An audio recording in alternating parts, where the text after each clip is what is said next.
lot of the teams have this like very structured team fight that the hero isn't so good against. Oh, bot lane. Tofu is in trouble bottom here.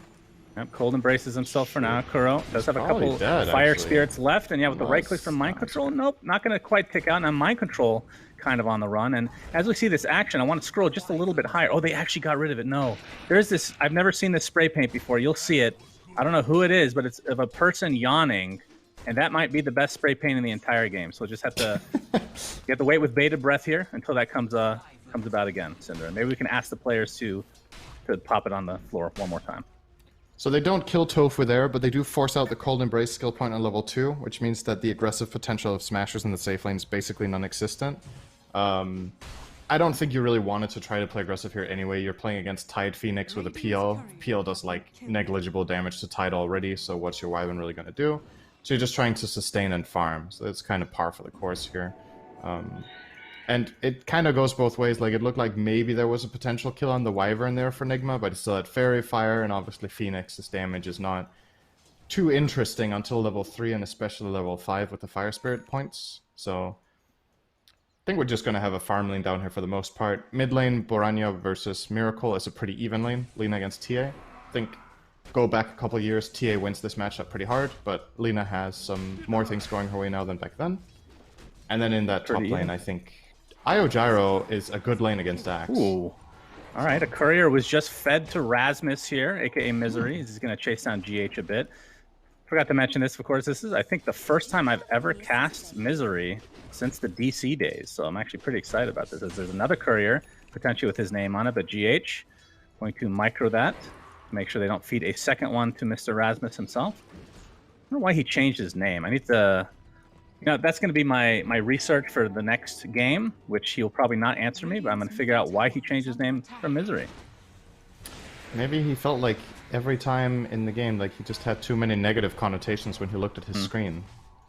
It could be, He wanted a more optimistic and positive name for his team. With he happy does have a names reputation. such as Tofu and Ace. You need I mean, to match Tofu that. is the most neutral name possible, right? It's tasteless. You're supposed to add everything to it to make it taste anything good. But Oh, that was a controversial opinion right there. really, I thought that was the entire point of it. Okay, well, we can have a discussion Tofu another is time. tasteless. By itself, yeah. The whole idea is to add stuff to it. But anyway, back to the game, sir. This is the TI qualifiers, for God's sake. Get your head back inside the game, good sir. We have ILTW, of course, on this gyrocopter, 22-7 versus the PL, who's 27-3. So neither are farming that great. As you can see, Rocket Barrage on the Mr. Rasmus. So you can see Gil here. A little bit of damage from the sideline. It's a hero we have yet to talk about because he's been in basically every single game, this Hoodwink. I know you hated him at first, but I should say. Have your thoughts changed over the course of the past few weeks? They actually have. So at the major, when I was talking about Hoodwink, I wouldn't say I was a hater. I just felt like the hero had a lot of conditionals that needed to be met in order to perform well. Like, a couple of heroes in the meta really made it hard for Hoodwink to thrive, like Misery's dead. Oh, all right. They do get the kill. That's first blood for Nigma. Go ahead, Center. Go ahead. Yeah. So I think Hoodwink needed a lot of... It felt like Hoodwink needed a lot of conditionals met, but after just seeing it and playing it more, I'm kind of getting to a point now where I think the hero's a bit more independent than I give it credit for. It's somewhat... Against a lot of combinations where it would be hard, I think if you play around it in a smart way, you can set things up, and the tempo of the game really seems to favor a skill like Bushwhack Kite a lot. There's a lot of fighting around tree lines in the early mid-game in many of these games where Hoodwink can do a lot of impact. Usually when the hero starts falling off is when teams start getting like BKBs or like just get too tanky or get a lot of mobility items, so it gets harder to hit your spells. But in the position that Smashers picked it, I kind of like it. Like, when you pick it later into the draft, when you see that the enemy team, okay, they're not playing like 3 heroes that have insane mobility, they're very much grounded, right? Like, what did you see at the time? You saw Phoenix, TA, and Io, I think, when you picked that Hoodwink. None of these heroes with like insane mobility, so you have a good chance of landing your spells and not relying too much on teammates to set you up. It does feel like one of those vanilla picks as well. You know, he's just... I mean, I will say this, Cinder. I know you're going to disagree, but this is one of the heroes that NA has introduced to the world. It's basically the only region to play this hero for the longest time. And we saw at the major with... Maybe that's why it wasn't picked so much at the major. Yeah, that's why you didn't believe in it, because NA were the team. I mean, you're like, NA's garbage, so anything they pick is probably Yeah, you garbage, were but, really good. hey, they happen to be right about one thing, all right? So That's true. we can at least put that to our name.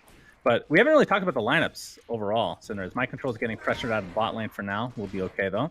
Do you favor one team or the other, not including skill? Because obviously coming into this, Team Nigma, like you talked about, the #1 seed for all intents and purposes, so they will be the team to beat.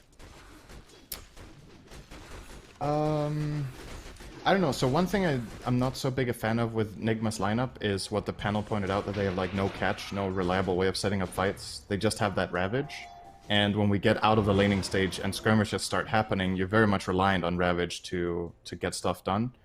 But when you get later in the game, you can kind of itemize your way out of it, right? By just having overwhelming items or buying stuns, or maybe be able to outlast, so you get a guaranteed good Ravage because your cores are tanky enough with the IO Phoenix backing them up that it just takes too long.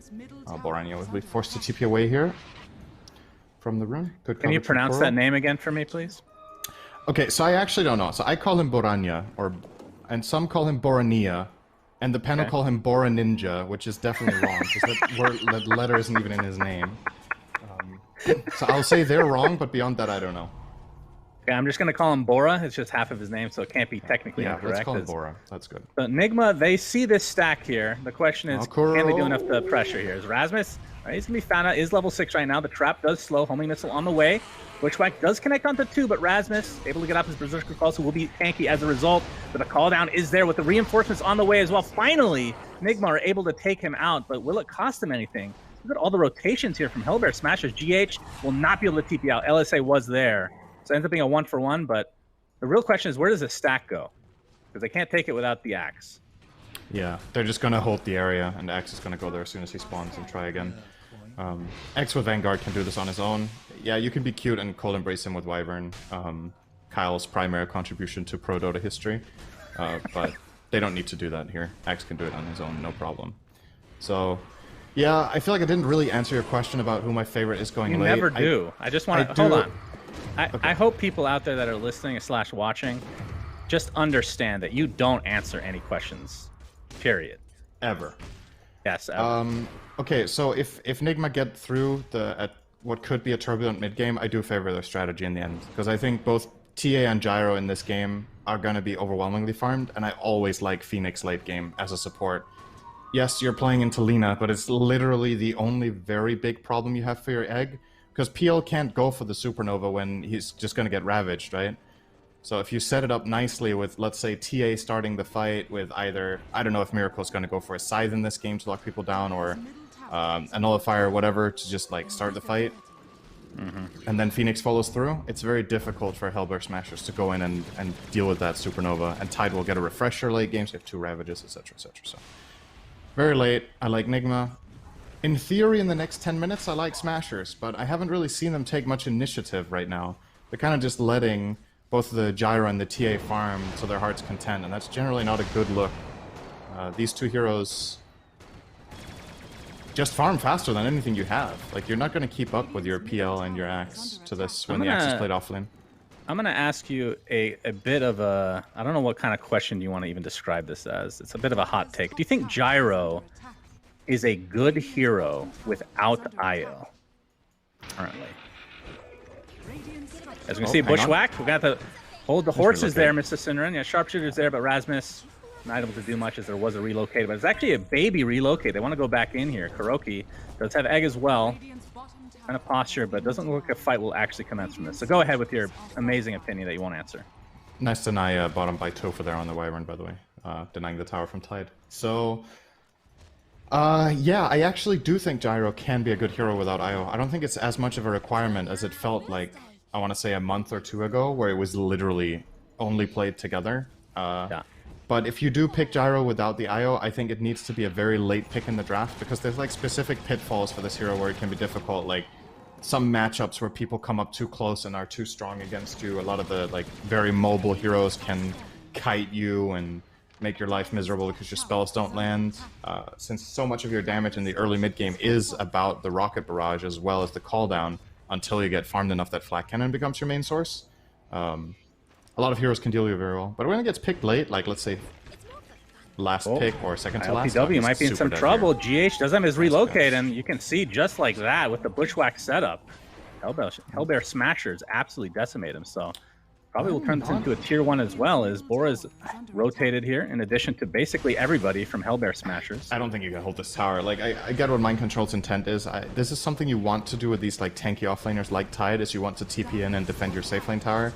Same logic for Timbersaw, but like your carry just died. He doesn't have buyback, and the tower is on 20%. So I think that TP, he might complete it anyway, just so he can sit up here and take the follow-up farm that comes and push out the wave again. But that tower was definitely dead on arrival as soon as LTW died. That is a goner. And nice from Hellbear's here, right? Like they take some initiative. It's been a relatively quiet game. They kill the carry. They take a tier 1. I think you want to keep rolling. You have a peel with this early diffusal timing. Hoodwink has level 7, which is a very strong spike for the hero. When you have your ulti and 4 points in Bushwhack, you're very, very powerful. Axe is going to get his dagger and 20 gold. So all things are coming together here. I would really like to see Smashers try more invasive maneuvers, especially if they can play away from the Tide. That's like the one centerpiece that Nigma have to kind of glue their lineup together in teamfights right now. Forcing that guy to TP top could have even given them a smoke toward the other side of the map, but they chose to fall back to farm this dagger first. Yeah, like you said, Ace does have the Diffusal Blade. We have Bora on the Lina, has the Boots of Travel going into Yules. We saw the Maelstrom already picked up by LTW, obviously going for the Aghanim Scepter thereafter. I mean, once he gets that, it feels like his farm just takes on another level where there's almost no other heroes that can really catch up outside of like a Luna type hero. I mean, even the TA on your team won't be able to keep up with that at some point in the game. By the way, now that we have a small break, I have a little bit of a, not a complaint, but why has nobody talked about how the health bars at the top have changed colors? Is that just me that notices this? What has changed? Last patch? Is it a different green hue and a different red hue? Or? Yeah, they're both darker. Is that just my computer? That's true, actually. That is Why has nobody complained? It's really been bothering me. But is that only when you're spectating or also when you're playing? When I'm playing as well. Okay? Just a PSA out there. Nobody has brought that. I feel like I'm literally crazy that I'm the only one that has noticed this, but it's really When did that happen? In a patch like a day ago or something? No, it was the Nemesis patch, I believe. Oh. I think people didn't notice it because they were lagging all the time, so they couldn't really focus on other things. Well, they're still lagging, I guess. I don't know what the deal with that is. Yeah, that trying to control their heroes. Yeah, they're focusing on improving their performance rather than looking at the top of the screen. Yeah, it's just mid tower is gonna be attacked here. I like this from Smashers. No siege creep yet though, so I think a better timing would have probably been next wave. But it's the right idea to not just sit back and farm and do nothing. Relatively quiet game though. 4 kills at 15 minutes is very slow in this patch. And I think Nigma are happy with it, so you're not... You know, there's like this fine balance in the game between doing what you want to do and doing what the enemy team doesn't want you to do. They're not always the same thing. Does that make sense? Like sometimes your lineup really wants to farm, but because the enemy team wants to farm even more than you do, it can be better to play aggressive.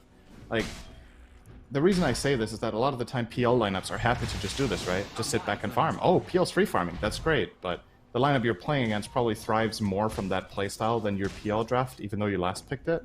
So I kind of feel like there's a little bit of... There should be a feeling of urgency to get something done for Smashers here. Even though their lineup, in theory, would be happy to farm. It's just... Yeah, we talked about it. Gyro and TA are basically going to out-farm you no matter what at this stage. I mean, right now, it's Miracle... Still even. Like, it's just a 1k lead, but it's kind of the writing on the wall that key items are coming up. Yeah, exactly.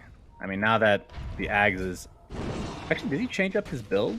Is he going BKB on ILTW? I think something's being delivered right now. We'll see what that is. But Miracle did get his Desolator right now. Okay, so ends up changing his... So it looks like they want to fight with this Desolator on Miracle. That's kind of the timing. Yeah. As you can see that they are scouted out here in this game will be BKBs, right? You pretty much... You negate a lot of the Lina. You negate basically all of Hoodwink. At least for Hellbear Smashers, they do have 2 BKB piercing abilities in the Call as well as the Winter's Curse. So it's not nothing. But even against a hero like Phantom Lancer, BKB can actually be very good because you remove the diffusal aspect of the hero, which can help you in a lot of core matchups especially. So I think, you know, ILTW getting his BKB, and maybe Miracle after Blink will get another BKB.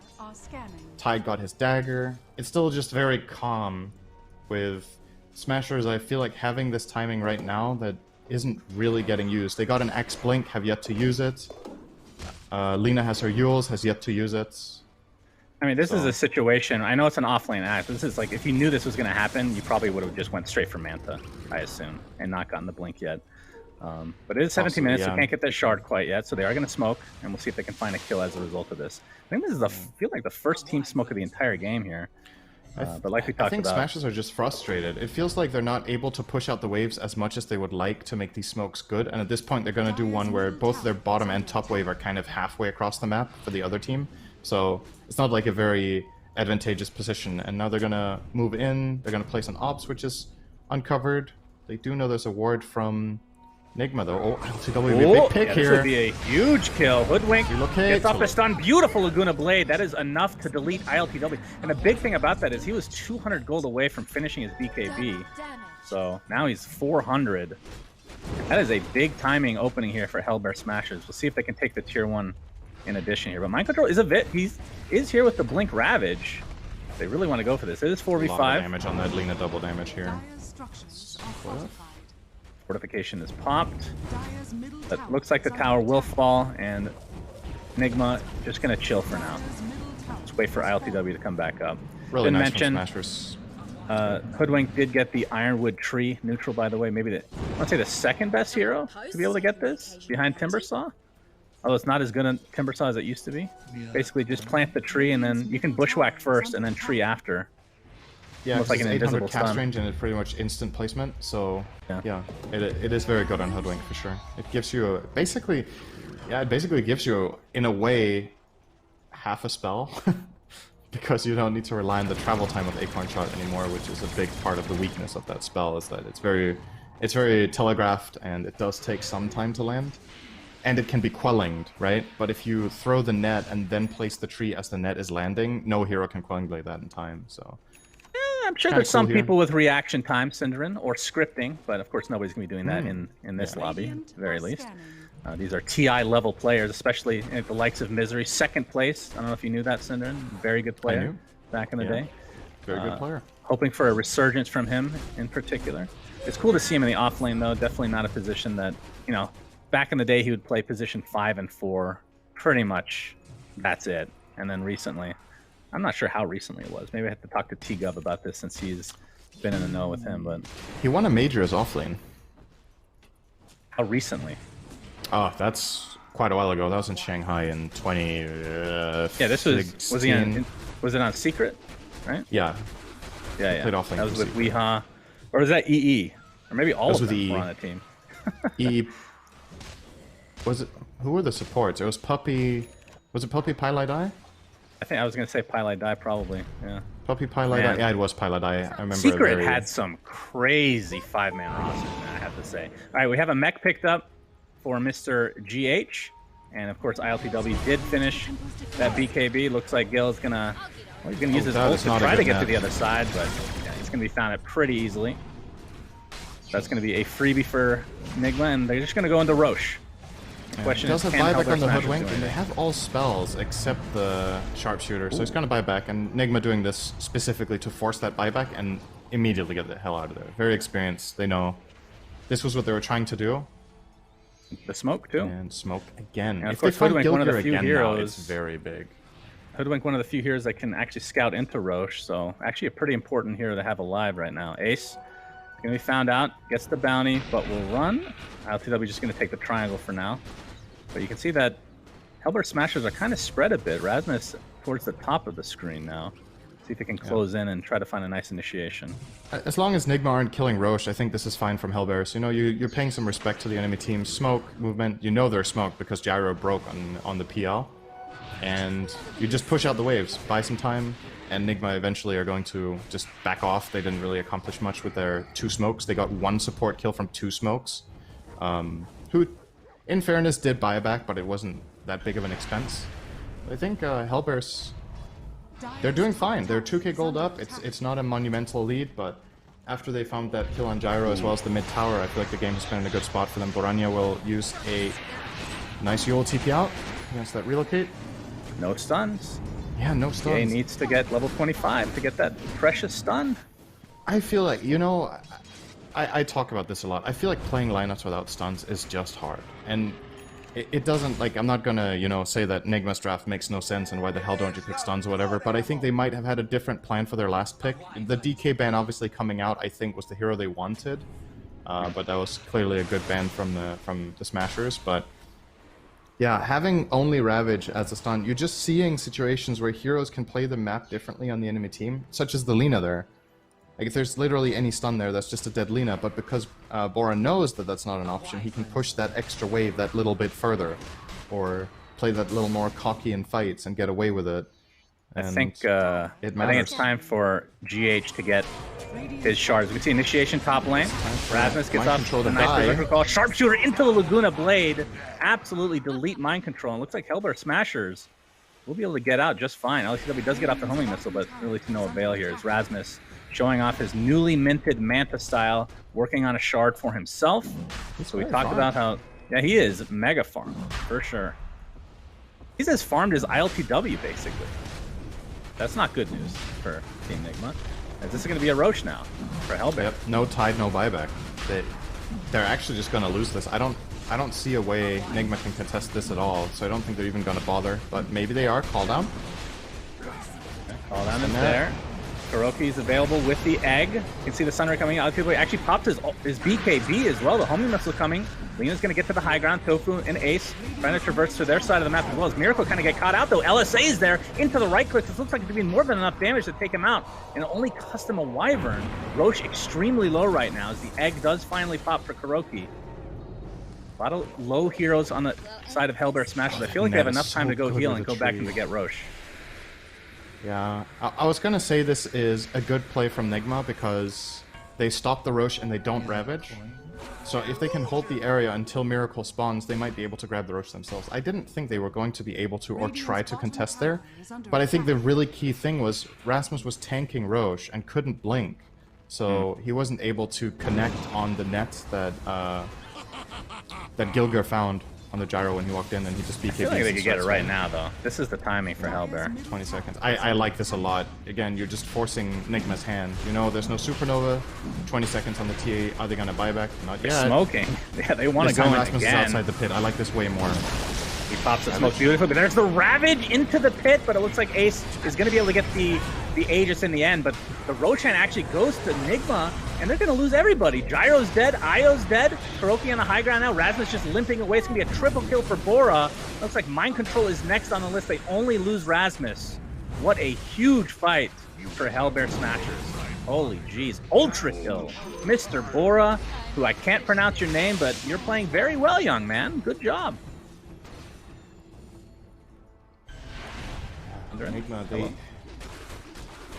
Hello? Yeah, I mean, that's kind of what I'm thinking. Hello, Nigma? If you... Okay, doesn't this just feel like one of those moments where, okay, if you're gonna double down on that Roche, you're gonna buy back your TA when you go for the Ravage? And the reason is TA has Blink, so if she TPs on the outpost, I think she can connect in time. Instead, you're kind of like... I'm not going to say they half-ass it, because it is a really big commitment to buy back the TA, but at the same time, I think if you believe in that fight, buying back the TA should probably get you the Aegis. And then that's, you know, if that's the outcome, that you pay a buyback to get that Aegis and the enemy team doesn't get it, that's pretty good, I would say. But going in as 4 there with the Ravage seems a bit optimistic under those circumstances. Yeah, I believe the we basically Ravage had 2 4-man fights on Roche in a row, right? Like, Nigma took 2 4v5s in a row there. The first one was without the TA, and the second one was... Or, sorry, the first one was without Gyro, right? And the second... First one was without... TA first one was without someone, second one was without someone else, okay? I have the memory of a goldfish, but I think it was tied first, and the second fight was without the TA, right? Yeah, I believe so. I figured it out. It just took... Well, did you figure out that the Ravage killed Roshan as well, Syndron? It was quite the highlight. And a very awkward 1 second period where the Aegis was on the ground. Imagine Nigma don't get lucky. I mean, that's just pure luck, right? That the Ravage gets the kill. Then wait, how much does that matter? How much gold and XP even is that even? It's a decent chunk. I think this would be about a 1k bigger lead. Just, I mean, not flat, but instead of 3k, I would say 4k right now, and there would be a little bit more experience. Like, in the grand scheme of things, the Aegis is more important than the kill, obviously, but, you know, Smashers were set to get both, so at the very least, Nigma got something there with. Alright, there's TP's coming in top, they're very late on this. Yeah, Ace already at half HP, he needs to be careful here. Tier 2 is already dead. You can see the illusions from Rasmus coming in. Only missile to follow, but mind control with another Ravage. This time it's going to be basically just on the Lina, who gets the Yules off, but the right clicks are going to be more than enough. Nope, going to get saved for now. The LSA is not going to connect, though, and will shortly find her way to the grave. BKB pop from Miracle now as the chase is on. Still buyback available, though, for Bora, if he wants to extend it here. Doppelganger is able to take off that homing missile. Tofu getting chased, though, in the meantime. Yeah, can't even get off the cool embrace in time. So a 2-for-0 along with the Tier 2 tower. Despite not having the Aegis, Nigma are not scared to fight. That was so scuffed from Smash. Wait, hang on. Rasmus jumps in, beautiful, into the hoodwink bushwhack. 2 huge kills, double kill for Rasmus, but Choppity Chop is there. And now the egg looks to be next, but it will get popped eventually. Doppelganger actually ends up dodging it a bit here as Ace. Looks like another bushwhack from Gil. Beautifully done from this hoodwink. Rasmus finding that so 3 big turnaround kills after a horrible fight for Hellbear. I don't know what happened in that top fight. Like, I look at that fight and I just see Alina in the middle of everyone without BKB and on 500 health. Like, she popped BKB coming down from her own Yules, but how the hell did she get in that position to begin with? You look at the way this Radiant lineup is structured, right? You have a very clear-cut initiation plan with either Hoodwink or Axe, and Lina's just supposed to be long-range artillery. So I don't know how she found herself in the midst of all of that. Doesn't even have a dagger to get in with, so it couldn't have been that. But yeah, they get a couple of recovery kills off of Rasmus there, that definitely helps. Oh, LCW, very defensive BKB. Scared of getting caught. That is down to the lowest 6 seconds, and yeah, the call comes in with the Laguna Blade, so yet another kill for Hellbear. Man, I cannot say their name when I'm talking fast. Hairbell. Slow down like every time I say Team Nigma. Just have to use that, I guess. That strategy that I've picked up over the years. It looks like this Tier 2 tower. Hellbears, the Radiant team versus the Dire. The wave didn't reach. The wave actually didn't reach to break that back door, so yeah, good job from Miracle on the trap control. Relocate bot, they're going to push out down here, buy themselves some time. Yeah, ILTW, we talked about, I mean, the fact that he's not even the top net worth is pretty crazy considering the amount of farm that he's able to get on this hero, but all the credit to Hellbears. They have definitely shown up here today with that 4K net worth lead now. Like we talked about, the relocate already used Bushwhack. Into the Sharpshooter, that's the break onto the Tide Hunter. No follow-up though. They're just posturing here as the Aegis is now expired. Yep. That's something we didn't really talk about, but obviously Sharpshooter against Tide, if you're able to connect it at the full duration, that is a pretty long break. It is dispellable, but not having Kraken Shell means that you can just burst this hero. I mean, that's one of the biggest reasons you pick Tide Hunter, is you basically get a guaranteed Ravage no matter what, just because of that dispel. There's a couple of problems for Tide here, right? There's the Axe Call, which is undispellable, and then there's the Break, which he can dispel with Lotus, but then he needs to not be called at the same time. So there's like a very clear-cut plan for Smashers to actually just kill the Tide if they want, which is call into Hoodwink ult, and then just pile on him with Lina, and he's gonna die. And that's big, because the only saves... Nigma do have both the Sunray and the Tether Burst heal with Mech, but as we've seen earlier in the game, the damage from Smashers has been enough. So the question is, when do you push yourself over that limit where you don't die in the burst? That's when Nigma's lineup gets a lot better, is when they can reliably heal their cores with Sunray in these fights and they start getting longer. But so far so good for Smashers. When they do get the jumps, they convert it immediately into big kills. Bottom lane relocate. Nobody's here with Rasmus though. This could have been really good. Yeah, they're just going to continue to do this. It's not quite an IO Tiny from back in the day, but it's the best alternative these days, I suppose.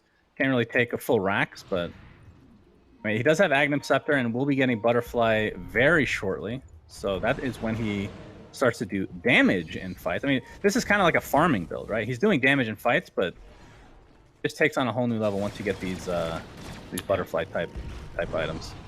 He still feels susceptible though. Even with this, I still think he can die to a full-on combo from the Smasher. So I don't think you're safe as ILTW here. It helps you against the PL, of course, but like imagine you get Axe called with Hoodwink ult and Lina Burst. I don't know, man. I don't know if their heal's enough to keep him alive without having, say, Satanic or Scotty for the extra health. If he gets caught outside of BKB, I think he's killable. And Miracle has the butterfly coming online very shortly as well. His BKB is still at 8 seconds, so hasn't been popping it nilly-willy like ILTW has. Of course, ILTW has been kind of in the thick of things. As Ace on the PL has the Heart S&Y combo along with the Diffuse that he had earlier. ILTW leading the charge now. Action onto Rasmus. He's going to get the call down, but he's going to get healed in the meantime as he gets stunned. So Lotus Orb applied as well. Bora's not really scared of anything. He's in the backline. Miracle just absolutely rampaging through Rasmus. It's going to be enough to take him out. Cold Embrace not there in time. Now the chase is onto Tofu as he's going to get off his ult for the time being, but the chase is on. Looks like Mind Control might be able to find nope. In the trees, Tofu's going to be able to get out, but ILTW is in a lot of trouble right now, getting surrounded by his teammates, so the egg for separation as well. It looks like Gil might fall on the backside. Ace needs to create a little bit of space thanks to this egg, as ILTW finally gets that last right click, so a 2-for-0 after all of that. Still a lot of damage on the ILTW, but no kills for Hellbears, Smashers. Really good play from Miracle in that fight. I don't think it's an obvious play that he can go and kill the X there, but he does pull it off just barely, and with X out of the picture, it's just easy. And you gotta think on Smashers as well. Like Tofu, he has to be there for that Cold Embrace. He has Blink Dagger on the Wyvern. It needs to save X from the TA in time, and who knows if they could have turned that around. But a big play from Nigma. They get 2 kills.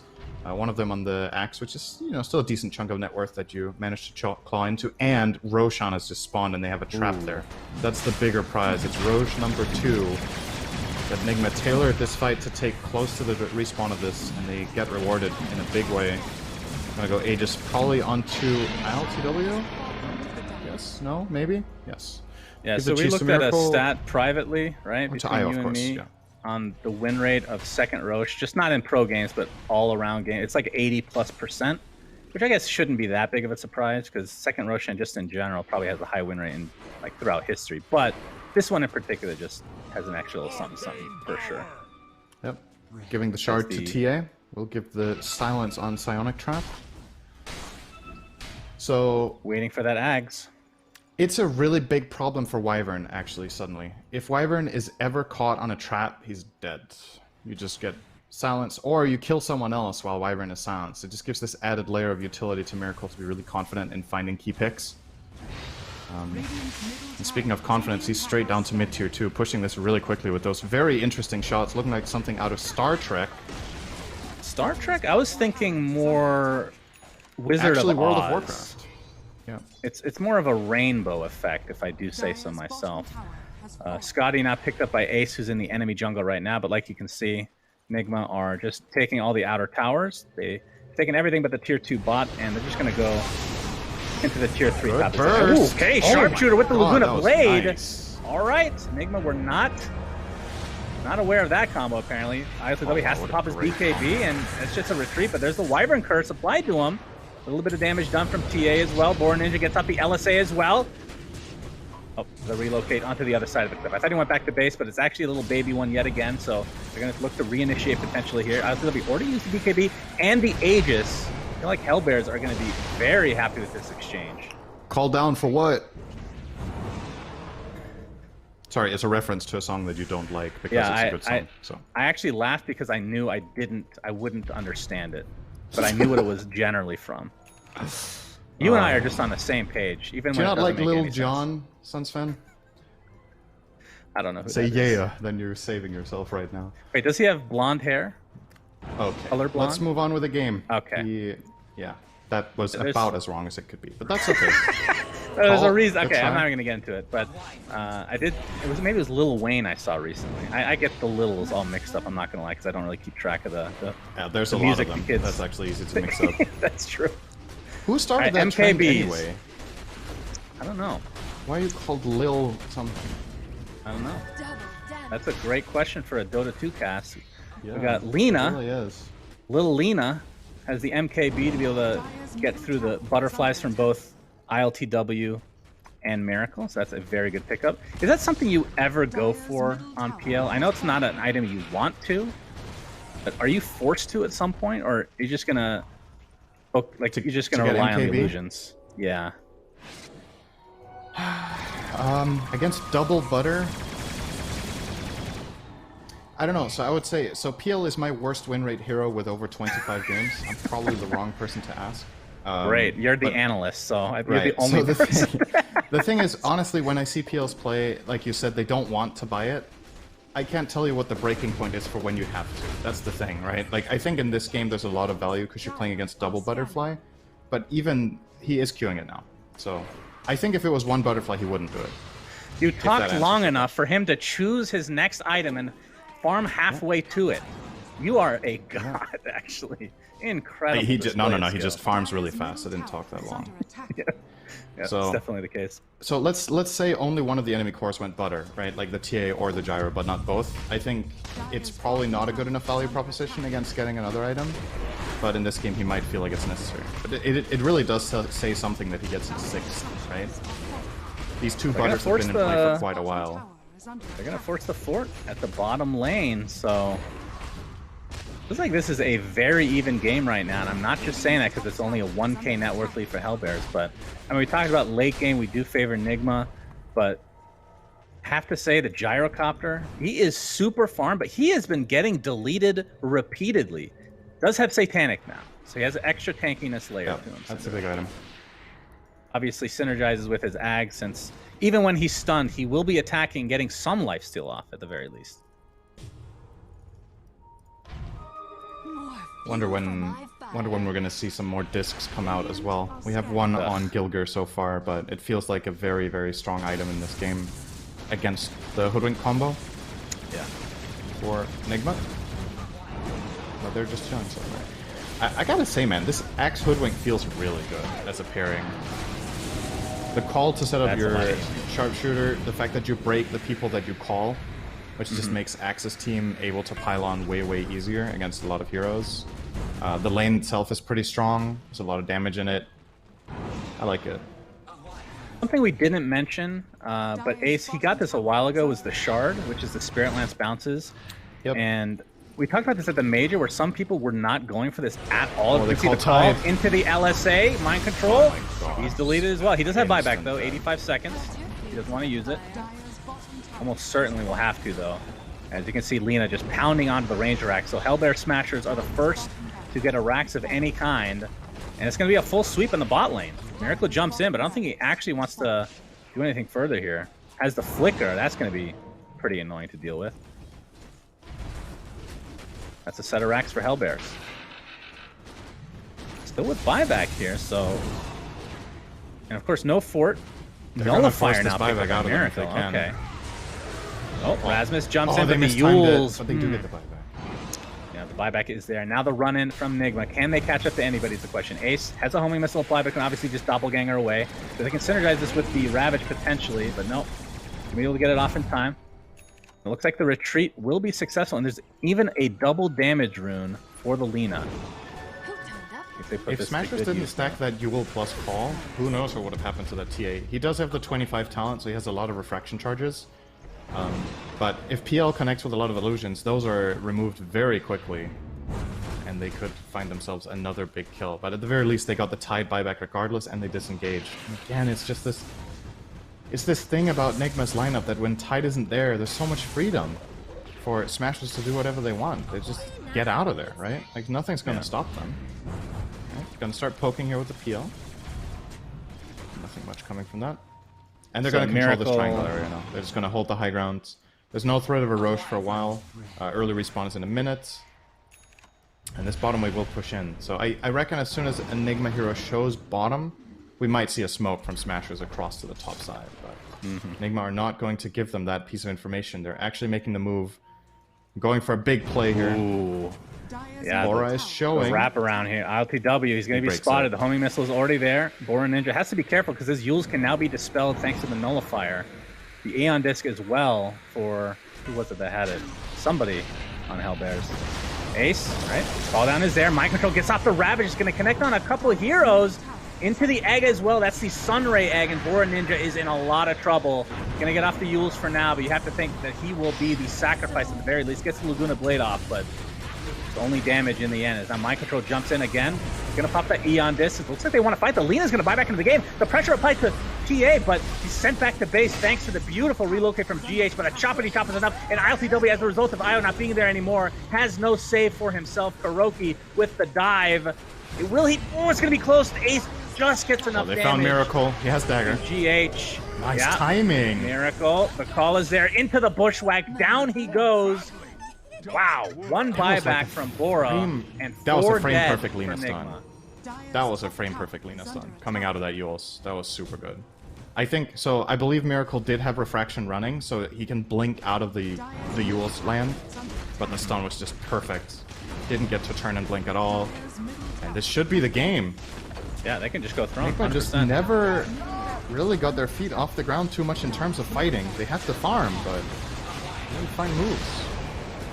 Yeah, we'll try one last-ditch effort to hold here. There's the call. Rasmus jumps in, and the damage applied again to ILTW is just more than enough. GH cannot save his brother this time around, and he's going to be the death as well. So this will be game 1 for Hellbear Smashers in a very big upset. Again, this is the #1 seed versus the #8 seed of the upper bracket. So regardless of which team loses in this best of 3, they will have another life, but very good showing from Hellbears, I have to say. Yeah, for sure. I think they had I really like the flavor of the strategy with, you know, I was like, should they have picked the PL against the Ursa? Like, what are you doing with this hero versus the Ursa as a counter to the enemy team? We obviously don't know if they would have pulled it off as well with Ursa, but he made PL look very, very good in this game simply by virtue of not really being threatened by anything else than Ravage, right? He's getting his items, he's finding his farm, and in these fights he's just constantly poking and prodding, finding good targets, being a nuisance, and setting up his team for success. And the Axe, probably my MVP of the game. I think Rasmus played a very, very good game here. Found the game-winning calls over and over for Hellbears, so nice Great job. game, Misery. Great game to Hellbear Smashers. This, of course, is a best of 3, so Nigma still have at least one more game to go. This was a super even game until about 30 minutes, and then Hellbears just ran away with it. But with that, let's take a quick break, and then the panel can dissect the beautiful play of Hellbear Smashers. Dissect.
Well, we told you it was never going to be simple as Hellbear Smashers take the first mini upset of this fantastic EU qualifier.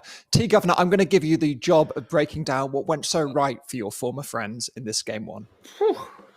Well, first of all, let's not get too carried away. This is the Smashers classic right now. Win a game, but then maybe... But anyway, okay, let's focus on the goods. The first 20 minutes of this game was pretty slow. Some might say boring, but it was methodical. You know, both teams farming away, being efficient. I think the key thing that gave Smashers the edge was they decisively, I think it was like minute 12, minute 18, they smoked into a key pickoff into then an objective. And that was kind of like the story of the entire game for Smashers. They were able to like kind of put on a clinic of kill the Tide, kill the only major stun on Nigma, then run over their opponent. That we don't use the word boring, we use the word tense or poised on a knife edge. There we go. That's why you're the host. Who do you think was the hero, T, from Hellbears who really kind of pulled this game forwards? Was it anyone, or was it particularly a team performance? I'll probably go with Rasmus, just for the kind of around 32 minutes when Smashers were kind of a little bit outplayed in some teams. He hit that big call on the Tide and the TA, and that was kind of like the story of the game, was always Axe finding the initiation to then allow for Gilga, to allow for Tofu, or the kind of the supporting cast to then really layer in their damage. So I think kind of Rasmus really just kind of led his team and was able to captain from the offlane role, from the initiating role. So I think, yeah, I'd probably go with Rasmus for this one.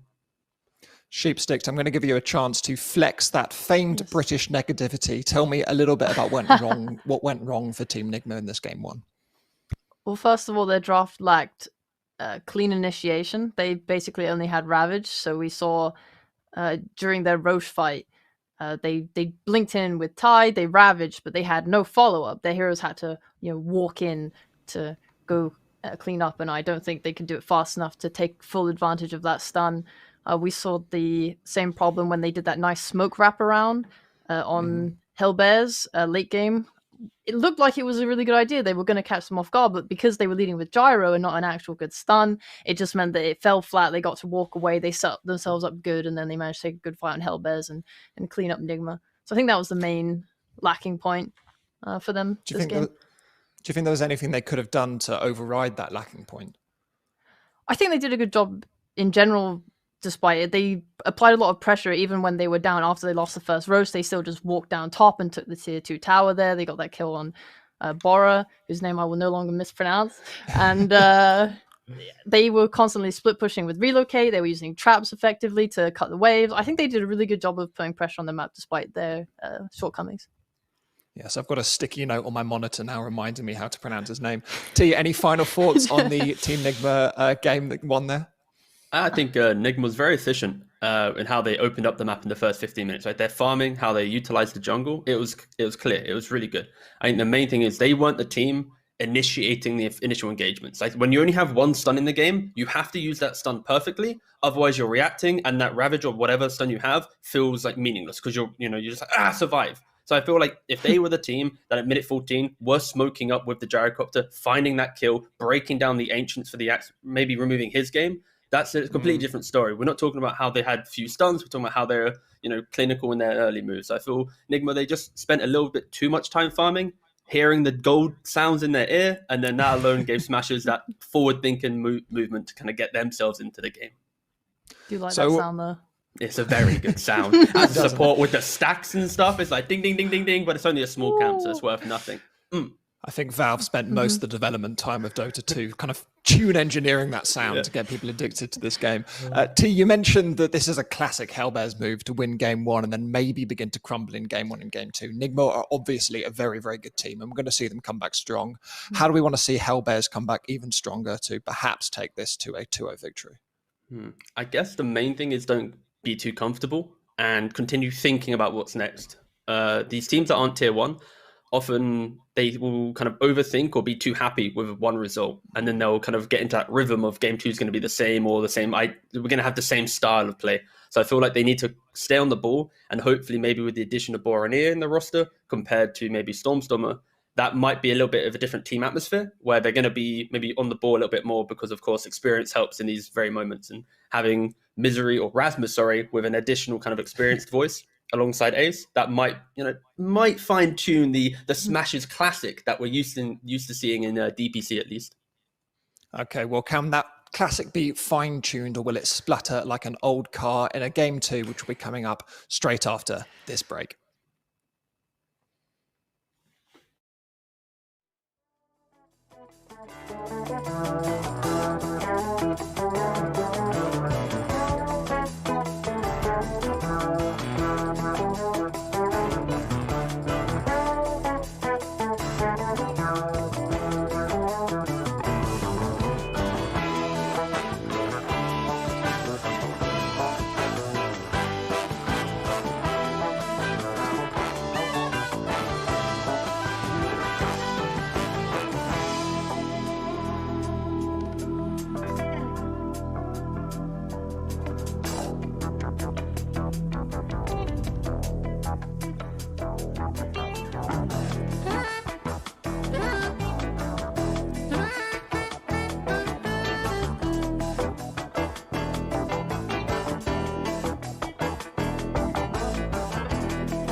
And we're back for this vital game 2 between Hellbear Smashers and Team Nigma. Will Nigma be dropping down to the lower bracket where they are so comfortable, or will Hellbear Smashers take us to a game 3? Sheepo, talk for me what you want to see in these early picks coming out from these two teams.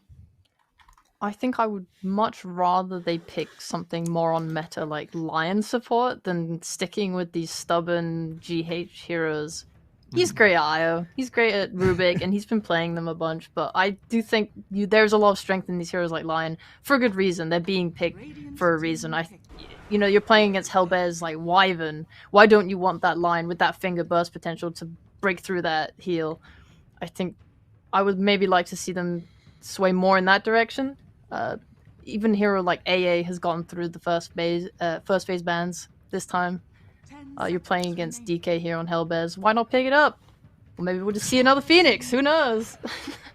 We're going to see Hellbears pick up El Clasico of the DK and the Hoodwink. T-Governor, talk to me through this opening pairing. Yeah, it's stuns for days. You're going to have DK be able to play mid or off lane. If it is going to be your off lane, this is a pretty strong pairing because Hoodwink as a 4 needs to have that strong presence in the lane to be able to constantly poke and prod, and that's where these kind of flexible offlane heroes really enable that. And Nigma, they go straight back for the TA because they were comfortable with it. They knew how to play around it. They just kind of lacked the continued control. We could also just say simply they didn't have enough stuns, but yeah, they played around it pretty well. It's just they didn't have that extra little bit of something. Control is more than stuns, my friend. Cheap, do you think this TA was a problem for Nigma last series, or do you think it's just the dressing around the TA that was the issue? I like the TA, and I think it's good. Although I will say I think Hellbear are really taking advantage right now of Nigma's unwillingness to play certain heroes. They've picked DK Hoodwink. I think a lot of teams would respond with a Timbersaw here. It's not banned. It's really good right now. It's great against both those heroes, but Nigma just don't play at mind control. He leans far more into these team fighting heroes like Axe, Mars, Sanking, Tide, like we just saw.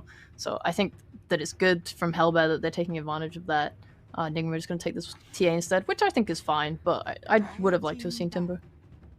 Well, we've still got time for a Timber. It's not been banned out by either team. Nigma could ban it out themselves here in a radical kickflip of a move, but they're going to take out that Luna on Hellbear and final ban coming out in Team Nigma. If you're in Rasmus's ears, T-Governor, as you have been on many occasions, which is where you live as a little borrower, what are you telling him to pick now? Oof, well, I'm tempted to pick just more stuns. I'd actually even tell him just play the DK mate. You know, just allow Boromir to play this kind of jumping style of mid lane or have a bit more impact and just sacrifice yourself in the draft. I think often Smashers get into a position of overflexing and they get a bit too happy. Oh, this can go here, this can go there. And they get to like 4th pick and like, wait, what? Why do we have... So I think right now it's just let this be your offlane duo and then just play a normal game of Dota. Mm-hmm. I'm How trying do you to think? think right now. Go ahead. Go ahead with your thoughts. Thank you. I was just going to say the idea of the Timbersaw, I think maybe why they won't ban it out is because they're forcing Nigma down the same route as Game Run. It's like you have this one stun, and if you want to pick this good counter to our opening duo, you're going to sacrifice this big impact on the offlane, and that's why they're not really picking it up. And additionally, in the first phase bans, you know, the pick order and the side order is the same, but they changed their ban, giving away the Nyx, but banning out the puck instead. A puck in this game 2, would have been a great adaptation for Nigma because they realized they needed that cheap block down. And if you pick a puck, it solves all those problems, right? So they kind of forced the draft onto Nigma. It's like going into game 2, you have to pick this hero. We're banning out a good like a development pick, and then we're taking a strong combo. So I like how Smashers, have won game 1, but then identified how they might be outdrafted in game 2 and really pushed it into Nigma to really try and keep inventing throughout the draft. We've still got the Phoenix available, which is a top pick for both of these teams. Nigma player on both 4 and 5. I'd imagine they'd be playing on 5 here if they were to pick it up. And Hellbear's player on 5 as well. So would you expect to see that coming out here? Oh, there we go. I didn't need to question you. So good, Big Jams. I know, So I'm a literal god. Please worship Okay, so me. what's this next pick then? Oh, Almighty God and Overseer of the Don't Draft. put me on the spot. Sheepsticks, No. you're the panelist. Tell us what. Come on, No, I you're want the to see some god, Dan. Snapfire. Come on. I think this is going to be a puck, and they're going to play the TA as a carry. I know that's an insane pick, but imagine if I was right. Almighty God, you are so wrong because Puck's banned, sir. Oh, it is banned. Oh, there we go. You put me on. There's too much pressure. I'm not capable. You of gave this yourself level the of pressure. God title, all right? No panelist in the history of Dota has ever tried calling themselves a god before, so we had to bring you back down to earth, Almighty Host. Yeah, you did. I'm humbled. There's no There we evidence go. that God has eyes, so you know we can forgive him for now. There we go. Enchantress, that was your second pick. I know you did type it to me, Dan. That's fine. They kind of go in the same route though. I mean, they have this Nyx assassin to start fights this time, which is a lot better. I think it's very much less committal than a Tidehunter Ravage, and you can scout with it. You can get a blink on it, start with Impale. But nah, you still have this TA, this Ench, who aren't gonna fulfill that role. Maybe they'll pick up the offlaner next on Nigma before some more heroes get banned out, so they can actually have a little bit more control this time. What Yeah, offlaner do you think they would like, Sheep? I would probably just like to see one of my controls, like classics, like Sand King, Teamfight, Initiator Men. You're making a face too. What's I that face? was when What's up, when you said classic, and I was like Oh, no. Fury. No, not you know, like- Furion. Anything Come but on. Furion. Come What a on. terrible Furion game this would be. All right. So right now, Nigma's lineup is like Ench is a lane winner and has some kind of presence there. Okay. Don't pick Furion now. All right, don't do it. There's a TB. No, you should point pick us, all Furion. right? This is really great, really good. All right. Okay. My hope. If they picked any other like weaker carry style Pio- hero, then maybe I could go for that. Oh, it's argue. banned. Pietro. No, No, is it it's banned? banned. Where? It's banned. It's Oh, banned. it's down there. Yeah. already All right. banned. Nigma good point, counted good point. themselves. Yeah. But yeah, no. Like Nigma right now, it's about presence in the lane, right? It's like the Enchantress will win lane, TA will farm jungle. They now go for the Drow themselves because, of course, Drow v TB, you always can just execute the TB from range. And they are going to play completely skirmishing. They're not going to farm for 15, 20 minutes and wait. They're going to be the ones being proactive, is what we wanted to see from them in game 1. We've got last picks coming up here with Hellbear Smashers probably looking for a mid laner and Team Nigma probably looking for an off laner. I mean, when I say probably, I mean almost definitely looking for an off laner. Sheep, what sort of... I've asked before about the off laner that you'd like to see on Team Nigma. Is it still for you that Mind Control Classic, or is there... Does the Drow offer some sort of other alternatives? I would really like to see Doom on Nigma. Excellent hero to deal with Terrorblade. Phoenix, you get this refresher, you can just doom them both. So I don't want to deal with anything. I think Phoenix is a relatively weak lane support, so if they are playing it as a 5, you're not too worried about this lane. I don't think. He got armor buff, so you can deal with laning a little bit better in the off lane. I think it's a good hero. It can go in first with this Nyx. I think it provides what they want. I think it'd be great here for them. And T, how about you? What do you want to see on Hellbears closing up in this mid lane? I want to see a hero that can get onto the Drow and prevent her from just kind of popping off. They're banning out Batrider and Mars, which would have been these kind of quirky. So Mars would have been off lane, but potentially these kind of quirkier mid lanes that can just do that kind of job.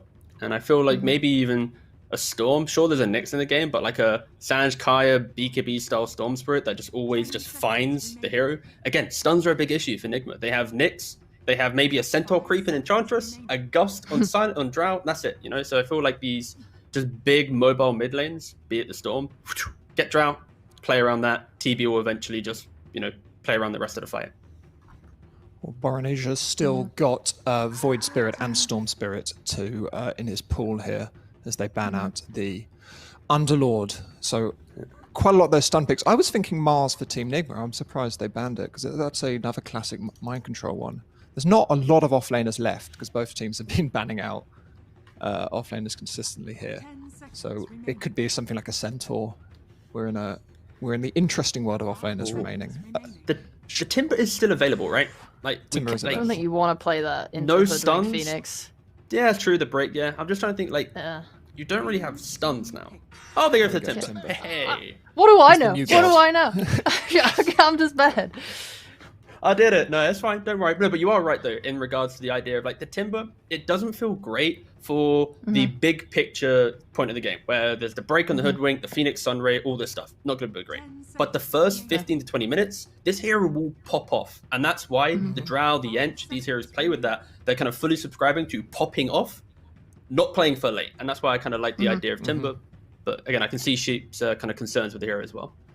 Sheep, Just what feel you like were they would talking get about a bursted. lot when you were...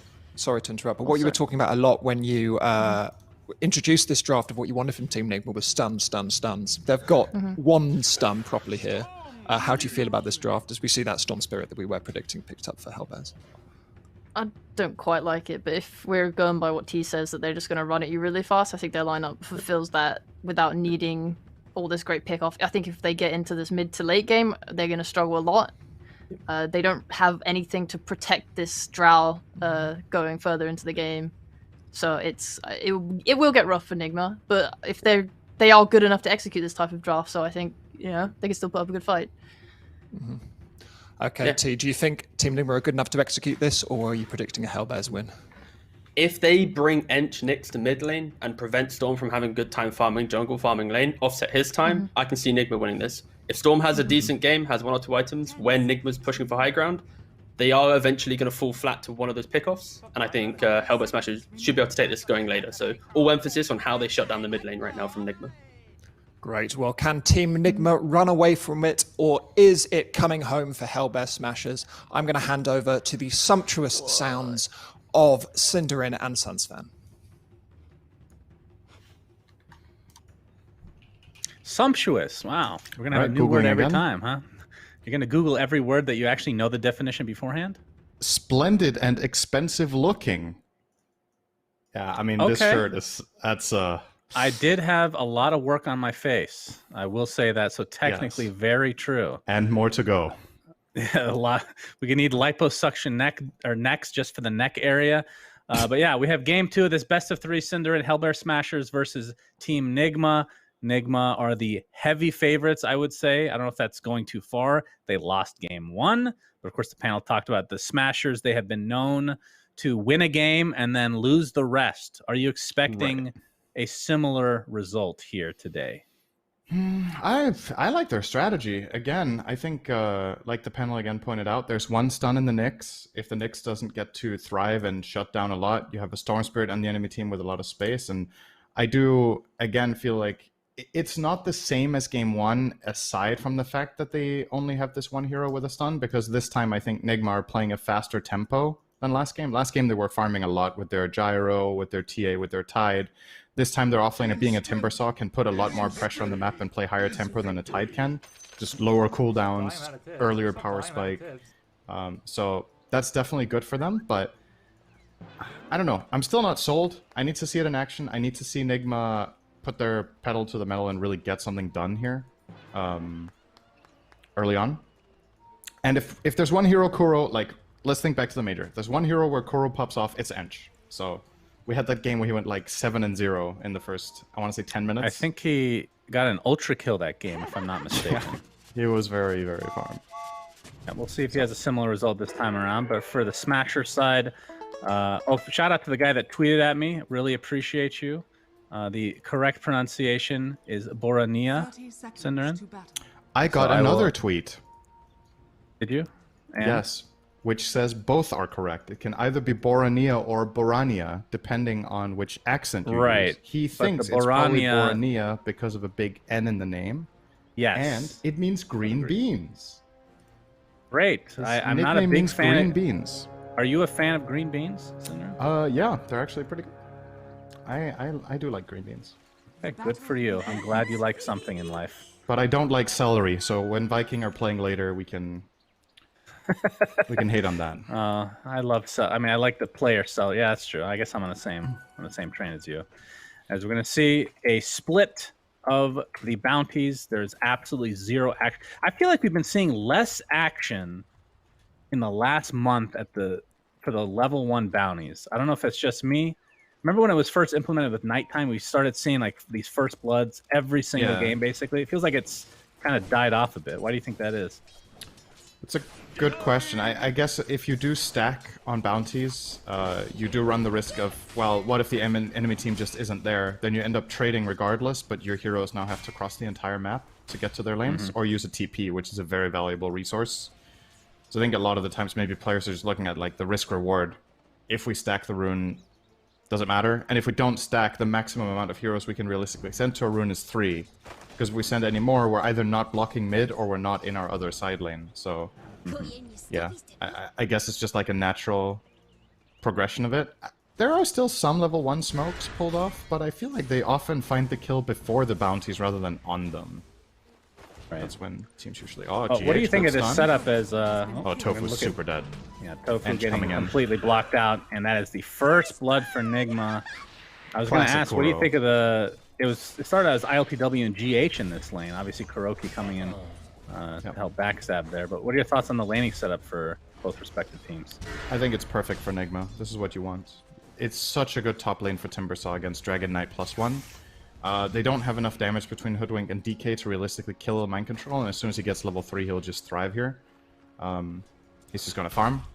And in the meantime, this bottom lane of Smashers will struggle, because Terrorblade, while he would be decent against the dual lane here, the tri-lane factor just makes him too susceptible, and he has to always be scared when Enchantress is missing and trying to find a flank. Koro's actually going to elect to go mid here with a Satyr Tormentor. This would be a very unexpected gank for... Yeah, Borania is very low right now. You can see the Hellbear, the Shockwave comes out, the blocks to continue, with his own wave contributing to it. Has to pop the Fairy Fire, but in the end, Miracle gets... Actually, it was Kuroki. Gets the kill with the Satyr. Classic Koro.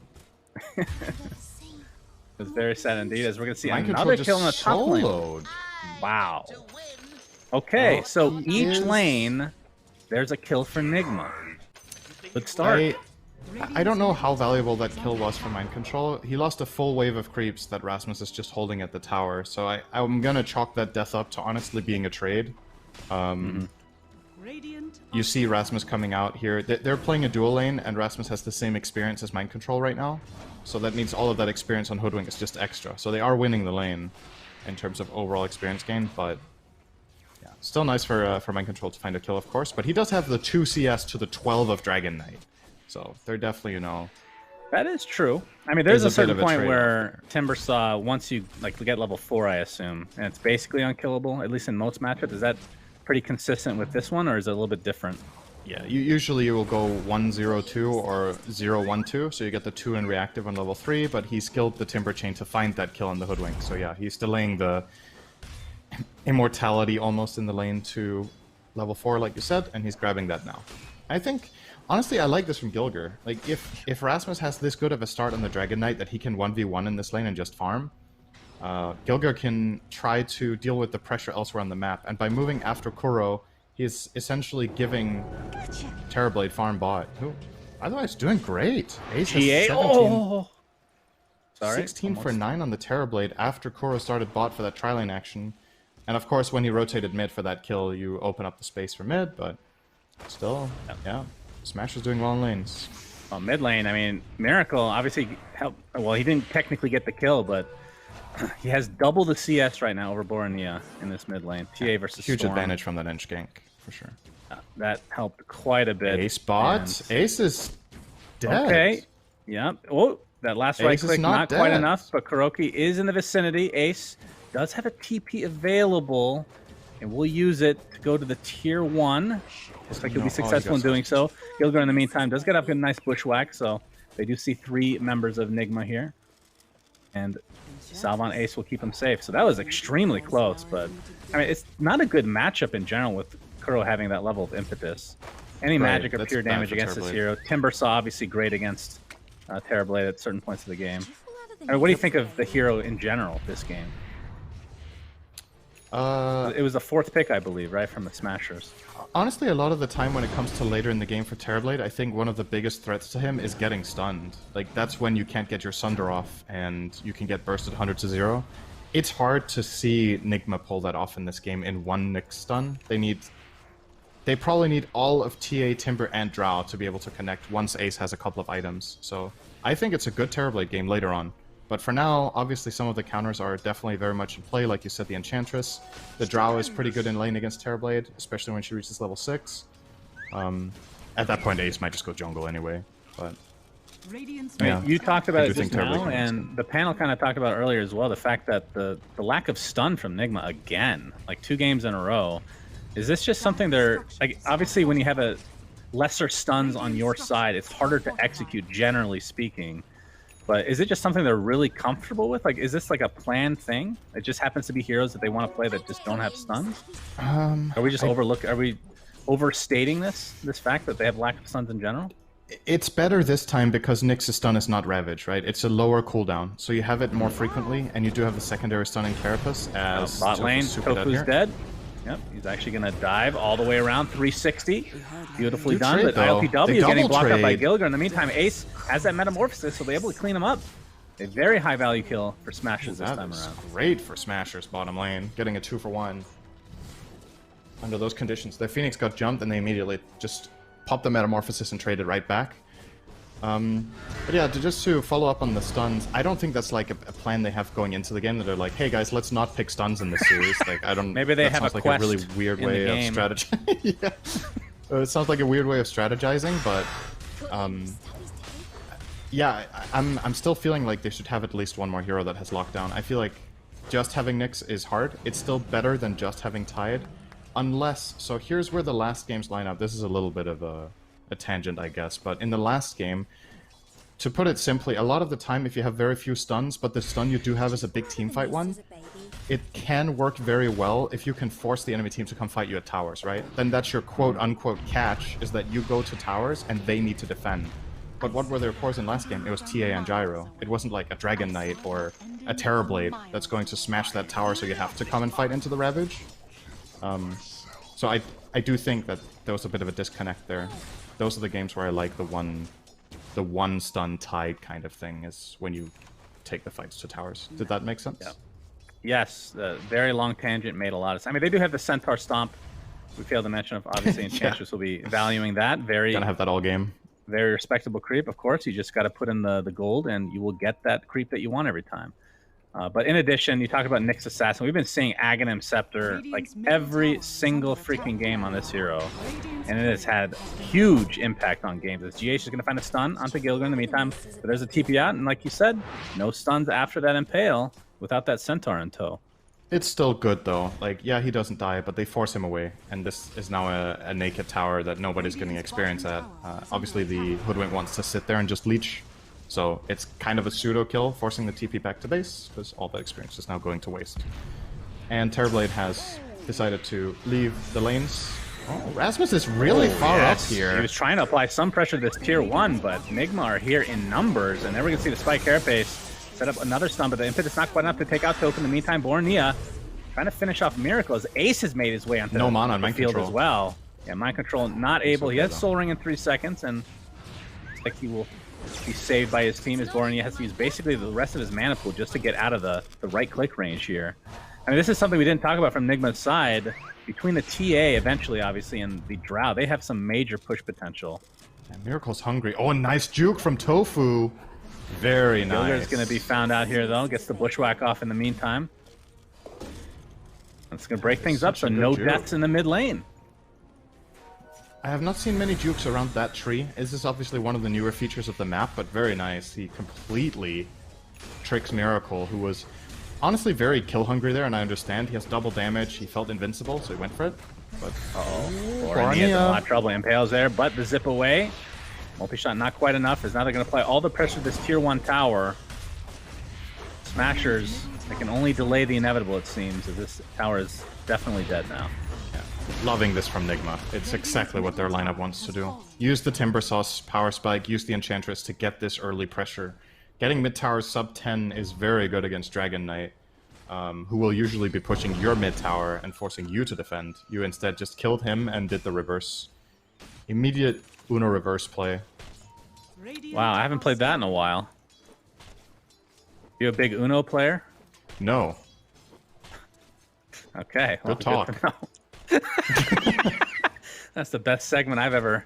We should add that to the podcast, I think, is bottom lane, GH. And this is one thing about the Spike Carapace against a Phoenix-type hero, is you get those Fire Spirits out, it's going to be a pretty much guaranteed stun, as Rasmus getting pressure in the meantime in the top lane by Mind Control.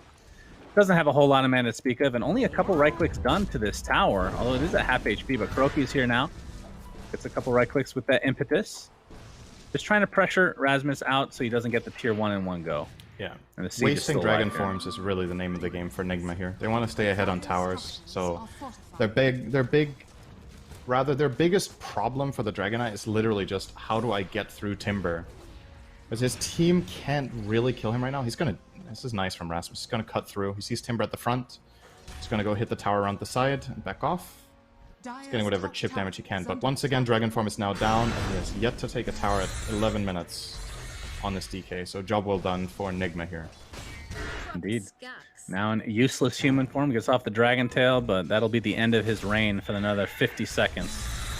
Borneo working on an Orchid. That's going to be his first item. Has the 1 Oblivion Staff right now. I like that. And- We should rename the abilities. He should have like powerful dragon form and useless human form to really for new players as a way of understanding how to play their hero. Maybe it's I am unlocked with garbage the now. new Persona, which Rasmus Yes. does not have, sadly.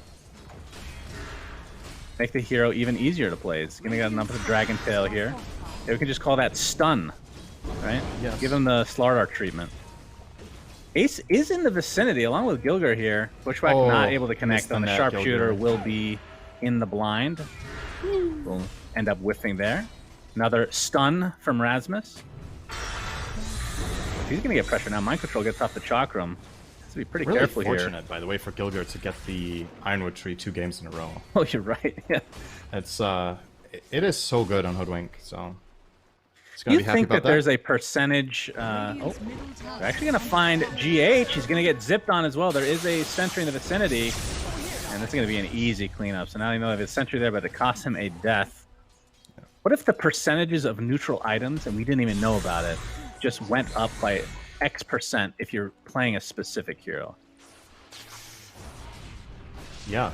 What if? What if that if- was already in the game for the last 2 years and we didn't even know it? Wouldn't that be I crazy? think there are tools that are stat tracking, right? I feel like that would become an anomaly at some point if you look at the stats for every game played. Stats lie. I don't know if you've heard this. That's All a right. very common saying Stats where are I a come lie. from. Correct. Absolutely. Mind Control. All right. Reflection is there. Timber Chain to the other side. Doesn't have a whole lot of mana. Bushwhack they is going to kill connect this? into the They can. Metamorphosis, into the Zip as well, and the Sharpshooter just to make sure they're able to take out that pesky Timber Saw. Now the Tier 1 tower. Rasmus finally able to finish this off. So They're getting Like a you lot said, of it value took out of the 13 and a Hoodwink in half these 2 games minutes. so far. It's looking great. I think Gilger's doing a very good job at just playing the... I think the biggest strength of Hoodwink in the first like 15 to 20 minutes is just this ability to just be kind of a, you know, it's an assassin. It's kind of playing like Nyx, that it's coming out of trees where you don't expect it. Even if you have vision in the lanes, you can still get like flanked somehow out of an angle you didn't think about, and just sets up that nice stun burst combo similar to what Nyx does. So Right. it is, I think a ranged Nyx is sounds pretty powerful to me. Yeah, I would say so, since he's a melee hero. Yeah. Tier 1 tower getting pressured in the bot lane. Looks like it's going to go down. The question is, can Tofu deny? He actually had the opportunity, but wants to stay in the shadows right now. Borania. This is another target from GH perspective. You can get off an easy spike carapace setup as long as there's a teammate nearby. Yeah, you need just with TA that, near so you static find on this there. kill. He has haste on Miracle. Oh, Borania. All right.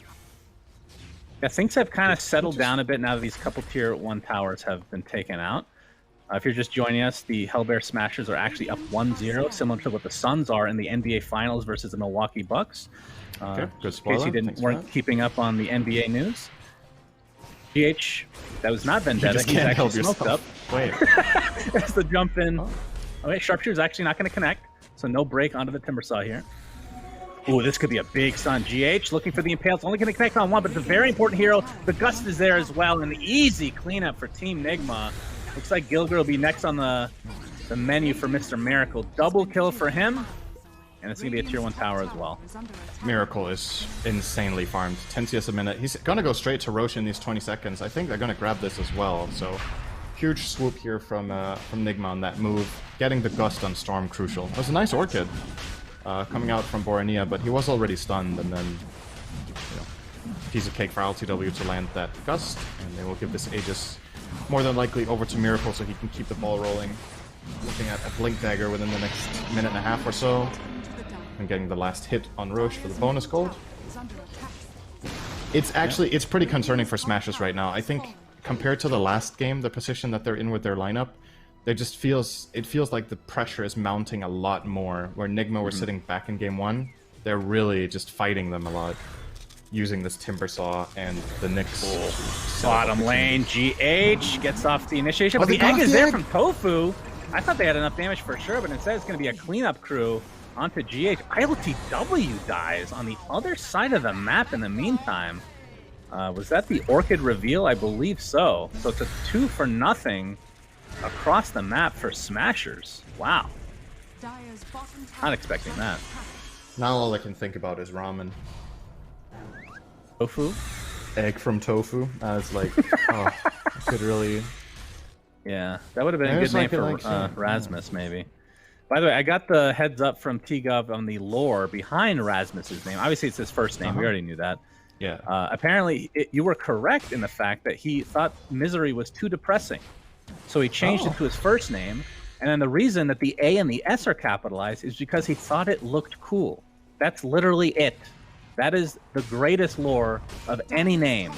I think you in should the history of capitalize Dota. the last S as well, so it's ass that's capitalized. I think that's Yeah, and that's very cool. I'm not sure if he's close with Too Good, but that could be another discussion entirely. Is this double stack is going to be found here from Team Nigma? Yeah. They'll be able to clean it up pretty easily now that Miracle has the Dagger's the coming death out. zone. Yeah, you're right, I think it's Dagger's out really as go well. time for Nigma here. You want to put pressure. Now that you have the Dagger on TA, you are way less reliant on Nyx's catch to get on top of specific heroes. Like the TA can basically two-shot Phoenix, two-shot Hoodwink. If you need to have pretty quick reactions on these heroes to get away in time. If there's literally anything else connecting on you than the TA, you just die so fast. You're going to see Tofu here. He's in a trap. Let's see if Miracle tries for it. Tofu with a good sidestep around the trees here. Really fortunate timing, actually. But there's the third attack coming in. Oh, That's the Yules. It gives him a little bit of extra time, and he's actually salving on top the of it. Sideblade. Oh, that looked spicy for a moment. Yeah, Sideblade did clip him, so the salve gets canceled. But Sideblade he lives! is so insane. How is that even a hit? That was pretty far range. Yeah, that must have been max range for sure. Has another trap out. Yeah, they're scared. Courier was killed from Miracle's side not too long ago. Has the Desto blink like you talked about the Dragon Lance, and ILTW dies again. They're going to focus on kills Ace for the here. Storm. Sunder is available, but the stun just in time from GH, so position 1 for position 1. Now the chase is on. Tofu, he's I think still the living. position one on Yeah, on Nigma's okay. team is not ILTW this game. I think it's another guy. Yeah, that's And true. he's very hungry, and he will find more food. 1, 2, Oh. 3. Not enough for The 3 rainbow, shots, actually. rainbows have never hurt so much. Bushwhack only going to connect on 1. Gilgert trying to use his ult to create a little bit of extra distance, but the triple kill for Miracle, pretty extended. This was over the span of a minute. But he is Look at the net worth on of the another game. level right now. He is 4,000 net worth ahead of the next hero, and Nigma Yeah. have a 1k lead. So this is one of those games where it's I'm not going to say it's miracle against the world, because that's like making it sound like his teammates are doing nothing, but you have so much net worth on one specific hero that is notorious for being snowbally and being susceptible in some cases. If Hellbear Smashers identify that the gold is sitting the way it is, killing Miracle just wins them fights. Because there's not enough in the tank from the rest of the lineup with how much he has taken out of the bank. So a very, very good target for Hellbear Smashers going forward here. They managed to lock that down. And he is very killable, right? He's playing without BKB, they don't have a save in their team. So if he gets caught by, say, a Storm, or a Dragon Tail, or by a Hoodwink Bushwhack, I think he can they can 100 to 0 him relatively easily, actually. Yep, I agree. Well, right now they can't because he has Aegis, but Yes, after that's that, why they're playing so absolutely. aggressively here, but... And as a result of this aggressiveness, the tier 2 tower looks to be basically dead. Borania is in the vicinity, sporting off the Kaya right now. But yeah, looks like it's going to be a freebie. This is essentially what Aegis will get you. Outer towers at the very least. Not sure if Nigma actually want to force a fight, or if Hellbear Smashers will even try to fight at this stage. As you talked about the BKB, Miracle is 700 away from finishing it, so he is gigantic. There's a lot of good items coming out. Terrorblade is close to his BKB as well, 1k off. You've got the Shard coming up for Phoenix in 50. They're actually choosing to smoke right before they get the Shard. Dragon Knight could buy his Sanj, but he's holding on to buyback Rasmus. Let's see if they do find anything with the smoke. The biggest pick possible is Miracle. Aegis has expired, so this is the reason they're smoking. Oof. And they're going to see him on the wave. Oh, this is such a good move. Yeah, it pops He's the dragon dead. form. He doesn't have dagger. Blink into the Dragon Tail, Sunray to follow, and yeah, this is an easy one. Oh, that they is even get the 600 bounty gold on for Ace. Perfect Yeah. for them. Gilger, best efforts to kill steal there with Sharpshooter, but it was a little bit too slow. And unfortunately for him, the gold goes to his carry, who's more likely to win the game with that gold. So Yeah, real shame. Real crying shame for sure. That's going to be BKB coming out for Ace now before the BKB of Miracle. Because of this one kill, it just swings the balance that much. And that's a key item for Hellbear Smashers, I think, in order to contest the Roche. So you might be like, why is Terrorblade choosing to go for BKB when he's literally only against the Nyx stun and a Gust? But the damage mitigation against Timbersaw is just huge. It allows him to stand his ground in the fights. He has a lot of armor against the TA, so he'll survive that in BKB. And against the Drow, he should also be able to handle it. Like Carapace and the Lotus Orb basically stop this initiation and start things out, but it's not going to matter. GH is donezo. Mind Control looks to be next to ILTW on the high ground with the Gust, and it just blow up Borania and Rasmus thanks to Miracle's right clicks and make it a third. Ace takes a tumble, and just like that, Team Nigma take a firm grip on this game. They even find a fourth in the backline here from Mind Control. And we talked about this, Cinderin, if there's no Roche, you can get buildings super fast with a Drow and a super farm TA. That looked really good for Hellbears. I completely understand why they went for that. Oh, they're going to get Gilger here as well, I think. Oh, good juke. All right, the scurry being of some use, but delays it. So they found the kill on Nyx, right? And they see Timber, and they feel like they're in a really good position. Miracle response comes back in, and he just two-shots them with Drow. Like, that one Psyblade, I think, took 30 or 40% of Dragon Knight's health while he was hitting the Storm. They just vanished completely. And that is scary. Obviously, Storm's still susceptible to being gusted. I'm not completely sold on his item build of going Orchid Bloodstone here, because I think when you look at how their lineup functions, if Storm has the freedom to jump, the rest of the team can follow up so easily. So I would have personally liked the BKB here out of Borania, just so he can ignore Gust and ignore the Nyx and just be like, oh, I see a target I want, I can go. They're never going to stop me. But he is obviously very susceptible to that Gust, which has killed him twice this game now. And ILTW has even elected to go for a Shadow Blade just to find more gusts, I think, against this hero. Wow, he is. This is the pub build from Dota 1. Yeah. Of course, Dragonlance didn't exist back then, but the Lothar's sniper / drow meta. I don't know if you were a part of that, because that was a disgusting period in Dota history, a very dark time in our history. It really was a disgusting time in Dota history. I remember Techies was my favorite hero. So oh my those were God. my dark years. Is that actually true? Is Tofu? He's going to get spotted out. The silence is there. Just Miracle. Yeah. That Roche was the first Roche, right? Yes. So Miracle bought his shard, actually. That's pretty cool. So gets the silence on the traps. I think, yeah, they want the silence on traps against Storm, and if they do grab the second Roche, they're going to give it to Timbersaw, which is great as well. Oh, they got the jump on Miracle. He does a bit of trouble here, but mind control's in the vicinity. Borny has already used half his HP, but a big bushwhack onto 2. Initiation, Sharpshooter's going to be connected, but it's on the Timbersaw. They really want Miracle, plus the BKB. He dies anyway. Now Chakram onto 2 with the guts from the sideline. LTW with that Lothar is being used to full effect. They're going to get 2 cores out of this. The Sunder comes through, though, from Ace and the BKB. That is a dead Drow Ranger. GH looks to be next. The Spike Carapace not in time because of the BKB timing there. Triple kill for Ace. Huge fight for Smash. It did cost him a buyback, though. Why is everyone tipping Ace? That was Gilger getting a dream stun. They're all just tipping Ace. He literally set that whole thing up with a double stun on Timber as well as TA. Oh, and if Roche this leads up. into Roche. This is so big for them. Again, though, you gotta say, I think Borania got gusted again. Isn't that what happened? I think he got gusted and killed for a 3rd time in a row now. He still popped out of his Shadow Blade and into a gust. Yeah, we're gonna see the bushwhack again. Gilger has been absolute god tier on this hero, by the way. I know some of it's set up with the Ironwood tree, some RNG there, but Tofu, okay, he has his egg, so almost not in that much trouble, really. Just trying to delay things here is Team Nigma. Mind control.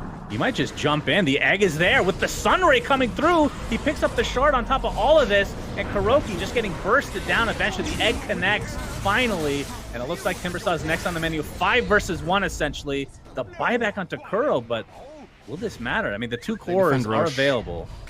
2K net worth lead for Nigma. Yeah, Roche at basically 1/3 HP. I don't know. Yeah, they're going to jump into Miracle, but there's the Gust of All. A huge bushwhack again onto 2. Can they kill Miracle? He gets all the refraction just in time. Borania trying to do enough right-click damage, but Miracle with the BKB can't sustain it. Buyback is available, though, on this Storm Spirit. Now the BKBs are gone. Ace has to pop his BKB, gets that Sunder off onto Kuro. This will be a dieback onto him if he's not careful. Phoenix jumps in as well. Has already used basically everything. Has to be careful as Ace needs to get this kill before Tofu takes the tumble. That is a dieback onto Kuro. Mind control holding his the whole time, not buying back for this fight. They do have the outpost, so he could have TP'd in. But instead now they're giving ground to Smashers who... There's no BKB on the TA. I think going in as Miracle here is really difficult. You can just get Dragon Tailed and you're in trouble. He gets forced away here. I like this from Rasmus as long as he stays alive.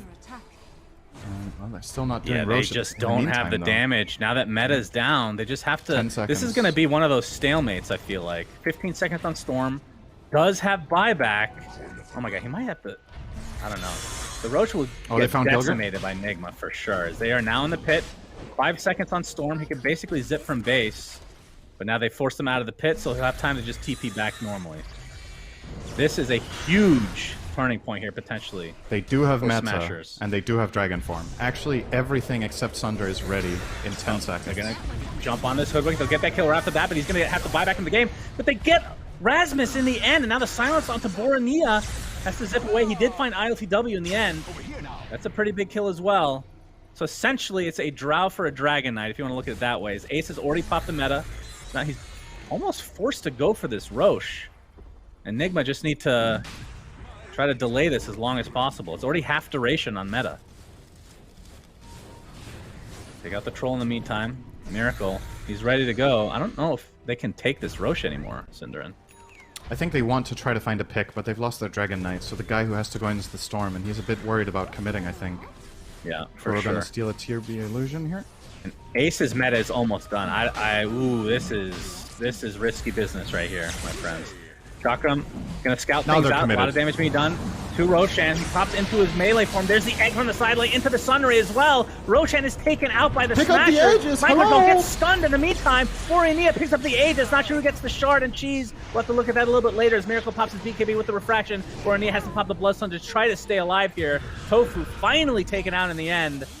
It's a 1-for-1 to start things out. Borneo with basically no mana to speak of. They just need to get the hell out of here. But the Impale, mana burn, right clicks.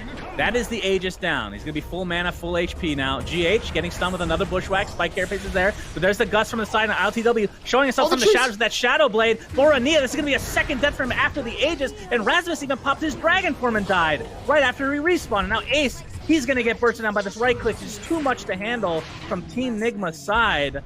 Holy Jesus, what the hell was this fight? Good Lord. Yeah, I don't even know where to start with this. Yeah, so Right, they Shard had the cheese. is on TB right now. Yeah, and he gave it also up. got the cheese. He used the cheese in that final fight, very clutch, but it wasn't enough. But he used it at like 5% health against that Nyx TA combo. But again, man, I'm gonna sound like a broken record, but every time I look at Storm, he's gusted. Like, it was again, Yeah. and again and again. He's just dying to this, and I can't Good help news, but feel he's like... going for BKB now. Yeah, he is. It is kind of late after you lost a lane of barracks, but I honestly think that could be what it takes them to swing the game around. Nice stun here from Gilgir, but Nigma will do a great job here at punishing and getting this mid lane of barracks after that fight. Like you said, though, it's all over the place, and really, I do think Nigma's biggest advantage right now is we've been harping on the Storm BKB. Dragon Knight is close to his as well, but he also doesn't have it yet. So this Timbersaw Nyx combo are just finding kills on heroes that they will struggle so much more to find very, very soon. But for the time being, big win for Nigma here. Yeah, absolutely. This might sound weird, but they have a 6k gold lead right now, right? And then the last fight, I think it was 1. If these two BKBs complete, I think the fight will be harder for Nigma than before, even with 6k gold more. Just because these BKBs really just changed the dynamic of the fight. Oh, they found him again! Oh my god. Gosh. 70 seconds, he has buyback. And now that they've taken this tier 2 bot, they can actually go for a second Rax and force this buyback out. But you're right, this not having a BKB has been basically 4 deaths, I want to say. As he has 7 right now, so that's being generous, I feel like. Tofu, he's taking a lot of damage. We'll make it back to his fountain, though. And we talked about TA. GH, of course, does have the Aghanim Scepter now, so he's a burrowed piece of dirt. Has ridiculous amplification to all his spells, essentially, in one way or another. That is a second set of racks, and now they're just going to go for a throne to try to force this buyback. Yeah, he's going to have to buy back here. Rasmus pops the dragon form. This indicates that they want to go on. Oh, the blink out from Miracle. He's not going to be able to get stunned. Rasmus pops his BKB. There's the buyback now from the Storm Spear. He zips in and does basically nothing. Phoenix is done, though, but does have buyback as well. By the way, the shard was picked up by Dragon Knight. That's who used it, and he already used his Fireball, and he's dead. And that is a dieback, essentially. GH, all right.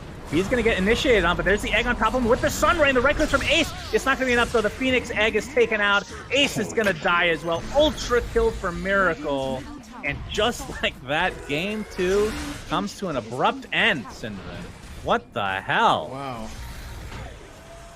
Yeah, as we know, second Roche, 80% win rate, so when you get that, you obviously lose after 3 minutes. Like, that's just... Yeah, that's true. Yeah, that was such a swift punish from Nigma. And again, okay, I'll say it one last time. They really, really took advantage of lack of BKBs. I think it was a great read from them to just identify, okay, you know what? These heroes can't deal with us right now.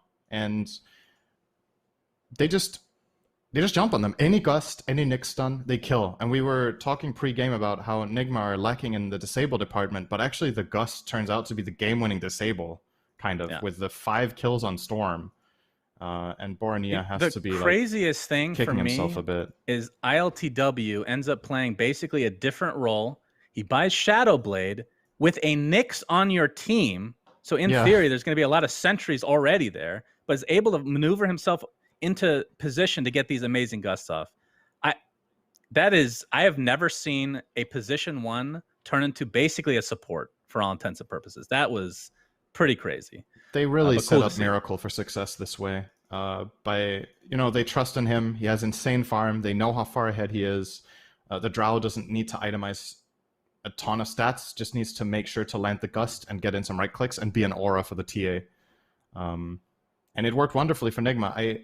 I'm still, even after this win, like, it looks like a swift win in the end. It looked tough. That Roche pit, like, the 2 minutes at that Roshan pit could have gone horribly wrong, but they did weather the storm and managed to pull it off. But I'm still not convinced. Even based on this win, I'm still not convinced in this way of drafting that they're doing right now and the way that they're playing around each other. I think there's more way to go for them if they want to win this whole thing. But it's day one. So Smashers can definitely win game 3, no doubt. But let's Absolutely. Go to a quick break and see what the panel has to say about the basically no stun lineup winning this time.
Well, it must be nearly lunchtime as I can smell fried tomatoes as Team Nigma turn up the heat on Hellbear Smashers. Sheepstick, why don't you talk me through the key pain points of that game? First of all, team, my condolences. They're doing it again. Yes. That is a loss for poor Hellbears. I think Nigma executed their high-tempo draft really well. I think Miracle going near unpunished in the game, through his own good plays, of course, but really enabled that draft to work in their favor. I don't think he died for a very long time. It was his first death when he didn't use his BKB. Gilgo got that excellent double stun. I think they just did really good movements early with Kuroki on his Enchantress, ganking the mid lane, setting him up to have a really good game. They did, at around 15 minutes, they did this great move where they took the triangle as Hellbears tried to go on Timbersaw top. And then that enabled them to like get the jump on them, kill them, and then take the first Roshan. And I think that was like the key moment that just enabled their draft to do what it wanted to do. 16-2 on that Templar Assassin from Miracle. T-Governor, do you agree that this was the Miracle show? Yeah, the way that Nigma play with the TA in the mid lane is always kind of propping him up to have these performances where it's 16-2. I think the way that Smashers were able to get those 2 kills is what allowed them to be so close within this game. I think it was like minute 12 or something, or 15. This TA had like 12k net worth. It was like disgustingly big. 19 minutes, but anyway. And it's like the fact that Smashers were able to kill him a couple of times was amazing. I think we kind of skipped past it, but the mid lane matchup between, his counterpart, the Storm Spirit, they touched on it in the cast. And I feel the reason why this TA had such a great game was just because this Storm wasn't really a threat within the game. When you don't buy this BKB, when you're jumping into the fights, like, it's Gust, Impale, Carapace, plus whatever creep Enchantress has. That's the stun department, right? And this Storm, unfortunately, he wasn't really able to be at the forefront of the engagement. And that enabled RTW to go for this kind of like utility core style Drow Ranger, going for the Shadow Blade, because it just complicated these fights. And I feel like this game was so close. Like this Roshan attempt, it was like 3 minutes and like 50 seconds long or something. It's like a 4-minute Roshan fight.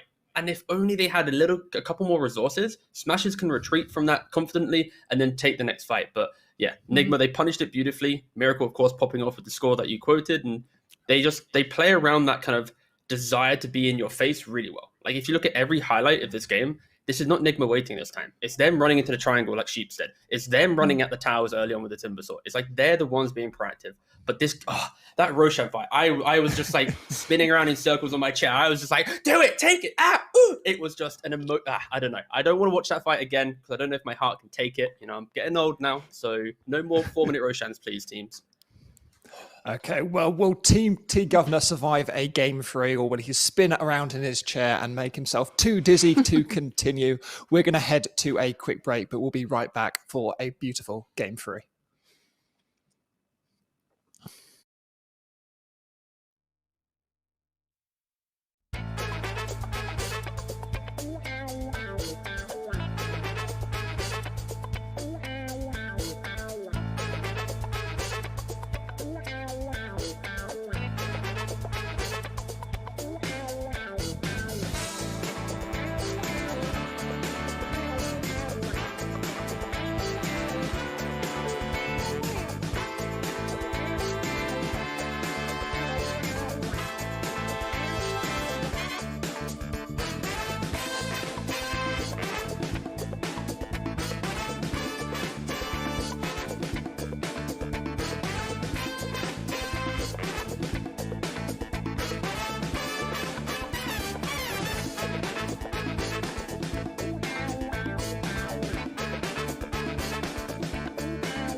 And we're back for this decisive game 3 with the momentum firmly in Team Nigma's court, with the momentum not in Hellbear Smashers' court.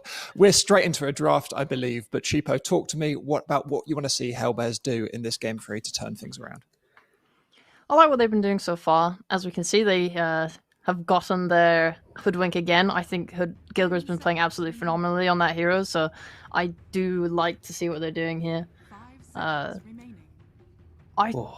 Honestly, if they can just take what they did in the first game, just not let themselves lose so hard on mid maybe this time.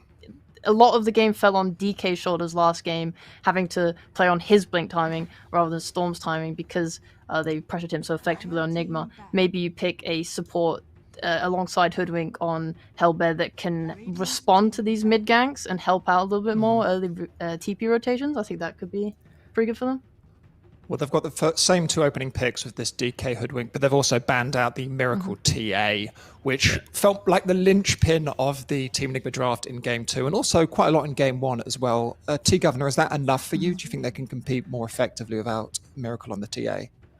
I think there's not a lot of mid heroes that have that kind of accelerant to a draft that just allows you to run across the river and kill things once you have like 2 items. So I can see why they are respect banning it. It's kind of same principle as Invoker, right? It's course works, you go for like Solar Crest, Vessel, whatever, you're fighting with your team. You take that now away, Miracle has to play a different style at mid. I think the amazing thing from this draft so far is that Game 1, we're mentioning, okay, the DK Hoodwink, will they go for the Timbersaw? But they don't really do that. Game 2, they win with like this last pick Timbersaw situation. Now it pushes all the way up into the first phase of butt picks. So just get the Timbersaw into the draft. We know how to play around it. And the scary thing here, it unlocks this aggro tri-lane that we saw in the Game 1. You know, Timbersaw just plays off on an island, can play 1-to-1 into DK, and then Nyx plus any aggressive support plus carry. That's a really devastating type of lane that you can construct from Nigma. I think Smashers have to start thinking about that now quite early in the draft. So what thoughts do you reckon Hellbear Smashers are going to be having about this, Sheep? What sort of stuff do you want them to be picking up in these next 2 picks? Well, I thought last game, we did see them get pickoffs on this Timbersaw with this Hoodwink. They were able to burst the heroes, so that's not exactly something they need to be worrying too much about. I was a little bit worried for Nigma. I won't lie. We talked about how they needed the momentum, but there were some good pickoffs on Hellbears that made it a little bit dicey for a bit. But I don't think they need to be worrying about that. I think they just need to give themselves, like I said, a way to protect their mid and not let it get pressured as hard, so that they can have a playmaker outside of this DK. I love the AA. Great hero. Yeah. Really. Yeah, it's solid. And like, it's going to be one of those simple stun into global ult, you know, killer hero.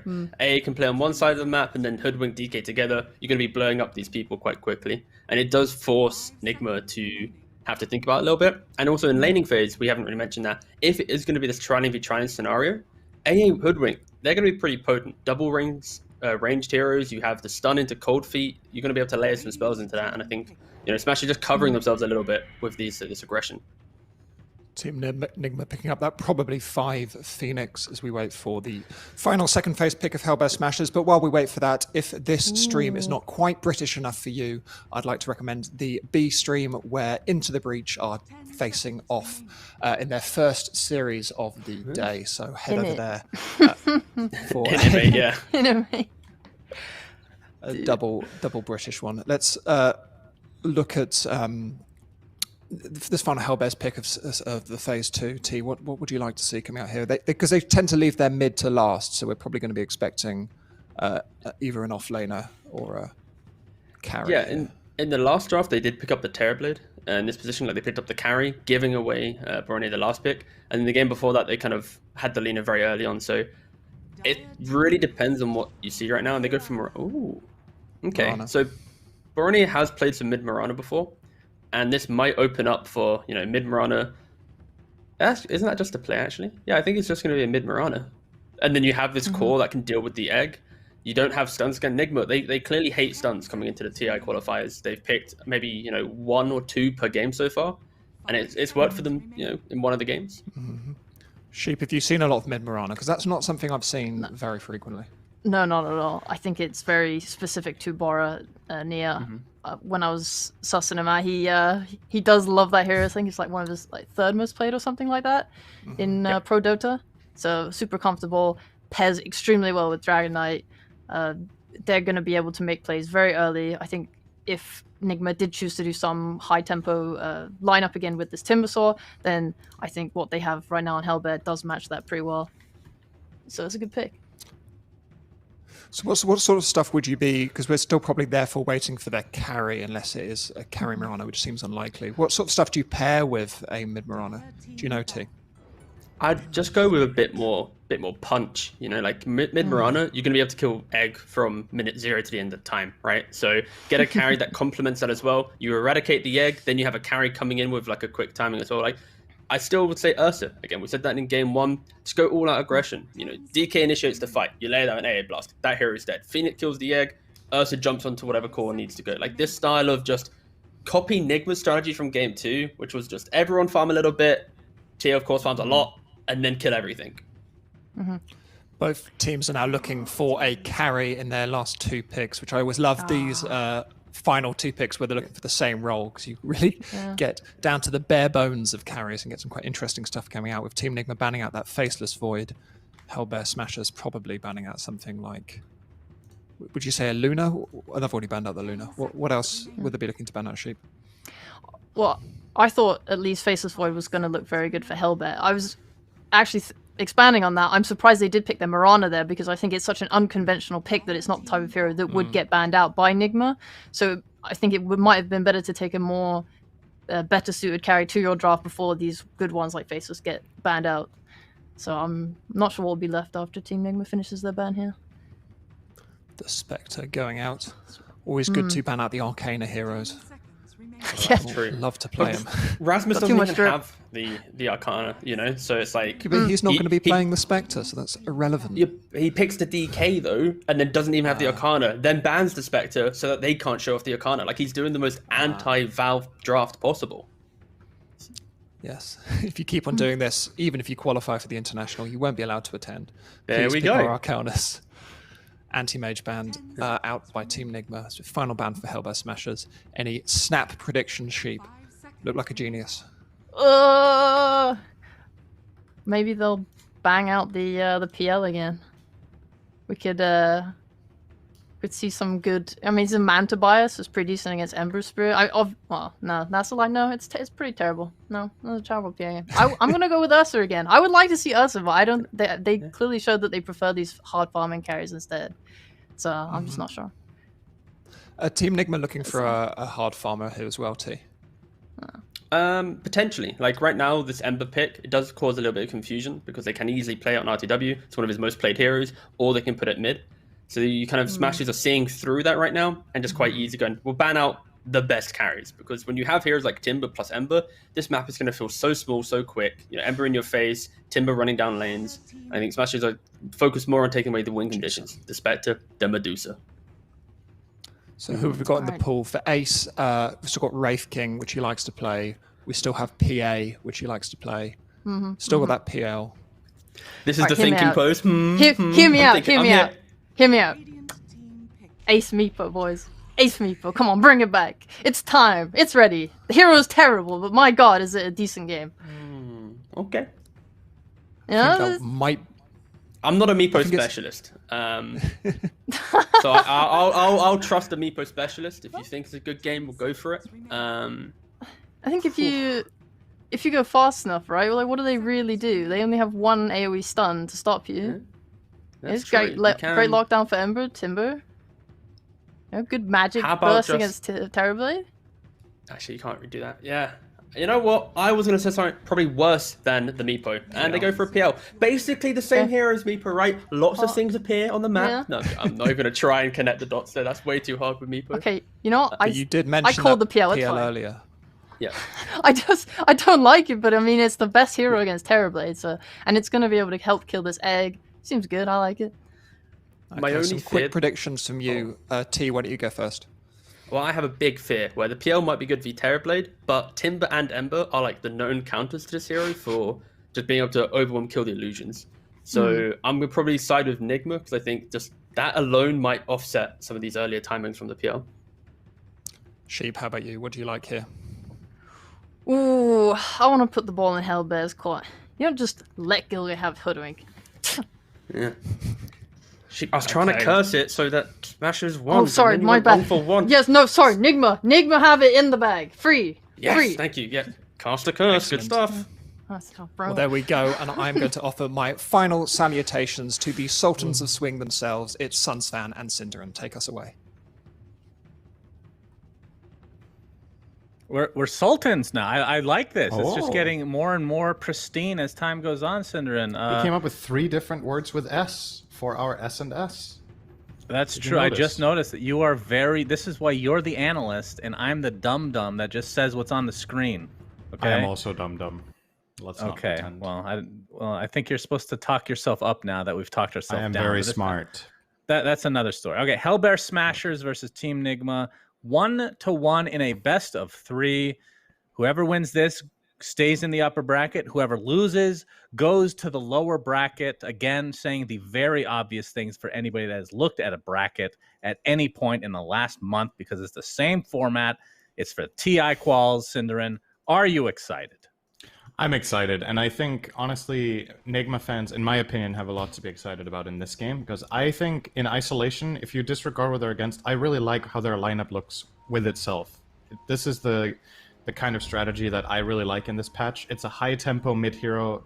Nigma do this the best when they have Miracle and Invoker, but that's getting banned every game. But they put him on this Ember Spirit, so he can play fast. They have the Nyx as well. They set up their team fight really nicely with chains in this game. It's great for Sunray, it's great for Timbersaw, it's great for Terrorblade to kill heroes. So I'm very... I'm feeling more confident in Nigma in this game, and I think maybe, I don't know, I don't want to analyze too much based on the 2 games they played, but I feel like they might have figured something out based on how those last 2 games went. Even though the last one was a win, they're making some, in my opinion, great adjustments here. For Smashers, I don't know about Min Mirana, man. I'm not sure what to make of it. I barely ever see this hero played in that role, so we'll see if Bornea can pull out some magic. Apart from that, their lineup looks solid. Again, Ace with the last pick PL, like the panel pointed out, probably a worse PL game than game number 1. Though. ILTW, he's the one that chooses death at the beginning of the game. Dragon Tail, the first blood goes to Ace. That was a double smoke from each respective side, Cinderin. We talked about last game that we don't see it very often. We see it here. Neither team ran into each other initially, but the patience from Smashers, very nicely done. It did pay off, but at the same time, look at Rasmus here. He actually has to TP to his lane now. This is what we talked about, right? When you fight that late on the runes, you are, you're susceptible to this happening. He's now TP top, so if they realize this, they can just swap lanes if they think it's good for them. They know now, okay, Dragon Knight is definitely top. He doesn't have TP. He has used his mana, so we could get that Timber matchup if we wanted to again. For now, they are electing to stay in their lanes, though. Mind control, good pressure on Tofu. Actually, skilling Icarus dive. Kuro, they were not expecting that. Yeah, very unusual. Nicely done. Ends up netting them the kill, so nicely done. It's so rare on Phoenix level 1 nowadays to see that. So I know you found this Mirana mid weird. The panel was talking about how Bornea is kind of known for this from time to time. Yeah. I need to understand that Pig. I'm guessing part of it was the leap aspect to be able to kill Egg at some point. Yeah, That's got to be some part of it. They have Dragon Tail into Arrow. Like, I see the setup, but the hero mid is very weird. Can you... What are your theories about... Like, what do you think about this matchup to start things off? Ember versus Mirana. That's probably the primary reason we don't see very much mid Mirana, right? Is that it just doesn't really have any very good matchups. The hero has relatively weak base stats. The attack animation is not great, so I think Miracle's just going to have a great time in this lane. I don't see Mirana, like, basically ever winning here. She can probably draw if she does well. And also, a lot of these range versus mid matchups, you know, historically, ranged heroes do very well, but now that there's more water runes and everything, a lot of melee heroes are actually thriving, just getting those runes all the time. And Ember, he's going to be able to push the lane with Flame Guard, get water rune every time when he wants. He's going to grab one right now, as a matter of fact. And yeah, I don't know. I think Smashers were digging a little bit deep. They wanted to pick a Barania hero so that they could last pick the carry. So it was between either... What were his options there? It was Mirana, or there was one other hero he plays a lot that was still in the pool. Lina was still there. So he could have grabbed the Lina, but he would have picked it into Nyx, which is a really hard matchup. When they had it in game 1, Nyx was banned first phase. Yeah. I mean, early on, Miracle is definitely favored right now, has an 8 CS lead, but I mean, at what point... Like, from Bornea, what are you looking for? You're just looking to survive the lane until you can get these combos off? Or you're looking for a rotation from... I mean, it's not like DK can come early, right? And the only other potential setup is the Bushwhack. Yeah. I feel like they have to get some sort of value out of this arrow setup in, like, close to the end of the laning stage. For sure. From the catch-up, at least. I don't think you try to win mid by killing there. I think you focus on using the Mirana to enable the team rather than the other way around. Rotating on mid is just too hard in this game, so don't bother. Let Mirana get levels, let Mirana get some farm, and hopefully for her she can find a connection on Dragon Tail in the top lane on a Terrorblade kill. Which is one thing Mirana's pretty good at, is killing Terrorblade early on. She has a lot of magic damage. Tofu will die. Kuro and Mind Control finding that. Mind Control the 0-2-2 build here.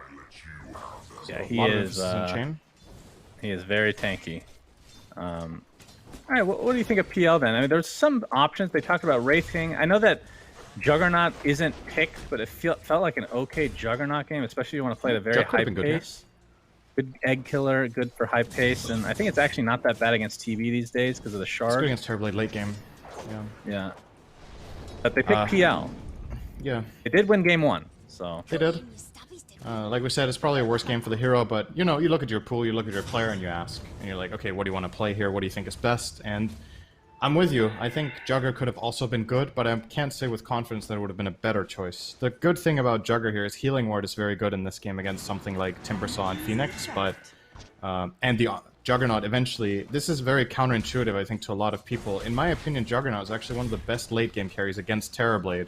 But the reason we're so hardwired to think of Terrorblade as a Jug counter is that you go back a year and people were counterpicking Jug with Terrorblade and just running him over in the mid game. But with the new, like with shards, with new talents, with new items, the balance has just shifted a bit. Where I think Jugger can actually, we saw that at the major in a game even. Yeah. There was a Juggernaut late game that just bodied Terrorblade when it got late enough. So, but yeah, we have the PL here. GH top lane. Yeah, I didn't think they would have enough damage, but with the 2 levels of Bushwhack and Acorn Shot was just enough. Yep. We're seeing the 1 level of Breathe Fire right now. LTW here. Good pressure. Ooh, all right. He's actually in trouble possibly here. Oh, good bounce back on that. That's not quite there, but the one more right click will do it, and the vision from Rasmus ensures that they get that kill. So 2 kills here in the top lane for Smashers. That is very, very good news. And that was basically a 50-50. That Acorn shot had to bounce back to Terrorblade not on the creep to get the kill, and Gilgir rolls a natural 6. Wait, that's not a good roll, is it? He rolls a 6. Oh, boy, I don't know anything about D&D. I'm sorry, everybody. I know out something there. about Really regular apologize. dice. 6 is good in most cases. Yes, I think so. The 1 is bad. That's the snake eyes. Tofu forced to TP out bottom. Yeah, they're just continuing to just spam out the ILTW in terms of the magic damage, which is what you have to do at this stage of the game. But back to mid lane. I mean, look at the CS. I don't know how much of this is actually jungle creeps, but Bornea, it's only 6 CS behind. Oh, he's keeping up. This is, But he's pretty he's 500 net respectable. worth behind, though. So Yeah, that's true. Yeah, that's pretty significant, actually. But at the very least, he's not out-leveled horribly. I mean, I was expecting this to be just absolutely awful. So if you're a Smashers fan, you gotta be happy with that. Bushwhack onto the illusion and the tree as well. Top lane. You're seeing this Got him damage again. come The through. ore, yes. Cold Feet actually procs as well. Now the TP's come in, so it might cost Rasmus his life, but he'll take this any day of the week. In fact, it takes Miracle TP as well. You get the Bushwhack, but it's not really going to prevent anything. So it's a 1-for-1. But this leaves Mind Control in the bot lane just to fend for himself here, and he has pushed Ace completely out of lane.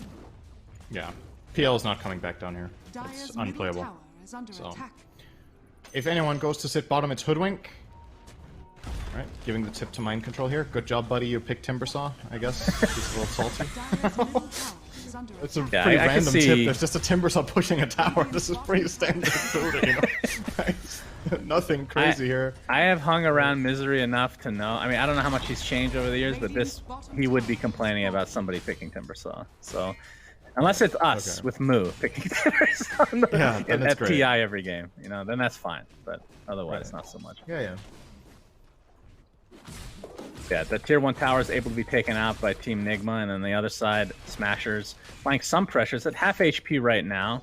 Rasmus not quite level 6, but still has done a significant amount of damage to this tower. He's getting another Dragon Tail off. He's just spamming this in left, He right, and is center. actually dead for this, I think. Yeah, that's TP support. Oh, Bushwhack onto 2 again. GH gets the Impale off in the meantime, though. Kuroki, level 4, gets off the Fairy Fires. Rasmus is just running around in circles. But with the rotation of Mind Control, you have to think that it's inevitable death here for Rasmus. We'll wonder if a TP comes out. That's the real question, Cinder. Who TP's whom here? Rasmus dies to the hands of Kuroki, as usual. And no tips at all, so really disappointed. He is forcing some movement, at least with this, but it did feel a little bit overzealous to try to go for that stun under the tower in that situation. Enigma very quick with the punish, but with obviously Mind Control rotating up there, this now gives Ace a little bit more space to work with down here, because now he has access to the creep waves. He's going to farm wave plus hard camp every minute. Probably even get the Tofu's small dead. camp as well as another kill. And near that triangle there, another Bushwhack, though, Bushwhack. into the arrow this time. Looks like GH can take the brunt of the damage there, but it's not a whole lot of damage to speak of, as Nyx is going to take a tumble, so it's a 1-for-1 across the lanes here. Now Rasmus, I mean, he has a 3-level deficit if you compare the off lanes here, Cinder. That is pretty gigantic. I mean, can't be too surprised, I guess, although at this stage, Misery maybe a little lower than you would hope for sure, at this stage of the game. Have Dragon Tail now, though. Yeah, I guess it's also a bit expected, right? If you consider how early Mind Control is left alone, he will get a bigger experience. Like, he just has more experience to draw from than Rasmus, so it's not like he just destroyed the lane way harder than him. But I think at this point you would ideally like to be level 7 as DK. So he's definitely slowed down a bit. But he gets that 6, they have the Dragon Tail. Obviously this makes for a very easy arrow setup like we've talked about now with the range setup from DK.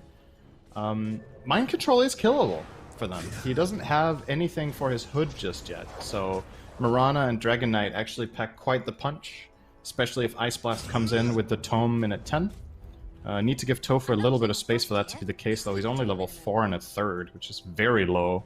Not even bridging the gap to 6 with that Tome. But they're going to try the kill regardless. He's going to get Bushwhacked here, and Super the dead. arrow to follow, and all the extra damage thanks to the Ice Vortex. Gilgir More level than 6 enough. makes it Yeah, very big easy. kill. Now Rasmus might be able to just solo this tower if there's no TP support on the way. Denying the rune is Gilgir. Oh, gets the Bushwhack off again. I don't know if he's missed a Bushwhack in all 3 games. He's played the same hero, so he's got the practice for sure. I'm impressed, though. I'm really impressed with his play on this hero. because we saw a lot of games in the major, and it was just, you know, it was a hit or a miss, but a lot of underwhelming games. I feel like consistently throughout these 3 games, he has been on point. He's been good for sure. I definitely see why they value it this much when he's playing it like this.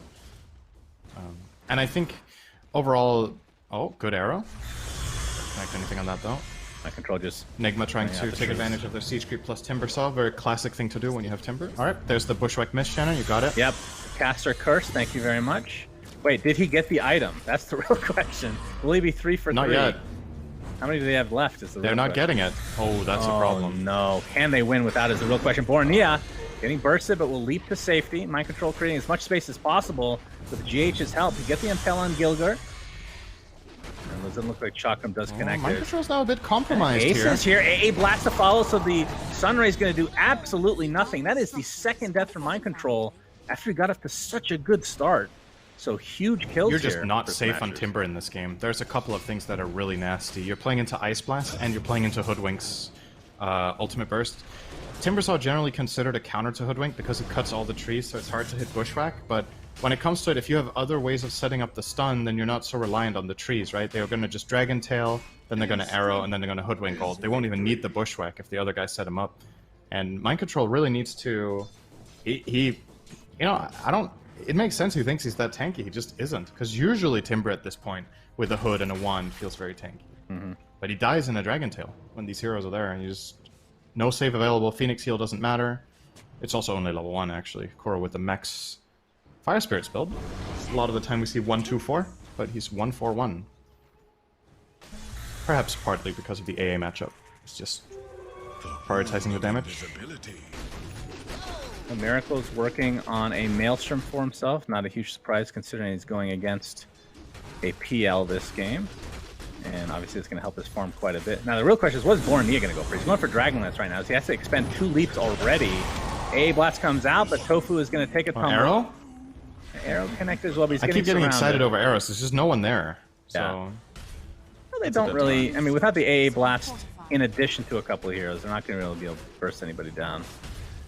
But do you have any clue what the build is for Mirana? This looks like a right-click build. yeah, I think he's gonna go Dragonlance Maelstrom, probably. Oh, Impale. Okay, Ace, he does have Doppelganger onto the other side of the cliff. Miracle gets the ensnare off, but not a whole lot of follow-up, so he'll get the one. Keep in mind, he's top net worth, actually, on the PL. After that start bot, Ace has been doing a really good job at finding farm. Gilger's dead. Easy pick for Miracle. Yeah, Ace also did a good job of finding the Possessed Mask in the jungle. That'll help his... I mean, he, like you said, he had to get into the jungle at level 5, right? So not exactly the best jungle hero, for sure. That stage. Bornea. Alright, now he knows that Spike Carapace is on cooldown. Not able to get the arrow off. Again, no real connection. And his farm is... okay, BKB. but not compared to Miracle. Miracle's doing quite well. So I suppose Mirana has a pretty big power spike on level 15 as a core with right clicks because you get 75 attack speed from leap from the talent, and you get 15 damage on 10. Just instinctively looking at this item build, Dragonlance into BKB, I feel like this hero does not do that much damage, but I'm ready to be surprised. Like I said, not very popular right now. And that could also catch Nigma off guard, you know? That's something that they're not very familiar with playing against in this current patch. So there's a little bit of an X factor there. Yeah, he has the shard queued up as well, so that gives him an extra leap, and it gives him a critical strike, a 1.5 critical strike during, I don't know how, I guess it's during the whole duration of the leap buff itself. As Mirana gets initiated on, but he is he's good to go. How long is the buff, actually? Say in 2.5 seconds. Oh, there it is. Yeah. Wow. So 2.5 seconds, and you get 4 leaps, and you get a 1.5 crit. Yeah, and it's a guaranteed crit, right? Yeah. Every attack. That's the way that I read it. Is that that's pretty decent, actually. Yeah, that's not bad. Oh, ILTW, he is out. Good time to CP. Perfectly fine. No need to get excited, Cinderin. Good effort. 2K net worth lead here, though, for Team Nigma. But you're right, the BKB right out of the gates, basically, after Dragonlance, is quite interesting. As Ace is getting initiated in the triangle again. TPs are coming in though. Ace got dusted, it looks like, but there's initiation from Rasmus this time. 3 heroes grouped up here on the side of Team Nigma as the egg is popped. Can they kill it? There's the leap in with the right click from Mirana. That is more than enough, but it might cost him his life. He's going to turn this around with the Ice Blast. Just hit everybody. Miracle now on the run. He's going to be shattering here pretty soon. A 3-for-1. It just costs Rasmus his life. He'll take that any day. Ooh, I didn't know that interaction worked that way. The Bushwhack Timber Chain? Did you see that? Yeah, it apparently works like that. That is very weird. Is that not a stun, technically? It's kind of like Yules, where if you Yule after throwing Timber Chain, you break the Yule, and you also break offensive Yules. I don't know why it works like that with Bushwhack, because technically he's stunned to a tree, but I guess just that minimum bit of movement he does when stunned in the chain separates him from the tree, and when you're not bound to the tree as Hoodwink, it obviously stops the stun, so... Huh. I don't know, it's a bit weird to me, but... That one feels we're just gonna have like... to accept this and move on. Yeah, I remember that cartoon. That was good stuff. The Dota reporter. That does feel like a bug, though. I know there's a couple interactions with Hoodwink who were like, they could just keep that as a feature, probably. So we're going to see Team Nigma pursuing the Smashers jungle. Ace is going to spot Good this out, defensive though. ward. Yeah, they see Miracle. They're going to play their pressure to them to start with, but GH gets out the mana bar. The stun. Yeah, the AA Blast comes in, connecting onto 2. But you can see that Ace is taking the brunt of this damage along with Rasmus on that Whirling Death. But the PL is dead just like that, in addition to the AA. It's going to be the cleanup on the Phoenix, though. So 3-for-1, actually. My goodness, Rasmus. I thought he got out of there, but in control. Great Sunray from Kuro. That was really impactful. I think he had it on 2 enemies and 2 allies the whole time. Because in that choke point, Phoenix very, very good with that Sunray. And they're gonna reap their reward with a tier 2 tower. ILTW just untouched. Getting the job done. So Mirana had a double damage in that fight, and she did a lot of damage with that. So she can definitely deal damage when she has a rune doing Bushwhack into the arrow. Mr. Miracle is dead. A blast connecting on LPW, but the sharpshooter will not end up hitting him this time around. Pretty big kill, though, after a really bad fight for Smashers. Rasmus is going to pop that Dragon Form. Might find Kuroki here. They get the nice stun. Yeah, great layering from Smashers again. And this will be turning into a tier 1 tower to boot. Yeah, so I was going to say a little bit earlier that it's problematic for Smashers how far behind Rasmus is falling in this game. He has 6k net worth, and the reason that's an issue is they rely a lot on him to set up and ideally get multiple stuns in the fight, but it feels without a BKB, if he jumps in and stuns afterwards, he's going to die to Sunray, he's going to die to Timbersaw, and oh boy, that's a Hoodwink that was there a moment ago. From 100 to 0. Goodness gracious. Did you hear my dog barking? I sure didn't. My boy Onion at it again. You didn't? Huh? No. Oh, how nice. Oh, Onion, hi for me. Appreciate his presence. Bit busy right now, so can't say hi to the dog. Okay, that's too bad. Well, maybe you can get him to cast with you next game instead of me. That'd be great. But yeah, Rasmus sees GH. There we go. Yeah, they're going to get the Dragon Tail into the Ice Blast. Easy peasy, like you said. Miracle does have a Remnant out, so like he'll be fine unless they can get a crazy initiation somehow. But it looks like it, again, I haven't seen this Mirana firsthand, but it does feel like this timing of BKB into Shard is kind of the go time. And we'll see how powerful great so it is. far. He's 5-0-6, he has decent farm. My primary concern is his ability to win late game against Terrorblade and Timbersaw, but if he can keep up this pace, he might just get there. Very, very excited to see how this pans out, especially the 15 talent, how much that matters. So yeah, good stuff. BKB is complete and 200 gold for Bornea. And how we're looking for Rasmus. So he's far away from his. 3k to go for his BKB, and it's just so important. We've seen a couple of fights this game. He blink stuns, and then the punish from Phoenix Timber is just instant. He can get caught in the next stun as well. So has to be very careful with how he approaches fights. Mind Control actually picking up a Heaven's Halberd. You don't get to see that every day. Obviously really good against Mirana if you can get in range, and Doppelganger does not dispel it, so a good way to tell which the real PL is, I guess. And evasion is always nice. In fact, they don't really have any heroes. I mean, there's a butterfly being built by LTW as well. don't really want to buy MKB on anybody. Like maybe Mirana, like much later in the game. It's like she relies on. I think Mirana doesn't mind buying MKB too much because she has so good attack speed, right? So you get a lot of procs. Well, yeah, I'm just saying, so? like, it's one hero, though. You know, PL's still that hero. Dragon Knight's not going to get anything like that. He's just a setup stun, essentially, at this stage. Yeah, I think I definitely agree with you. I am really excited to see if this Mirana works. I am kind of rooting for it just because it's not a hero we get to see so often. At all, in fact. And if we do, it's a support, right? Yeah. Oh, Gilgar getting spotted out. Gilgar. Yeah, Gilgar is really high level. He's level 13. GH is level 9. Super high level on this Hoodwink in this game. Ooh, Courier. Looking to get involved. Dead. Dust. Very dead Courier. Bushwhack onto 2, but the Spike Carapace ends up stunning him in turn. Arrow doesn't look to connect there as the break is now to GH. Rasmus trying to do as much damage as he can from the sideline. That's a buyback onto the Hoodwink though. Borania not able to leap to the high ground to finish off the Nyx Assassin. Just going to get beat down by these illusions in the meantime. I believe Smashers need to just reset here. Ace from afar has the shard now. Those illusions are going to be much more annoying with that Spirit Lance. Just getting chased. Another great Bushwhack stun, but Ace is just going to get bursted down in the end. Didn't have another Doppelganger to work with. Egg is on the high ground, but I think they're too far away as Rasmus just getting right-click from afar. And Borania, no leap to speak of. If they can find this kill, this will be enormous. That'll be it. So it's a 2-for-1 and only consummate support. Now they can beat onto this tier 2. They got the Nyx with, I think, the final tick of Ice Blast, so it must have been very close to the end, so they do get that, but really, really good 4-step from Kuro in this game. Cool item choice as well. Like, it's a way of solving the Bushwhack problem. You don't see this item bought first on Phoenix very often, but he gets this ability to disconnect the combos that Hellbear Smashers are trying to do with Hoodwink stun into arrow, Dragon Tail into arrow, and Ice Blast. So basically that one 4-step last fight, I think it made the arrow miss and the Ice Blast miss on the Terrorblade that they were trying to kill. So good foresight. I really like the choice this game of buying that in the Phoenix.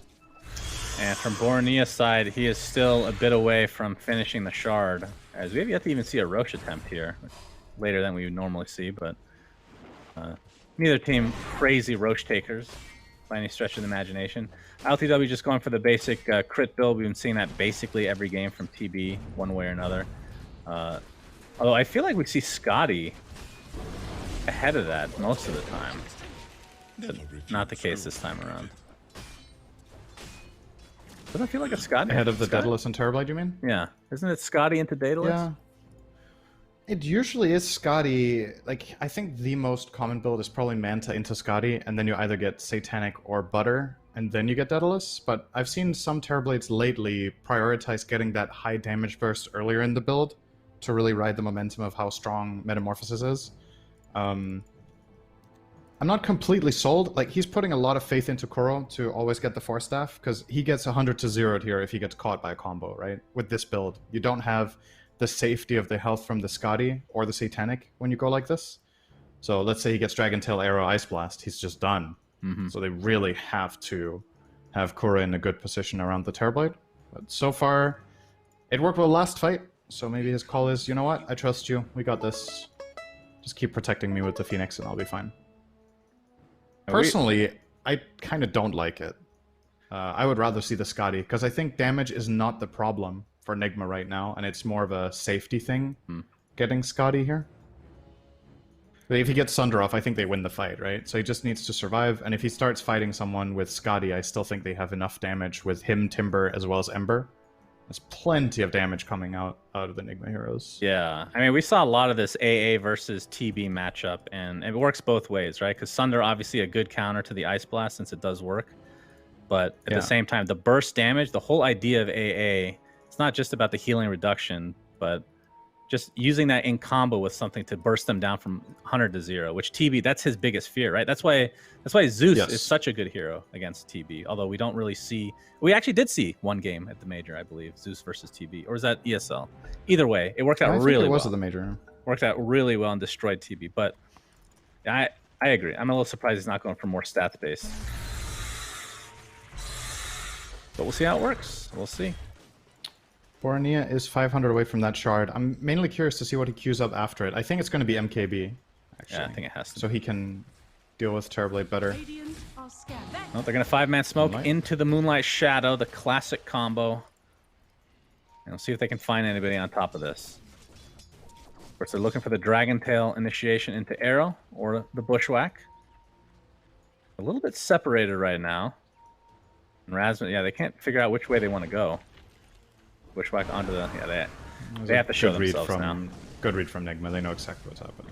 Rasmus popped the They did actually Dragon Moonlight Tail. and smoke under that ward, right?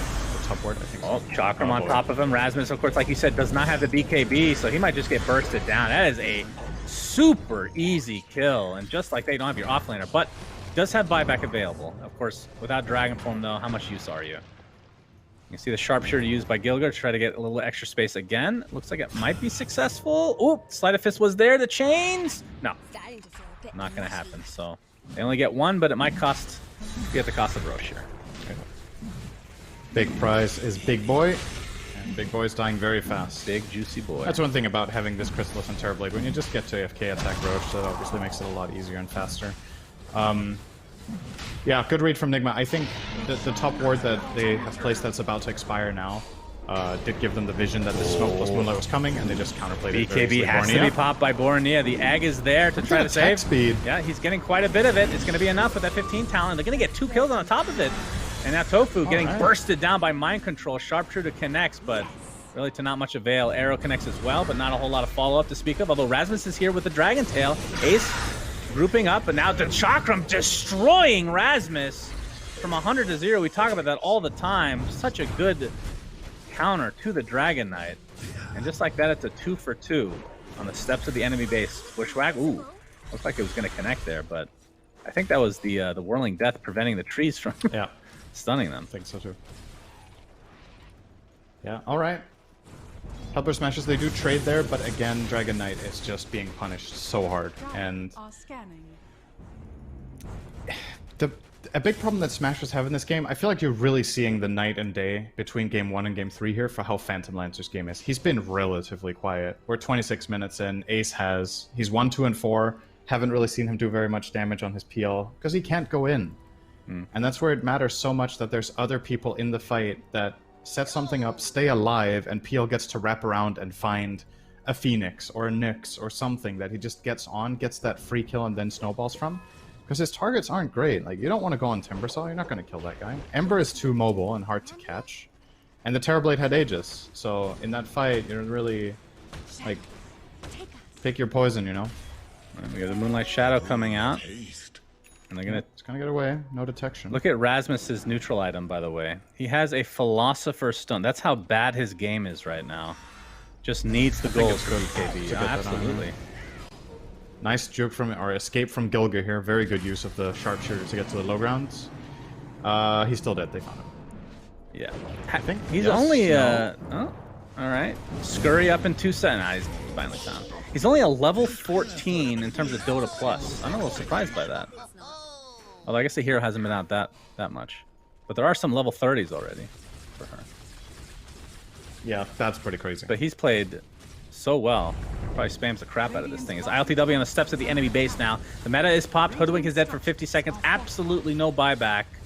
And everything online for Team Nigma. Rasmus still not able to have the BKB coming out yet. ILTW. Oh, he gets arrowed. arrow. Better be careful here. Ice Splash to follow. Has to sunder a teammate. He does so onto Kuroki. The Ice Blast ends up being wasted for the most part. Bornea has to go back to base now. Haven't really seen the leap into the crit strike yet. As oh boy, they get the start off on the Phantom. Ace is bursted. So good from Huge GH. That Spirit Lance was not targeting Nyx, but the bounce from the shard went on GH, and he Carapaced and then got a max range stun. Yeah, that's rough. Huge punish onto Ace, and this is a really big problem, because they're probably going to be forced to buy back the PL here. Yeah. I don't think Nigma has to go back. ILTW with Aegis could still go hit. Yeah, he still has see arrow, if he can but force you more can out tell of they them. just don't want to go on mind control now. They There get it. Now they might just is back the off. They don't buy- have yeah. to necessarily. Aegis still in ILTW. Still in melee form, obviously. Meta's not available for another 90 seconds, and looks like they're trying to disengage. A blast with the Dragon Tail setup into the leap. Here are the crits, Cinderin! The crit! It's not that much. It's not really not that much right now. Yeah, he needs Good another participation award there. Gets the You Tried medal for the right clicks for 200 damage, of which 70% gets blocked by Timber. item. Yeah, that's pretty sad. Yeah. But He's once so he tanky. gets He has Halberd MKB, Heart. Cinder, MKB is when it starts to take off. Yep. Then you still need to claw through a Timber with what's it called? Halberd Heart. Yeah, you ignore him. That was definitely not the play. Yeah. This is looking really good for Nigma. I feel like they came in a little bit cold in game 1, and then in game 2, still not super convinced with how they played and what they strategized, but this game, it just feels cleaner. Like, there's more control of the map, there's a more clear game plan, there's more structured team fights. And I really think so much of that comes from the fact that they have this secondary way of catching and poking and prodding with the Ember. That's not to say TA obviously stomped in game 2. Like, Miracle has played great today, but yeah, just from a Unity perspective of how their heroes play, the flow of the game just feels natural with how they move around. So really liking their progression in the series. Within reach of the tier 3 tower mid, they get it pretty much right off the bat. Here's the Dragon Tail AA combo, connects onto Great only Ice one Blast. essentially though. ILTW walks it off for now. They're gonna find the Hoodwick in the backside. Does have buyback. GH has the Aghanim Scepter. Talked about how he's getting heavily out-leveled, but he finds the farm. Obviously his team helped out here quite a bit. And he's just gonna get into burrow form right next to the barracks. Bushwhack again, the setup, but no A blast to follow. But there's the Sunray with the egg on the back line, healing up GH to a high degree. So much damage mitigation. Rasmus melts. And this is going to be a second set of racks for Team Nigma. And they still have Aegis. No, they don't. They do not have Aegis. Ice Attention. Blast might come in here. Yeah, but they look That's what pretty they were okay. lacking there, the smashes on that go. It was actually a little combo. Gilger got a 3-man stun with the Bushwhack, and then they connected Spirit Lance and some damage out of Bornea, but they didn't have the blast, so they got healed up by Sunray. They're again dodging away from Miracle. Gonna get healed up by Yeah. Sunray once again. It feels like without AA blast, there's just no hope for They don't have enough a team damage fight. to get through that heal. So they either need to find the Phoenix with PL, so that Phoenix can't stand in the backlines and heal, or they have to Ice Blast combo. It really is the name of the game here. Can you talk to me about this? So again, we had this discussion at the major, but Ace, he went Aether Lens with the shard, which is kind of like, you know, you end up turning into an Octarine at some point, and it felt like a meme when it first came out, but it was pretty effective. Why choose it this game and not the previous one? Is there? I might have to hold on to these thoughts here, but I'm interested to know like why this game. I think When it wasn't his apparently good mindset here before. is he's having a harder time going in, so he's kind of a land spot. And with this item, you get the cast range and you get the mono region and mono pool, so you can keep throwing out lances. Like, let's say he was building up toward a Scotty instead. The Scotty has almost no value because he can't use it in the fight. He can't go in. So I guess that's how he's thinking. This is how I do the most damage in the game, and I'm kind of with him on it. It's just, it really makes you question, was this a good pick to begin with, right? Oh, the FPS has gone down the tubes. That means meta has been pop Cinderin. Yep. Oh, that wasn't meta. What caused my What was that? Uh, Oh, that was a reflection then. A reflection on multiple heroes. Okay. you have found a Nemesis match. That's not true. Nobody does that. Nobody's playing that. That's actually I impossible. actually like Nemesis. Yeah. I do. I think it's fun. Oh, here we Rasmus go. onto BKB. Could be a Big great A Ice Blast. blast onto 3. They blow up ILTW. No buyback for him. GH stuck inside his burrow. A big potential fight here if they can get more out of this. Dragon Tail is going to connect, but Miracle has created a lot of space between him and Hellbear Smashers. Mind Control out of mana completely, so it looks like they'll be able to clean him up at the very least. So a nice mini comeback here from Hellbear Smashers. But what can they turn this into? It took them 20 seconds, 5v1, to kill him, it felt like. But they got him. Rough He was stuff. out of mana. Yeah. Yeah. Alright, A little good rough on the hold. Roshan timing. There are two lanes of barracks down, but that was a really good Ice Blast catch onto the Terrorblade. I'm not sure if Kuro wasn't able to force stuff him. I think he was stunned facing forward, so then obviously no way to get him out of trouble. And they pile on him, and that's a lot of gold going the way of especially Tofu and Bornea. Bornea is almost done with his MKB off of that. Prize is mine. Could be a turning point, but there's still so much to cover from them. They're really far behind. The next Roche would be big. He's spawning in 10 seconds, but no one is checking it. Tofu is kind of heading over. Yeah, so Gonna they'll have be about 20 annoyed by seconds GH. to take it before Timber's up, but They can't. they don't have a... I mean, I guess Mirana is starting to turn into a bit of a Roche killer. PL's... It's not the worst, but they wouldn't take it fast enough is what I'm trying to say, so Timber would be up anyway.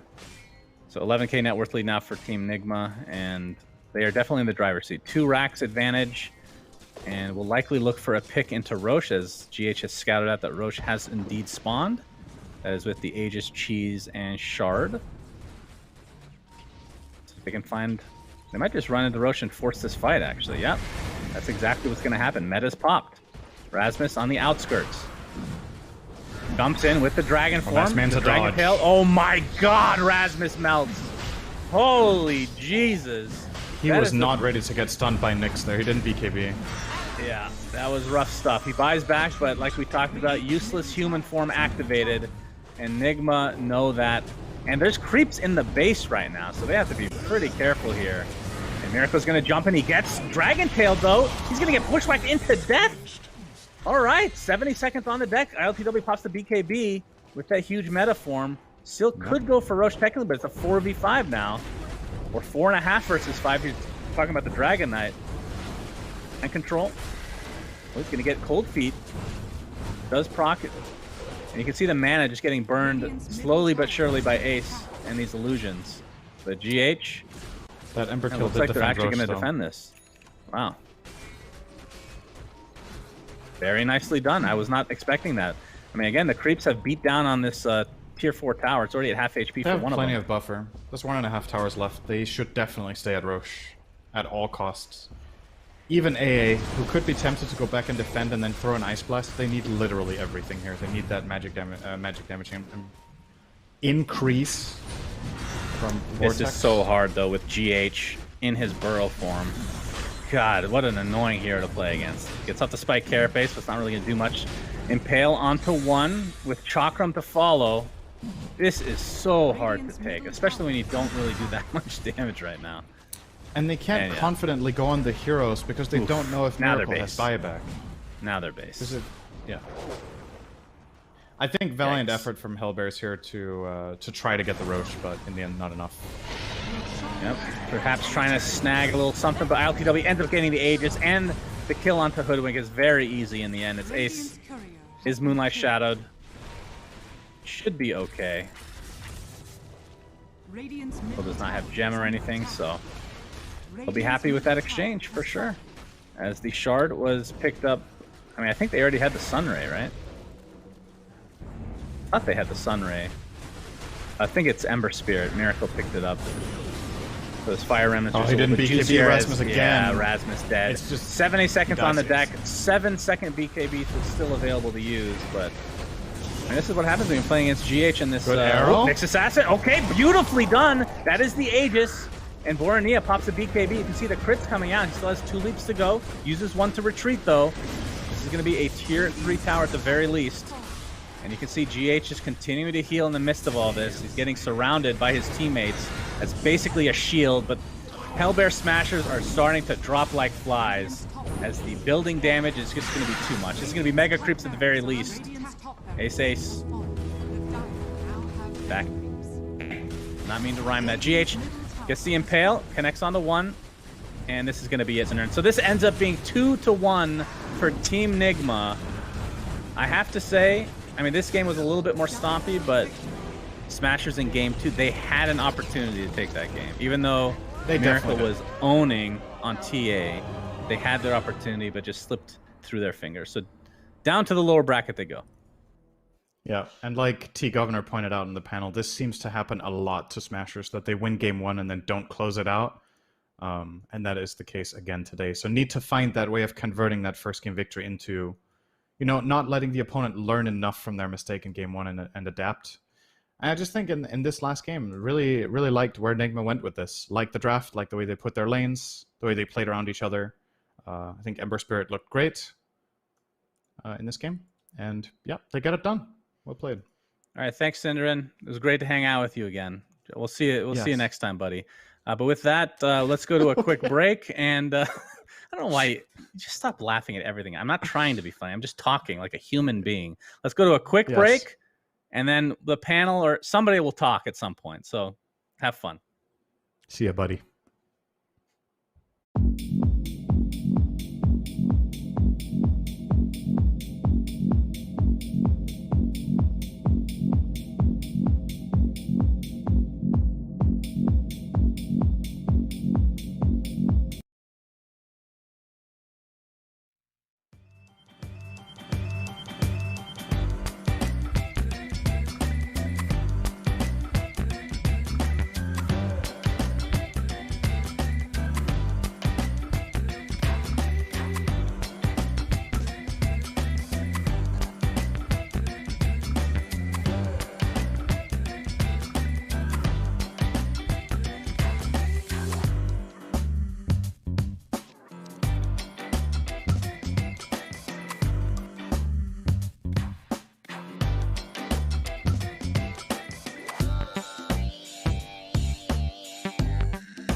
Well, welcome back as Team Nigma will hand Hellbear Smashers and Denmark their first loss of the day. I'm joined by T Governor and Sheepsticks, going to help me break down this game. Sheepo, why don't you tell me a little bit about what went so right for Team Nigma there? Well, they had a great bot lane with Timbersaw. First of all, that lane went exactly as you'd expect it. Hellbear's lane was way too weak to deal with it. They had the Timbersaw like level 4 just constantly chaining over this PL until he couldn't lane. They had to abandon it. He got the tower really fast, and that meant that when this top lane that had gone really well for Hellbear Smashers, they started pressuring the tower. It just meant Timber was able to just TP up there, rotate, punish a dive by the DK, kill him, and like everything just kind of kept rolling on from there. I think just a great start for them. T Governor, talk to me a little bit about Hellbear Smashers. What could have they done to turn that game into a more convincing one? Because we can look at Baron Ninja there. He was 7-0. That was a pretty good performance from him. Could it just been more of that? Yeah, it's looking pretty good. But I think, they mentioned it during the cast. It's the idea that this PL from game 1 to game 3, like how did he really get into the game? Game 1, he was part of these fights. They had a bit more conviction. But in this third game, like he's playing into this Ember, he's playing into this Timbersaw. He wasn't able to kind of cleanly lock on to this Terrorblade and have that like kind of good matchup that we get to see so often, where it's like the PL, the TB can't really get the right one. He overwhelms him, he can kill him off. Like that wasn't happening this game. And we also saw how quickly Rasmus, he kind of went from an offlane DK to more of a supporting cast where he had a blink dagger, he had like 6k net worth going into like the later portion of the game. Like he was struggling quite a lot. And that alone, every time he initiated, he'd hit a stun, but then he'd be 100-0 gone. And I think that lack of kind of just substance from the DK, from the PL, it doesn't matter if your Mirana is 7-0 because she's a hero that kind of plays on the fringe. And when your front line's dying so quickly, Nigma's just, walking over you, running over you. Sheep, did you see bright signs for Hellbear Smashers for the lower bracket there? Because this is a good Nigma team. Do you think they're going to do well going forwards, or are there concerns for you? In the lower bracket run, they definitely sounded a decent chance going through it. They've taken games off OG, Tundra. I know they got 0-2'd by Nigma before, so that kind of was hard for them in the first place. But they are a team with good potential. I mean, there's a lot of good teams in this bracket. Other teams, potentially OG, potentially Liquid, are going to get dropped down there too, and they're going to have to play against them. But if they can just break this curse of winning a game and then losing the series, if they could just take it one more game, they could do good things. We are going to be joined very close. We're going to be joined very soon, I believe, by Kuroki, who is going to talk us through that game. Very exciting to be joined by a legend of Dota. He needs a couple of minutes to get his camera. So while he's doing that, searching around in various drawers in his mansion, I imagine. Tegan, talk to me a little bit about what we saw from Team Nigma there as a kind of a team, as a cohesive unit. Do we think this is the same Team Nigma who roll through tournaments in that kind of singular style, or do you think we saw enough from them to show a difference of ways of playing? I think the main thing is they are aligning themselves to this style of play, which is, Miracle's going to be up in your face and winning. And I think the key thing that Nigma has at least shown in this series is that they are able to push RTW to win condition or Miracle, which is going back to DPC, goes to Animage. It's very classic style. But that kind of threat is what's making Nigma such a dominant force, I think. With RTW coming into the roster, it's now been quite some time. You can see how they have multiple ways to punish their opponent. In this series, it did take some fine tuning. In ESL Summer, they didn't do that well, but it's all about, I think for this team, it's once they find that rhythm and understanding of how to get to their end goal, that team philosophy, they are very, very scary. It's just in this type of qualifier where, one game suddenly backs against the wall, etc. They need to make sure they can eradicate that, because if they're dropping a game to the Smashers now, how close will it be against the Liquids, the OGs, the Tundras coming later down the line? So I think they can't be too happy with this win, but still, it's good progress that they got through the first round. Shupo, do you think that there's a possibility that Team Nigma could get found out here? Because this is a style, and that's sort of what happened at the Animajor. It's happened to them before, that teams look at this style and then do something to beat it. Would that be a worry for you against Team Nigma? I actually think this series was a good example of them doing something different, because we talked about how their style at the Animajor was a lot of these Mars, Phoenix, AA type things, where they were just doing these massive team fights. And I think this, with picking up Timbersaw twice, shows that they're able to go in a different direction, run a different strat, and I think that leaves their options open for how they want to approach further series. I want to finally talk about the performance of ILTW. He's relatively new to the team. Obviously, he's played a DPC season, he's played a major, and he's played ESL 1 summer. But for a lot of people who may be tuning in for him for the first time, this will be a relatively new face for them. T, talk to me about how well you think he performed in this series, because this is going to be a big qualifier for him. It's his first TI. Yeah. I think, it's the fact that he is incredibly flexible in his role, where he can become the supporting carry, he can become the win condition, he can pretty much do everything from that carry role. And that is something that kind of Nigma was missing across the kind of their formation, was just that ability to have that deep pool. Because KuroKy, when he's drafting and he thinks of an idea, he's going to want to be able to execute that idea. He doesn't want to be hindered by, oh, I can't play that, sorry, I haven't practiced that. This dude is grinding out so many pubs and playing so much that he lives and breathes Dota. That kind of energy, that kind of infectious energy in the team, it sweeps across the team, and that alone will be amazing. I think back to your question about how he played in the series, I think the Drow game, the TB game, that was the forefront of what he can bring to the team, and it's just when they find that, I think the outside of Dota stuff of what he brings, I think that is irreplaceable. I think that alone is why Nigma is looking very strong and consistently able to prove themselves as one of the top EU teams. Do you think that kind of versatility is important for a carry sheet? Because he played 3 different carries. I mean, that's not that unusual for someone to play 3 different carries across the best of 3. But he did them all in quite a different, interesting way. Do you think that's important, or is it just his skill for you? No, for sure. I think it's great. I also think it's good the way you can adapt to the meta.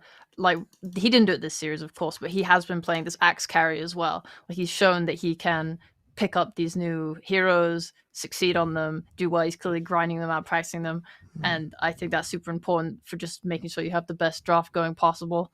As well, when you have such a powerful player on your team like Miracle, this man's been regarded as one of the greatest core players in Dota for so long. I think it's great when you're able to play these different ways to either help support him or also make your own game and be the star of the show. While we wait for KuroKy, who I believe is still rooting around looking for that camera, let's talk a little bit. He's got to find it. It's very important that we see his beautiful face. If not, we'll have him as audio only. We're not delaying the interview, so you have to hear our beautiful voices as well. We're delaying while he gets ready. T, Governor, talk to me a little bit about KuroKy as a captain. This is a qualifier to attend another TI. It will be his 10th TI, which is a pretty incredible performance. From what you know about him as a captain, how do you think he will be preparing this team and marshalling them through this qualifier? I think the main thing is it's cool, calm, and collected with his approach. In all the interviews that we did with him during DPC, there was always a very controlled response on the scenarios. It wasn't really kind of hot-headed or anything like that. And I think that alone in captaining it's a hard to come by thing, right? If you're a captain, it often is because you know the most, or you think you're the best, right? And you just kind of control. But this is not his style, and that kind of calming aura is very, very scary because like you're not going to really have to deal with adversity in like the normal way. Like you're going to be able to deal with pretty much anything, and that is kind of why I think him as a captain, he has been able to perform so well and do so well, is because he's got that aura and he's surrounded by the lads, the brothers, everyone who's kind of just mates, and that alone, that energy is so scary. And that's why, like I touched on it earlier with RTW, I think he has that energy as well. And like you see during the major, or like the times they flip to the camera, it's him running over to hug mind control, And it's like this is where kind of competitive Dota has moved towards now. It's like it's not about just having the 5 best players in the world on one team win a tournament. It's about having 5 players who are on the same page. They believe in each other no matter what. And if they have problems, they're going to overcome them together. And I think this is kind of what this team has unlocked and is striving to still continue to improve on, is that kind of ability to deal with anything. And, they lose game 1, they understand why, bounce back game 2 and 3. It's very clearly that it works. It's just finding that rhythm against like the better teams is what they're really looking for. Sheep, I know that you've been working very hard on your own kind of mentality in pubs as you move towards kind of higher MMRs. Is that kind of mentality from Kuro something that you look at? Yeah, I feel like having a good mentality in Dota is like the most important thing for being better at the game. Being able to play, face adversity, and reflect on yourself and your problems is super important, because otherwise you're just blaming other people. How are you going to improve from that? I think if you look at a lower MMR player, they're probably spending more time looking at their replays just to flame their teammates than they are to look at themselves. How many supports are pinging their carry like, he can't carry me? Meanwhile, he's like had all his wards dewarded, Dota is basically like a blame game, right? Yeah, I mean, I'll be real, I was part of that too. I'll admit it, but like when you move past that, that's when you get better as a player. That's when you start climbing. That's when you start doing good. And I think it's important to have those aspects, especially as you move into the professional side, wanting to play on a team. How are you going to bring 5 players together to win a game if you are, if you can't unify them? It's just not talking about players together, I think we're now joined by Kuroki on the line. It's good to hear from him. Kuroki, thanks. So good to see you. Thanks so much for joining us. You must be really pleased about that win. I want to talk about the game 1 loss into the 2 victories. Was there a couple of nerves coming into the first game, or do you think it was just not your ideal game? Hello, guys. Hi. Yeah, I think you hit the spot. It was a very a nerve thing. It's just hard always. You play TI quals and it matters so much. Like either you can set yourself up properly or not. On top of it, we didn't really know what our opponent is about. We haven't seen them in such a long time. So I think we played bad. I'm not I'm not happy about it. Nobody of us is. And they played well. They punished us. I mean, it was just a farm fest. They had PL, and that's what happened. Yeah, pretty much. Where you said you're unhappy with your first game performance. Obviously, you won games 2 and 3. I think you can be happy or unhappy with wins. Were those wins pleasing to you, or do you think there's still stuff to work on going forwards? Of course, as a professional, you always look for more. There's always something to do better. There's always improvement. There is no perfect game, but we're aiming for as good as we can. I think we did a great job just switching up in game 2. We just started playing our game much more aggressive. We did what we were supposed to do in game 1 already. And so I am happy about it, very proud of my team. Great, good to hear. I'm going to hand over to T Governor and Sheep to ask you a couple more questions. T, have you got any great questions for Kuro? You already kind of mentioned about the nerves thing, but in the 6 years of competitive play from RTW, he hasn't made it to the TI main stage yet. So I guess the question was, did you have to have a different discussion with him coming into this tournament, unlike the major and DPC, about the approach to playing TI level games or the qualifier for TI, and just kind of a breakdown about that? Not really. It's similar, like playing a major, playing TI quals. I would even say playing the major is more nerve-wracking since it's a real LAN game. So at the end of the day, it's just trying to convey my and our experience to him as much as possible, what it means to play on competitive stage, how to be able to perform, get out his true potential. So it's not much different overall, I would say. Yeah, and do you think that you said about true potential, like how much further do you think that RTW can progress as a carry player? Like this is not his, this is his best right now. Like how much further do you think he can go as a carry player? I think this kid has a lot of potential. I think this is the start of his career in a way. He had some like good show-ups in the past. He played for OG and a couple of CS teams. He's still pretty young. I think he can go a long way. He's committed to the game. The heart is there. I feel he has, like I said, a lot of potential. He could become one of the greatest players, but it's up to him. Okay, thank you. Sheep, time for a quick last question from you. Yeah, one last question. What did you think of the Mirana last game? On core, it's quite unconventional. I wondered if you thought it was good, bad, like worse, or better than you expected. I mean, it was a very hard commitment for the Phoenix, that's for sure. It's an idea they had. I respect it. It made me like play Phoenix in a different way. I couldn't commit for X like very much in the game. He rushes PKB. So at the end of the day, it shows their mentality about Phoenix, how much they respect the hero. They committed hard for it. I think it's it's a cute idea to put it this way. But overall, like you said, it's unconventional. It can backfire very fast. But like you always gotta respect all ideas that the teams offer. It could have worked. Maybe in another game it could have worked. You never know. And like props for them for trying. Mm-hmm. Great. Well, lots to look forward to then. We hope to see you guys much more going through the qualifiers, and good luck going forwards. Thanks so much for joining us, Kuroki. We'll see you soon. Thank you very much. Congrats. Great to hear from him as always, one of the true legends of Dota. We are going to be taking a quick break, but when we're back, me and Sheep will have transformed into our alternate forms of Shiva and PPD, and we'll be right back very soon.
Good afternoon and welcome back. It is the Western European qualifiers for TI10. I'm joined by Tigov. We will be joined by PPD in a little bit as he has some technical issues to work through, but we don't want to delay the game for that. We're going to just jump right into it because we got OG, we got Viking. Tigov, I want to introduce this match properly because there's a lot at stake here, and I want to start by talking about Viking, the team that has grinded and grinded and grinded some more to get to the level that they are at now. We've seen them grow, and then we've seen them plateau a little bit. Think that's fair to say?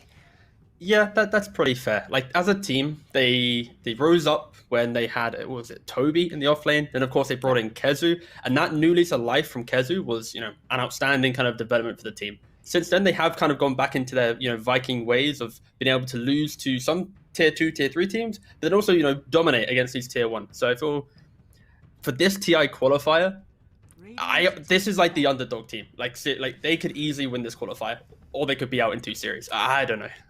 It's up in the air, and I think you can say the same thing for every team here because we just saw Team Nigma struggling a little bit against the Hellbear Smashers. We've seen OG, they have got a new player in Samail, and in the ESL 1 summer, it didn't really work out too well.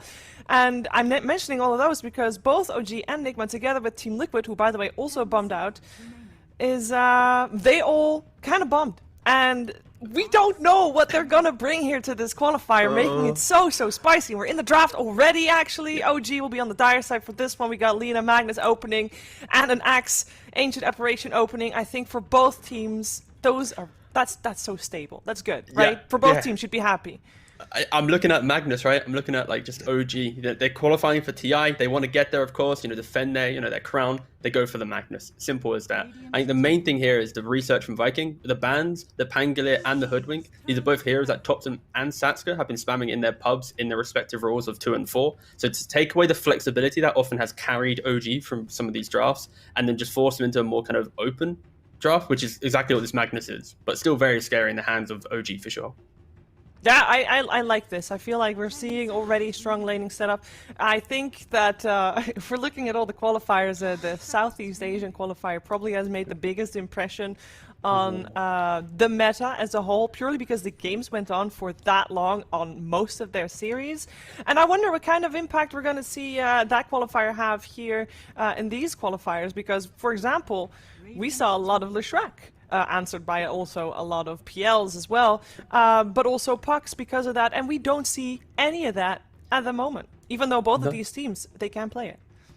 Europe's all about the off lanes, right? Like you think about the, even during DPC, Alliance getting first place, it was built around, S4 and what he brought, and then kind of extrapolate that a little bit further with maybe Viking. Their openings are often like the Timbersaw, the Broods, Axe here as well. I think Europe is just hard stuck on always wanting, not always, but at least leaning more towards the offlane as being the key role to open up their draft with.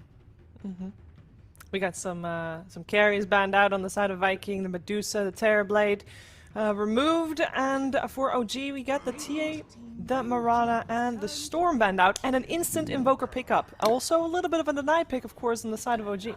Yeah, exactly. It is, just a deny pick here. I think when they put all emphasis on banning out Sumo, they need to kind of give themselves something to enter the second phase with.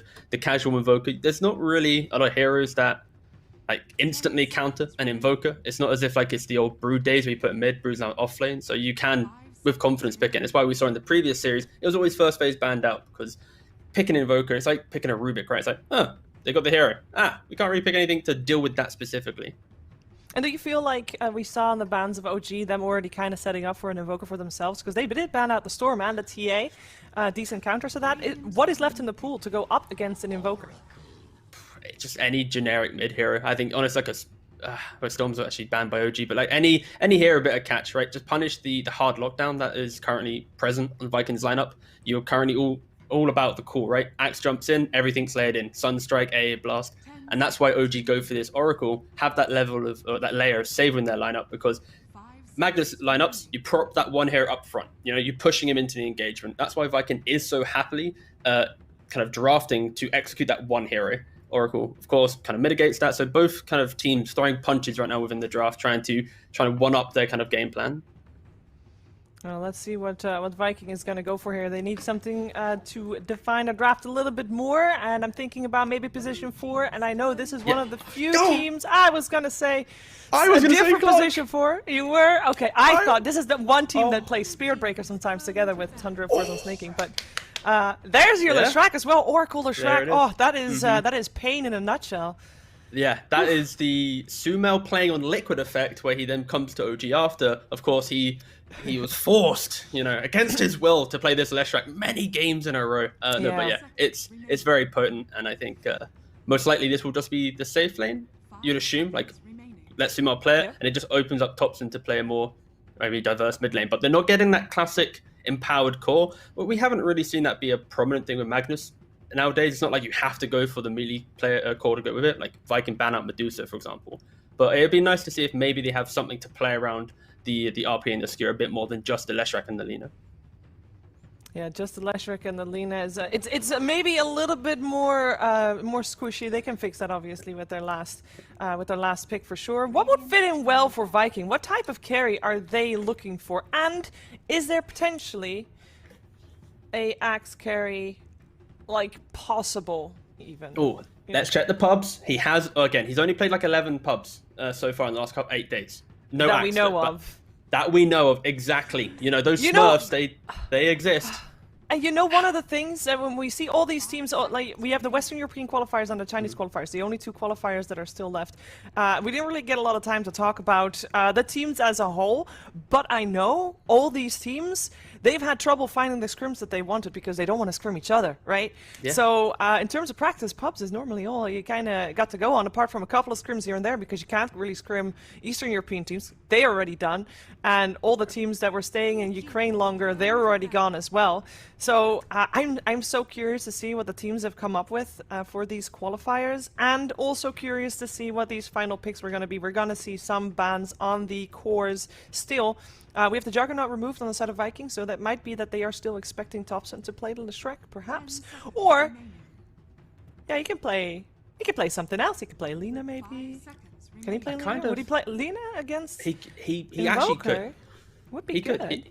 It could actually be all right there. I think if we look over at Viking real quick, it's their carry right now is, I'm thinking Spectre or Anti-Mage style, potentially. But with a Viper ban themselves on OG, maybe they...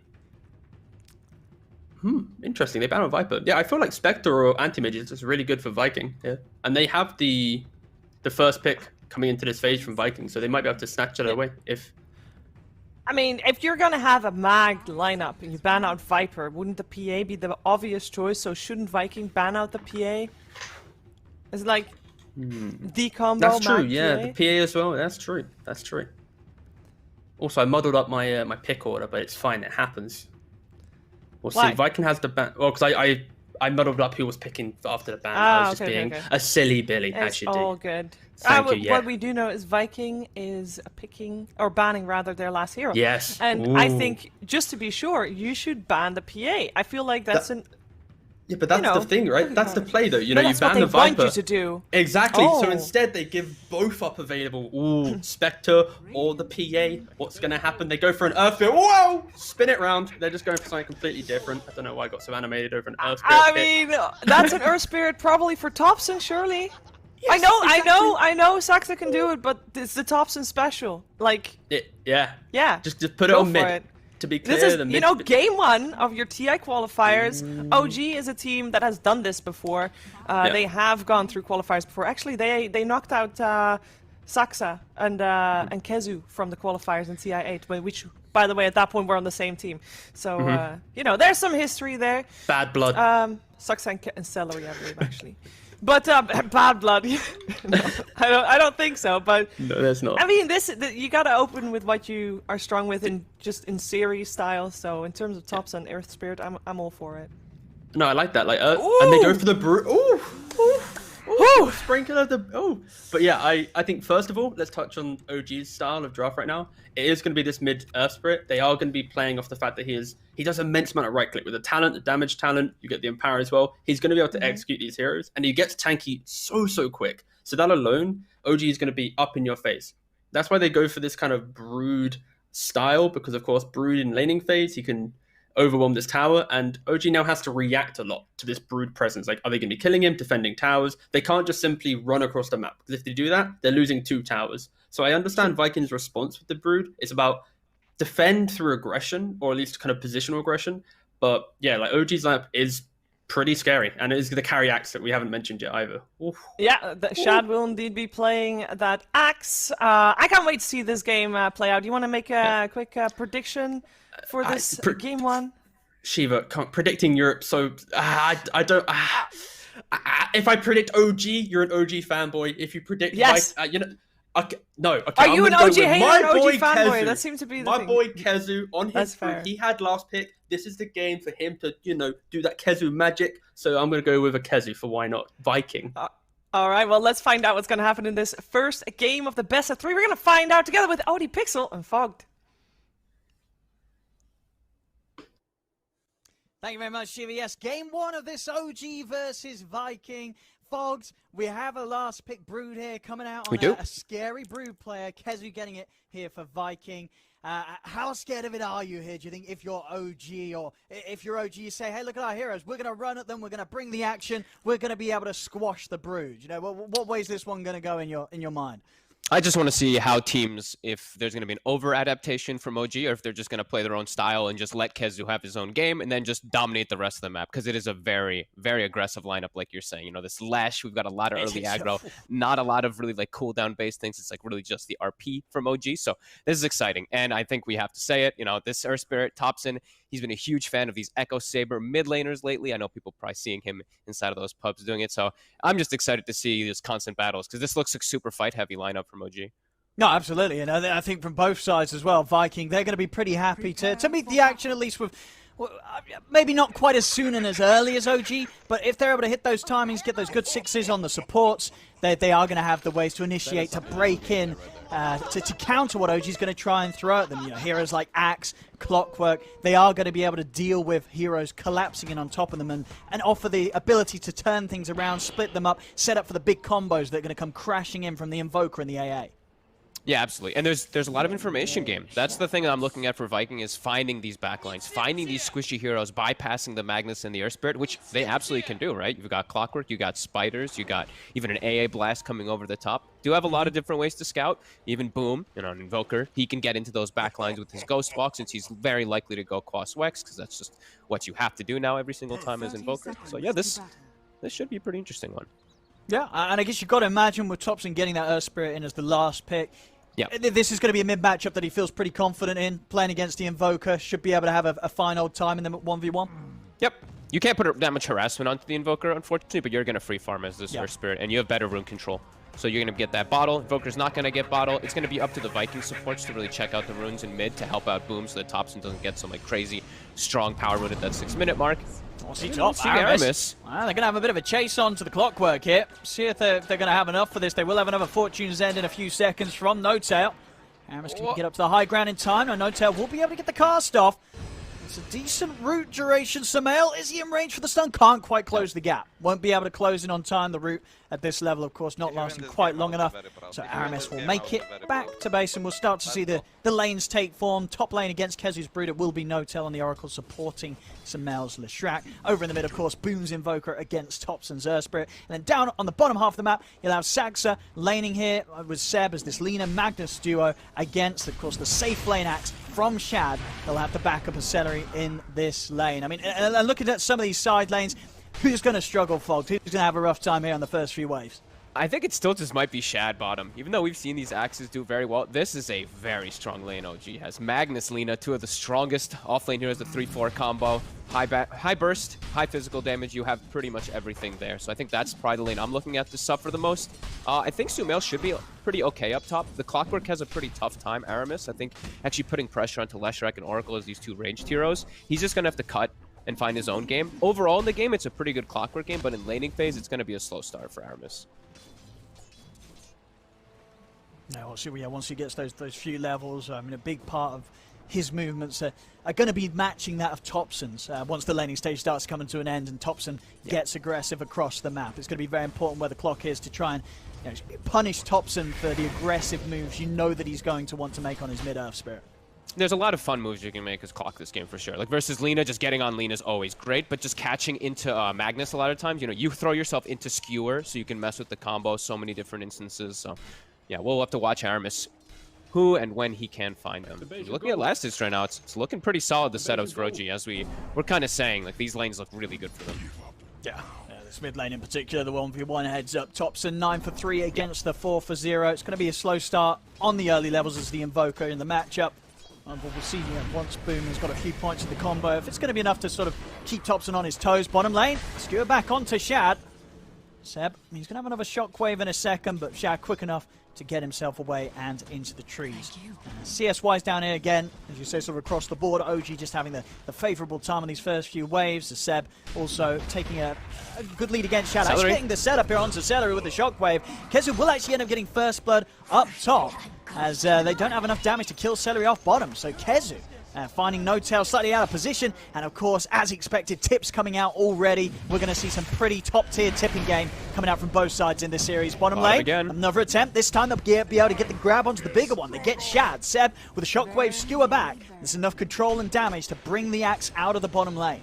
I got to be honest, I'm pretty astonished that N0tail died top. I thought their lanes were super easy to not get killed in, and they just have a very good aggressive lineup for bottom. So I mean this is going to be a really slow start for Viking. Like, I don't know what Shad's even supposed to do. These double nukes that come out, you're also not that tanky because he went for Magic Stick level 1 rather than going for the Ring of Protection on the axe. So these right clicks, they add up quickly. Lina's going to constantly be beating on you. They've got Bassi for the spam too on OG. This is not easy for Viking whatsoever. We're seeing mid also, it's not getting better either. Thompson having an excellent time. He's got the runes to work with. Boom. It's, I mean, very slowly recovering, but all three lanes going OG favor.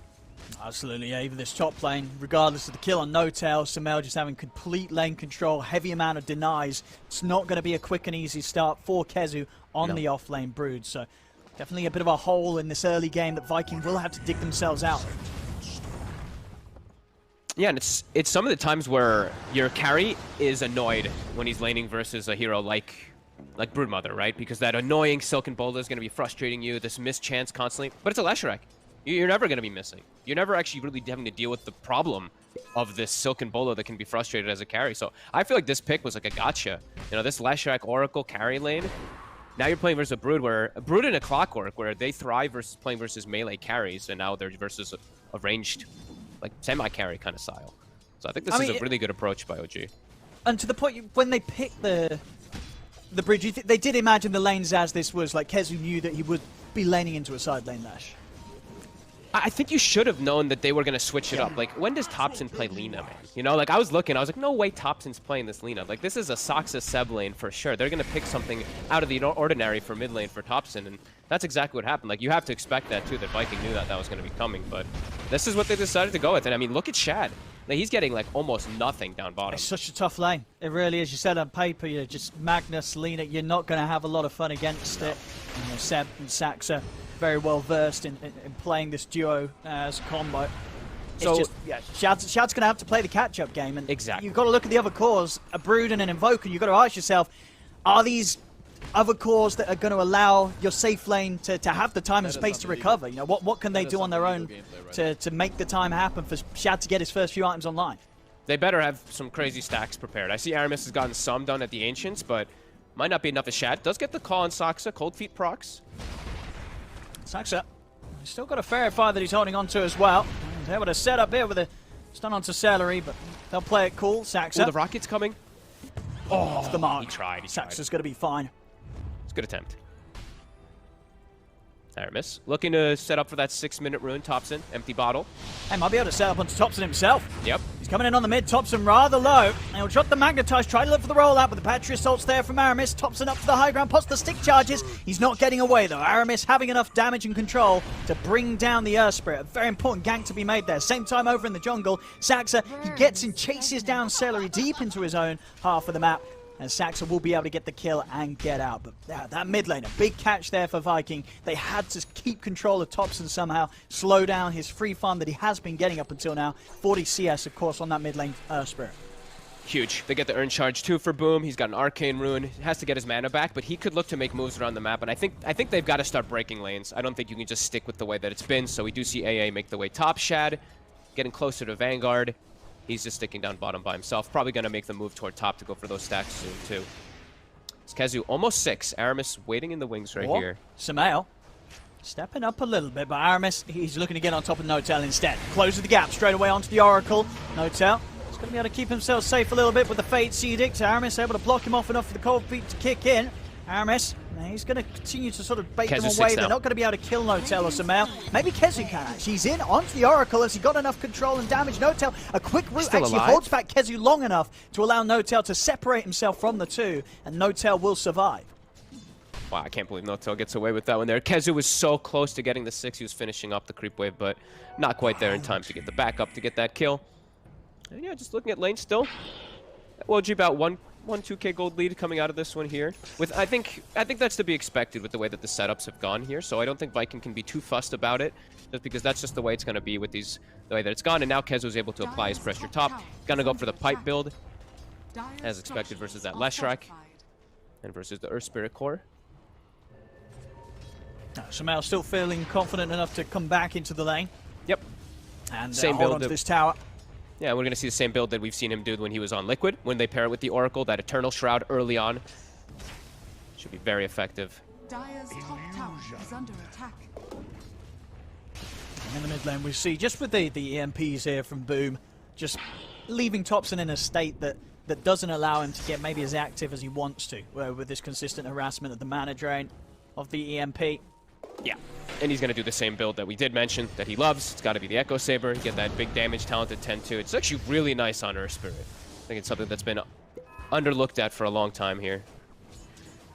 We'll see if it does work out this game for them, because laning phase looks great, but Viking, they're going to start getting some momentum here with Kezu very soon. Both supports playing around him. That does mean that they're going to be a bit under-leveled here. Celery, level 4, and he's got good levels, but Aramis, he's not even level 4 on this Clockwork yet. Yeah, his levels definitely quite important when you consider how much sort of the trio really needs to achieve. Now, Aramis, Celery, and Boom, these three, they've got to be looking for the setups for the kills. Boom, he's making his way up top. He's ready for the setup. It's a beautiful angle here with Tornado EMP down onto the two of them. They take down Notel. Sumail out of mana. Boom with a beautiful rotation up top, lines it up perfectly, and wipes OG out of the top lane.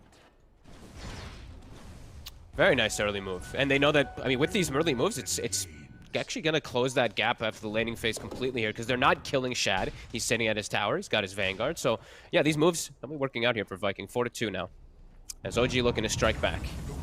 Looking for Shad. Shad. Play it safe underneath the tower. Will show himself. See if Topson sees an opportunity to dive in and set up for this. Already starting here with the Shockwave into the Light Strike Array. RP drop down as well. It's the carry. They'll throw everything down onto Shad. Shad, he's got nothing to offer in return. He'll get a few spins and a call off, but he'll still end up going down here to the aggression of OG. Same time up top. Sumail also receiving a similar bit of aggression from Viking as they dive in, they take down the Leshrac, and they can continue to put the pressure onto this tier 1 tower top. Once again, Boom getting involved, enabling his side lanes, and just pulling together the resources to make sure that even with the fact that they didn't get quite as much as OG out of the laning stage, they've still got the tools to get these objectives taken down. And I loved what he did there, too. So we see that Sentry Ward on the side of OG. I placed up toward near the tier 2. They actually got a D Ward. But what that ward did is it scouted out the TP from the Oracle, knowing that there's going to be a follow-up TP on the front. So Boom, he leaves mid, TP's top to make that move to set up so that they can go for this tower push. Because I think they also knew that Shad was getting ganked, but they just accepted it. They're like, whatever, Axe is going to die. Let's make our own hit at the same time. And they did. So they get that successful push top. And now they swing over to the mid lane to defend. While we do see OG, they're going to look to hit the bottom tower as well, so they can get that space. The Leshrac's making the move down with level 3 Edict. It's going to die in no time. Boom does not have a TP to defend the bottom tower either, so OG should be able to just finish that one off. They're pinging it like they want to defend, though. It'll be a hard defense to make. I mean, maybe because Aramis is 6, you know, they do have the potential to more aggressively set up for the counter plays. Yeah, it's already gone. They're looking towards mid instead. Boom, pushing in. As we say, the all-important ultimates now ready on Aramis and Celery. They've got a huge combo to blow up any member of OG, really, if they can land that hook shot on Ice Blast. structures are fortified. Kezu starting to bully the support, Saksa.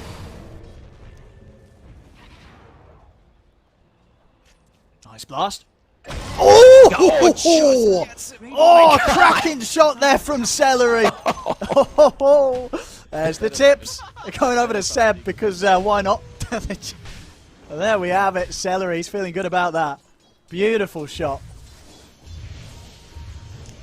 Immediate pushing coming out from Sumail in the bottom lane. Magnus farming inside jungle. Radiant's bottom tower is under Thompson has his echo done. So he looks like he's going to be that, you know, they don't have that right clicker with Empower from your traditional carry sense, but hey, Earth Spirit, he packs a punch on it. With the damage 60 count, damage, plus, it's a lot. plus, dude, with the Empower, man, I'm looking forward to see what potential it's got. Yeah. I mean, like what other hero in the game has a damage talent that's close to that at level 10, right? There's some like Kunkka has like a plus 30 or something, maybe Lion plus has the 20. 70, right? At 10. Oh, he has it. a... But he's not a carry, you know, but that's literally the only other one that's that high at 10, so. Sure. But on melee heroes, this But is on probably melee, the highest. You it's know, gotta be the 60 highest, damage. yeah. That's... I mean, how much would 60 damage set you back if you're looking at items? You know what I mean? There's a relic. Demon Age, that's 40 damage, that's It's a relic. 2,200. It's a relic, yeah. Yeah.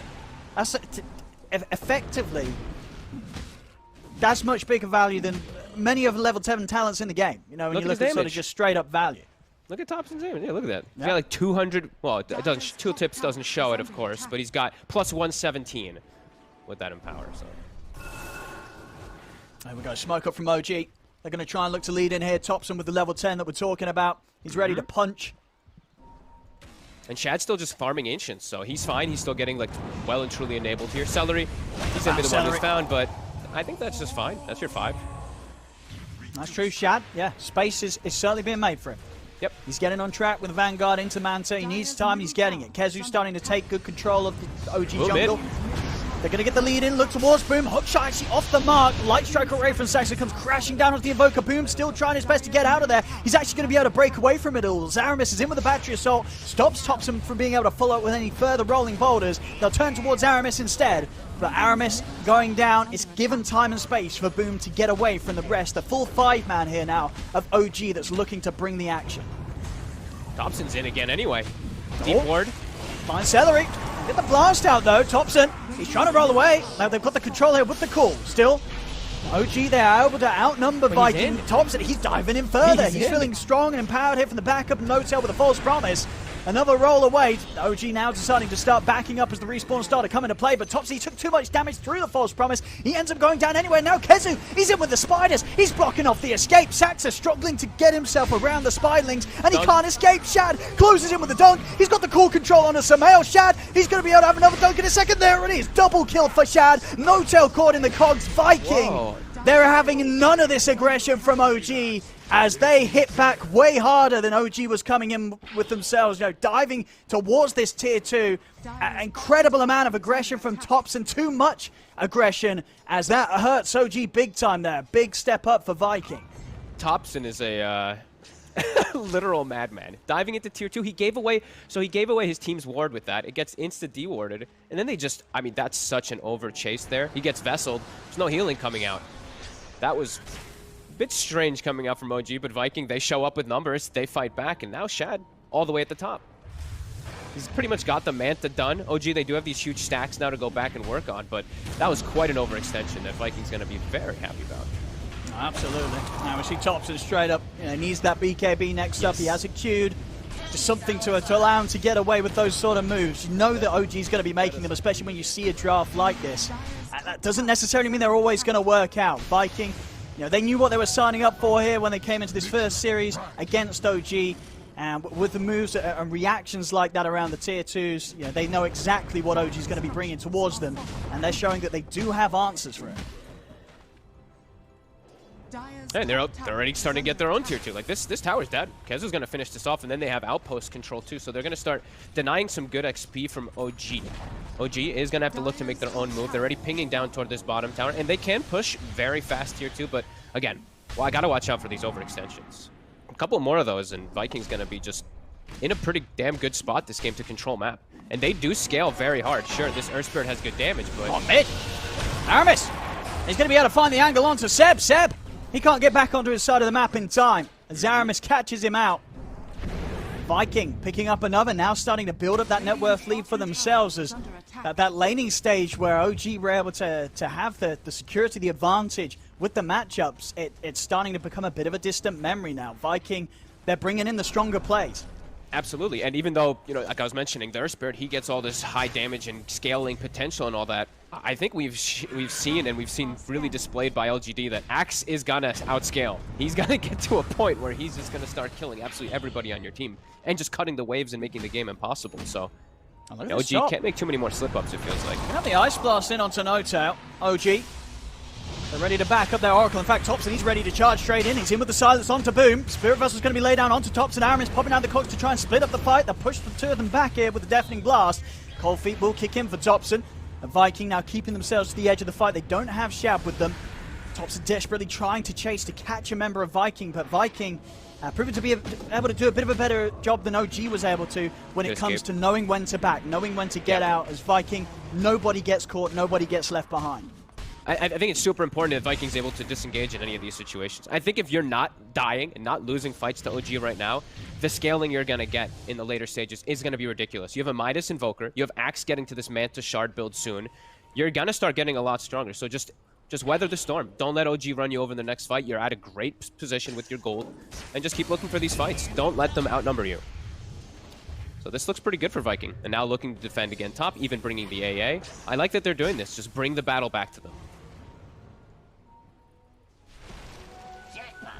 They show themselves present at the tower, and it's enough to stop OG from sticking around any longer. They back off. Boom.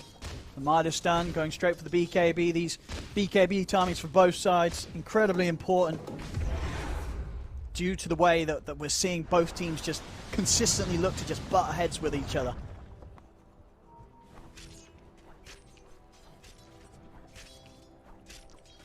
Lots of force stabs we see, of course, on OG to deal with that clockwork.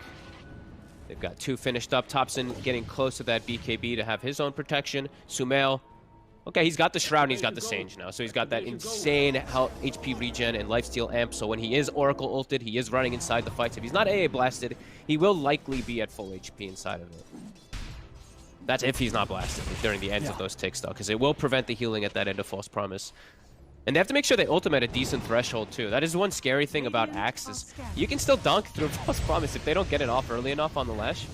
Especially with Shad getting such good levels. He'll get that 20 talent early, the plus 150 threshold. Absolutely, they've got to be careful. And Notail's definitely got his work cut out, you know, whether it be, you know, looking towards Sumail, keeping his Lesh alive and buffed up in the fight, or just trying to bail out Topson when Topson goes in head first to the action. Or trying to protect him, trying to just stay in a good position and stay protected, because he's versus Clockwork Rocket to scout him, Spiders swooping in from the back lines too, so it's difficult. OG, they've got a timing. BKB done on Topson, it's a big one. He's ready to go in. Looking for Aramis. Aramis, he's going to be able to hop over towards Notail. The Ice Blast comes crashing in onto Sumail and Seb. Aramis continuing to run down Notail. Kezu coming over the back and pops the pipe. He's keeping Aramis alive. Sumail's trying to turn to bring down the clock. Will finally manage to do so. They get the catch onto Kezu as well with the Light Strike Array lining up for the rolling boulder from Topson. This time round, OG, they'll get the 2 kills, keeping everybody alive. Viking weren't quite prepared for a fight of the proportions there that OG brought to them. Topson didn't even use BKB either. He just rolled and he held it during the entire fight too, and now he finds himself a double damage too, so that high damage he already is doing will be increased. And I think same thing though for Viking, is still just, you gotta stick together. If you know the way OG's gonna move around the map with the lineup that they've drafted, they're gonna look to play as this fighting 5-man. And it is OG, which, you know, they do that fighting 5-man anyway, even if they didn't have this type of draft, but I think Viking just needs to be a bit more together if they're gonna look to go for those type of fights. And OG needs these fights to keep on track with Shad's farm. Shad, his net worth is going to start shooting ahead at a pace that, when it comes to just straight up farming the map, hitting the creeps, it's going to be very hard for any of OG's members to keep up with the Manta Ag Shard Axe. It's just silly, because there's no risk with the Manta Shard of the Axe. You know, you're farming the whole map. Like, OG, they have to show themselves in order to do that type of stuff. That's why this Axe is just so crazy. I feel like we're going to just continue to see a lot of it until it does get potentially nerfed again.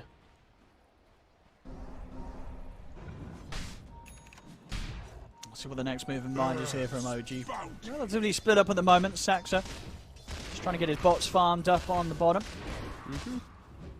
Rather close to it as well, so we'll have that extra way to make sure that they can put pressure on these side lanes while still being kitted up and prepared to join forces to tackle Viking in a 5v5. It does still look like both teams are fine with the state of the game, though, right? Like OG, I see them like sitting back, they're farming. They probably feel like they have a good way to scale too. Viking, they've got great ways to scale, as we mentioned with that Midas on the Invoker plus the Axe. But they do have Brood, and I know that a lot of the teams, a lot of the players have talked about how it gets to a point eventually where Brood just stops doing too much. So maybe that's where OG's looking at being like, okay, well, we've got things to deal with this. You know, we've got late game too. Thompson. Skezu.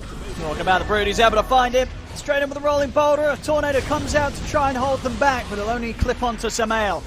As Kezu goes down, OG ready to charge in for the next target. Thompson on the hunt.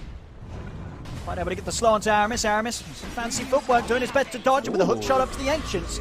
Aramis may just make it out of there. Cogs just in time, pushes back Seb after jumping, but they still are able to find the grab. Thompson in with another roll. They'll catch the clock, take him out. Fancy footwork. Almost gets himself out, but... Radiant's top tower is under attack. Dire's bottom tower is Also under seeing a attack. Viking. BKB is going to be done on Shad. Really wants that blink to be done until he's at a point where he feels he can turn up and potentially turn around these moves that OG's making against them. Even though they're the ones with the Axe, they're getting out efficiency'd on the map. OG's getting much more farm and just swinging around as this unit here. They keep forcing reactions, and they're even stealing away Ancients. Like, look at Thompson. He's farming them with this Empower. And Kezu makes his way back up, but he's got to be careful. They're swinging Shad over, though. BKB's done, but he doesn't have a blink for the setup, so he's just got to walk in as this Axe still. And Thompson's going to be hard to kill. Even with the damage output of the Axe later on, with this heart build, you know, it's a lot of HP that you're trying to get yourself through. It's a tanky Earth Spirit. And with the backup of sustain of heroes like No-Tail's Oracle, you know, maybe the days of Thompson diving in first and dying are far behind that of OG. They're really going to have to throw everything down on this Earth Spirit to have any chance of killing Thompson. They have to find the backline, too. Like, it's going to be Aramis, has to find No-Tail, and then...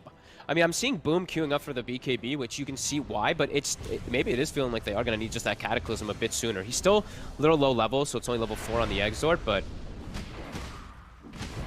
yeah, it just feels like OG's just getting more out of the map right now, controlling runes as well. Another DD on Thompson. 2K lead, steadily being built up by OG. Shad, 900 into the Blink Dagger. So you see over on the side of OG, Seb just continue to build up the auras, the protection, heading towards the Greaves. Saxa once again finding himself some space down on the bottom. Just going straight for the Ether Lens. Great Lotus Orb game too now. Versus just pretty much Spirit Vessel. He can just protect his teammates versus that and the Cold Snap from the Invoker. Same thing for Cold Feet. So this is a good one. Good pick up here for Seb. And he's just going to go for auras like you said. And No-Tail, he's just sitting in mid lane, maybe expecting a move to go out on Thompson because Thompson's farming that risky wave. He's just sitting there Shadow Emulated, chilling. So I think it's just so hard to make a move on Thompson. Feels like it. As you mentioned as well, Viking, I don't think they'll be falling for any sort of that bait. You know, Thompson alone presenting himself like that, I don't think they're going for that. They know the importance of finding the heroes around him before they get aggressive and try to do something. And we do see, by the way, Boom, he did switch up the build. I think they're starting to realize, like, they're just farming the map. It's 11 to 11, yeah. But it's the gold lead's accruing more and more for OG. Like, they're just splitting up. They have this bots, Lina. Even though the Axe is on the side of Viking, OG's doing a better job of just keeping those side lanes pushed out with little to no risk. And he's going to have it very soon, yeah. Just a couple of 100 gold away from the Axe. Yeah. Won't be at full power, but will certainly be something. And it's gonna coincide with Shad's Blink, because he's about to have that done, but yeah, very passive from Viking. Kezu starting to accumulate an army up top. Has a siege wave pushing towards, so we'll see one of OG's heroes react toward there. See Kezu also, he's been doing this most of the game, didn't really point it out, but layering spiders throughout the jungle, as you see on the mini-map right there. He's got like pretty much scouting of the whole OG jungle.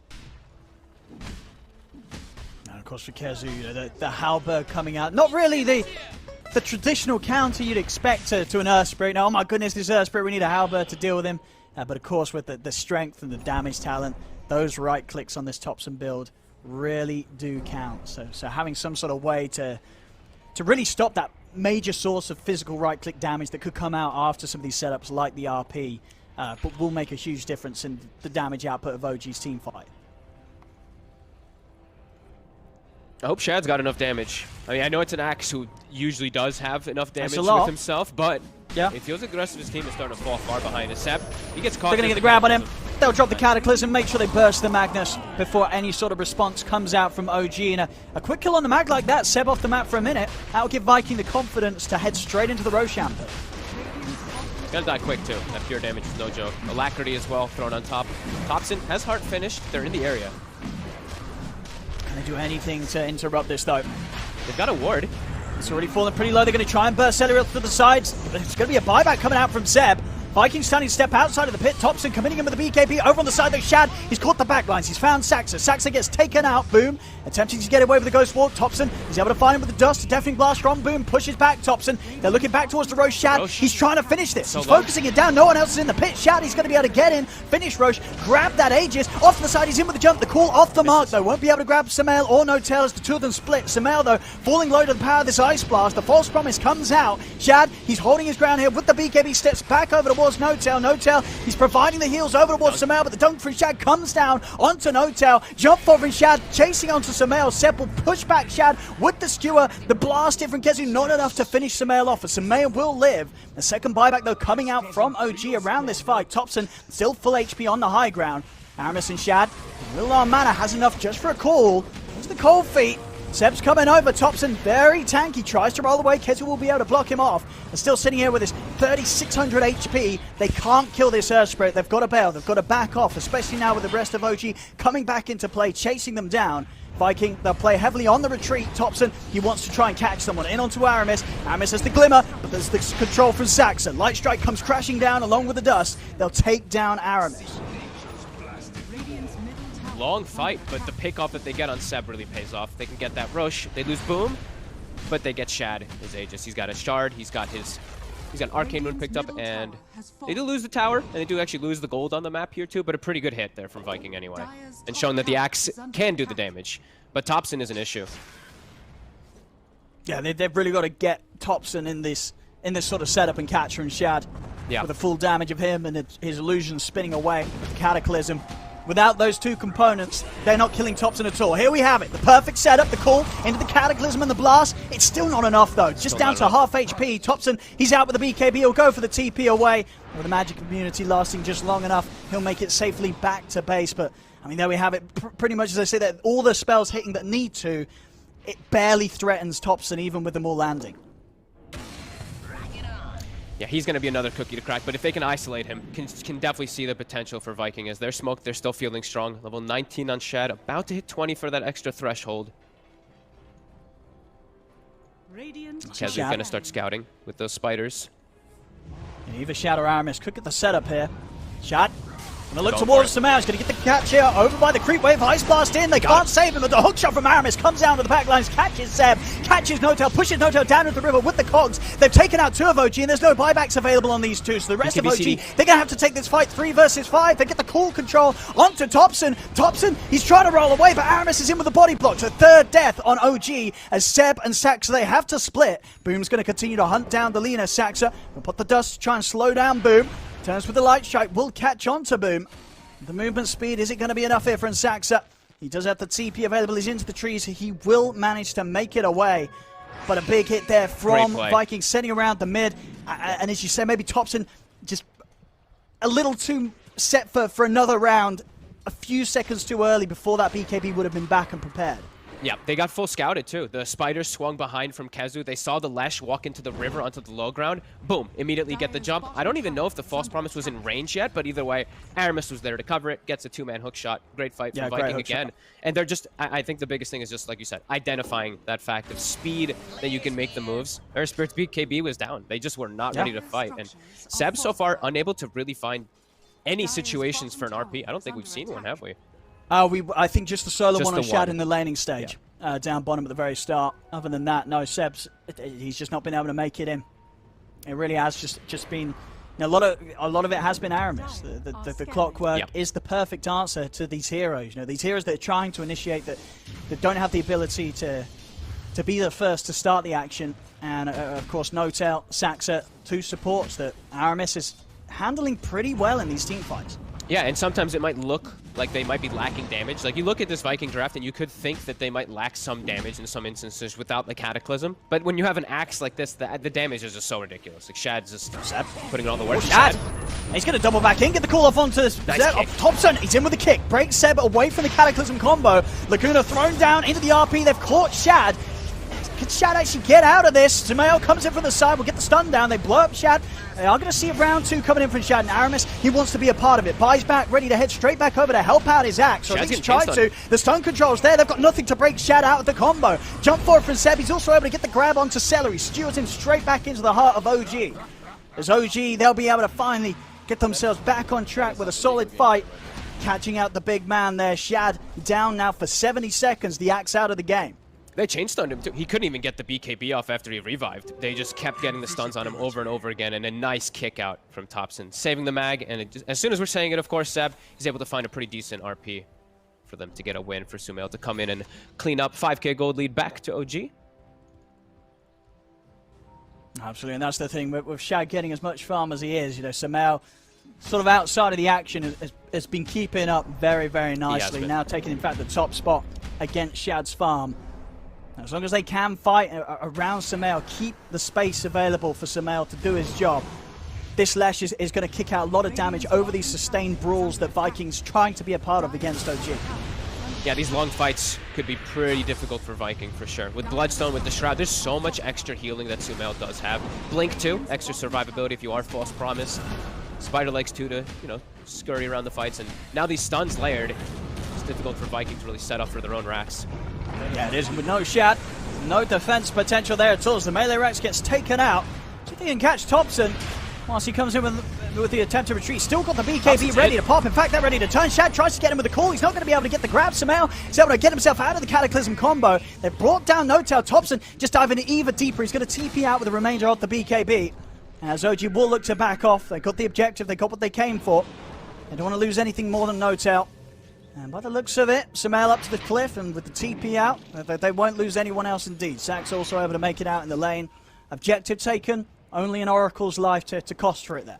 Those are the moments when you know as a supporter, as an Oracle, that you're dead. You know, your carry, your Earth Spirit just rolls into the tier 4s. You're an Oracle versus a Broodmother and a clock. Spiders just surround you. You got no hope. But they do get the racks, so that's the important thing for OG. And continue to scale. SNY now on Thompson too. Back to base you go. Back to base you go. Definitely slowing down a little bit now for Viking. BKB on Boom, so he's going to be a little more set to position himself aggressively, but I think, you know, considering the way the game is going, it is going to be the refresher that's the real key timing once again. It's all about the burst that they can offer in that combo. It really is. You know, we talked about how the sustained fights right now will favor that of OG. For Viking, it's all about that initiation or the counter initiation, getting in and starting the fight off with a numbers advantage, bursting down at least one of OG's cores or both of the support backliners to start the fight. Absolutely. And yeah, OG, they look like they're ready to go for this push again. Thompson's already in the mid lane. They have Seb dealing with the bottom. This is 35 minutes, so we see these catapult waves coming in. Shad. They're going to kill right with Shad. Makes a move. What we can do here, Thompson. He's ready to put the BKB, and he's ready to try and get in on this. Rolls in onto Shad, taking a heavy damage though underneath the tower. Aramis in with a hook shot, pushing back with the cogs as well. He's caught in the Cataclysm. He's taking heavy damage after this false promise. He's going to fall pretty low, Thompson. Notel's trying to offer up enough heals to keep Thompson safe, but he cannot do so. Thompson dying underneath the tier 3s, and Shad, he's ready to turn this in more. Gets the jump in onto Sax. The call's there onto the Lina. Kezu, he's looking to charge down, hex down onto Seb, as Seb will skewer away as this little piggy tries to run up the high ground. He actually makes it out with a blink. Seb skew off just in time before the hex came into play, and Seb's able to fly his way out of there, but still, nonetheless, 3 dead on OG. Again, just playing a little too close to the tower. Thompson overestimating his tank ability with the BKB in the heart. Once more, they might get another Sumail as well. Shad, there's with the spider legs. That's enough. Sumail's able to break his way over the cliff. He will get out. Boom's looking for Seb up top. Yeah, they're setting up top already. So if they can get anyone else out of it. As Aramis is making his way over, hookshot is up. Seb with a force and a skewer. He's deep into the trees. Aramis won't be able to follow up.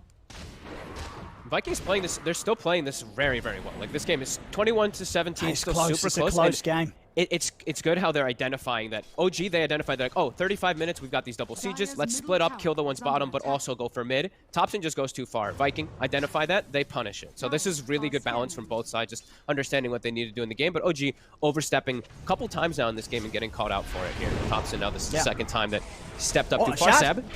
He's going to get the catch on a Seb. Hookshot as well as the false promise. They'll try and get Seb back to safety. False promise comes down from NoTail. Seb, he's looking to turn, will drop the RP, it's down on the Boom, but Boom got the BKB off in time, so there's going to be no follow-up after the RP. Viking, they'll get away, so will OG though. Seb will be saved. 37 minutes, we got new items to pick up for both sides. See who gets better luck. Well, I guess the big one, of course, as always, is the Illusionist Cape for Shad, if he can find that. Yeah. Timeless Relic, also for the side of OG, would be really big, but they actually get on Viking, which is huge also for the Invoker. Some juicy tier 4s here. Telescope, you know, never going to complain about finding a telescope. OG's on the hunt. No RP at the ready, but they know BKB still on cooldown for Viking. Oh, Celery. It's off to the side. Shad actually looking for the counterplay. They get the Hexen onto Seb, but the Lotus was there as well. They'll blow up the AA. Celery not able to get back underneath his tower. He gets like two-shotted by the Earth Spirit. 500 damage Earth Spirit. And they're looking for Aramis as well. They found their second support. There's Aramis. It's going to be a buyback to Celery. Aramis turns straight away with a hookshot in onto NoTail. They've got him. They've blown up the Oracle. Now they'll turn towards Topson, but Topson with a BKB is ready to push in. Rolling boulder straight past Aramis though. Aramis will still fall to the damage output of Sumail. Shad trying to run back Saxa and Seb. Topson, he's out with the roll. They've got nothing else to catch him with. Saxa keeping the hits in onto Shad, stopping his ability from being able to blink in and get the catch off. Boom over towards the mid. He's running down Sumail with the Cold Snap and the Spirit Vessel. Sumail backups coming in. Seb charging forward. He uses the force stuff to try and get Sumail back to safety. The spider legs are there. Shad calls off the mark. Won't catch the two of them. Cold Snap down onto Sumail. And now Shad, he's being controlled. Will put the man to try to get away. But Seb's back in with a skewer. Skewer onto Shad. Shad will fall. The axe down. 3 dead on Viking. Topson catch onto Kezu in with the Rolling Thunder. Straight over. Kezu turns with the Hex onto Saxa to stop any follow-up Light Strike array from coming out straight away. It doesn't matter though. Saxa has the time still to turn. Kezu getting completely controlled here. Another slow from the boulder of Topson in with the stun. Landing everything here against the spider, leaving Kezu no chance to break away from the control of Topson and Saxa. 4 dead on Viking. That was a crazy fight. There was like 2 different fights going on during the entirety of it. Shad's chasing Seb the whole time while Topson's zoning 3 heroes as the Earth Spirit. And that's with OG losing NoTail right at the start of the fight. And they still can't deal with Topson. 5,130 HP Earth Spirit. Zoning away 3 heroes with the Lesh. That was a huge fight from OG. Yeah, especially, you know, with the way that, yeah, as you say, Viking, they did sort of make the big, well, what could potentially have been a big brain move to turn. You know, that initial hookshot from Aramis, pretty much finding it onto NoTail through the entire squad of OG, blowing up the Oracle. It just didn't quite matter this time round. Viking not having the positioning to deal with OG, running at them and sort of tearing them apart, distracting them, splitting the team away from one another. And like Sumail's just his self-healing. He didn't even need the Oracle's healing this time around. The Bloodstone plus the Shroud, it was enough to keep him topped off and just keep disengaging. He also had a Haste Rune, did come into play, but Shad got like a good 2-man call in the back, dude. Didn't get like this crazy amount of spins, but looked like the fight could have gone either way until the last few seconds of it there, where Topson's just holding his ground. 5,150 HP with a Trickster Cloak. Like, this Earth Spirit's pretty damn unkillable unless he just dives too far, as we've seen a few times with Topson. Especially with that Trickster Cloak. A lot of effective HP to try and work through. Yeah, Topson, he's probably going to have to dive into the fountain to have the sort of situations where OG's getting punished for the aggression. But no, it is OG. That can very well happen. We may find Topson in that exact position. You got to watch out for it. And we do have the refresher done for Boom now too. So we do have a secondary go after the first explosion. They could have a secondary Cataclysm that can to clean up, because it does feel like, you know, we said there maybe could get to points for damage issues for Viking, and we actually are getting to those points versus this crazy tanky Earth Spirit. So yeah, second round of it will help, but they're trapped in their base. OG continue to get that over efficiency of the map.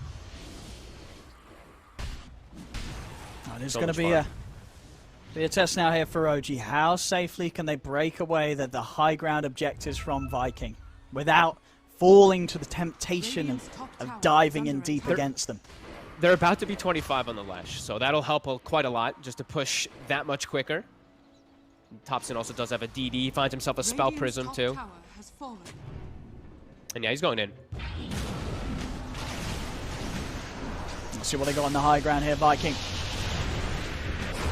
Boom setting things up. Look at Shad and Aramis. Already trying to get in from the side.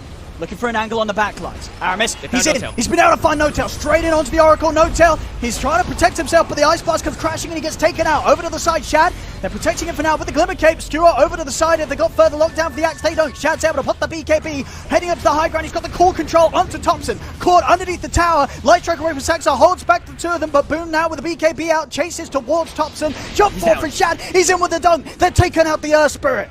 OG's push will be put to a stop.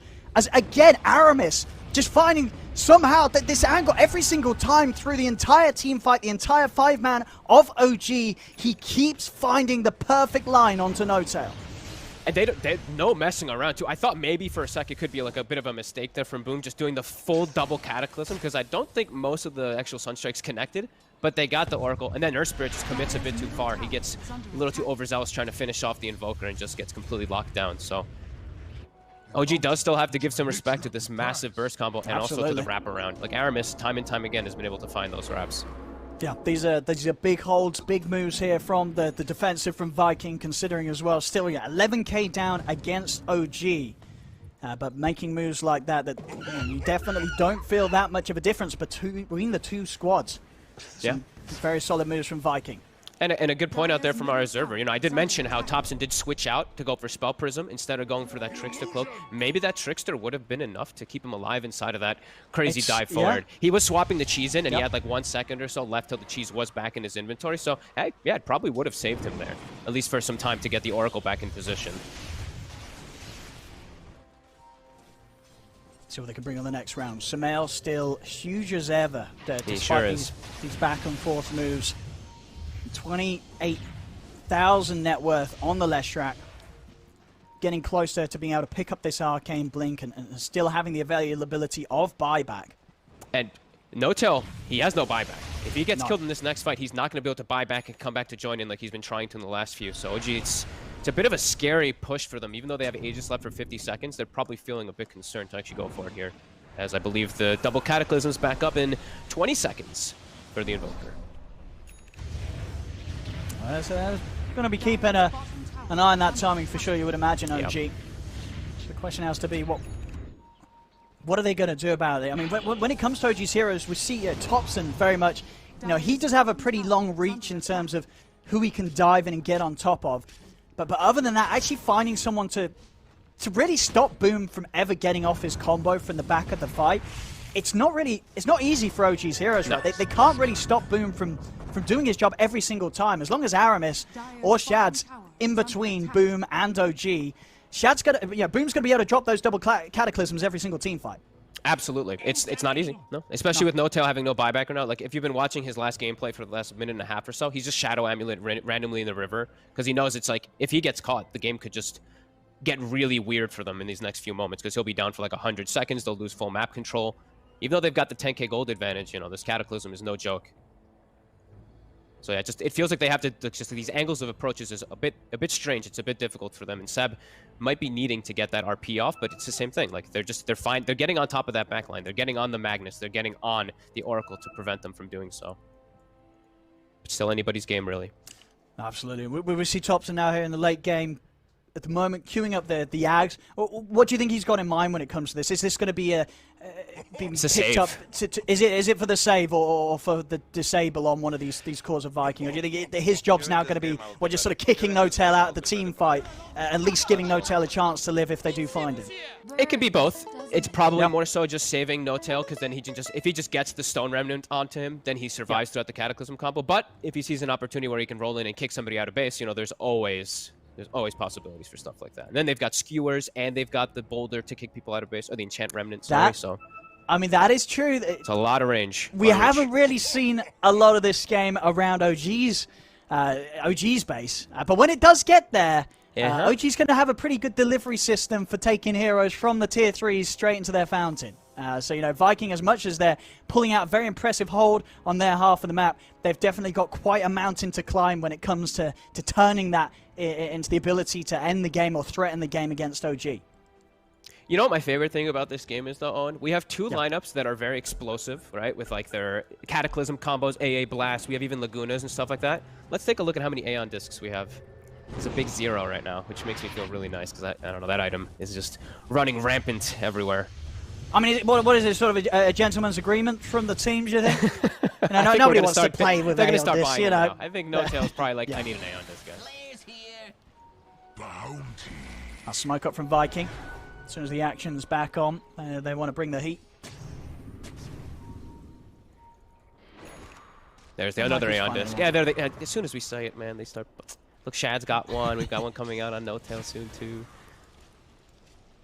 I mean, it makes a lot of sense from Shad as well. Sure does. For him, you know, sure, damage is going to be limited from himself, but just being able to survive and get the call off, allowing Boom to drop the 2 Cataclysms, the lockdown from the Axe will be enough to start off the action, even if the Aeon just gets procced.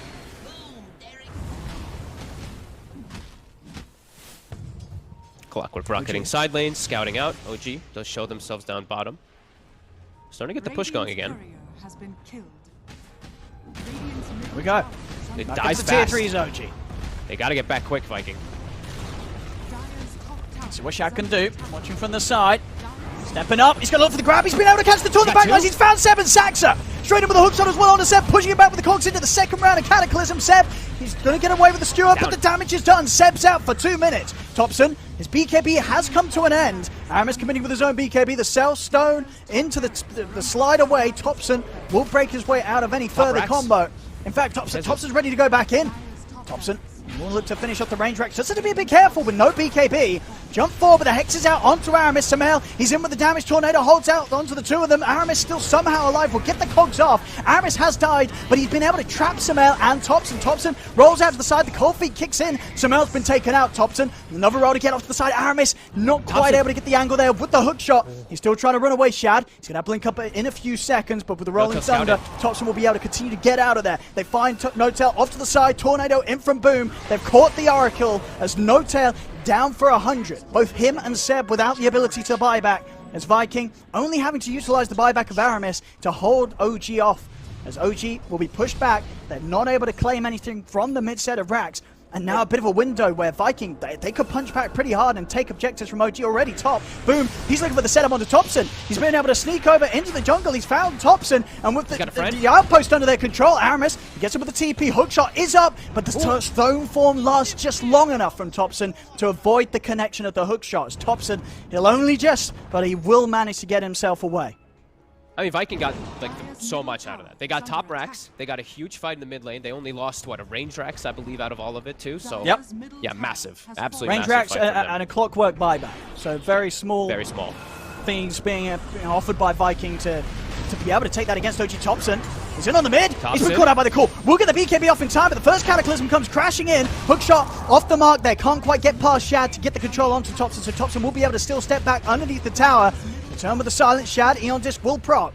They'll back off for now. 10 seconds until Seb's back in. About 10 as well until Samel's back in the game. Samel really not wanting to have to use his buyback, of course, with these last few seconds that he is off the map.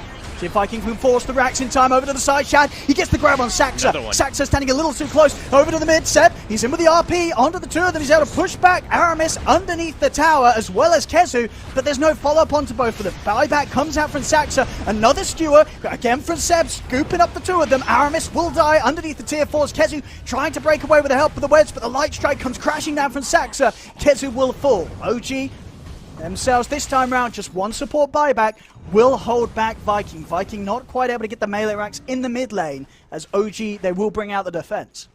And it's 100 seconds now the other way. Let's see what OG looks to make happen with that time, since they didn't have their Magnus for 100 seconds, so that's why Viking went for the push. Now we've got it going the other way. Seb, he should have buyback for the next one, though. He was just short on gold, I think it was, so now this one he'll be able to get a little bit more farm out, and we'll have buyback after this next push, so OG gonna look to set for that one up, and yeah, we'll see what Viking does look to set up for here. Shad, he does buy out. He spends gold for his moon shard, so he's got that super high attack speed now. But yeah, 50 seconds. Skip some creep waves here.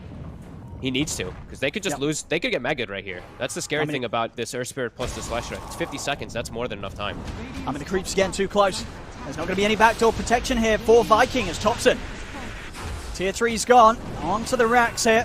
What can the three of them offer up, Viking? Thompson. He's in with the roll. He's going to be able to use the Stoneform here to kick him back deep into the hands of the rest of OG. Shad still able to get the BKB off in time. BKB and walk off to the side. They'll put the fortification. Still 30 seconds until Vikings got the full squad left alive. Boom. The AoE deafening blast. Slowing down the push here from Thompson a little bit. Not enough. The range rack still goes down. Thompson over towards the melee racks. So we're just the three hard to push them back. Samael, he's in aggressive with a Hex onto Boom. Thompson rolls forward as well, but Boom's out to get the BKB off. The Cataclysm comes out, but there's no setup as Celery dies underneath the tower. He does have a buyback available. Thompson looking for the roll in onto Boom, but Boom with the movement speed able to juke it out to the side. Seth dropping the RP, but the Eon Disc from Shab removes the stun immediately. He's got the damage control onto Samael. Samael, he's going to have to buy back, but Saxon's down. No buyback on him. Thompson, BKB committed as he tries to stay on top of Kezu and Celery, but Shad, it's another triple kill. He's over to Seb. It's another ultra kill. It's Thompson, the last man left alive. He'll turn into a stone, he'll turn into a statue. Maybe they don't see me if I don't there, but they do. They see him. The Hex is down. Rampage for Shad. As Viking, they'll wipe OG and they will defend the base, even keeping the melee racks alive on the top lane. Dude, Chad got the two-man call on the back line. He got the Magnus and the Lina as Sumail was super far into the base. They got split up again. The Cataclysm connects and then they're all split.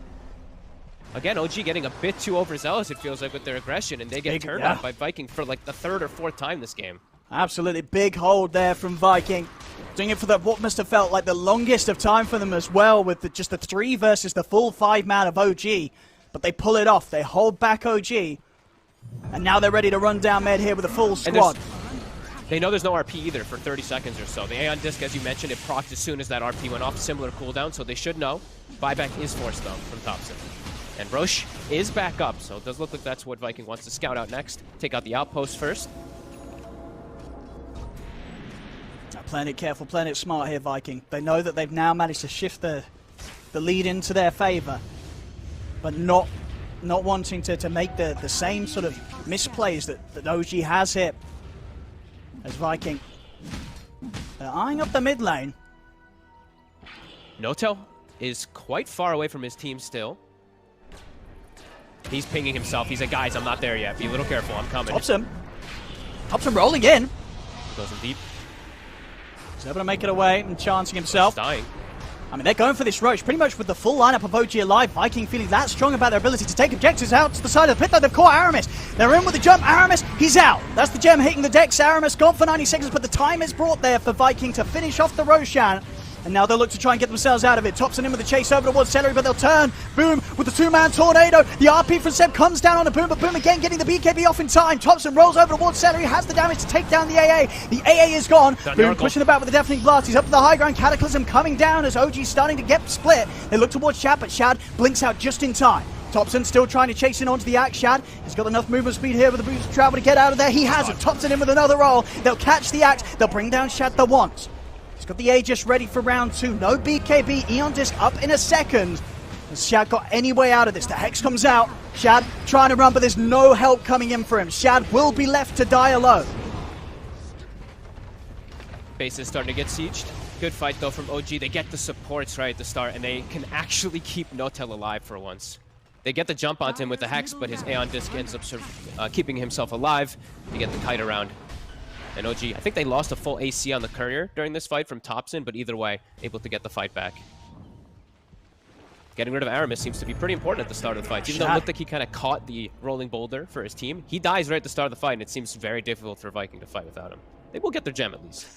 I mean, and I guess Shad maybe feeling the inevitability of OG trying to force something whilst we are dead, coming out with a sort of an unprovoked buyback there, which could leave him in quite a risky position. I guess was just really scared of something coming in, wanted to use the buyback sooner than later, but might have got away with holding off on that. Yeah, I guess he just wanted to be able to buy back, use Manta, cut waves, lanes, right, with the shard and stuff like that. That's true. Yeah, it could end up hurting him for sure. He spends his gold. He's got his overwhelming blink now too. No, definitely going for the riskier move, but as you say, maybe a necessary one. Just making sure that the backdoor protection does not get close to be taken out with any of the lanes approaching the base. Kezu. They got to jump in there. They've got a Hex on a Kezu. Kezu! He needs help, and he needs it now. Shout in for the call. He's able to get the call onto both Thompson and Samael. Seb, he's looking to get him with the RP, but the Hex comes out. Kezu's out. Buyback immediately from the Spider. And missing with a hook shot onto Samael, but Samael's in with the BKB, starting to back off the Cataclysm. It goes crashing down onto Seb. Seb caught between the two Sunstrikes. As Seb's gone, Shad, another great call. Catches Samael, even catches Thompson here on the attempted rollout. Thompson still able to break away with the further Rolling Thunder. Shad running him down. Thompson go for the TP. Is there anything to cancel it? There isn't. Thompson makes it out in time, but it's 3 dead on OG. Samael and Seb, no buyback available. Both of their buybacks on cooldown for at least 3 minutes. A huge window now where Viking, they may just be able to take something big here away from OG. Looked scary for a second for Kezu. He dies, but it ends up being well worth it. They get the comeback. Seb, he gets caught by the Cataclysm again as Thompson. Chad! He's getting He's caught. in! He's in with a fake back! Jumps back in straight away on a Saxon. Thompson false promise comes out to Saxon Hotel trying to keep his Lena alive. Encharmed Remnant and a self kick off to the side. Thompson, he's looking to get back up with the high ground, but the Hex is there. Chad, he's closing the gap. Another call. Shad will grab it, but again the Thunder was obviously time. He's able to roll away with the rolling boulder. As Thompson will live, but now 3 dead. No buybacks for OG as Viking, they're looking at ready to close it up, or at least try to. Thompson and Notel, they've got to pull off something insane here to hold back the full 5-mana Viking. I don't know if they can do it though. Hex out onto Notel. Viking run down the Oracle. Notel's out of the game. Thompson, the last man left alive, but not for long as Viking get the team wipe. GG is called as Viking will take this game 1, Fog. Damn. What a good game. Honestly, from both sides, I feel like OG, a couple overextensions really hurt them this game, because it did feel like it was anybody's game, just the back and forth fights, but OG with like 2 or 3 overextensions perhaps, and Viking just showing up ready for these fights. They ended up coming back because of that one, which looked like to be like OG getting this like 10,000, 11k kind of comfy positioning here. Shad pops off. The Axe, the Aramis, Clockwork too, every time getting the catch. And yeah, what a game. That was a lot closer and a lot more exciting than I thought it was going to be from the like weirdness of the draft style that we had from both sides. No real traditional kind of carry that we do see, right? Axe carry, and then on the other side we have a Lesh carry. This was a pretty cool game. It really was, and I think as you said, just some of these sort of misplays and overextensions from OG just perfectly punished by Viking. Vikings playing this game 1 just that much tighter and safer than that OG was bringing. We saw time and time again the team play, the outmaneuver of Viking was incredibly impressive. And going into game 2, OG's they've got to step up their performance, because so far from what we've seen in this game 1, it definitely seems that Vikings just a little more prepared for this action. Yeah. And I think the biggest thing I would describe to fix, at least from what OG is, and what Viking had, was discipline. I think Viking clearly showed discipline of reading timers, being like, oh, we forced a BKB charge, let's re-smoke and go for another fight because they don't have BKB. OG, it looked like a little bit just being like, ball to the walls, let's go, let's go for these battles even if our stuff wasn't ready. So I think a little bit more discipline from them. Could have had an even closer game, still a close one, but Viking, a little bit better play this game. Yeah, a lot of back and forth, a lot of action. Just what you want to see here in the Western Europe qualifiers here for TI. And this is just game 1 alone from Viking and OG. Don't go anywhere, ladies and gentlemen. We're going to have a short break, but more action to come here with this best of 3 at the moment. Viking up 1 game against OG.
It is almost like these teams are playing for TI. Don't know what it is, but this was an incredible back and forth. Viking takes the victory. Of course, they are playing for TI. You could feel it. T-Gov and myself are now also joined by PPD. Peter, I'm going to let you talk first because I would love to hear your thoughts on that absolute brawl that we just watched.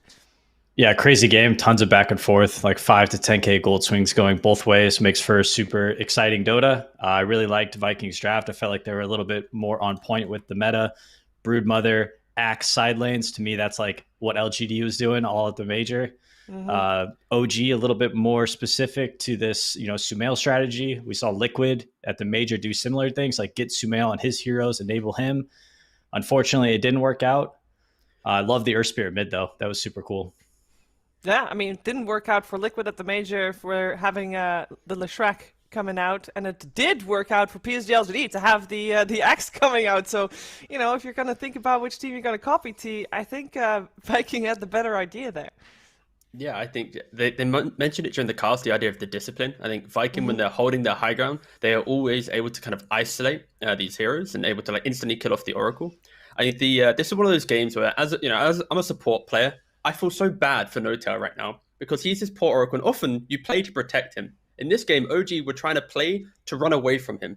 Earth's rolling in, Mag's going in, everyone's running away from him, and it just kind of simplified Vikings' high ground defense because everyone would run to fight, and then it's like, oh, Oracle's by himself, let's kill him, then let's take the post fight. And like these fights were so insane. Like I was making my notes, suddenly I've got like 2 pages of back and forth. Who's gonna win? I don't know. But yeah, unfortunately for Notail, his team just didn't want to be near him. His team did not want to be near him, and there were a couple people that did want to be near him, mostly Shad on his Axe and Aramis on his Clock. They love Notail, love to jump on him, and they get nice and cozy with some fire on top of him as well, PPD, because Viking definitely had. It was almost guaranteed when they were able to do that. It was almost guaranteed a one fight for them, right? Yeah, Oracle's one of my least favorite heroes to play because you just become the target at all points. It's sort of similar to playing Winter Wyvern, except for Winter Wyvern's just crazy busted this patch, so you kind of makes up for it. But I think OG just needed to play even faster this game, playing up against an Invoker who has the Midas. If this hero gets to the point where he gets the Ags, Cataclysm plus Refresher plus Axe Call, I mean, we saw, I think it was Nigma at the major that was abusing that a ton as well. And it's just so hard to beat. Yeah, we want to see OG playing faster, which would mean that Viking is also going to reply by playing faster, which means we got another brawl perhaps coming out for game 2. We're going to wait and see what's going to happen, though. We'll take a break. We'll be right back for the rest of the series.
Versus OG here in the upper bracket of the TI10 qualifiers. For Western Europe, first game was taken by a Viking. It was a great game, very back and forth.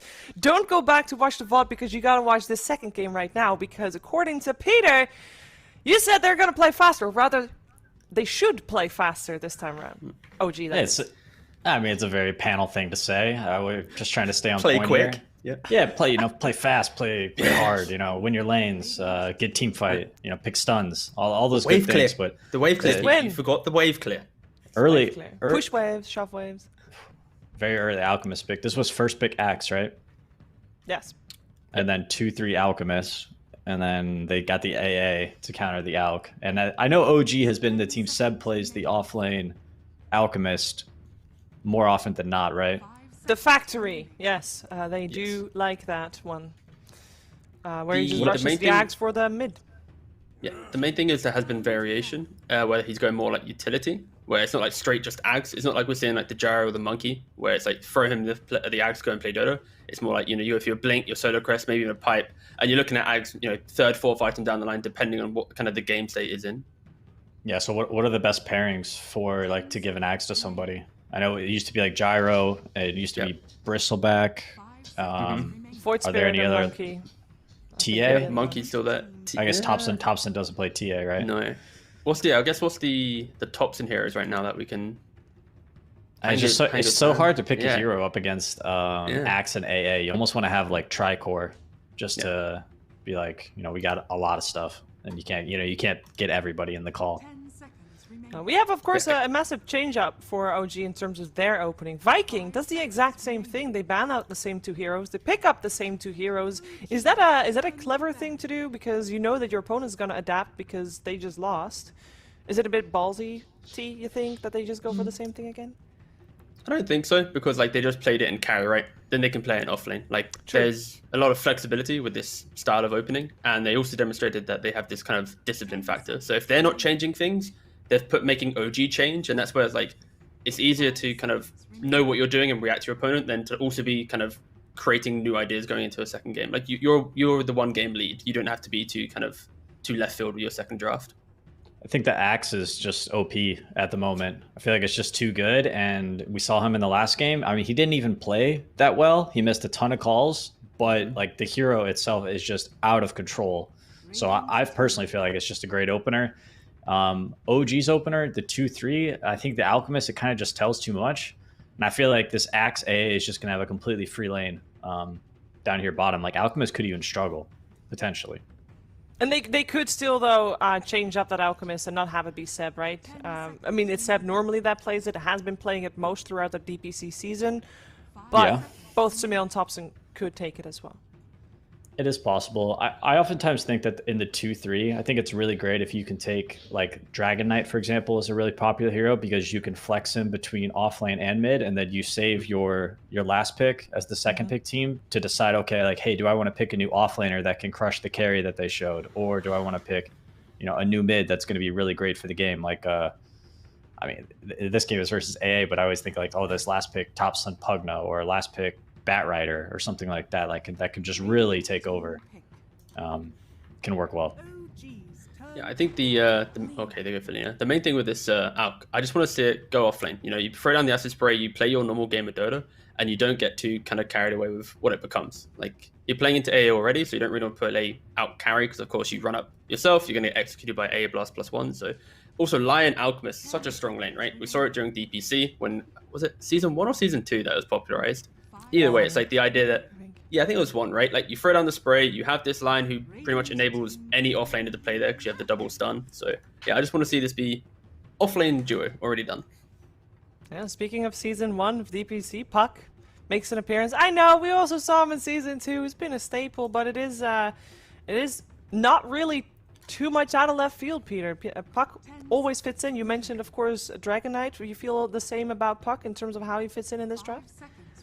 I think it's really nice to pick your mid hero after you see the 2 supports on the enemy team. And now that they see AA and Lina, they know that both of these heroes don't really have a good way to deal with the Puck. And so as long as he dodges the Axe Call, he should be able to, you know, go this like Treads Witchblade thing and just have tons of damage and really kind of like scale into the mid to late game.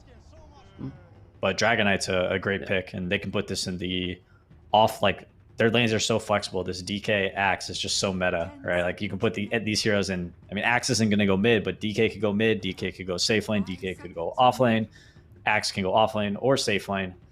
They'll just have to decide based on what they see here, which is OG's 18 pick. Oh, sorry, we actually had the picks the completely wrong, by the way. Yeah. So it was Lion first, and then they when picked they said out. I was checking the bands, like, oh, this is wrong. I'll wait for him to stop, and then I'll throw it in. But yeah, it's I didn't Viking notice with last pick until second phase. So they actually picked the Alchemist into Axe AA, which you know, we'll see how it goes. But I mean, personally, I think AA is obviously a counter to Alchemist, right? Yeah, I mean, it's a confident Alk pick then. But that's why I think, like, in regards to offlane, like, I don't think these counters matter too much, because the idea of the hero is still, you're going to be the one tanking up the AA blast, opening up the game for everyone else. You're still playing your kind of farm war. So I think that's where they don't really care too much about it. And they go for the Medusa, which I guess with the nerfs to the hero could become a good Axe buy, because now you can rely more on farming your, you know, Manta, your Butterfly +1, rather than going to Axe yourself. That could be an option, like second, third item Axe, but very hypothetical kind of strat right now. Yeah, maybe you do. I don't know. Alchemist is such a wild card hero for me. I feel like, can you play this hero as support? I'm not sure. All right. I did play it. I'm not going to do a Brian here. Yeah. I'm not going to talk about my pubs, but technically speaking, no. With OG, it should just be the offlane. Let's not get carried away. All right. So then they're looking for maybe a no-tail hero last, or who knows what. But yeah. I think Viking GG is in a great spot right now because they have an opportunity to last pick like a new offlaner that's really good against Medusa. I see Darkseer. I know it doesn't work that great with the Lina, but it could be. It's just really, really good versus Dusa in the game. Any other offlaners you like against Dusa? And they can always just do Dragon Knight Lina top. Dragon Knight can go early movement speed items to close the gap between him and Dusa. Get those Dragon Tails off. Dusa's kind of a slow hero, so that could work. I kind of like the idea of realistically you need the Axe to be your offlaner, I think, in this situation, right? Because Axe carrying to Medusa doesn't feel that great. So I'd actually argue they need to pick a better carry. Why is that? Because I feel like during the major, teams would often be banning out Medusa when they had the Axe, and also when Axe jumps onto the Medusa, he doesn't 100 to 0 her. Maybe I'm wrong, but I've not seen that occur yet. So I feel like Medusa eventually becomes too tanky for a carry Axe to deal with, unless you have the supporting cast with you. I feel like because Axe does pure damage, I feel like he doesn't care about the armor of Medusa, and I feel like he will like actually just maybe not 100 to 0, but like with the AA blast with Lina follow up, like it might be enough. Okay, well we'll see. Hopefully, you know what? I kind of want to see the Axe carry because I haven't seen it yet, but maybe into Medusa it has like an earlier timing to play for. Well, we have OG with their bans kind of spreading their odds. They still ban out the Kezu Broodmother, but they also removed the Drow Ranger just in case there was still going to be a different hero for Shad coming out, with the Undying and the Abaddon removed for Viking, which are typical no-teal heroes. Hold on, I have a 5-head drafting thing here. Okay. This is you do Lina mid, DK 4, and you get the last pick Darkseer, and then you're running DK Darkseer in the offlane. DK 4 though? Yeah, it's fine. Yeah. It's fine. It's Okay. not ideal, but I mean, it's fine. But let's be honest. How many DK offlanes soon become supports because they do one too many bad blinks? I like it. You know, I'm not opposed to it. It's not bad, and yeah, it just needs to be useful in the lane because the Darkseer, like this hero destroys Medusa, as I see it. So like you can just complete like Darkseer plus Axe as well. Could be a nice combo. And I know Keizu does like the Darkseer as well. So. He does, for sure. And we got Clockwork coming out for OG, and I think a lot of people will be remembering Saxa's Clockwork during the DPC, absolutely carrying his team to victory during the season. So looking forward to seeing that, because that level of play, I mean, Aramis obviously played a really good clock in the previous game, but now the shoe's on the other foot, and looking forward to seeing what Saxa can do with that, as we know. Are you sure it's not? Are you sure it's not? Probably no-tail? 5. Yeah, it's probably 5. Well, are you sure it's play not? I mean, it's Saxa clock. How could you deny him the clock? But you need the lanes, Shiva. You need the melee hero to body for the ranged carry. It depends on Medusa. your team, right? They can switch up. Yeah, certain teams will swap their lanes. Other teams won't. I haven't seen no-tail play in the offlane very often. That's true. Like ever. So. That's true. But you're right. Like Saxa does play an amazing Clockwork. It is kind of a signature hero for him and OG's team. Like they always succeed well when Saxa's on this hero. So yeah, maybe it is a good idea just for Saxa to play the Clockwork in the safe lane with the Medusa. They could also just do like Lion Medusa safe lane and run the Clock Axe off lane and Clock pulls waves, but that sounds very inferior. Yeah. You kind of like with the Alk, you need the with the Alk, you need to have that hero to bully with the acid spray. So I think right now the lanes are kind of set, right? Clocks with Medusa, Puck mid, Alk line, and that's why Viking right now. Ooh, they go for a Kezu. Ooh, little Venomancer. Venomancer. Venom, yeah. 2 games in a row, their last pick just makes me go, ugh. You know, I don't know. It's good. But... it's not too bad against Puck, right? And it's okay. They have relatively slow heroes in Alchemist and Dusa, so even more slow can be nice. We'll see if he's able to establish like an area of the map and claim it as his. But Clockwork and Puck are pretty all right versus Venomancer, I would say. In the game. It is a DK position 4, Peter. So you were right with that one. Holy! It is also a Saxa Lion. So you were also right with that one, with no-tail still going on to the Clockwork. Should have picked Darkseer instead, though. Yeah, if you're gonna put the DK on the position 4 anyway, maybe you might as well. But quick thoughts on who you guys are gonna think is gonna take game 2 T first. I'll go with OG just because I'm not too happy with the idea of Axe into Medusa carry, and I think that Veno might have a great time playing aggressive and like owning jungle like Brood, but it doesn't have the same effect as a Brood. It's not going to like have consistent presence within the game. So yeah, I think OG is going to eventually get this win on their side.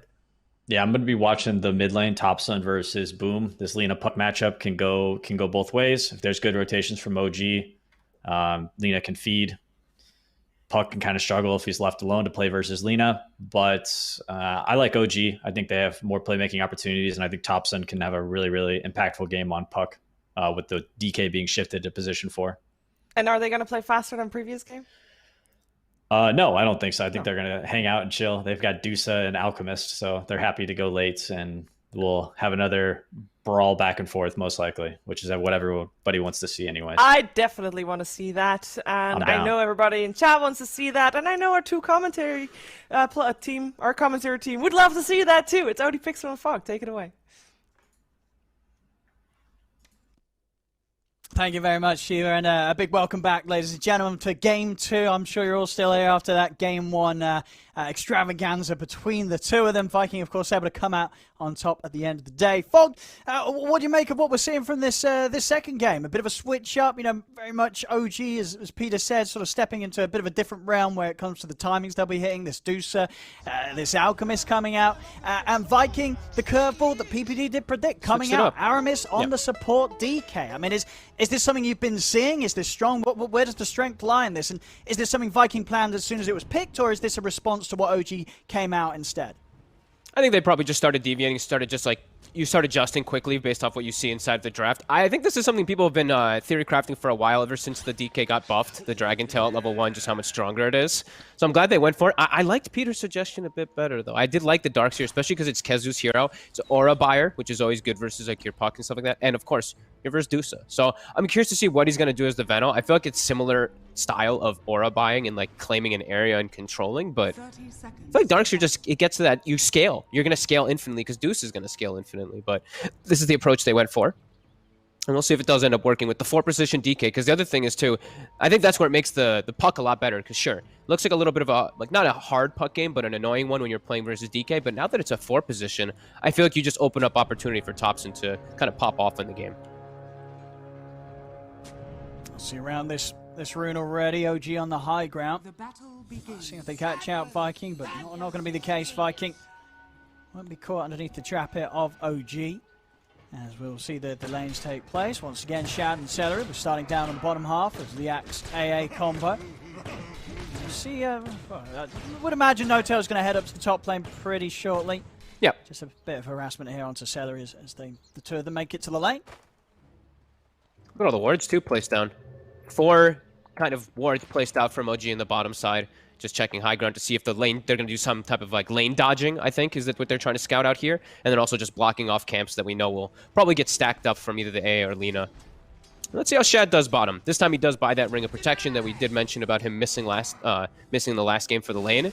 He needs it versus Acid Spray because he's down to that negative if he doesn't have it. So now he's at 0 when he's under Acid Spray with the Ring of Protection. And when it comes to what he's facing, you think in this game, Axe against Lion and Alk, it's not quite as threatening for the Axe as the Lina Magnus was last game? Not as threatening in lane, no. I think that Chad should be able to get quite a bit more farm out. No, because they can actually harass properly versus like the Lion. You just hunger the Lion and then the A8 is able to harass. And now it's Seb is just a walking aspect, which you can avoid. You can step out of. You know, shockwaves and these constant spams from Lightstrike arrays, quite a bit different. Swing over to the mid lane. PPD said he's going to have his eyes on this matchup. Yes. Lina, Puck can go both ways. Boom versus Thompson. I mean, what do you expect out of this? Do you sort of pit either of these as the favorite to win in this matchup? Lately, I've been liking the Linas a lot more. It's just so easy to play. Sure, Puck is easy to play, but Lina just, it plays itself. Like Puck, you have to do some kind of like skilled kind of dodges and stuff like that. Lina, you just click the nuke on the wave. You keep your Fiery Soul up. It kind of does itself. So I like the Lina quite a bit more. And it really is up to the 4-position rotations. So I think that OG does have the better rotation, though. So that's where Boom could get caught off guard. Got him. Looking like this might just be the first blood. 7 Saxa. Got him. I'll be able to find it. Celery caught out with the stun, holding him inside of the Acid Spray. The punch is coming hard. Okay, that does mean they skill the Hex. So it does mean that Sox is going to have much less mana to work with to constantly harass the Axe because of that, but they do get a kill anyway. But yeah, usually you do see the point in mana drain at level 2 because you use your whole mana pool otherwise, and you just can't do anything in lane. You're just auto attacks.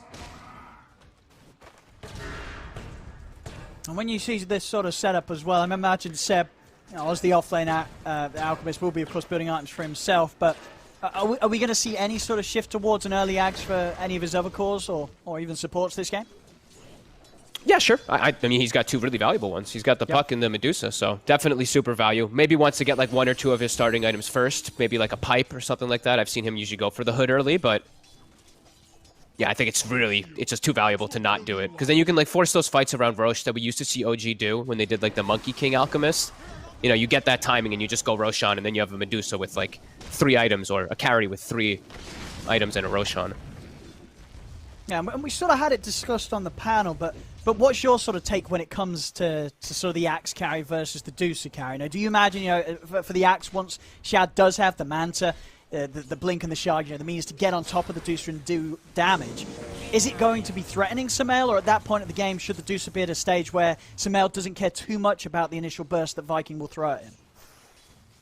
I think the pure damage might be decent. The one thing that changes my tide instantly is there's a Lion in the game. So if he does pop the Manta, there's just like, you can just mana drain, and then the whole entire, like most of the aggression that comes up from the Axe Manta, it just dies instantly. Those 2 illusions just instantly die when the Lion does get the shard online, which we know Sox is going to do eventually. So I think it's an easier game for OG, for the Medusa to carry. Sure. Like, you do see this as 2 drafts that, you know, at a certain point, you know, Sumail's had a good game, as we saw his last match. He keeps himself at the top of the net worth. This Dusa could be the be-all, end-all in this game. Absolutely. I don't know what the Venomancer and DK are supposed to do to slow her down, really.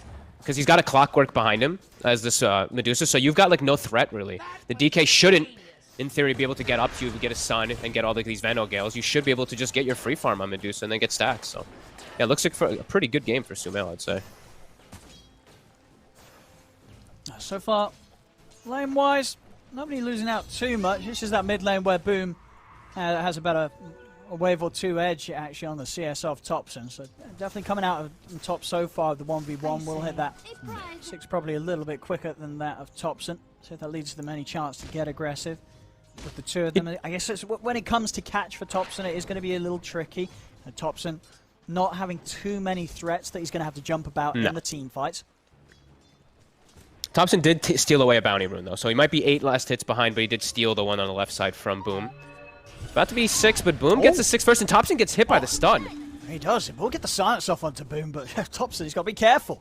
Jaunting not too far away, that he's still underneath that Light Strike Array. We'll see up top, No Tail. Trying to get in with the chase down on Kezu, but a Dragon Tail stun from Aramis will hold back the clock to try and turn it. The Snake Bounce is not going to quite clip onto Kezu, so Kezu will be fine. You know what's wild is Boom put an extra point in stun when Thompson was coming in, because he's like, no, he's gonna make this mistake. If he had Laguna, like, he potentially gets the kill on the puck there. Yeah, for sure. I think we would have seen him sort of posture aggressively and try and chase Thompson back up to the high ground. Yeah, no doubt about it.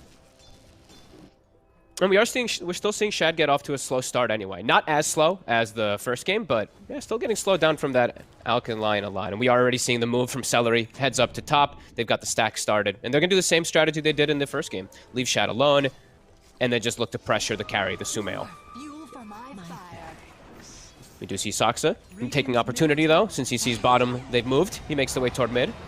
Well, TP's coming in. They've got enough burst to take down Boom underneath the tower. They don't. Boom's going to be more than okay here with the backup from Aramis coming in and stopping OG from throwing anything else onto Boom.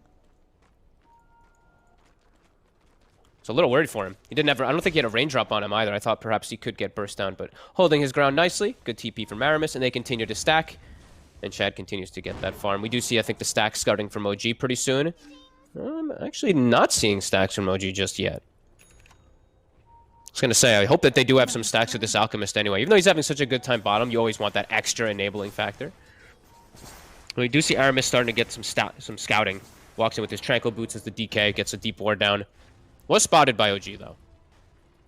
But they'll keep tabs on those stacks that we were mentioning.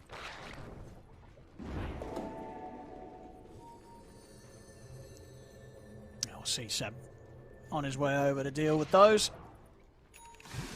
It's so good on oh, he doesn't do the pull in between. Okay, maybe waiting for his level 6. But I was gonna say it's so good on Dire because you can pull those 2 camps that we're seeing. Thompson, sorry, we'll talk about it afterwards. Yeah, no doubt. I've caught him here. Aramis able to close the gap, set up with the Dragon Tail, and these stages the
this top tower Radiant's bottom tower is under certainly attack. going down within the next few seconds, and Notel knows it. No looking to hold on to it. In fact, already Kezu Ooh. moving away from the top.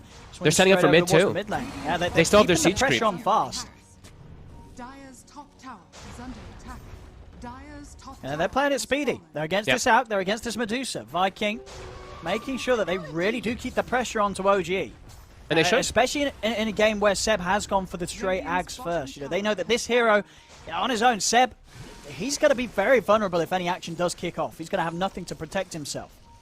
He's pretty hard countered in the game anyway, right? He is versus that AA, he is versus Venomancer, he's versus Axe. It's so many different true. lethal damage points that would kill the Alk anyway, so.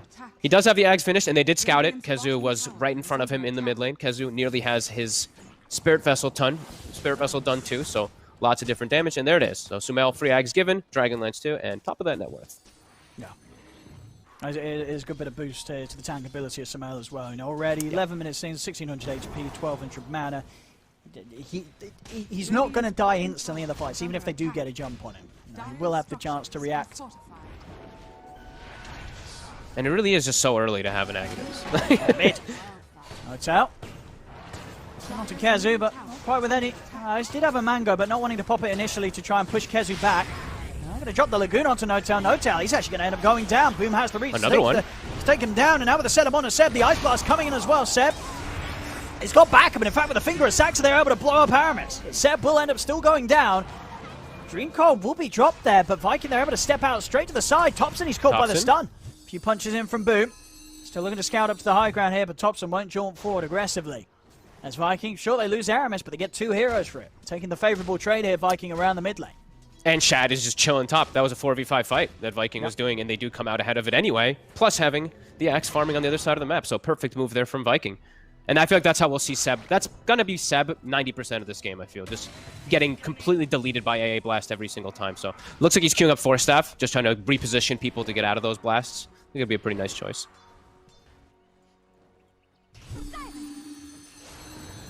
OG just playing for time and space for Sumail. Yep. Very much looking to put this game on the shoulders of the Medusa. Get everything they can to buff up and protect him at all costs. To make sure that any jump, any fight the Viking try and enter into, Sumail will survive through the initial onslaught. And will be able to eventually turn and take down the remaining members of Viking after they've made the jump. He's got his work cut out for him, though. It really is just going to feel like they only effectively have 3 heroes on the side of OG, right? Like, the way that's going to start coming down quickly. Viking is going to scale on 3 heroes quite nicely. OG, they're only going to really scale on, like, 1 or 2. So we'll see what they're going to be able to do with this big Medusa if they're going to be able to rally around Sumail. Shad, Manta Star pretty much done. I think considering how game 1 went, I think this is even quicker than game 1, I think. I think so, yeah. Yeah. He's just getting that little bit more space and stack preparation for No it. tail. In the river. It's going to set up for the coil to come in, but the Ice Blast in return straight down onto Notel. Notel will fall. Boom, able to get the Laguna off before he dies, so Thompson going to tick down pretty low into the Battle Hunger. And the damage from the vet. Really nicely. 2 cores for the 1. Dire's middle tower is under attack. Aramis popping the Elder Dragon form here to put pressure onto mid. Saxon not quite wanting to set up on him yet. Notel's hookshot back up in a few seconds, as well as the finger. So burst potential is once again online here for OG if they see a chance mid. Vikings got to be sure to be getting quite a bit out of the map. If they are going to be looking to go for these pushes mid, and they are going to be like kind of losing even like 2 heroes, they have to get so much more out of the map. Because, you know, like we said, you're only playing versus really like 3 OG heroes. If you're losing fights at this point, it's going to get scary when this Dusa does get big. So I like what Shad's doing. He's still looking to play his own game, just splitting up the map, sending the illusions out to cut waves. Same thing for Kezu, still trying to get as much farm as possible.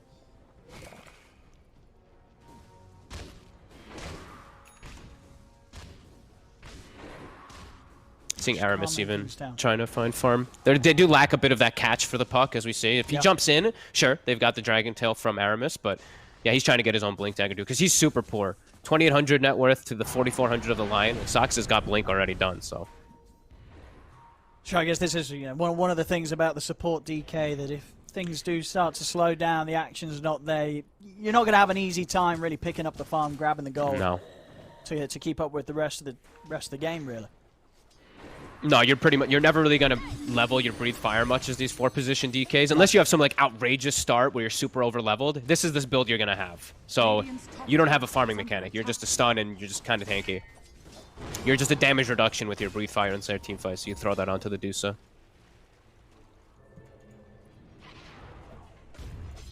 A lot slower of a game though. 6-4, 16 minutes. I think last game we had like 11-11 around like the 20-something minute mark, but kind of expected when we had this Alchemist Medusa draft.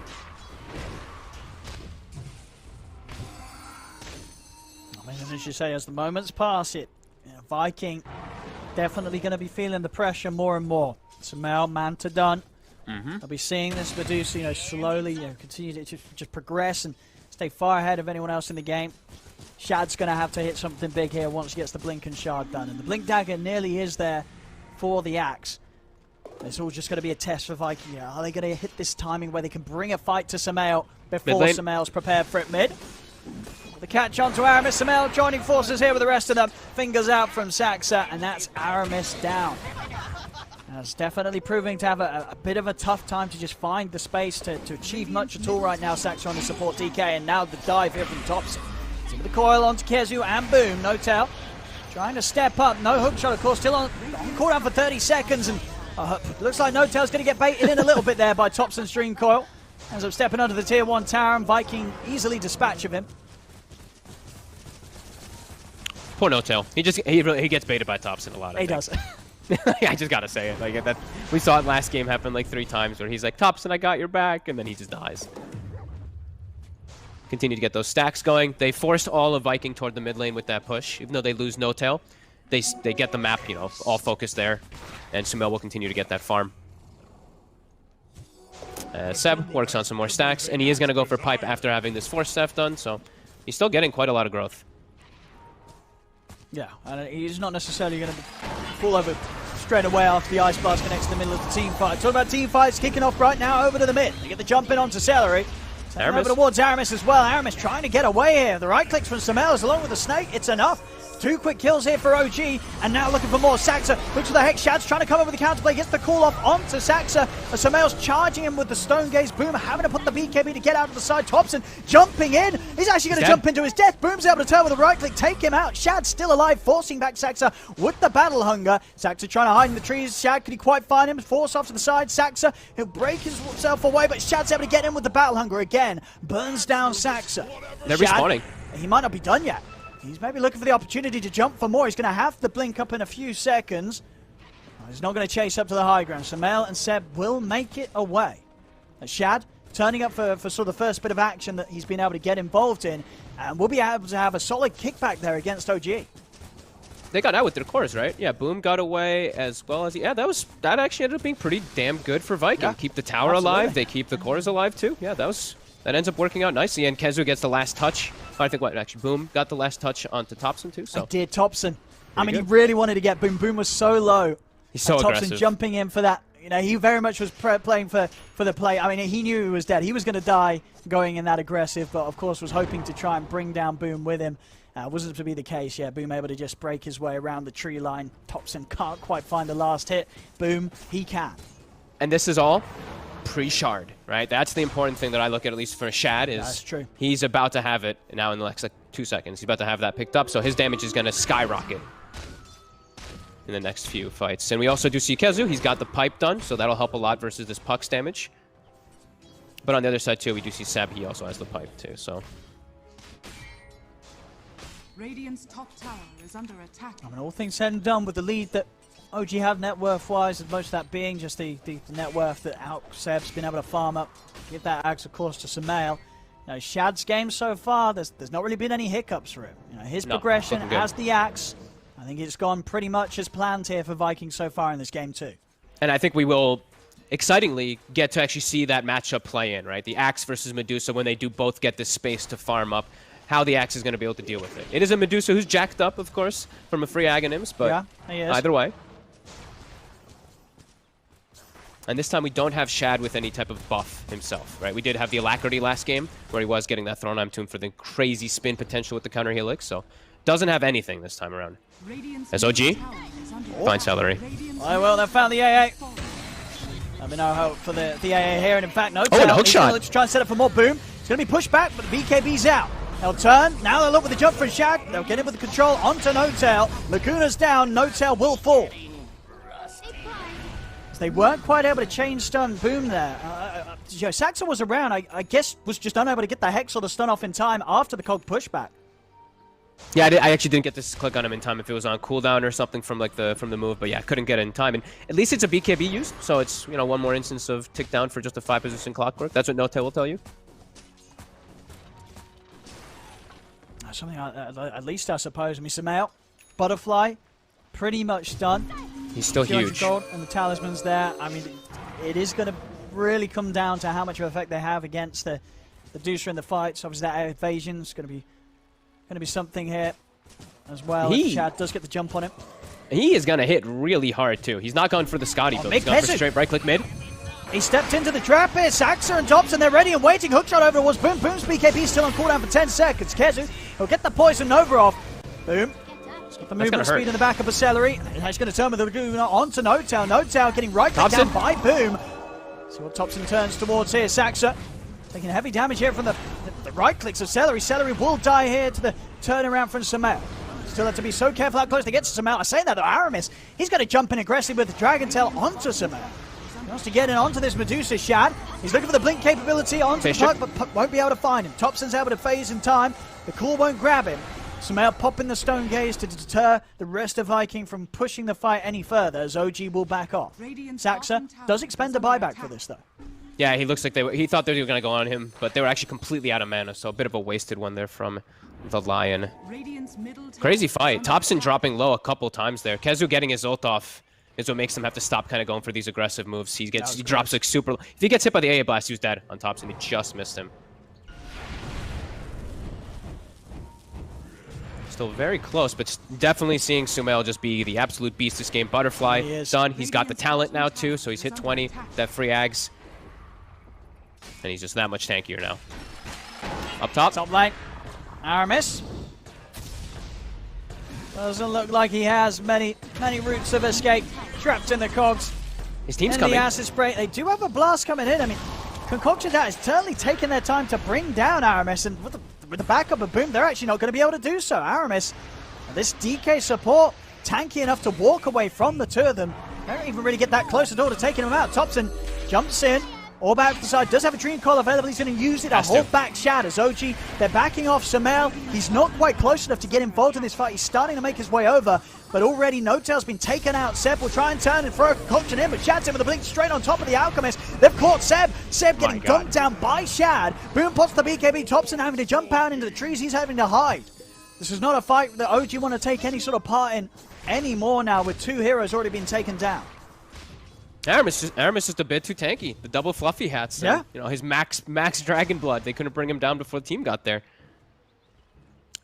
That's certainly shown his worth, even with the sort of slowdown in farm he did have at the beginning of the game. I mean, at this point, he's now on par with that of Saxa, so recovering rather nicely with the way he's been able to survive in these engagements. And he's gone for his own greed. He's gone the Fireball, Owen. He doesn't go for any Force Staff, no funny business to buff up his teammates or anything. Nope, he goes for Fireball. I mean, I like it. I like it. It's going to be great for sort of the scaling, you know, allowing him to farm, push out waves and such. And he's also playing against some of these heroes. Well, the big one, right, this Deucer, he's going to be fairly static in the team fights. They've got good control. Dragon Tail is the stuns, the leaner, and the AA. You know, a lot of damage will be done over the duration of this Fireball laying on the ground.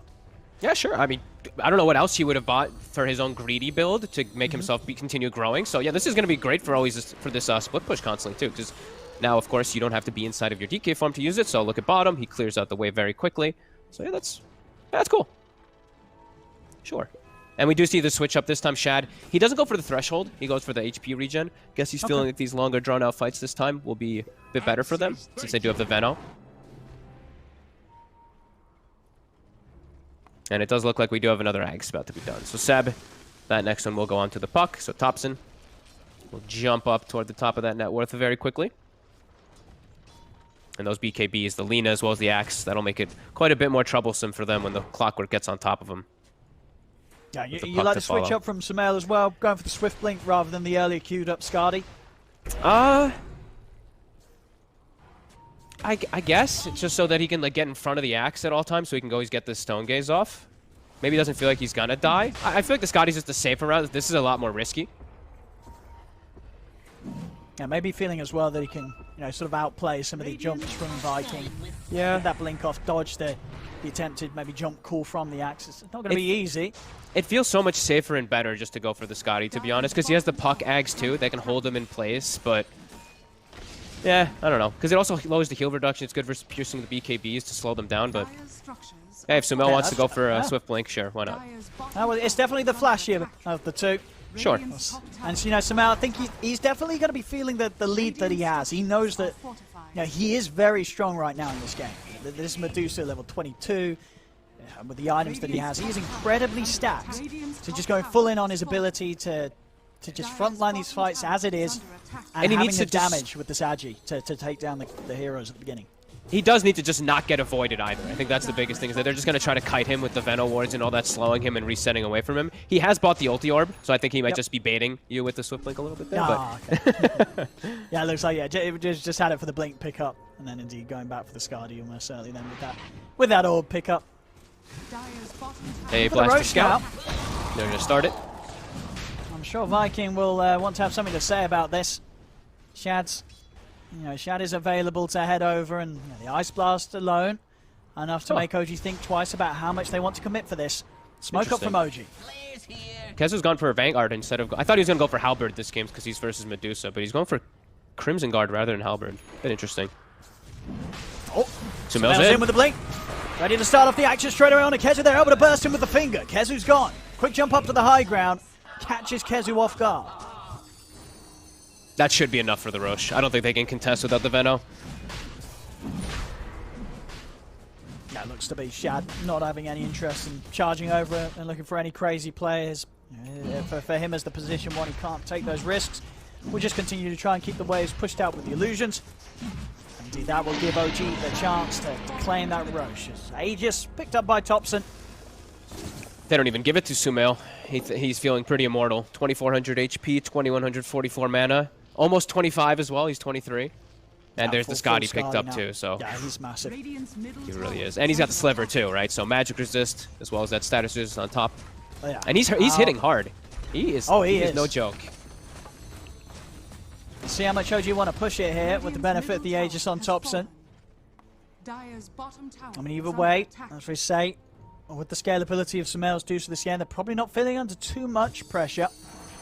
They don't have to make any risky moves. And we saw in the last game, sometimes overstepping the mark, it did hurt OG. So, understandably, going to be a bit more careful this time round. Say that though, Thompson indeed. Caught the once. Backup coming in from OG. I mean, are they able to do anything about this? Thompson, he's off to the side looking for Boom. Boom still has the BKB available. Boom's just going to go for the TP out right underneath the nose of Thompson. Thompson's got nothing to cancel it as Boom makes it away.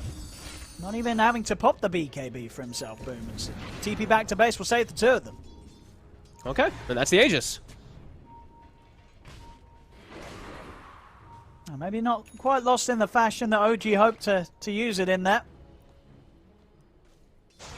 I don't think Thompson expected to just get grabbed like that. I don't think he thought that both cores were in the area together, but Viking still playing very much as a unit still. Like I even see top, like Aramis showed top, they saw like a hero show for a second, the Axe TP's top, so still looking to play off of each other nicely.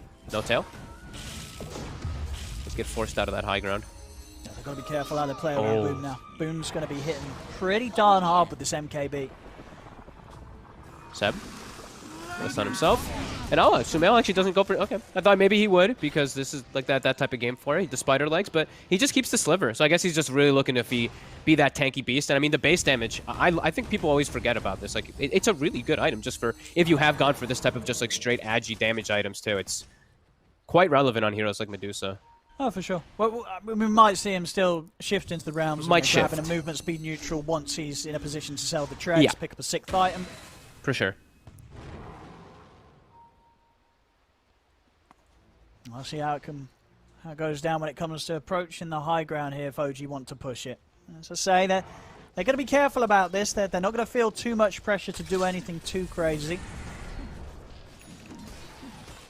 Yeah, I think also after the first game, right? Like, Yeah, discipline, I think, is something that OG needed to get a little bit better on. So I think this is a much better approach this time. Just farm the map. You've got the late game scaling this time for sure. So.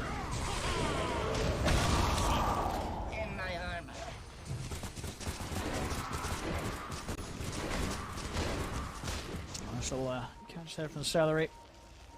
The Ooh, blast. top, they could. Let's see, top Seb.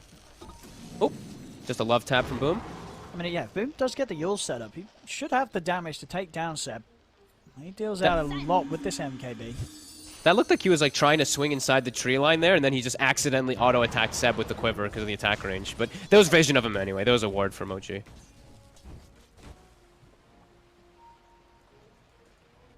As Aramis, he's getting farm. You know, this fireball, it's working. He had the Ags queued up for a second on DK. Now he's switching to Halberd, trying to find solutions for this Medusa. Shad, he's charging in. He gets Doesn't need hexed. this ward though. OG fully aware of the angle that Shad's approaching from. Now Seb's going to look for the jump back in with a concoction. Shad His still mana. the BKB and another blink up. Shad can still close the gap. He's going to get in on to Seb. Sumail in with the backup. BKB comes out from Boom with the hook shots out as well as the damage from Sumail. Boom's trying to step back, but the right click from Sumail is too much. As Boom gets taken down, Dream Coil controls Shad. Sumail, he'll be able to clean up the two of them. Those are huge kills. 70 seconds, no Lina. 80 seconds, no Axe. That's very likely a set unless they are just going to have to buy back. Dire's bottom tower is under attack. Sumail now 25. He's got the split shot modifiers. Now he's going to be able to buy that Swift Blink. He's huge. I mean, he can pretty much just jump up to the high ground and take down these tier 3s and barracks, and very little that Viking will be able to do against him, it seems, with how large he is. A clear 10k net worth against anybody else in the game right now.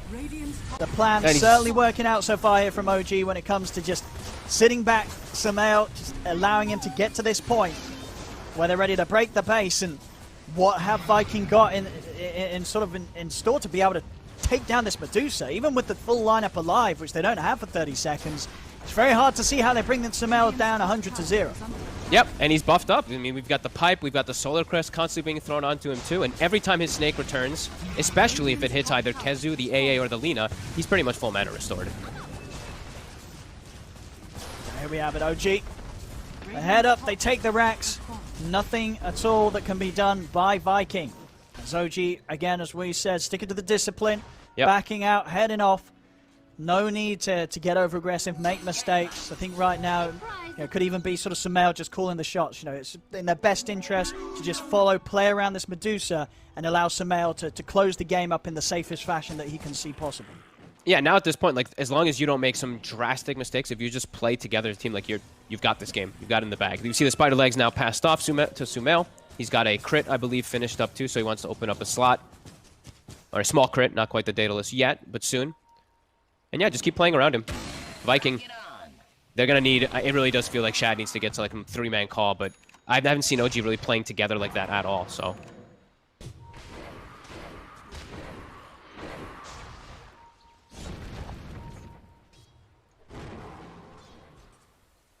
Definitely much pressure on Viking to make some sort of crazy move, catch OG off guard, try and break them down one by one, outside and away from Sumail's reach as the Medusa.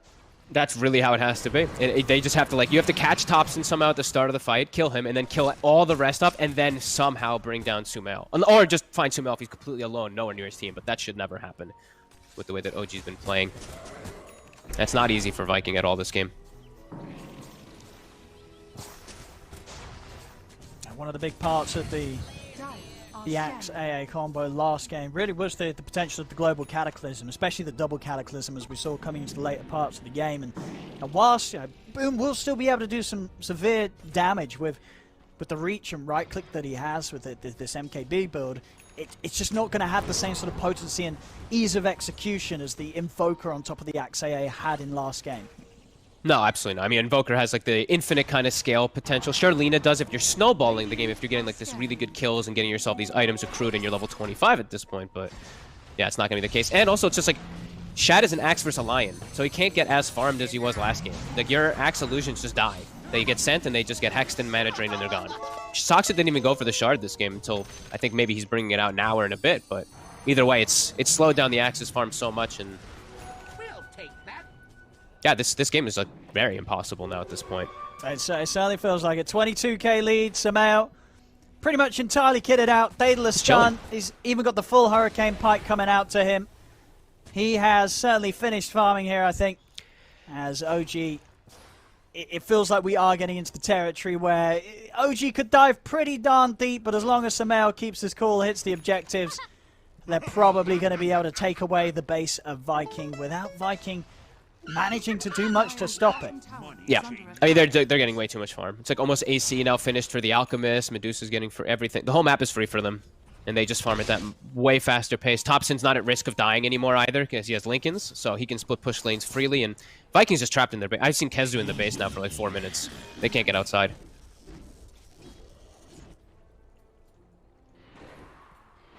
Meanwhile, still a step away from his AC. Now we get the tier 4s, and also Roche is up. So now you're forced into a position here as Viking. You have to farm your neutrals to try to get those tier 4s, but you also have to constantly be scouting the Roche pit. As the Hex bottom, the stun. Yep, they've got the setup. Shad, is he going to be able to get out in time? OG bringing everybody in here to try and take down this Axe. They've got the coil control. Hook shot in as well from NoTel. Shad taken out. Is OG ready to swing straight over potentially towards this mid lane, towards maybe the Roshan while Shad's down for 80? I mean, even with the full squad of Viking up, OG probably had the power to take the Rosh. With one man down, they definitely do. Very hard for Viking to put a stop to this. Yeah, full AC now. It's done now for Seb, so yeah, this is going to die in no time. Just a couple of seconds here. Shard. Do you even give it to Sumail this game? I guess you could just give it to Seb for the Berserk Potion. It might just be better, but I'm going to see the buyback coming out from Shad. And still try to contest it. Enough to sort of spook OG a little bit. They step out of the pit. Not wanting to get caught inside it by the jump from either Aramis or Shad. They'll give a little bit of space here to Viking. Still, of course, not heading away from the action. OG, they will happily take a fight around the pit. They've got Chemical Rage back up now for Seb, so he's ready to act a little bit more of that front line. He was waiting till it. He's ninja geared on the side. Or actually, they're smoked, sorry. He does have a ninja gear at the ready, too.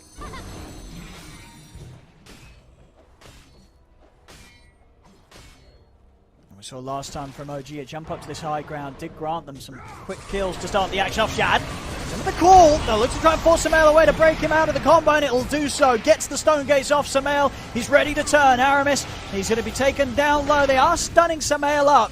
Dragon Tail as well. They're certainly reducing the potential for Sumail to get the damage done. But still, Celery will fall. Seb, he's able to run down Shad to the side. The stun follow-up there from Saxon as they keep the axe locked down. Shad will get the call off, but Sumail's able to get him with the damage. There's 3 dead on Viking. Even with their best efforts there to control Sumail, it isn't nearly enough. They cannot control or deal with this Medusa anywhere close to as long as they need to stop Sumail in his tracks. So Sumail, he's going to continue to charge on straight down mid. The victory, it's straight in his sights now. Yeah, they kind of did like 0 damage to him, Owen. They took out his mana pool, but that's pretty much it. And everybody from OG still alive. Perfect connection to spells. Yeah, it's time to clean this one up. 80 seconds, no X.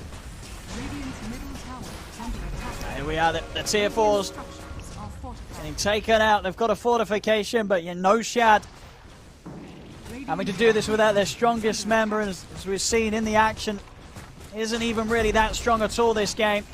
Maybe 18 to 18 the kills even, but 33k lead. Sumail just being able to rack up an insane amount of farm to the point where he is just this monster of a Medusa that Viking have no answer to whatsoever. Into the base, mega creeps are taken here by OG. The traps there on the Kezu. NoTel hook shot over towards Aramis. Sumail just ready to pad up the KDAs. The game will come to an end. GG is called. OG with a very much safer approach here to this game too. They look pretty unstoppable with this execution. The strategy much cleaner and built around a Sumail Medusa. The Viking, maybe with the Axe AAs that some of the Palace was saying, there wasn't really a timing that they could hit to stop it. You know, the Axe AA, something Viking is going to come out with, and it seemed to be that OG, they felt that this was the approach to deal with it, to counter it, and it certainly looked like it did a good job of that, Fogged. Yeah, it was cool, calm, and collected really from OG this time, right? Very disciplined. Like 1 or 2 small little mistakes this game, unlike last game where it felt like 4 or 5 overextensions. Even though they were out farming the first game as well, they ended up losing because of those overextensions. This one, I think you exactly hit the nail on the head. Strategical game plan, and they followed it. They just it's eggs in Sumail basket, have Seb back him up, feed him these things, catch pickoffs on the side. Sir Thompson maybe get caught once or twice, but game plan was there, and it was very well executed. Viking really did feel like they couldn't do much of anything after like the 20-minute mark. I'd say actually 15-20 minutes. It was like, if we lose like one more fight, game is over, and they lost like all the progressing fights after that. OG with a good game plan, it works this time.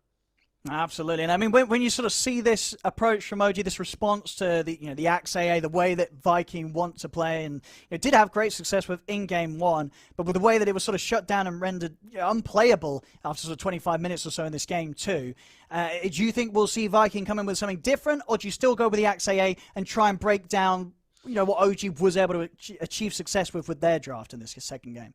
I think maybe they just got a little bit, like the ideas got too much into the head, because they're like, let's switch this DK to a 4 position where you can still catch the puck, but then you're not applying as much tower pressure. You have the Veno to apply their tower pressure, but I feel like, perhaps, this is hindsight, but maybe if they had the DK as a core position, they can siege these buildings a little bit easier. They can get into the jungle, slow down the Dusa Alchemist, potentially. I mean, who knows if that would have been the case, but maybe they got a little bit too cute with it all. And I think this was a pretty good OG approach versus that XAA. Could definitely look to see something similar come out.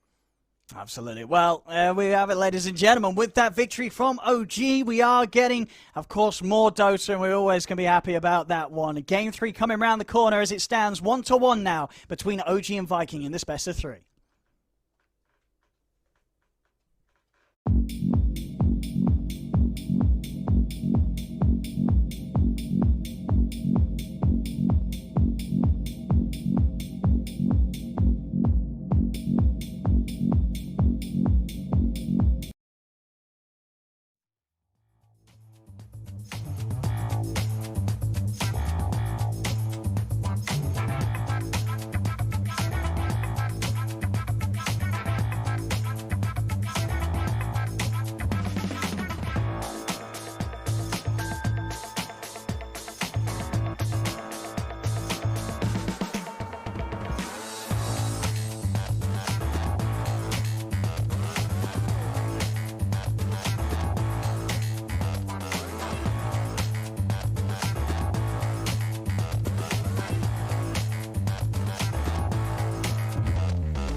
The series is tied. We're going to a game 3. I think everybody's happy about that. That game 2, though, T, was a very different type of game as what we saw in the first game of the series, right? I guess we got reminded that Alchemist in the offlane still works. Still propels this carry to this unheard of amount of farm, and it soon becomes unkillable. Sumail just was given the game to 1v9 for sure. And he did exactly that, Peter. Wait, was that a question? What are you saying?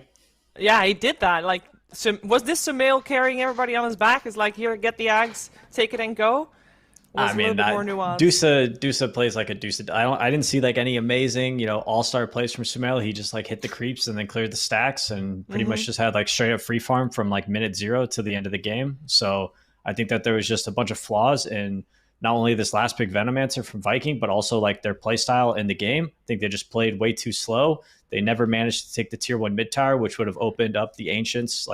It would have given them the opportunity to attack Dusa in her triangle. But maybe they were just, I don't know. I think this Axe, right, in the safe lane, he ends up like playing by himself, which is kind of okay, but I also think he's maybe one of your stronger heroes, so maybe you should be playing with him a bit earlier than the 20-minute timing, because when he got his Blink, Manta, Vanguard, Shard at 20 minutes, Dusa was already like 4 or 5k ahead. You know what I mean? Yeah. Like she was just too strong already. So I think they just need to play a lot faster against like, you know, it's an Alchemist with an Ags and a Medusa. Like you should be running at them as I see it. Yeah. And they kind of stayed back and were like a little timid on their tower pushes. And Venomancer never really got to take over an area, which is kind of the point of the hero. Yeah, they tried a couple of times at the start to play faster. At some point, though, they were just sitting back, just like OG was, just a farm and basically fall behind even further. T, I want to hear your thoughts on the DK position 4 because we don't really get to see that very often. I don't think Aramis necessarily had a very bad game per se, but as a position 4, T, you like it, you hate it. It's a hard game because I think if there wasn't this kind of big accelerant of farm appearing on OG's side, then this DK would have had a better game because he's blinking in, he's doing something. But because you're, blinking into this overfarm Medusa and all these heroes that you're not really cleanly killing, it's kind of difficult. Will we see more DK4? Potentially, maybe. I honestly think back to the draft, we mentioned Darkseer. I legit think like the Darkseer style of DK would have actually been a pretty good option. It gives you kind of scaling throughout the entire game, but yeah, this was, we touched on it already with PPD about the whole Venomancer. This is a game where the Venomancer, it's the same concept as Brood. You want to take over this tower, occupy the dire jungle, and just be annoying. That never really happened because OG kind of realized how Viking wants to play. There's 2 games in a row, Viking has tried to play the exact same strategy. Pick an annoying last pick hero, take tower, take position. If you don't take position, it's kind of difficult. So I think OG just developed a lot since game 1.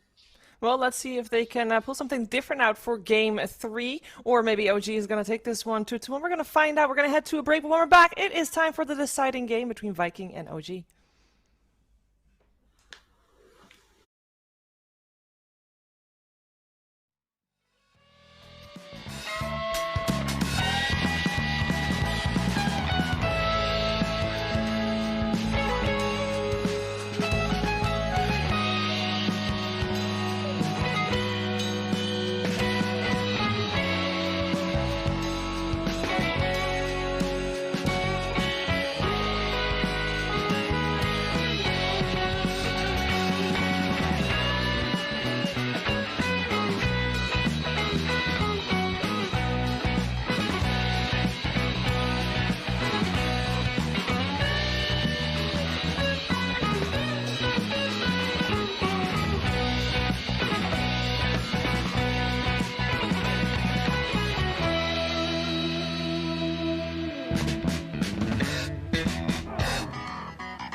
and deciding game. Which one of these two teams will stay in the upper bracket of the TI10 qualifiers here for Western Europe, and which of these teams will drop down to the lower bracket and be up for potential elimination in the next round?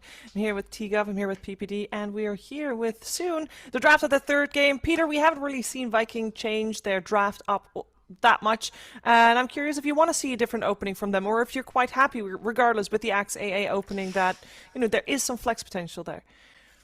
Well, I'm not super in love with the AA, but I think the Axe is pretty solid. I think the hero's just good. There are some counters being floated out there at the moment, but I'm gonna keep those to myself for now in case anybody needs a little extra help with TI.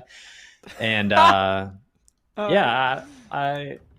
I don't know. It's I think OG is just a better team, and I think that's kind of what you saw in this game too. And as long as they're not like completely outdrafted, like we saw like what KZ was able to do on the Broodmother, now compare it to Venomancer, it's just a world of difference. And yeah, OG's got they did leave Brood again, so I'm curious if Viking GG will rush that hero into their draft here. They could. We do have the Ancient Apparition banned out by OG for the first time. Still have the same bans going on for Viking, though, as the sides, once again, are also the same. We got Viking on that Radiant side and OG on the Dire side. Lina first pick on the side of OG. They, of course, went for the same thing in the first game where they paired it up with the Magnus, who's still in the pool. And Viking is actually taken into their bonus time now that they can't get the AAT. Yeah, I think with the... Sorry. sorry. I was going to say, you go ahead. I think with the AA ban and the Timbersaw ban, I think Dragon Knight becomes like a super valuable 2-3 pick. Just being able to flex it, it's almost like it's very similar to Axe this patch. Would you agree, T? Yeah, you just kind of pick it in your draft and it's very confident, right? Like, you don't feel bad. I think that's the thing about drafting, right? It's like if there's a hero that you can pick and you don't feel like, oh, but we have to ban this or we have to do this, that hero innately is very good in the draft. And it's like the DKs, these kind of for OG, the Hoodwinks, Timber, AA, like all these heroes have that kind of value of just confidence when you enter that kind of second phase at least. Yeah, and I think in this spot, in the 2-3 for the second big team, if you can pick a support that could be played on 5 position or 4 position, the same idea as picking like a core that could play in either 1, 2, or 3, it allows you to keep your draft very flexible and open. And also like it's hard for your opponents to draft against it because they're not necessarily... They're trying to pick for their lanes, right? First pick often has like 2 counter picks usually, whereas second pick has the last pick. But it's just hard when you don't know exactly where people are going to end up going. I'm a little worried about this bonus time. Yeah, this is like... Oh, there we go. Okay, there's surprise. Is it's it a lion. Lion DK then? Lion Brood? I prefer... Yeah, when you go Lion, I feel like that's your disabled. That's your, that's your thing. I think you want to get more damage on top of it, so... To me, like DK and Axe are almost like, I don't know, Axe is a special hero. You don't want to say it again? Good. No, I think it's fine. I mean, I would. This is for TI, right? Like you bring your best, and Axe is certainly a hero this patch for sure. But this is the importance of this game for Viking. It's like they go for the DK. It's the fact that they're a team who has gone from nothing to now being in TI qualifiers, and they have to kind of prove that they can adapt over a series. The biggest shortcoming of the team so far throughout DPC online tournaments is they're unable to kind of always kind of connect the dots quick enough to then overwhelm their opponents. I feel like this game, TI qualifier, upper bracket, they want to hold the upper bracket spot. They're going to need to kind of take a read on how they lost to OG. Because like when you lose game 1, you adapt, you improve, you go to game 2. That's what OG did. Losing game 2, same thing. You give away the Alk again, like you see what's coming. This is where it really shows if Viking are able to, on the fly during a series, understand why they lost quickly within the 20-minute break, and then instantly come back with a good response. And I think that's what separates a lot of these, pretty good teams to like the really good teams that have like Puppy, Kuro, and No-Tail and stuff. Exactly. Like their experience as captains and leaders and being able to adapt and improvise on the fly, gives them this advantage in game 2s and game 3s, especially. It's scary, honestly. Like, you'd think it's pretty easy. Like, if you have a game plan going into game 1, like, we can copy paste that formula or that draft style going to 2, 3, whatever. Like, we're good for the entire series. No, after game 1, your entire cleanly written out notes, they banned this, we picked this, bam, out the window. You got to really there's some kind of things that I kept saying, but it's very difficult to really prepare for the entirety of a series. Do you think it's helping Peter, do you think it helps for Viking? Because they don't do the drafting themselves. Their coach is doing the drafting, Immortal Faith. Do you think that's a thing that helps? Because as T says, you only have 20 minutes. Otherwise, Immortal Faith has been able to see the whole game play out. It has maybe got a bit of a different read than if he actually played the game. It depends. I feel like in the middle of a series, like T was saying, like it's very on the fly. Like you're always adapting, and your plan before the series is probably completely different going into this game 3. And I also think that like preparing for matches and stuff it's a little bit overrated. I think what it does actually is give the team confidence that their ideas are strong and thought out, and it really just gives like the team the right attitude going into the series, at least with the draft. And they all know that they need to, be adaptable. You can't just say like I'm going to pick these 5 heroes and we'll play. It's just about confidence, right? Like you want to be able to get everyone understanding what you want to bring to the game, so that when you get into the game, it's like you're not having these questions. Like that's already ironed out. So yeah, I like the fact that so far with Vikings draft, they know the act was coming. They're now second phase. They're banning out what they think right now are going to be the pairings. Like they most likely won't ban Monkey King unless they have some, maybe they've seen it in a scrim or something. But Gyro and Medusa, they're the top 2. I'm trying to think what that third Ag Bristle, hero would man. be. It's Bristle. That hero is Bristle crazy. vibes. That's true. That hero is so obnoxious, especially with the AA and Timber banned out. But they banned out TB instead. Yeah. They could still go for the Bristle if they really wanted to. Previous game we had Viking in this phase also banning out the Void Spirit and the Monkey King as 2 targets that OG has used in the past for that first Ags from the offlane Alchemist. So those are still in the pool as well. Again, PPD just said Bristle, and in my mind, I'm just picturing like one more weak hero from Viking. No, I just really want to see like a Thompson Bristle for some random reason run. Like again, support player. Abaddon. Like, how confident do you feel when there's like you're playing Abaddon and they're running at you? Like, how good do you really feel?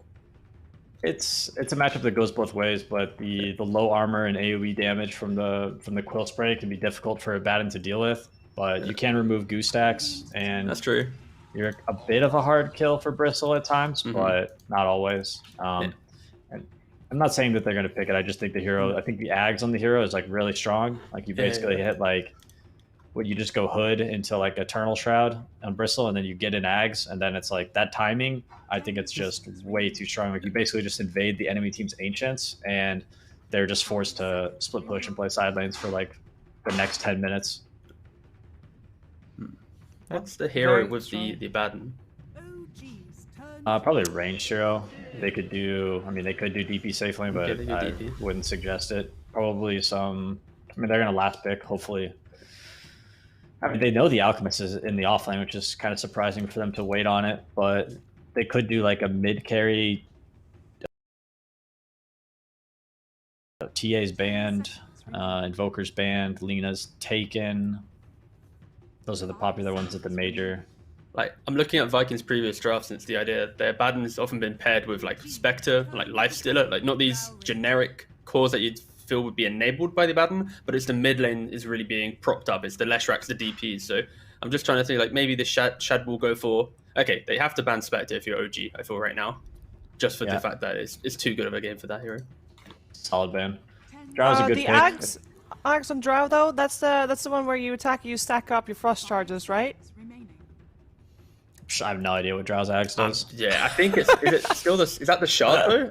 You know what? Luckily we're at home, right? We can just Google this.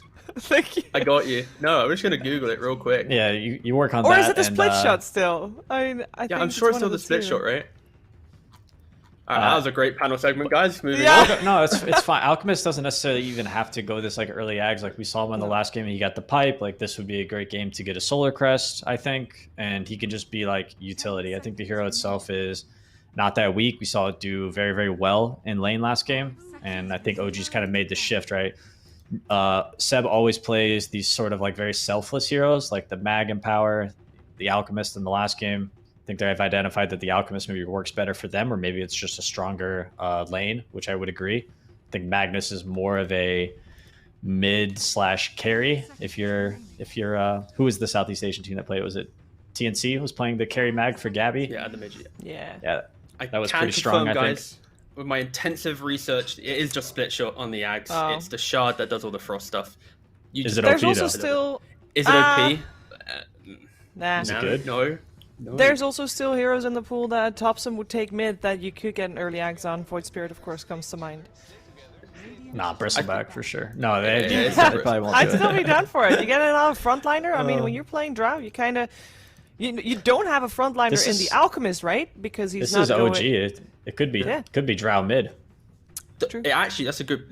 That's it. It's just Drow mid, surely, because like during DBC, Topson had that fixation on Dragonlance for a small period of time, and that was Drow mid. So yeah, good call. Yeah, most likely would just be that, right?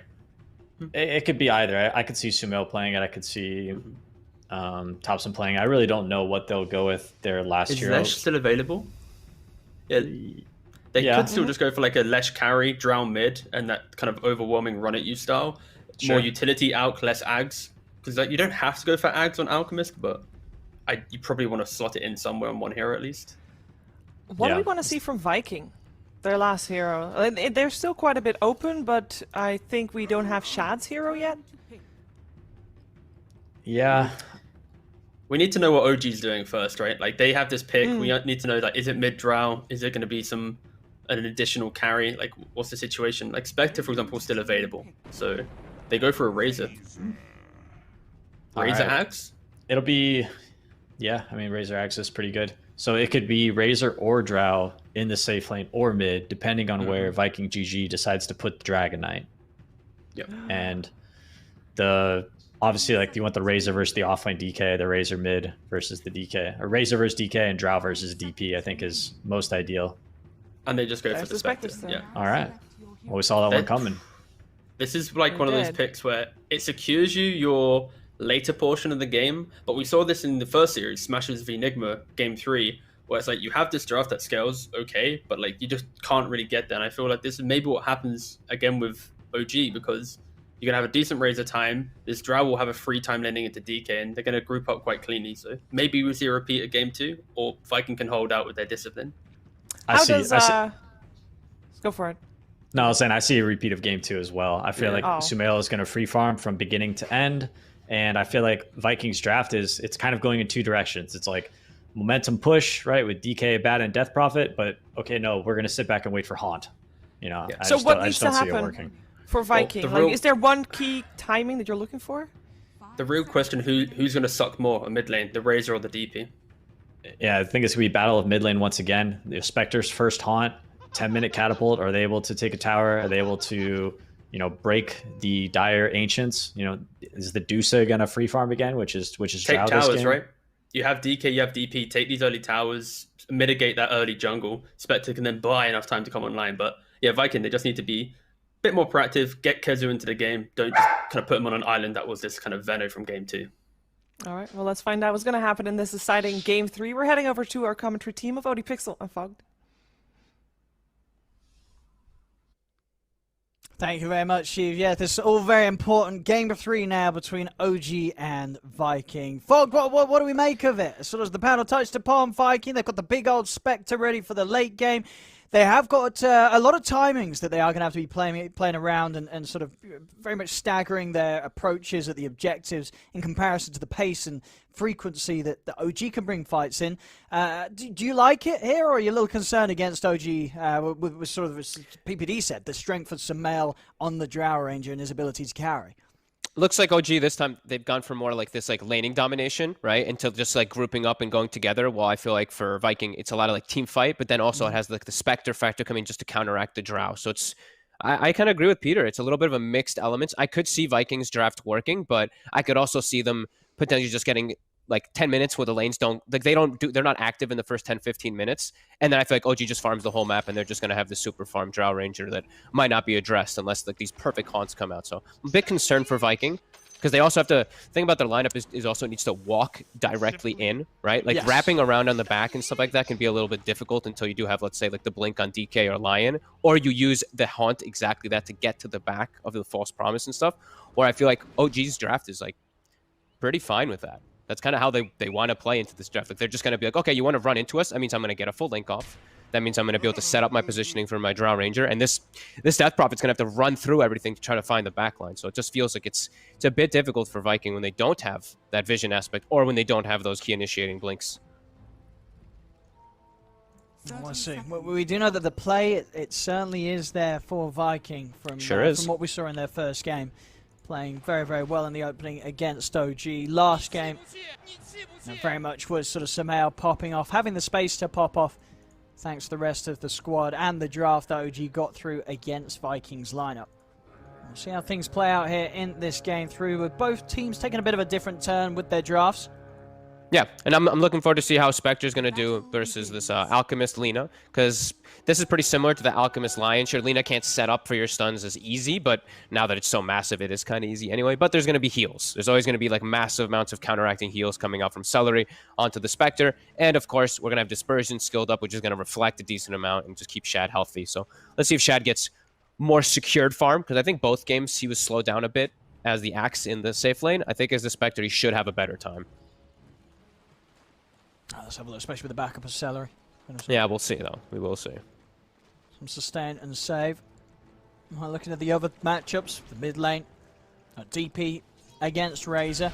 I mean, all in all, is it easier for Boom to sort of flash farm the mid? You know, his new compared to what Thompson's going to be able to burst with the Plasma Field, and the fact that Thompson's just not going to have a chance to utilize the static link in the lane? I'd say it's DP favored, yeah. Not massively, but it's definitely DP favored. Yeah, both you have the movement speed too. That's the thing, is you have 30 move speed. So the thing about Razor is you want to be able to get at least like a small instance of link off. Yeah, it can be tough versus a Death Prophet. If she rushes boots too, which I mean I assume Boom probably won't. He probably still will just go like bottle or just null or something like that. But either way, it's going to be hard for Thompson to get those links. And how are things for pressure on Sumail on the top lane to start off with this duo? You know, do you see this Lion and DK and feel that they're going to be able to mess with the Drow on the early levels? I'm waiting to see what Kezu skills for. Let's see if he does go for Breathe Fire, because Breathe Fire does make it a little annoying, just like slowing down your CS because of the damage reduction. But I feel like Sumail should be pretty decent with double ranged versus this DK Lion.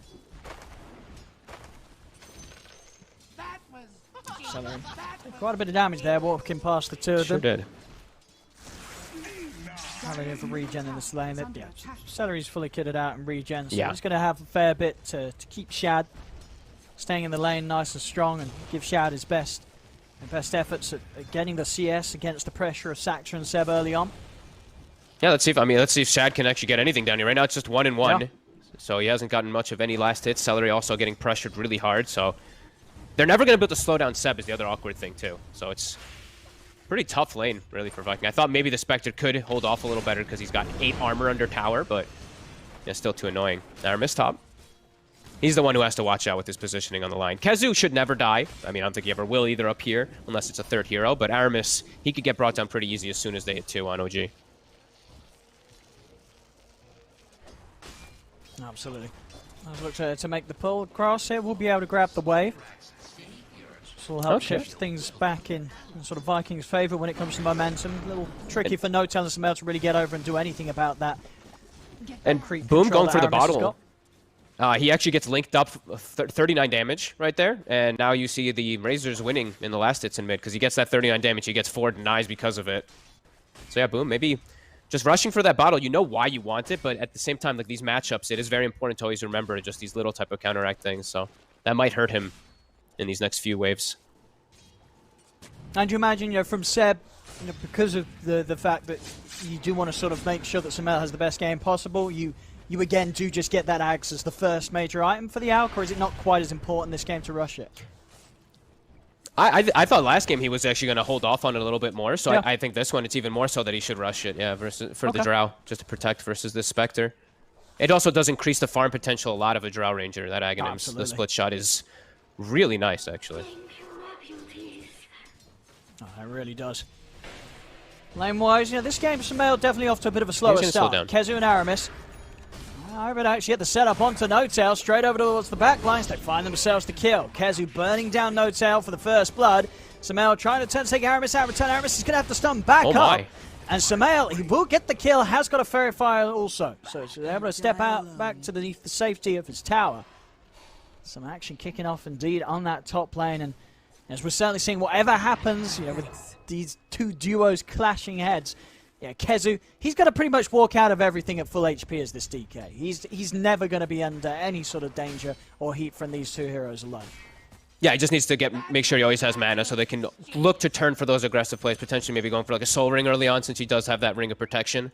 Yeah. Could look to help. But they've slowed down Sumail decently. You know, he's 14 last hits. He's doing better than the Spectre, though, which is pretty big. That's true. Shad definitely having the tougher time as we have come to see from him, you know, each game really this series, Seb and Saxa not making things easy for Shad on the first few waves of the game. No, and look at Chad again. Like, he is just getting hit and hit and hit. And that was without even an acid spray being thrown down from Seb. On top, No-Tail. No-Tail again. Not a whole lot he can do apart from maybe look for a deny to the creeps, and he will get it. Okay. Neutral creeps take him out. Kills himself to the stack. He's pulling at least some aggression off of Sumail, but they actually get the pull off up here now too. So full wave is going to get denied away from Sumail, and he will have a slow start. But again, I mean, Shad, he's gotten 0 CS in the time that Sumail just got 7. I'm watching Sox and Seb just every time he even walks up for a range creep, acid sprays down, and he potentially just gets stunned up. So Celery has to secure range creeps with a miscoil down here. Sees that 5 last hits. I mean, it really is just going to be such a slow game for Shad. I mean, last 2 games, he's on the axe. No, sure, Spectre at a certain point with the levels, you're able to pretty safely hit the neutrals with the dispersion leveled up, but it's not going to be at the same sort of catch-up pace as he was able to achieve playing the carry axe. Yeah, no, absolutely. And Thompson, he's come out ahead in the lane. You know, these 12 denies, they'll definitely add up. Yeah. Got the boots in the bottle super early on. We saw Boom, he delayed his boots a little bit, and it definitely hurt Thompson. In a very comfortable spot, Aramis looking to make a move perhaps to slow that down. Also, we have level 6 online, so Exorcism plus Catapult Wave. This could be huge if they can get onto Thompson. And they know Kezu's safe up top. Versus the 2 heroes, he should just be fine. And here we go. Straight in. Get the wraparound set up onto Thompson. TP's coming in to try and help out the Razor. Saxa catch Aramis here with the stun. Thompson, he's got the movement speed to get out across the trees. They won't be able to finish Thompson off as Thompson's able to start bottling back up. Boom, Aramis, and Celery have to be a little careful even with the Exorcism out. All 3 of them rather low on the HP and the mana. And the thing is, too, like, they went before the enemy siege creep had died already, so their siege is now just going to walk into tower and die, and they got pretty much 0 damage on tower with that Exorcism. Instead of going for the kill there, I think if they were a little bit more patient, they just go for tower push. And now As now Celery. He's going to be able to get himself a freebie. Catching Celery in the river. Thompson's able to swing back in, get the kill. As you say, you look at the tower, only about 200 damage done there off that first usage of the Exorcism. And when you do have this DP and DK in a game where you've got to try and keep the pressure on as these 2 cores and take attention away from the Spectre, if you're not taking the early towers, the plan's going to be harder and harder for Viking to execute. I think they just jumped the gun. I think they were just like so keen on going for the kill that they were just like, wait, we didn't do it the normal approach where you just wait till the siege dies, you have your siege advantage, then you push with the tower with your actual creep wave going. But yeah, they just go for the kill and they end up getting nothing out of it. That was a pretty big loss too for Viking. I feel like OG has to be very happy. Now they get a ward down too for that next rotation. So when they go for doing that again, it's going to be spotted. And they're starting to get stacks started. So pretty big for OG at this last movement. May seem small, but it's quite massive when we're talking about how they have to play with their DK and their Death Prophet Exorcism at its maximum this game so that they don't just get out farmed again, like game 2. Stage is hit. Wasep is off to the safety of the jungle. Yep. Clearing through the stacks. And on track to once again get a very good Axe Rush timing for Sumail. And they are protected. They've got so many wards down in the area now to protect Seb. Just because they saw that first push coming the way Vikings set up for it, now they know. This is like immediately like stuck in their minds. So, okay, they're going to go for another pressure play. I mean, now they've got 6 hit. They feel that they're going to have good damage to try and push Kezu back, at least force him to pop out of the lane, or at least TP to the tower. Okay. Celery tries to walk in. I think, was he like trying to ward or something? I'm not sure. He was trying to do something there, but Thompson just swings over for a second, stops him from going toward anything to slow down Seb's Alchemist, who already has 2 components done, Owen. He's in the timings and more attention thrown the way at Thompson, but not quite able to get a catch on him. Thompson just keeping himself at a safe distance. We'll see what Boom does now. Exorcism ready to go again. It's got to achieve more than it did the first time round. They're going to be ready, though. Like, OG's going to be so ready for this movement. The D-Ward's going to come out from Aramis to level 3 Lion, level 4 Abaddon. How's the supports on OG looking? 4 and 5, almost 6 on the Lina. So they're getting much more out of the map because Viking supports are just sitting there. They're sitting there waiting for the opportunity to go for this Exorcism push. But OG's like, okay, you guys play your game, which is kind of doing nothing at this point, and we'll play ours of farming efficiently with our stacks. And efficiently, they will, at least much more efficiently than Shad's able to do so in return. Yeah. It's going to take him a long time, even with the Blade Mail Rush. Just unable to really clear through camps and neutrals at a pace that's comparable to that of this. And he doesn't... Drow, and a Drow that is going to be handed an Aghanim Scepter within the minute, just 500 gold away from itself. And it's the Blade Mail Spectre where sometimes you can go to like Ancients and you can clear on Ancients. He doesn't have Ancient stack. He has one Ancient. And then he has a triple Heart Camp, which sure, he can work through that one, but as you mentioned, this Drow's already gonna have Ags. And he's got Ancient stacks prepared for him too. Only one or two, but... I mean, it may be some sort of change up in the heroes, but... Feels similar. This is looking to be a bit of a repeat of what sort of direction OG took towards the success they found in Game 2. But, and it feels like they're getting even, I want to say even more farm. Like I'm watching Saksa for the last 3 minutes just be bottom by himself. Lead, yeah. He's just in he's like a 4 position who's a 3 almost at this point now because Seb's just jungling. They're not getting any pressure on them, and this has to be concerning for Viking. They get the top tower with Kezu. Mid tower though is only missing 240 HP when you have a Death Prophet. Radiant's bottom tower is under attack. They're just maybe missing that early timing, that one opportunity that they had with the first ult. Not quite waiting for things to slide into place as they needed to do so, and now Ags is online. Just being in sort of an awkward position. Now, who can they make the moves around here? Kezu, he's playing towards his Blink Dagger, 1,300 gold in towards it. Not bad. Boom. It's very hard for him to find a chance, as you say, because OG will be prepared to hold on to this Tier 1 tower mid. Even Sumail turning up to farm this mid lane. They're that confident that they can keep such a firm, safe hold of this area still at 10 minutes in. And look at the Drow's HP. It's like, you look at the heroes on Viking, you're like, oh, they have decent burst damage with Finger, Breathe Fire, Dagger, etc. Now he's got a free Aghanim, so on Strength Shreds, he's 1,700 HP. It's like not even a Drow Ranger anymore at this point, who was just sitting at 800 HP before this, or 900 HP on Agi Treads. Yeah, and your biggest burst really is the Finger. Other than that, it is the Finger. It's going to rely on Viking being able to stay on top of the Drow. Drow, Sumail, he's got the best save in the game. He's going to have No-Tail behind him. No-Tail's hit the 6. It's not easy to get on top of Sumail's Drow. No-Tail is going to be able to do a solid job of saving him. As you mentioned at the start, there isn't a hero like that Clockwork that was so crucial for Viking in terms of catching No-Tail in Game 1. Mid lane, look at the setup onto Aramis. They're going to come up with the Horn, look towards Saxa. Saxa caught in the river, but the False Promise comes out. Saxa will live a little longer. He's going to look for the TP back to base. He's back into the fountain. Shad's going to end up getting taken down as OG just kite him up. Sumail stands on the high ground, take him out. 3 heroes dead. That was in another attempt with the Exorcism. I mean, and an attempt that just falls flat on its face here from Viking. Game 2, that started to look pretty much impossible for Viking at the 20 or so minute mark.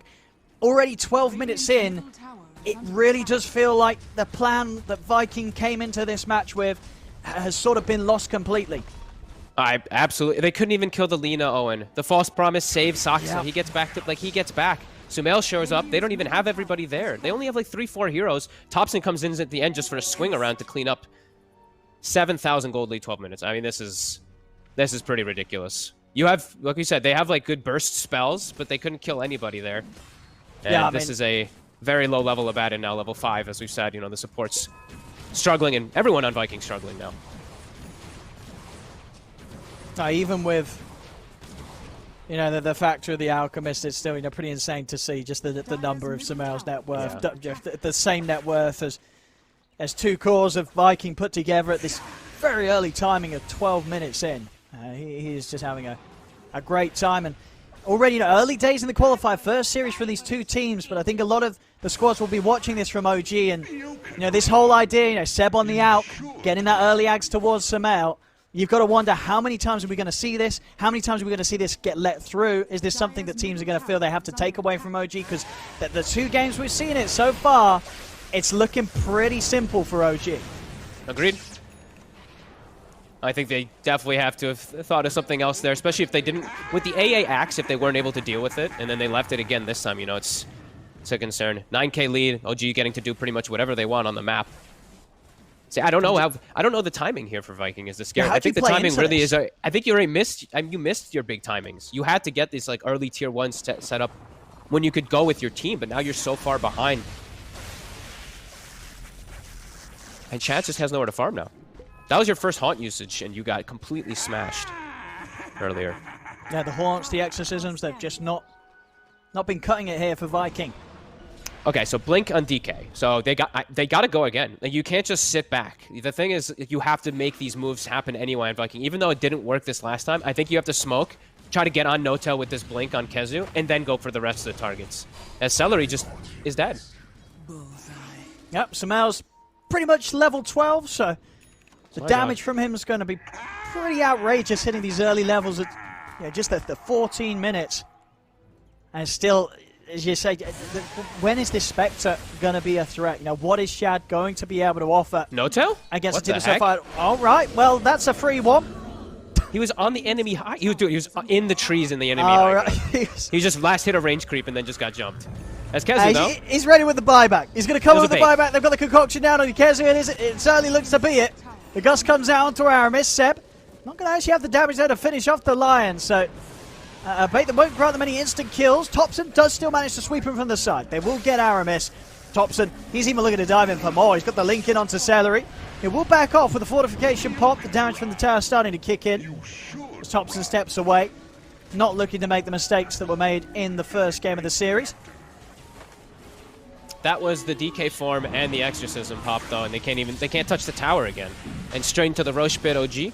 Now there's no ults. They only have a haunt available. There's no way Viking can fight this again. Yeah, I guess that was the plan from Notel all along.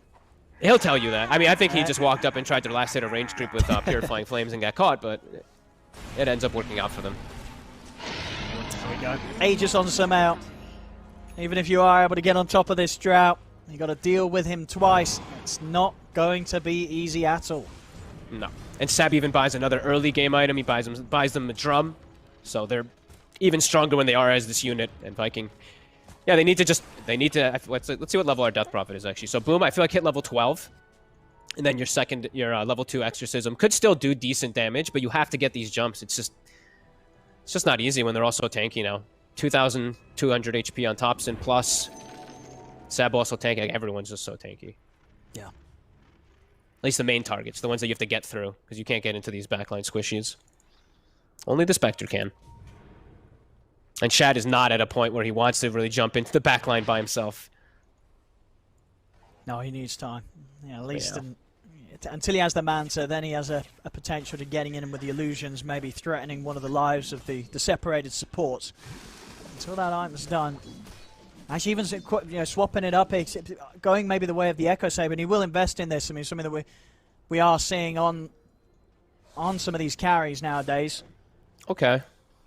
I mean, I like it. Obviously, I'm obviously terrible at the game, but I do like this build myself. He probably feels that he's going for this because there is pressure. He knows that he's going to have to do something pretty soon. He has to fight soon. Yeah, I think you know that's what I mean? The Echo Saber gives you that quick stats. It's obviously going to be a much easier, quicker pickup than him waiting for the full Manta style. It's like one of the most valuable item pickups in the game now, period, on these melee heroes. That you need HP, you need some mana regen, here you go. Like that's why it's so popular in Slark before, and then people, I guess, just started realizing how good the item really is, right? It just gives you 5 extra strength. It gives you so much extra just out of picking it up. Double hit is no joke with Desolate either. Absolutely not. Radiant's bottom tower has fallen. Tier 2 taken out, Outpost getting claimed. 50, dude, the gold lead is getting it's getting too big too fast. He's almost worth 3 heroes now, Owen. Yeah, this is Samel, he's definitely been enjoying the last 2 games of this series. He would be, I'm sure he's looking forward to more games, more drafts from the squad that's going to enable him to play as he is. Just be this incredible beast of a carry that good luck getting anywhere close to. And keeping up with. You're just not going to be able to do so.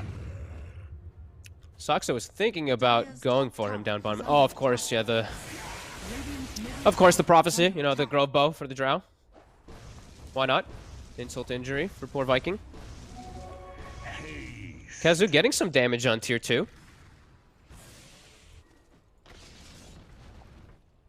They're sweeping up. They know that some of Vikings up and not the full squad. Just the 3 of them. Boom, Aramis, and Kezu. See how carefully they keep themselves hidden. Seb, he's ready to charge in. He's in. Jump forwards, look towards Aramis. They are able to tank at the stun off, so Seb won't be able to throw out the concoction. They are still able to catch Aramis within the AoE though, as Aramis will try his best to hide into the trees. Kezu's going to look for the TP out. Is he able to get out in time? He is. Not quite enough damage to bring down Kezu, as Kezu will escape. Aramis, on the other hand, will not. They take down the Lion. Kezu manages to live another day here. Meanwhile, Thompson doing his own thing as usual in the mid lane, diving into Baden. And Aramis just can't find anything in this game, right? No space for this Lion. 500 away from the Blink Dagger, desperately needing that too, so they can have the ways to jump into backline together, collectively, with that Spectre and DK and Lion. Yeah, OG just continues to have all this control. It's really just Shad getting farm, and it's a huge concern when your Death Prophet's not able to keep getting this scale and going, sure, she's got plate mail, sure, she's got Euls, and sure, she does have a save behind her, but it's not going to help that much versus all this crazy damage that the Drow's starting to build up so quickly.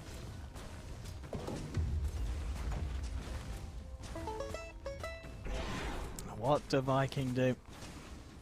Just posturing around Boom, maybe seeing if they can catch out OG making any aggressive mistakes, but sort of the extensions of game one that OG made that did lead to the fall of them later in the game. That's just not sort of happened in the second or third of this series. OG very much bringing out a much more serious, refined style of Dota that's looking very hard for Viking to crack. They're kind of splitting up though a bit on OG. I do feel like Viking could punish a little bit when they do see like everyone on the map. Like they just saw 3 heroes showing, but I mean, they're let's looking see for if they Thompson. can. See if they can do it. In with the finger, but the false promise comes out. There. Thompson is going to be able to get out to the side. Seb's heading over as well. No tail. Actually going to be able to be saved here by the Gust coming out onto Shad, and they're ready to turn. Thompson pretty much back up to full HP. They've controlled Boom. The DP is gone as they save Thompson even like that. As you said, that sort of one chance where maybe they catch a member of OG out on their own. They could not quite do it. They just do not have the firepower.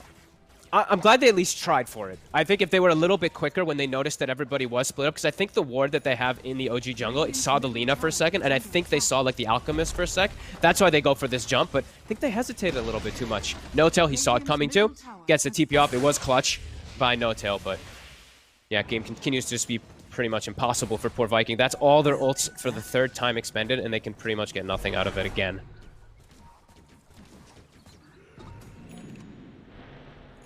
And back to the high ground, back to the base here for Viking. As OG take complete control of the map. They're in just complete mode chill. It's almost satanic on Thompson. Seb has almost got the next Ags done. Everyone's just chilling. I mean, it is 2-9. It is 22,000 gold lead. We do have that 1K per minute that has been hit, which is usually the signs of GG. That's some pretty insane numbers indeed. I mean, it's Sumail very much the sort of the core player, the carry player that, you know, this is kind of how you expect things to go when you involve Sumail in a situation where there's the mechanic of him getting this Aghanims given to him so early. You know, already Sumail, now he'll pop off and be a beast from the carry position without that. You give him that sort of extra benefit, and good luck dealing with the man. He's going to become a right terror, and he certainly has here 2 games in a row now. All on ranged heroes too, I noticed. I'm going to start watching out to see how much Sumail does play these melee heroes, because I was watching on some of his pubs too. He's like playing like the Tower Blades, the ranged carries. He's mostly just a ranged player, it feels like.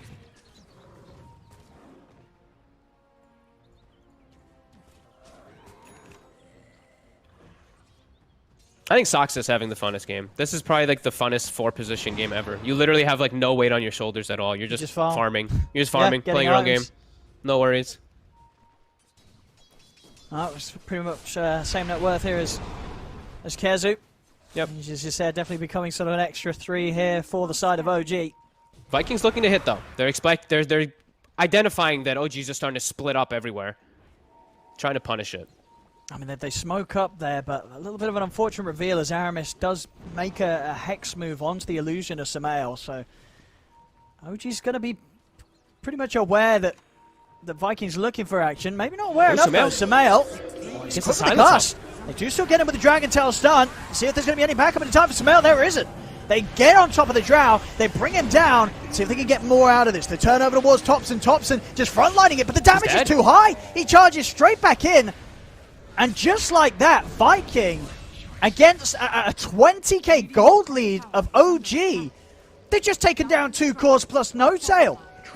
I mean, against the odds here, Vikings showing they've still got it to tackle OG despite the strength of their cores. Mispositioning costing OG everything there, as maybe Viking can still pull something out against this incredible lead that OG has had for the first 20 minutes of the game. They're gonna need that quite a few more times, but I'm so happy. I'm like asking for it, right? Like they got to make a move when everyone's split up like that, and they do. They find the perfect catch, and then I think Thompson, he ran in because he popped Satanic and he ran to try to get to no-tail, but he got blocked and just got shredded by Exorcism. So that'll happen as a good move from Viking and much needed space for Shad, as nearly has Manta done and does need quite a lot more. All right, definitely the game spicing up a little bit there. I think OG, I guess as well, with the sort of the relaxed positioning they had there between their players, their heroes, and they probably felt that the game was incredibly, in an incredibly comfortable position. With the lead that they have, it's still, it is rather comfortable. It is still, but definitely shaken up a little bit there, and having to maybe give a bit more respect to what Viking can still do, despite the heavy gold deficit that they're playing with, and maybe not showing like three different lanes when the ultis are up. I think that's the biggest thing. Is like the Viking cooldowns are pretty long, so as long as you're not split up on that timing of when they're all up, you should be pretty okay on OG. It's only if you get caught out when everything is up, as they quickly eviscerate a Roche. That's going to be the Berserk Potion, I believe, for the Alchemist, and also the Shard taken for the Drow. They're ready to get themselves back in action. Celery borrowed time still on cooldown. Is he about and gone? See how much OG want to push the aggression now that they have the rewards of Roshan. Samel ready to come barreling straight down the mid lane. See if they want to try and approach the high ground. It's definitely time to approach high ground. Ult's still on cooldown for a slight moment. I think Haunty at 20 seconds. They have the Ags as well on this Razor, so he can pop out that ulti as soon as this tower goes down to go for the Raxes if he'd like to. And Seb is always sitting behind with that Berserk Potion. So 2 different forms of save now on the side of OG.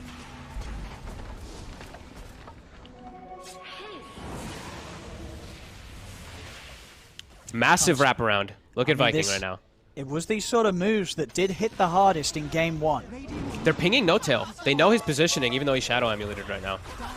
Let's see what they can do. They come out with the horn, look towards him straight away. They get the jump in over towards no-tail. No-tail, he's going to be able to be pushed over to the side. No-tail will survive here, but they have brought down Samel the once. They'll try and surround him. Boom, committing him with the BKBs. Got the siphons as well, healing himself back up. No-tail with the self-false promise will live a little longer. The buyback coming out as Aramis. He's able to lead in onto Samel with the stun. Shad getting beat down hard by Saxa though, as Shad has to retreat up to the high ground. Samel's able to turn, take out Aramis. The light strike away from Saxa catches the 2 of them. 4 dead on Viking, as 3 of them without buyback. OG, they can push on, start to do the damage to the base. They should and can look to close this. Onto the tier 4s. Viking without the buybacks. Very little to be done about this. As they tried their best to hit back whilst they were as far behind as they were, it just didn't come close to mattering whatsoever, as OG able to still finish them off here at the fast timing of 27 minutes.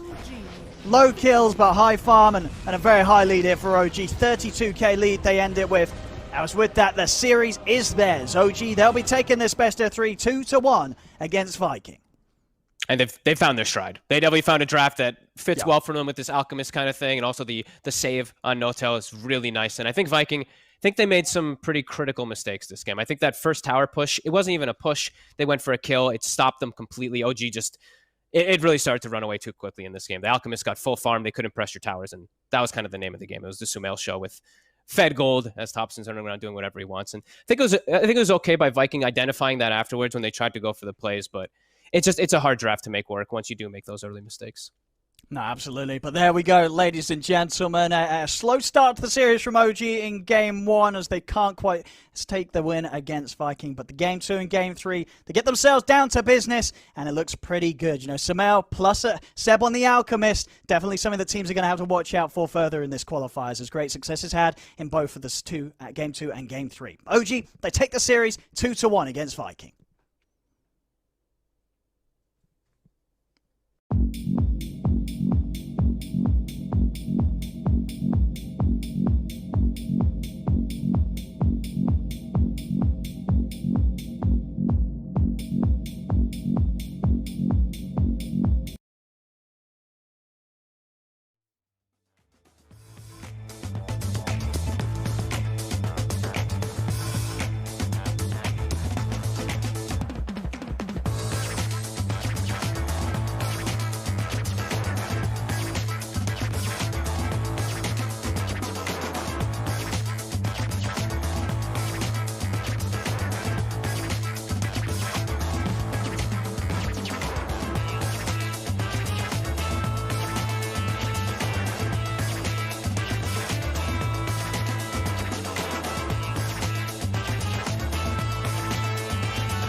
What a series! That one goes to OG and means they stay in the upper bracket here for the qualifiers for TI10 as they knock down Viking. They will still be in the tournament, but they'll have to go through the lower bracket, the harder route to the finals for sure. There's only one spot for TI10 between all these teams, and it's a rough one to be in. But OG made the first good step here. I'm here with TGov, I'm here with PPD, and we are also gonna get ourselves a guest in from OG. But T, let's first talk about this game because I felt like we saw a little bit of an evolution of OG, and we just saw them in the final form of this series, but they look darn scary.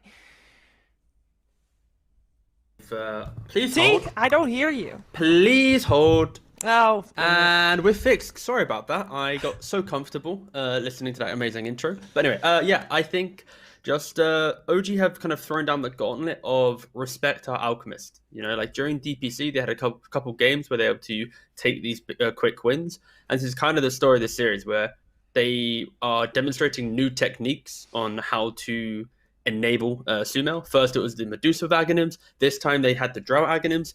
It's a hero that I guess which we learned quite quickly. You don't really farm that quickly early on, but if you suddenly have this split shot, this ability to AoE clear out camps, you're farming like triple quad ancient stacks, you're going to be pretty quick. So I think, yeah, OG just kind of telling everyone else either ban the Alch or find a solution to it with this series alone. Yeah, Peter. So go on. What was your yeah? Go on. Yeah, for sure. Yeah. Yeah.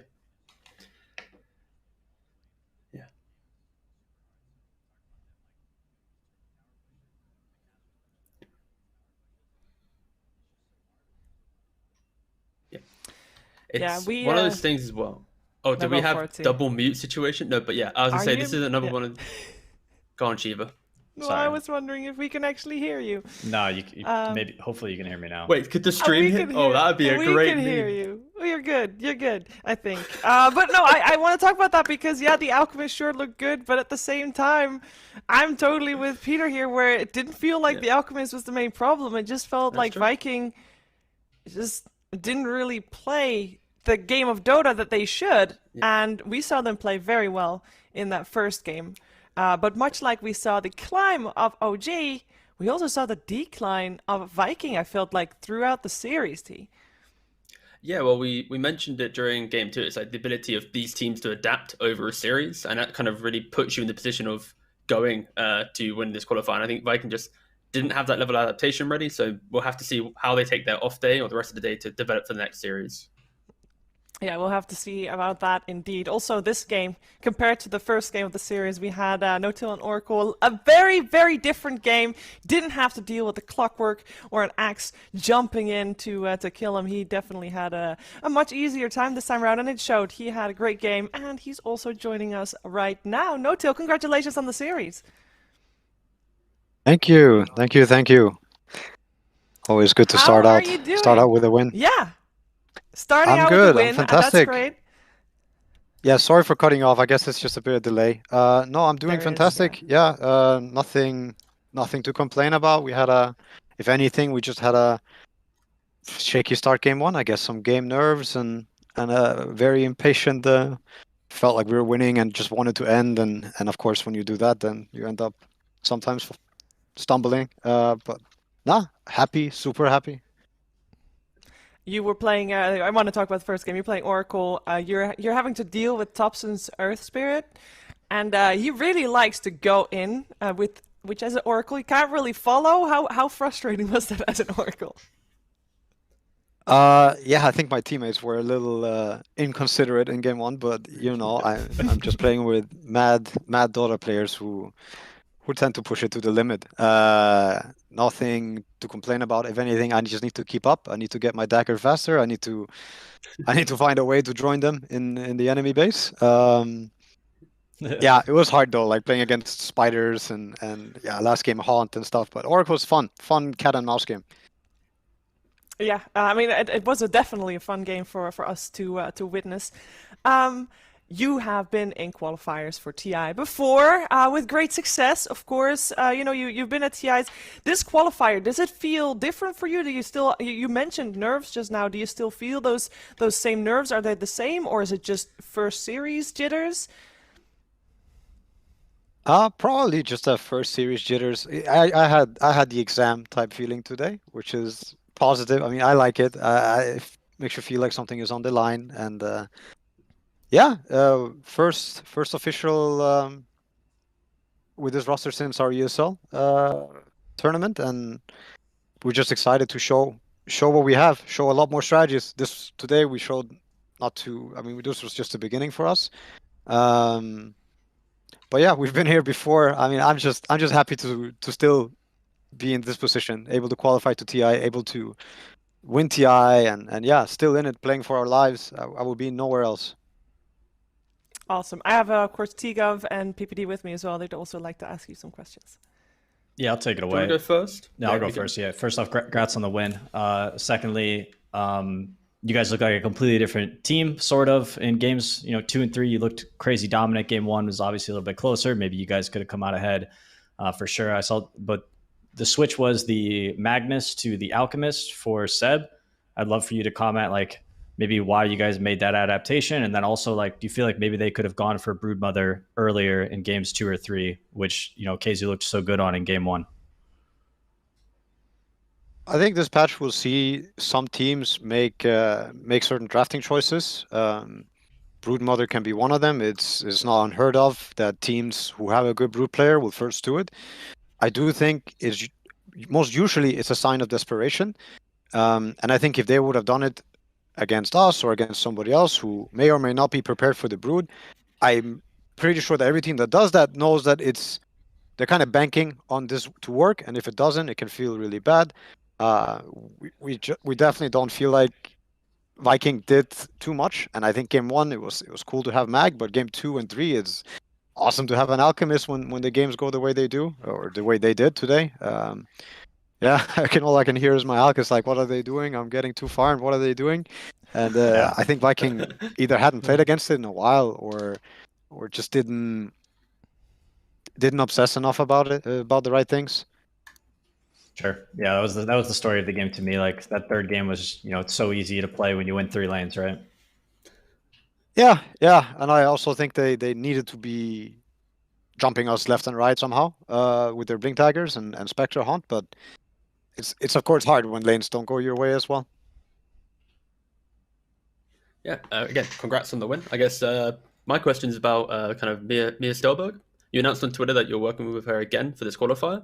Is that something that she's working with during the series, or is it just kind of like a before and after type setup where she kind of breaks down the game with you guys, or not the game, sorry, but your kind of atmosphere?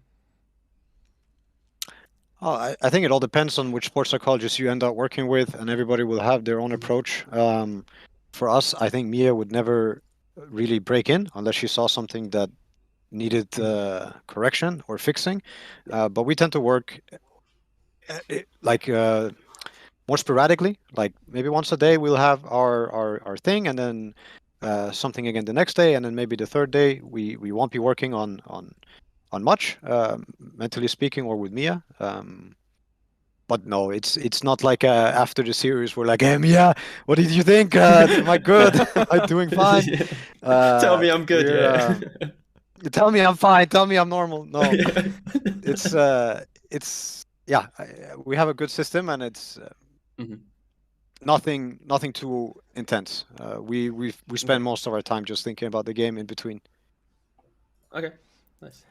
All right, Noto, once again, congratulations on this series, and good luck in your next one. Looking forward to seeing that one, and thank you for taking the time to talk to us.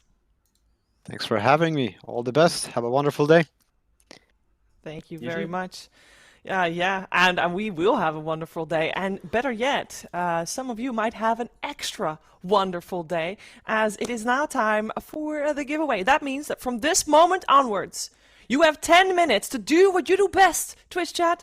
Do what you do best. It's spamming Twitch chat. That's right. ! Mate.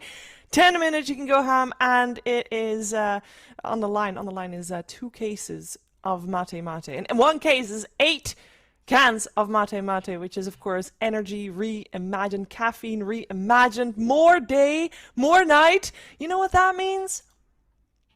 More Dota. More Dota? Yes, exactly. I thought you wanted Thank you, help. T. I don't know, you kind of left it for a second, so like, is that where we jump in real quick? But all right, no, I got you. wanted to give Twitch chat that extra second to think about it, because they're very busy right now typing, so they needed that extra moment to, you know, get the answer. But they would have gotten there as well, even without your help. Appreciate the help nonetheless, though.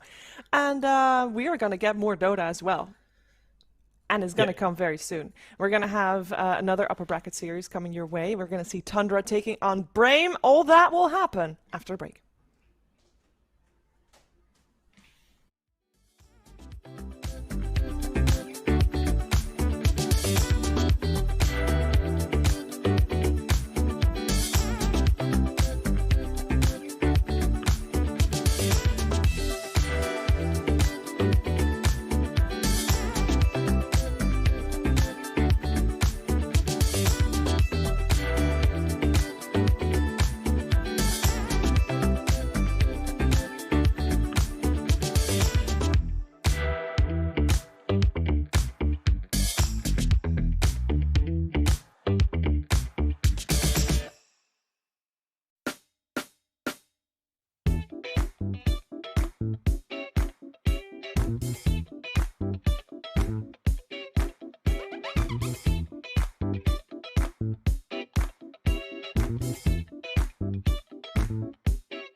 Welcome back to the T10 Western European qualifiers. I am joined by two fresh panelists. We got AY and Trent right next to me. And Trent, we're gonna get ready for Brame versus Tundra. I want to know your initial thoughts, please. Ooh, this was the matchup to me that looked like the most even out of the day, and maybe like the hardest one to predict, most likely. Thought that was pretty fair, right? Tundra, I feel like they're like, I guess they're both very similar, where they have very high highs, and then they can also kind of drop a game to probably anyone, like same case for Brame. So it's a matter of consistency, and they've had lots of time to prepare. So they're the kind of teams that I'm very excited to see what their like big strat that they're going to bring into the qualifiers is. Yeah, AOI, this is a matchup that we have seen before. Only 3 times, by the way, 3 games, that is. We had Brame 2-0ing Tundra during the DPC season, but when it really mattered, when there was elimination from upper bracket, upper division on the line for the DPC League, it was actually Tundra that beat Brame, meaning that Brame is actually one of the teams that went down to Division 2 for next season after TI. Is that also making you feel like this series is going to be more even? I personally think Tundra are pretty clear favorites in the series. A lot because of what you said, where they did defeat Brame in their last qualifier match. I mean, Tundra, they didn't look amazing at ESL, but I think they had a lot more games to play and learn from. And also, like the series they lost for Brame was before they got to boot camp during DPC Season 2. So I feel like the boot camp probably helped them a lot, and it should show. That is true. We did see Tundra having quite a bit of a spike when they came together on bootcamp. Also, of course, with Snaking getting to Europe, and I do believe that they're on bootcamp still again. On the other side, though, Trent, Brame is the team that has been bootcamping the entire time. They have a smoothie maker, they have a gym, they have everything that you can think of. Is that why they always look so happy in the interviews? I mean, they're also just very happy guys for the most part, so that tends to be why. But yeah, that is a good point about Tundra now getting the boot camp power up, though, because at a certain point, like, as you say, they've been boot camping the entire time. I don't know if that's like a good thing. You know, like, yes, it's great to put someone in like the best possible environment, right? But with how long that's been going on for them, that's kind of brutal. Whereas it might still be like a little bit kind of like fresh and enjoyable per se for the Tundra folks, so that could almost be like a detriment depending on how you feel in that environment. Both of these teams are very different in terms of captains. I want to talk about that, Curtis, because you got Fada on one side, Spartan on the other side, and in terms of leadership, ways of leadership, how would you describe their 2 personalities when it comes to being a captain of a squad? All right, so I have a story about Spartan. Because everyone does that thing. Yeah. So I was on Team NP during the Boston Major, right? And they were on Adfinum. And we heard a knock on our door. We opened it. And I think it was our manager there. And we saw Spartan like barrel roll across the ground to our door and ask us for a scrim.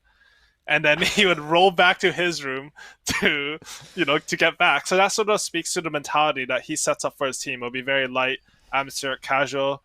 Fada, on the other hand, I mean, he's a fun guy too. You always have some internal memes with him. I mean, I played with him on a couple teams, but it's not the same level of like clownery. It's more serious, I think. Yeah, I would say the same. I think also when we talked to Spartan in post-game interviews during the season, they were actually, the whole team was very open that Spartan is a very emotional leader, which is amazing when things go well, right? Because then when things go well, Trent, you do even better. That's how you get a crazy run, right? I mean, that's how something like Boston happens, is that you're feeding off of that sort of an energy. And I mean, fortunate or unfortunate, it's not a single elimination this time. So you can't just knock people out and hope that you don't ever have to see them again when it comes to this kind of a format. But the emotions can run very high, and I don't know. I feel like that would probably help in a situation where you've been spending a lot of time together, where hopefully he's better now recognizing and managing those emotions. Like if that's the way he wants to do it, like he's the kind of guy who wants to be like the center of attention a lot of time, right? Like be it like content pieces, he's always ready to jump in there. He'll like do it for his team and stuff. He kind of takes that attention in a good way, because some players don't really want that. Whereas Fada, I mean, try and get that guy for an interview. That's a tough one. You really got to offer some serious Since vibes. he's gotten the captain role, He has done multiples. I think that he sorry, also I was meant, open like, about at that. LAN. My bad. Yes, that's Yes. true. I only was able to interview him. He only let us interview him. I think it was DreamHack Rotterdam 2019. It was his first LAN as a captain, and he won. But obviously, when winning, he won multiple series, but he didn't want to do the interview until they won the whole thing. So that's when we got the interview. But yeah, he wouldn't want to talk to us otherwise. I think he's a little bit more used to getting asked questions though, and used to the pressure when it comes to drafting for important tournaments like this. For sure, I think Fada, he's a very focused individual. Like the reason he's not doing interviews is just everything is in the gameplay, in the tournament. He doesn't even want to have to think of answering questions. He does not. All right, we got ourselves a draft. We got Brame on the Radiant side for this first game of the best of 3. We got on the Dire side Tundra, and I really want to talk about the TA because this is one of those series where I think Brame, they didn't, but Wish's TA is god tier. Like TA already pretty decent hero at the moment. I'm really hoping to see that one here. Or do you think maybe with the Viper first pick, Trent, it already was kind of put off on a TA pick? Yeah, I mean, doesn't feel that great going into. There's some discussion about that matchup in terms of like how it goes later in the game, but I mean, if it's like first phase, you probably don't want to step into it. But one thing that TA relies on, of course, is stacks. You know, that's how the hero tends to function. Like you're abusing the ancients, and so by opening with a Magnus draft, you have that's going to be available to whoever your carry is, but you're not giving anything away about that carry at this point. So that already feels pretty good to me.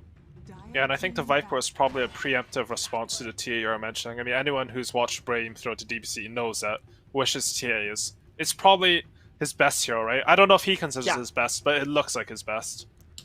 I would agree, for sure. Are there any other heroes but these two teams that we should be worried about in that regard? The Skeeter Wraith King comes to mind, but that was a patch ago and then some. Right. Still one of his 33 better is heroes. Broodmother for sure. Like, there's a reason it's first banned. This guy is, personally, I think he's the best Western Broodmother. He doesn't get to show it as much because, I mean, they didn't get to go to the majors, but I think it would have had huge impact there. The one I was kind of looking for was probably just Timber. I mean, that's maybe not team specific, but I feel like everyone's kind of gravitating towards that hero just because of, again, like stacks. Like I feel like right now we're in this like, I want to either be farming my own side stacks or I want to be taking your stacks right now. Like I'm trying to control the neutrals as much as possible. Feels like the best way to win Dota at the moment, as well as having supports that are able to like hold towers for as long as possible and keep the attention off of those cores who are trying to deal with the stacks, like your axes, your timbers. All that just feels kind of awesome. So I'm expecting a 3-3, perhaps Timber, and hopefully not the Brewmaster, because I think that hero's cursed. Yeah, I can see that working. And the thing about Timbersaw is you don't expect him to be so good at farming ancient stacks. Yeah, that's but crazy. He's actually one of the best now. And moreover, as you're talking about like a lot of just normal jungle stacks, Timber's one of the best heroes at stealing those because you easily get to like high armor stacks and you can't like stop him from taking your farm. And he's still in. So which opening do we like best so far? I mean, we're in the second ban phase already. We got the Viper and the Clockwork on the side of Tundra, Trent, Brame with the Magnus Hoodwink. You can't really go wrong with either draft, but what does it tell you? False. You can definitely go wrong. Mag Hoodwink all the way. All right, so here's, to me, this whole thing about like the Hoodwink and the AA is like so busted. This 5 that can just like blow up the single target. I feel like we talk about this a lot in like the NA qualifiers, but it just seems like having that ability to burst through this crazy amount of like strength and sustain that people have that you can only really get from like Hoodwink and AA right now, at least in that super simple fashion, is just so game winning at times. It's game winning in the early game, the mid game, the late game. It's always relevant with this hero. So personally, I'm a big fan. I mean, the other heroes are okay, but I'd definitely rather have Brame's opener. Would you agree, Curtis? So I'm of the opinion that Viper is probably like a top 3 hero this patch. I think this hero is very versatile. If you watch T1 play Viper on the offlane, it looks really strong. I think we saw in the SA qualifiers that Viper functions also really well as a position 5. I would actually like to see Tundra pick up a Tidehunter for himself, either on this next pick or their 4th pick in the draft, and just put the Viper on position 5. I think it would dumpster a Magnus in lane, and then you have like some Tidehunter versus Wraith King, you feel really good there.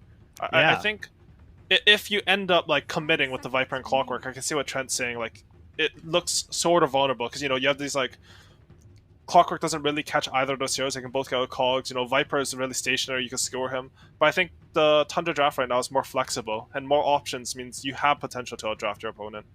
Yeah, that's 100% of all the true. teams in the European Deep Sea, it was Fada that has played a lot of Viper position 5, where they actually also had Baden as core position. So definitely a lot of flex coming out from there. We got the Wraith King early pickup on the side of Brain, made a bit of a deny pick perhaps as well to Tundra, but that hero at the moment comes as a little bit of a surprise, Trent.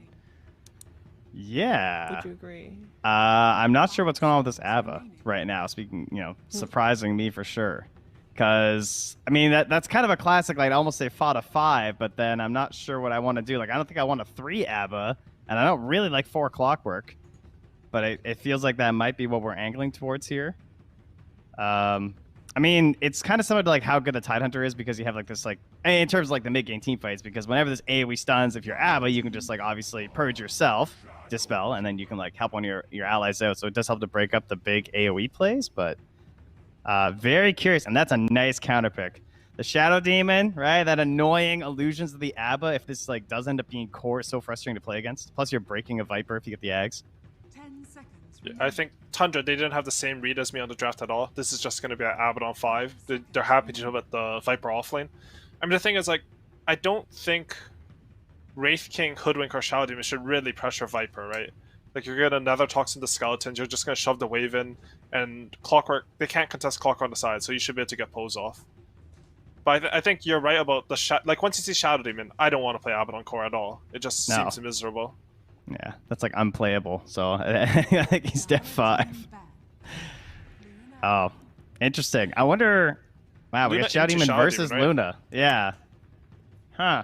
That's a little bit unorthodox. I've always been told that if you have Shadow Demon, you love to play against the hard agility cores like Luna, because you can make copies of her and be even more annoying than what the Shadow Demon normally is. There's a build that people are going for on Luna. I'm not too sure if Skitter's onto it, but Ame was doing it in Chinese pubs, where you go Dragonlance Shard Daedalus with a BKB somewhere. Like, you don't get a Yasha or Manta item.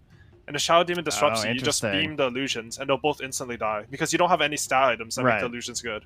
Yeah. So if he goes for something like that, like, you already have Abaddon to protect, I can see that working really well with Shadow Demon. Honestly, though, I think he's going to go normal build and just try to outscale, but on these builds you get from pubs are so weird. Like, I don't know how they actually work in competitive. Sometimes they We're about to find out. Sometimes they go quite horrifically. But, I mean, hey, the Octarine Core PL took off, so, I mean, for a while, so, anything can work. It's fine. Yeah, and that build was also from Chinese pubs, so, sometimes, honestly, like, people just have, like, a read for heroes in pubs, and sometimes it's really good, and sometimes it's just Papega, so let's see which one, if it happens, which one it is. This is the first game for these two teams, right? So they come in with an idea that they have tried out wherever they could, because scrims were, as far as I've been told, a little bit hard to find with the teams that they really wanted to play anyway. And this is, you got to try out what you come up with, and this is the first testing ground. Just go with what you researched, what you found. See if it works. Put it into practice. They're definitely in the right headspace on Tundra, because they're still banning the Tinker too, right? Like, they're not getting caught by any of these little tricks, right? Like another Wish hero. I don't want to handle this. So I like where they're at. Just not going to give any sort of a kind of gotcha pick over to them. And I heard a puck, but I don't. Oh, it was a ban. It's banned. Yes. I think Tundra. We gotta find out. Sorry, go for it. They feel confident against anything that Brain can put in an offlane right now. Like, even if they choose to put the Magnus mid, Luna Abaddon's a pretty stable lane. So just banning out, like, the worst mid matchups for their next hero, since you have to sort of pick a blind. 5 seconds remaining. Do you think they should put the SD as a 4 or a 5? I would want SD as a 4 this game. Right. Yeah, because the lane would be good. Yeah, I have no idea, honestly, but in my head, I wouldn't want to play SD5 this game. Like, I think I could have a lot of impact against Luna. Like, the Aghanims is really good versus Abaddon, Luna, and Viper, so I'd want a lot of farm in that hero. And you're both then assuming that the Hoodwink will be 5, right? What are the chances that Wish will play that? Hoodwink mid. I think, Hoodwink mid? I mean, Hoodwink mid is underrated for sure. Like, we saw Thompson just destroy some games on it, but I think it would be weird to last pick your support here. I feel like unless they have like some insane support that just breaks the game, maybe like some like they have some read on like an Undying that just full zones Viper, which I don't think is true at all. I think we'll most likely just see a mid hero here. Void Spirit though, this hero, he had quite the fall from grace. You know, and for a while it's like all the spirits were really cool, we liked them all, and then I think Void Spirit was like trash at the Animator. On like 2 and 9 or something it was really rough. Bad. yeah, he's one of the worst performing heroes. I'm kind of surprised. Like Ember was still in as well. Kunkka was still in if you're looking for that. So it's kind of looks like maybe some comfort. Oh, hello. ET offlane, right? Wait, what is this? Yes, yeah, the Skylark ET offlane special. No, it's Skylark's hero. He has definitely crushed with this hero on the offlane. So I'm not too surprised to see it, but kind of slipped my mind. Let's see though. We got not really too many surprises. It is indeed a 5 hoodwink. Yeah, but they actually made Clock good, picking core ET. Yeah, he has some Clockwork. very easy kill conditions onto the safe lane. I think he wants to like focus on his Viper a lot, but at some point he can leave and it's just free kills. In lane though, like ET sounds good versus Luna Abaddon to me. Like you have a lot of damage, so you can actually out CS Luna. And I mean, ET Aura is good versus agility heroes, so. Yeah, and who the takes game setup 1? of SD too. So, game 1, I think I'm actually going to take Brame. I feel like I was just more confident in their draft the whole way through. I do agree that like overall, I do give like a slight edge to Tundra just like player wise, but I don't know. I'm not convinced with how their draft has moved along here. So, we'll see how it goes. I'll take Tundra. I think 9 is going to pop off of Void Spirit this game. I think usually the hero, it fell off a bit, but this looks like a very free Void Spirit game to me. Well, it looks like an entertaining game to me, regardless of who takes it, and it will be even made more entertaining by our commentary team of Avo Plus and Seek and Strike. Hello, thank you, Shiva, for that pass. I am very excited to watch this game because, you know, you might be looking for the big ones in these qualifiers. You might be looking for the OGs, the Nigmas. They're always exciting to watch. But then Brame sneaks in and gives you a 70-minute game where SC Spartans managed to die at least once a minute and still win the game. And then you start to appreciate some other styles of Dota. And it's going to be an SC Spartan hoodwink. I am pumped for this, Richie. Yeah, so am I.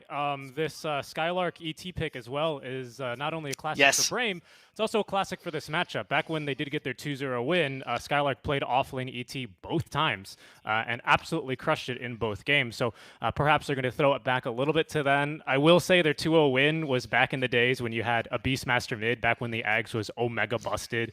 They also got him on the Wish hero in game 1 on the Huskar.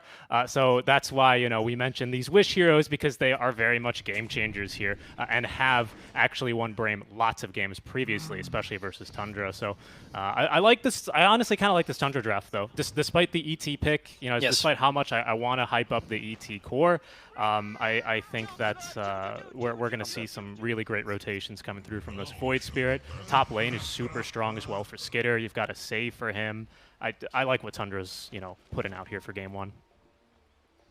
I totally agree. I think that Tundra has a it's always usual for them, I think, that they have a good draft. I mean, rarely for Tundra will I go, this draft is like really hard to execute. They're trying for a really difficult strategy. You know, they're not that kind of team most of the time. I think they just play solid Dota for the most part. The Void Spirit does put a question mark in my mind, to be honest. I'm not a fan of this hero either. But, you know, Tundra 9, particularly good Void Spirit player. I think it somewhat fits in this draft, and I like the spirits in general against the Squirrel, so I'm not too bothered by it. And it just seems like a solid game for Tundra for the most part, very straightforward. Only difficulties might be playing around the opportunities for Luna, because it depends on the team. It's not always that easy to play this faster hero, because you need to disturb the Magnus's farm, or the Magnus helping out the Wraith King farm. But overall, I would usually go for Tundra if it wasn't Brame and their wacky antiques. Yeah, no, I mean, that's a great point. I've always said that for Spartan, you want to give him one of these. I don't think I've ever said the word before, but you want to give him a squirrely type hero, right? Give him a Chen, give him an Enchantress, give him a hero that is going to take you a long time for you to kill, because then when he kind of just runs at you very awkwardly at the 45-minute mark to kick off a team fight, you're never sure if he's got the support of his team behind him or if he's just kind of running in a little bit haywire. And that's what makes Brame so fun to watch, because sometimes he is just running in all haywire, and they still make it work. Yep. I agree. I mean, I think that the Hoodwink is perfect for him, honestly. When I saw the Shadow Demon, I was a bit afraid it was going to be him and not Stomanen, but I'm glad they decided to put him on the Hoodwink instead. Because I do find that Stomanen is a very solid Shadow Demon when he plays save, whereas I say Spartan usually uses save heroes to save himself from danger. And the Squirrel, I think, is perfect because you can actually disturb the enemy team, create a lot of space. We've actually seen this kind of style on Thompson before, where he plays Hoodwink, and even if he's playing supposedly a mid hero, he'll cut the lane and then create a diversion for like 30 minutes while the enemy team just chases after him, and that'll be the space creation that he makes rather than trying to go and kill heroes with a mid hero. Yeah, you're absolutely right. I've compared him to like the older Treant Protectors that would rush the Meteor Hammers and then just cut your waves for 45 minutes. The issue with that, although it still rings true this game, and especially for Spartan, we've got really, really great hunters. Like, I wouldn't want to be playing a Tinker in this game, right? Even if it wasn't banned, I don't think Wish was asking for it. And Tinker, hero that likes to hide in the trees. Squirrels, obviously, they tend to stick to trees as well. And it's not going to be too easy, especially once we do get this Luna Shard online. I think Aoi brought up a build he's been seeing in pubs. I don't think we're necessarily going to see like that specific build, but the Shard, I would say, it tends to be core, if not from second Roche, usually as a value item after your third or fourth. And that's going to make it super, super easy to find and kill this Hoodwink, if, you know, not to mention the Clockwork, right, and the Void Spirit. So they've got ways of hunting him down, but hey, these are the kind of games that Spartan likes playing into. Yeah, I do also think that Brave did draft a core appropriately for these hunters based on their really tanky cores, right? Having an ET, a Magnus, and a Wraith King, neither is a really good opportunity for you. Yes, the supports might be easy pickings, but as Trent said, honestly, until the ET came out, Clockwork didn't really do much this game, at least not against the cores. And against ET, he's only going to stop him. It's not like he's going to be able to completely destroy him because ET should be able to tank him as well. So they have dealt with the Luna's burst damage decently in that sense. They can also go and masher thanks to the natural order. I think the cores are looking good here for Brain. Of course, the difficulty is the Viper being able to kite these out and endlessly. But that's going to be the Magnus' job to kind of deal with that Viper and stop him by putting him out of position. Stats not too... It's a bit foreboding, I'll use that word instead, for Tundra, having one of those heroes on the list, but don't worry, Brave have got one as well. I think this is the third or fourth game that Nine has played a Void Spirit in this patch, and he is positive on it for now. Of course, very small sample size, but we'll see here how it works out for him. Thus far, I'd say he's enjoying life in the mid lane. You know, him and Wish are both going to get their farm. They're both going to farm these side camps, and it's going to be up to who wants to make the first rotation and how, you know, your opponent is going to respond. Are you going to TP over? Are you going to maybe gank the other lane? We'll see. Something that I've always really liked about watching Tundra play, though, and this is something that I think Snaking really brought to the team. Here he goes, on the money, on the mark, rather. He's going to go and rotate towards the mid lane and just look to ruin Wish's life right now. He's going to try and stop him going to water. And look, the scan is here because it's something that he always does, especially on the Clockwork. So good job acknowledging this, and Wish actually calling for reinforcements early from Stomanen. This is something that they didn't actually manage to do in their best of one tiebreaker, and that really, really hurt Wish's game and helped Nine kind of just snowball from there. So good adjustments being made between the series. Yeah, I like this actually. In fact, we actually seen sometimes in other regions, particularly in NA, we were seeing this a lot, where after the rotation, the 4 would also try to block the camps, like block the small camps, so you never had that option with like a little sentry there. We also saw him in SA a bit because, you know, more farming mids in both those regions, and it seemed like that was a possibility here for Snaking, of course. So I liked it. They also put some pressure on the Viper taking advantage of this, and Wish instead now has his camp free, can just push out the lane. It's a farming lane. Nobody's gonna kill anyone in that lane unless anyone makes a mistake. So it's just about how do you maximize this farm. Bottom lane though, there might be a kill here, particularly on Snaking, where the Bushlight brings him out of those cogs and proceeds to kill him, however, in exchange for focus. So a pretty good trade for Tundra as of now. Mid lane, Wish is holding on to the RP. He's going to go ahead and pop it now. Skewer at the ready, right underneath the tier 1 tower. He goes. Bushwhack not out in time, though. Will it matter all that much? Because Nine's not up to level 6. We just don't have the catch required. Even if Spartan had the cooldowns, he's got no mana. So that's going to be the first RP used in an attempt to kill 9. He gets the bottle refill. He's at level 6. He might just go for a bit of a move himself, especially since Snaking's just rotated over. Yeah, Snaking wants to protect him. In fact, might even be able to get a kill against Wish, who just uses RP, so you know he's a bit vulnerable in that sense. The Bushwhack is just, the cast point is quite large actually. For a stun anyway. So it's not immediate at all. It's actually not a really good ability to catch spirits with unless you do it from outside of, like from fog, right? Or you have a set of stun for it. Which is why the RP needed to be just exactly there. It was a tough call. I think it's okay for them to make these calls. I think you want to take the risk, and that's Brame style anyway. But it was very difficult for that to succeed. And on the other hand, Tundra is the opposite, right? They go for the safe way. They go for the Midas Deuce. So they want to secure their game as much as possible. And they only rotate when they know it's going to be a surefire kill. And when they see that's not going to happen, they stop the rotation immediately, as we've seen Snake do twice already. Yeah, I'd like to see 9 kind of do something with this, because you can look to rotate away from this mid lane as soon as that wagon's taken care of. And because Wish doesn't have RP, even if he does TP on over, I don't think you're really all that scared of him. For now, he's just content to continue farming. Maybe wants to get full phase boots first to get all the armor to make sure that Wraith King can't just stun him and quickly kill him. But, you know, now that I take a look at it, I don't really think either of his side lanes are hurting too bad for a gank. I'd say Tundra, for now, they're pretty happy with the way the laning stage is developing. Yeah, they're quite happy. I mean, they're farming on both their Luna and their Viper. Luna will eventually mass a ridiculous amount of farm while she goes back and farm the jungle.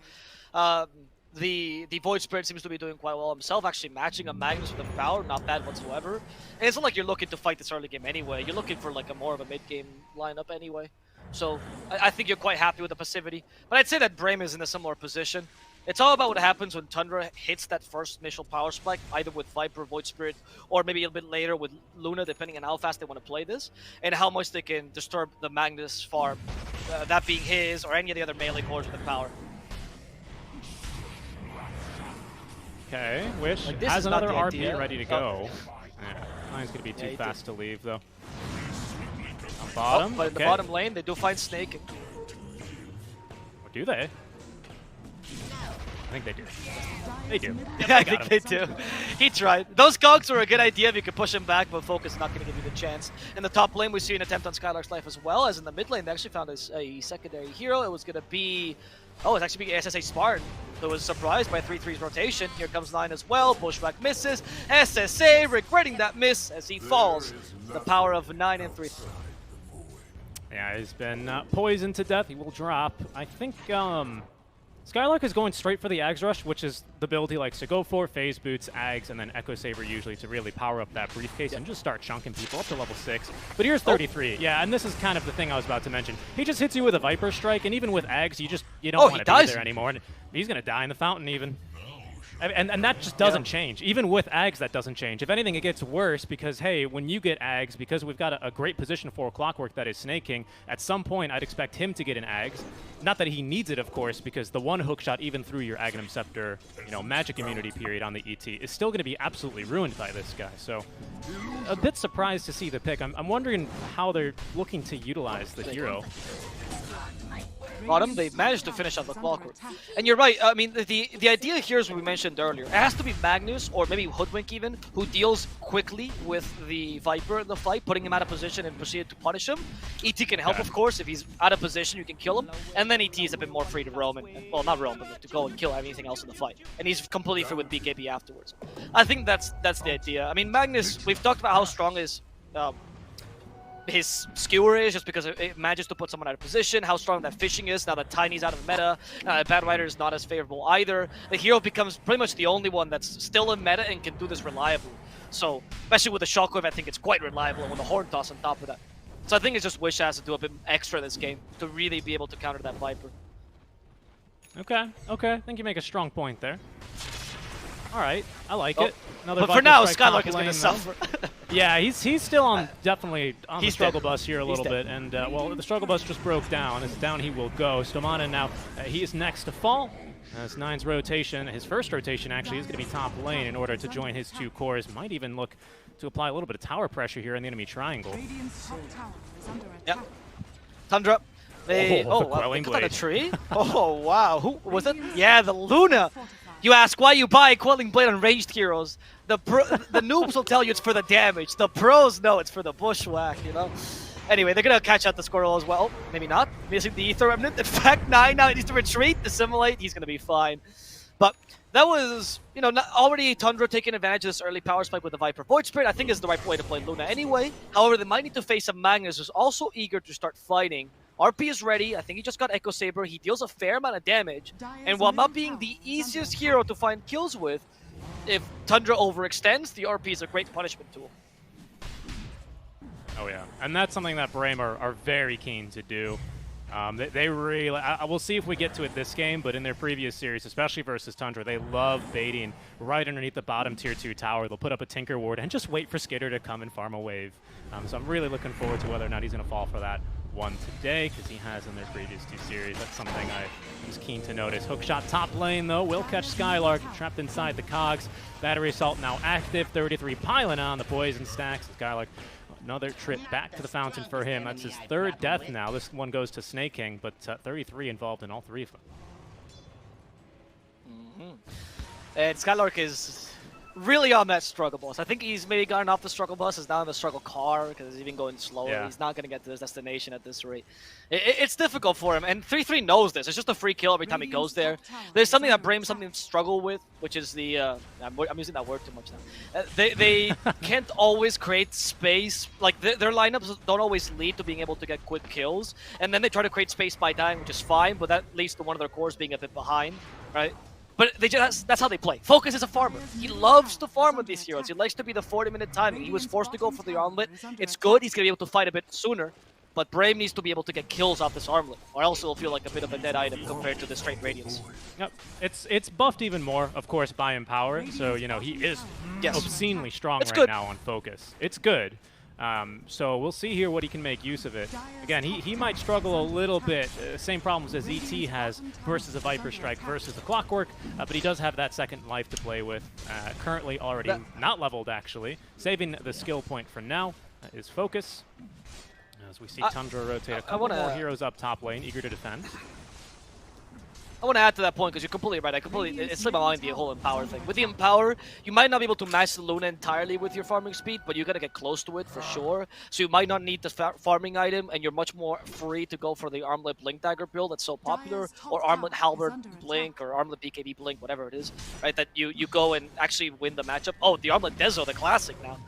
And this is fine because of the Empower, so it's true. Actually, I think this is a very good idea by Focus. He's still going to be playing the farming hero, but it allows him to be a bit more diverse by being able to engage earlier and still keep up with the Luna somewhat, even if I still think she's going to have a little bit of an advantage.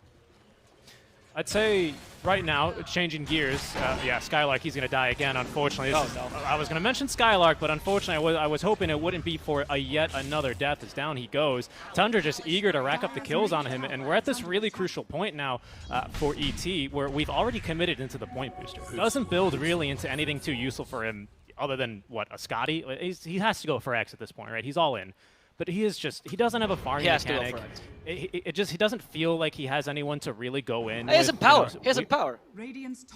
He's got Empower on the ET. Okay, well, he's got nowhere to farm then, I would say, is the problem, right? Because 33 is just... 33 will follow him to the ends of the earth right now. Yo, you want to go farm bottom? Cool. I'll TP down bottom, push your tower, make sure you can't touch the waves. You want to stay top lane? Be my guest, right? I'll kill you a couple more times. I'll call Snake King over, and we'll crack a cold one over your dead body. Like, it's just... It's not going well for Skylark here. He's going to really struggle to have much of an impact outside of just the ultimate and the natural order. Yeah, it's true. I mean, the thing is, because you usually play as a support, I guess you still have an impact just by existing, you know, because you're useful just with experience. So it's not as bad as losing an off-laner that might be more, like, might need to get a Blink Dagger early, right? Like, if you're playing, say, I don't know, say an Earthshaker or the 3, I know it's not a common pick, but then you would be screwed completely. Because how do you recover? What do you do? At least ET, you can always play support. You might be missing a core, but you always have that option. So it's not entirely too bad. And now Brame is like, all right, we figured out the top lane is not safe for Skylark. Maybe we put it mid, and they're correct. He's a bit safer there. They've given the top lane to the Wraith King, who's a harder kill for the Viper. But Tundra just wants to kill the Wraith King twice. Yeah. Oh, and Brame does the same. You smoke, I smoke too. They're Greek. They're the master smokers of Europe. You're not going to beat these guys at smoke. Well, we'll see here. As Tundra just setting up vision for now on the enemy triangle. No one's showing on the map, so everyone a bit hesitant. We can see Skitter all the way behind his own tier 2 towers right now on the minimap, just in safety. Looks like Tundra will blink first as their smoke breaks, and they'll just go ahead and finish off this top tier 1 tower. First tower of the game taken here. Okay. I mean, yeah, not the ideal tower to take first, right? But I guess they've been putting so much pressure in this lane, and they kill Focus. There we go. That's important. Can they do so, though? He's now the reincarnation. That's going to be his first life. Where are the reinforcements? Here comes the rest of Brame with a whole blink. First, the Bushwhack setting up for the Sharpshooter. Great Trying to go for snaking first. They're going to try their best. RP's available with the Earth Splitter. The combo's going to work here. 3-3 and snaking are dead. Skylark must feel great about that. Finally gets rid of the stupid Viper. They still can kill Fata as well. Brame, they deny the tower. Take a good fight afterwards, and Tundra was even positioned with all heroes there, including the Luna, who used Eclipse for that. So it's not like they even got space out of that play. That was really good for Brame. Yeah, that was amazing. I mean, Eclipse is going to be, and even actually the Moonglaves to a certain degree, pretty hard countered by the same things Battery Assaults are. And in this case, it's all those skeletons that Focus brought back on his second life. Luna eclipses, throws forward a beam, quickly realizes, this fight's going real bad, and does well to get out before the Skewer could kind of force her into that RP. Really great counter initiation from Brame, playing beautifully actually around the level 1 reincarnation. They're not too limited by their cooldowns, but Tundra are going to know that they can't do that again for quite some time, so I'd expect them to just get right back aggressive here, look to make use of these wards that they have, and try and find maybe a kill or at least another tower off the back foot of this. That was the hook shot. They do find Stomanen. They do use the Bushwhack in time, but Stomanen should still be dead. Gets the Demonic Purge. Actually, Stomanen saved by the Stomp, perhaps, as Nigma will get a big bout of damage now for the Demonic Purge, but they can't catch up to him, so Nigma will survive. Instead, in the backlines, Fata has been left behind, and Fata will be the sacrificial lamb. Stomanen actually gets to live. Another initiation by Tundra that's thwarted by the strong Brame. Yeah, nice job there. Just making sure you can get off that self-disruption, bringing in a couple of illusions, and a pretty bad place to be caught diving there if you're Tundra. If you're not all immediately there and committed, and you kind of hesitate a little bit like that behind an enemy tier 1 tower, in front of an enemy tier 2 tower, there's going to be reinforcements there immediately. So Brame do very well to just kind of say, no, you guys are going too far here, and recognizing they can still take skirmishes if Tundra kind of take them slightly haphazardly like that, I dare call it. So that's going to be just about all the cooldowns reset. They'll be good to go again. In fact, we might even see Brame smoke up themselves. We've got Blink Dagger and the first component of RP finished for Wish. RP now coming off cooldown at level 2. Maybe you finish, you wait for the BKB to be finished, maybe you wait for Reincarnation to get back, of course. Still a super long cooldown because it was level 1 death. Yep. Might even need that now, but Focus is going to be able to dodge the Aether Remnant tossed out by 9, so there's no threat to his life here. Alright, well, Luna it's looking good for... Luna is farming fine, right? I mean, I don't think Skitter should be too worried. You can match the Empower speed. That's why I thought that Luna was a pretty good pickup against the Empower, but you don't usually get the advantage that sometimes Luna or TB have against certain core-to-core matchups, which is I just out-farm. Oh. There's no Reincarnation right now in Focus, but Focus, he was even considering going in. But yeah, when you get Luna or TB, you get away with a lot of matchups because you farm faster. This might not be the case with an Empower lineup, which is why I feel like there's a chance for Brain to be able to just overwhelm her. You're going to have 3 cores at some point, 2 ideally. They're as strong as her, that match her farming speed. Wraith King has a pretty good core-to-core matchup against the Luna. It's looking good for the mid-game for Brain.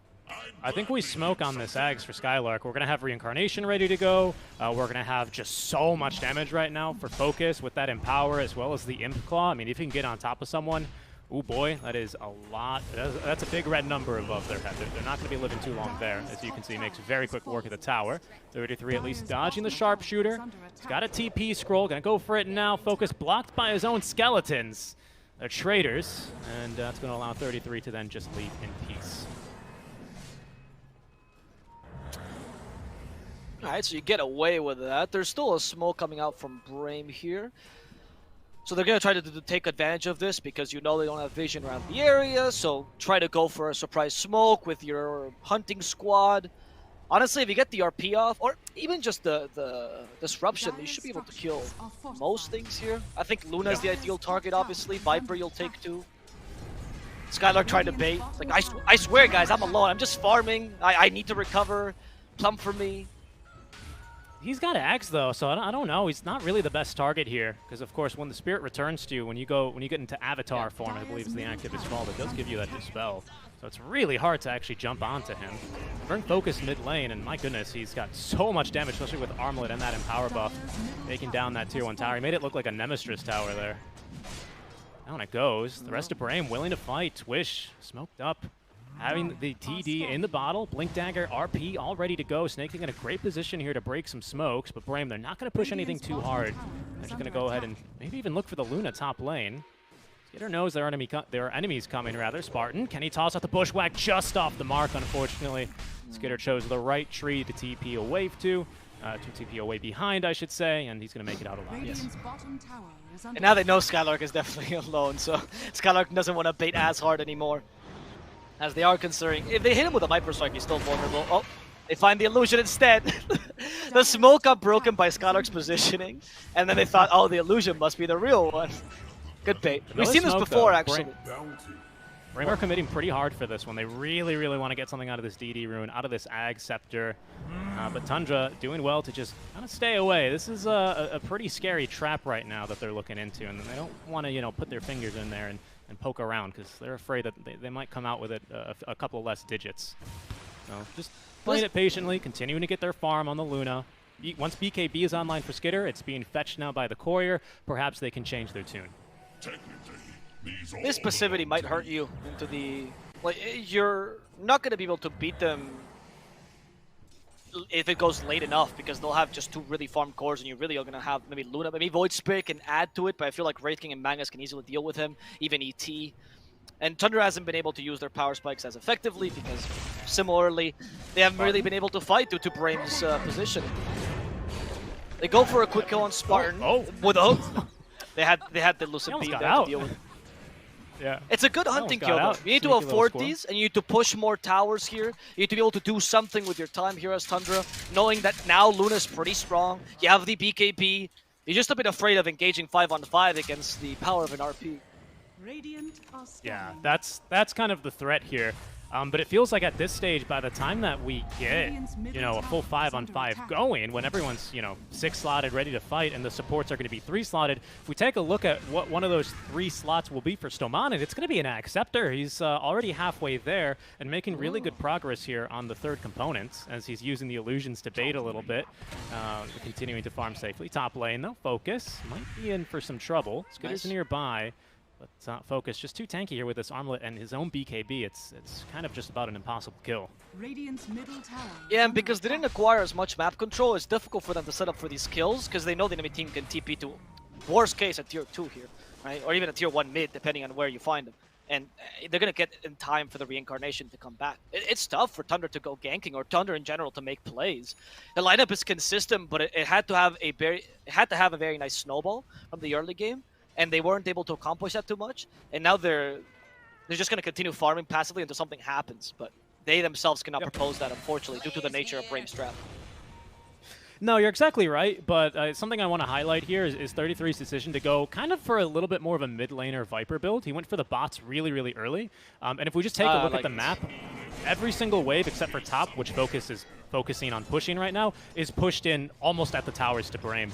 This gives you a huge amount of buffer space for your Luna to continue farming, for you to just try and take this a little bit later at your own tempo, right? Because it's going to be supremely obvious when enemy heroes are on your side of the map and looking to gank, as they are right now, because no one's defending mid. There's the first TP back, though. It's going to be Focus, and that'll scatter Tundra to the wind.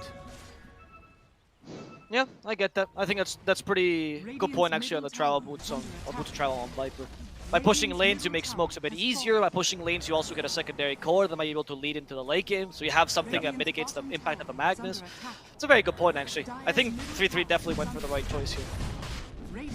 All right, Roshan is the play then for Brame. First Rosh of the game at 24 minutes in. We'll see here. Tundra, they know what's up, though. What? They just leave the Rosh bit and they go for a kill here. This might not be the best initiation, though. Focus in the wrong spot. They kill SSA immediately. Focus has been slowed down. Focus just kiting him for now. Damage. Crit does force that ultimate on Vata, but Focus cannot get away. Is she able to set up? They're in the high guys. They go for the RP, but they do get 2 with the RP. And it was Wish hitting them, and Wish might just be sufficient. Skitter trying to get away. Wish waiting for that BKB to end so he can shockwave him, but a nice heal set from 9 will stop him doing so. Skitter still wants to counter-initiate this with a helpless Snaking. He keeps his distance, doesn't want to die here. The Earth Splitter, though, from Wish next to the Skewer gets Snaking's life. That's not going to be just enough just yet. They want Wish as well. Poison attack will finish him off. Focus activates his BKB. The disruption illusions. Essentially his second life here. Much more useful. 3-3 just falls. Skitter though finds a support. Much easier kill. Nine will try to help him as well, but SSA trying to help his brother out. Can he do so? SSA lands the tree, but misses the pushback. Stomanen just trying his best to get some space. In fact, actually break the Luna, and they kill her immediately. In fact, Focus just seems unkillable here as SSA tries to avoid the enemy's onslaught. It's impossible for them. Fata is staying behind, protecting his mid laner, but Brame will just sacrifice him and take the wrong shot. Whew, what a long fight. So many things to highlight there. I think, you know, that was our panel's confusion. It was that fight as to why they decided to pick the Luna into the Shadow Demon, as Nine will, you know, casually remind him, hey, I've got a lot of damage, don't do Roche in front of me. And Skylark and Focus will go ahead and continue farming until they have more allies.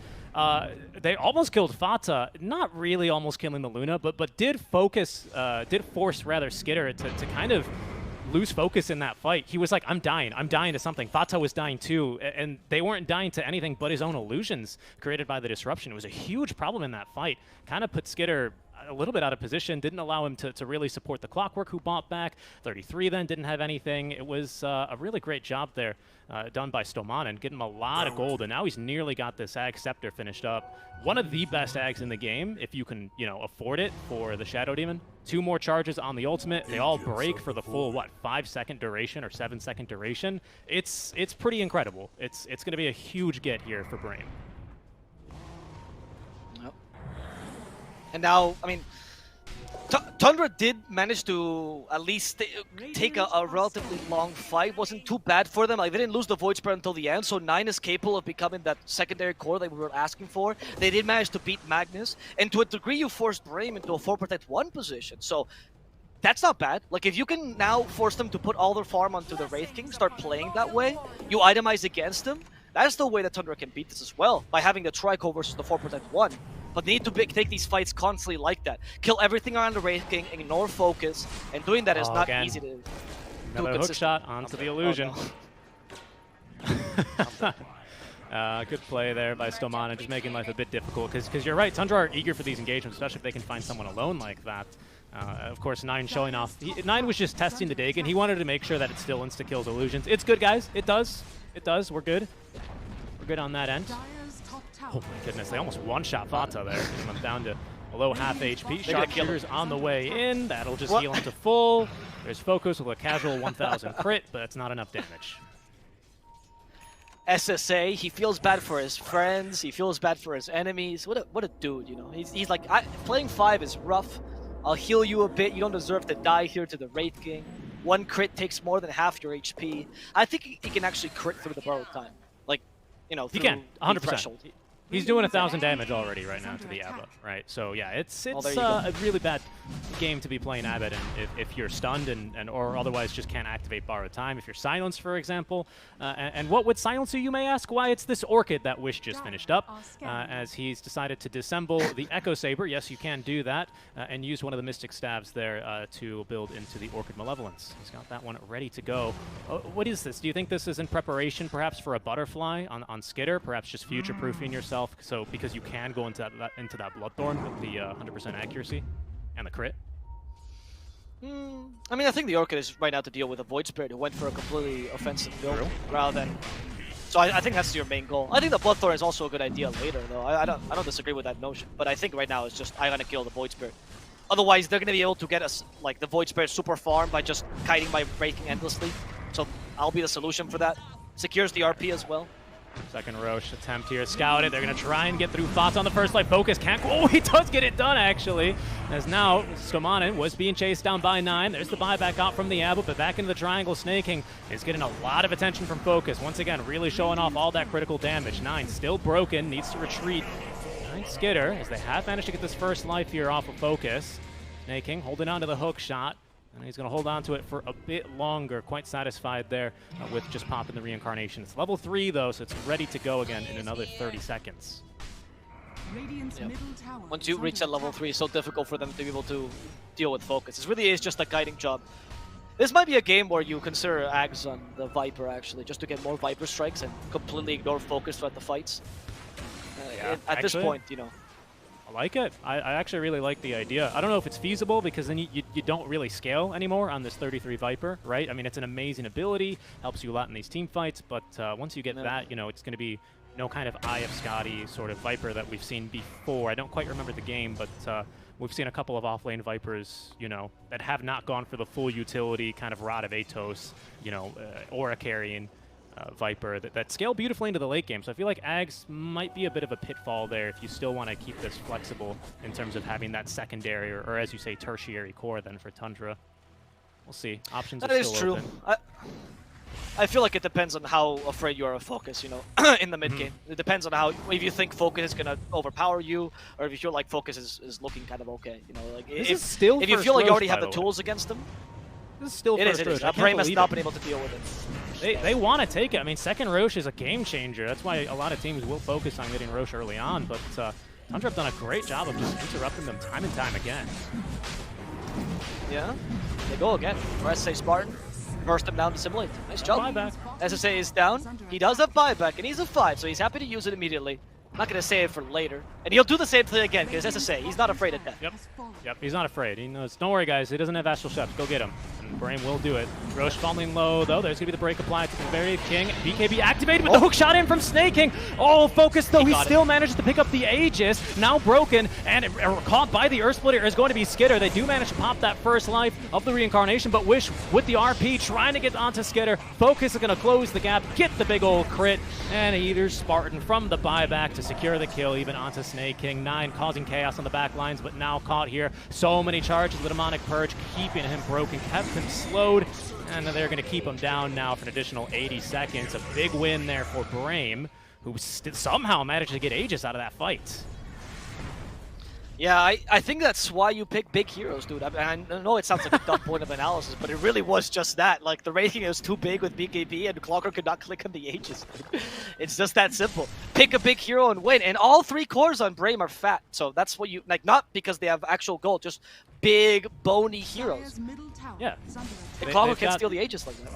Got large models. Really, really great fight, though, for Brame. Skitter was on the way into the Roche pit. I think he maybe saw Aegis on deck for a little too long and a little bit out of position there. Once again, we're just getting these RPs. We're just getting these skewers into the Earth Splitters, which somehow I'm surprised they're catching your Lunas. You know, Earth Splitters are always really nice to have generally against ranged heroes because sometimes they can lack a little bit of mobility.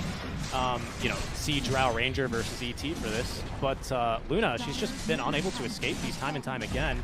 And now it's just about impossible thanks to the 3 charges of the Demonic Purge. It's so difficult here. Once you're out of position here, Brame are just really well played to, or really well placed with their draft to just punish you for it. Yeah, Tundra had a window opportunity, or should have had a window opportunity based on their draft around like minute 25 to 30 when like Luna comes online, but they weren't able to use it, particularly because Brame played so well. I don't think Tundra, they just seemed to have options despite a good early game. They couldn't snowball as much because Brame secured the farm of the course nicely. And now I think it's getting to the point where Brame just might be stronger. The point though is Skitter did just get Butterfly.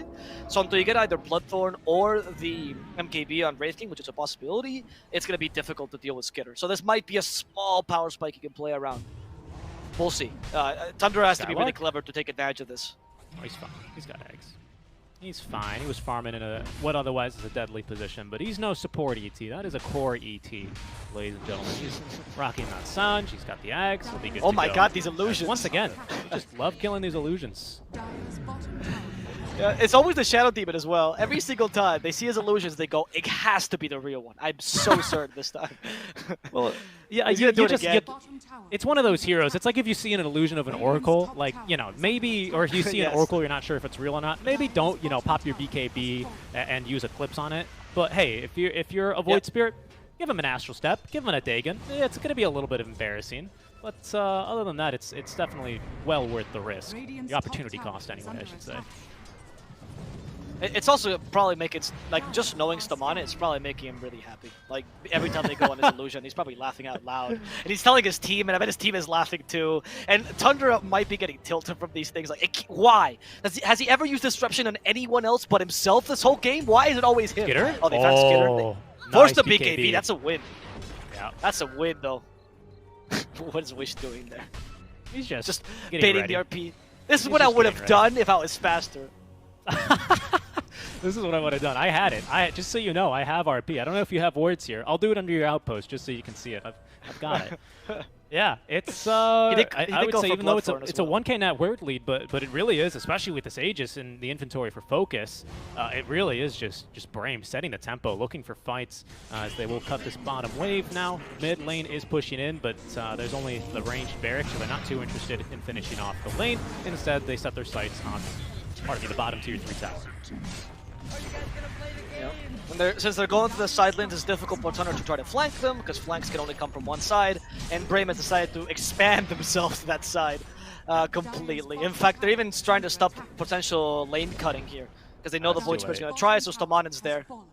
They got the tower. 9 cut the next mid wave that was coming in. They used the Fortify nicely, so they can only get the tier 3 tower before backdoor really kicks in.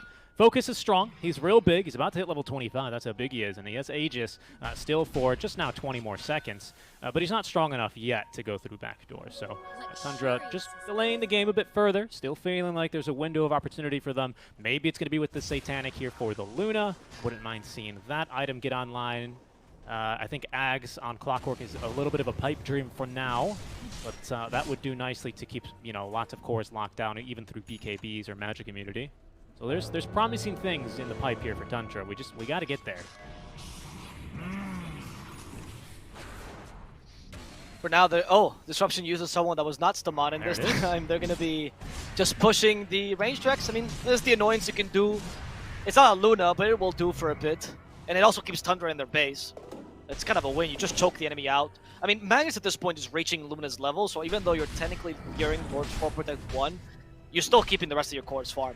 So you still have utility elsewhere. In fact, even Stomanen has actually surpassed the Skylark's ET, because they acknowledge that he needs more farm than the ET does. And he's going to be much more useful this game. AUI even pointed it out in the draft. It's a good game to be a Shadow Demon. No, I mean, you're totally right. You can buy a lot of items that are just going to buff you. It's for ET, I mean, he's totally happy to have the Halberd, especially versus the Luna and the Viper, 2 ranged heroes. 2 ranged heroes who don't really... Well, we got an SNY for Luna, but that'll be a full 5-second one on the Viper anyway.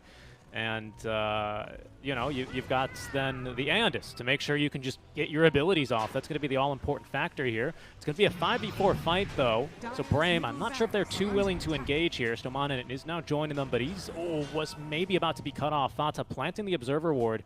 He's got good vision, but it's going to be chopped down immediately here by Focus. So they're going to be unable to capitalize off of the kind of split positioning from Brame that was momentarily there.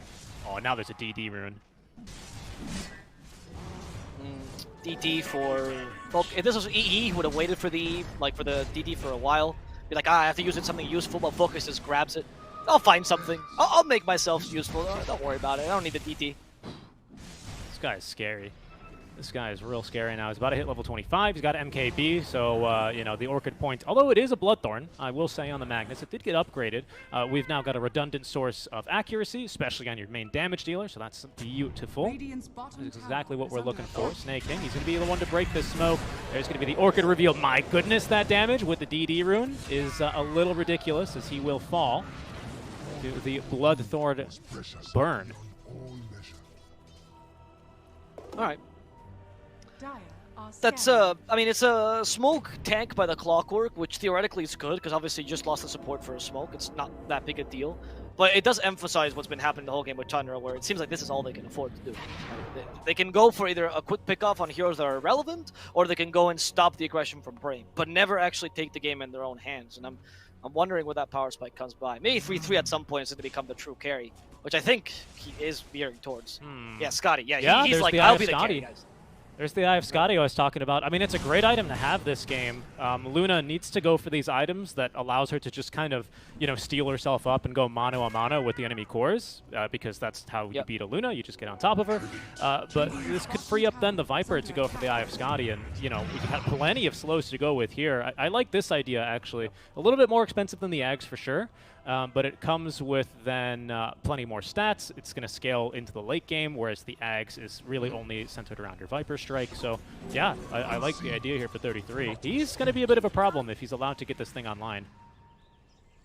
Also allows you to go for the damage talent rather than the Viper Strike damage talent, right? Because if you go for Ags and you go for the Viper, like the damage talent, it feels stupid. Why? You know, you reduce the cooldown for nothing. So I think I agree that this allows you to scale better. Okay.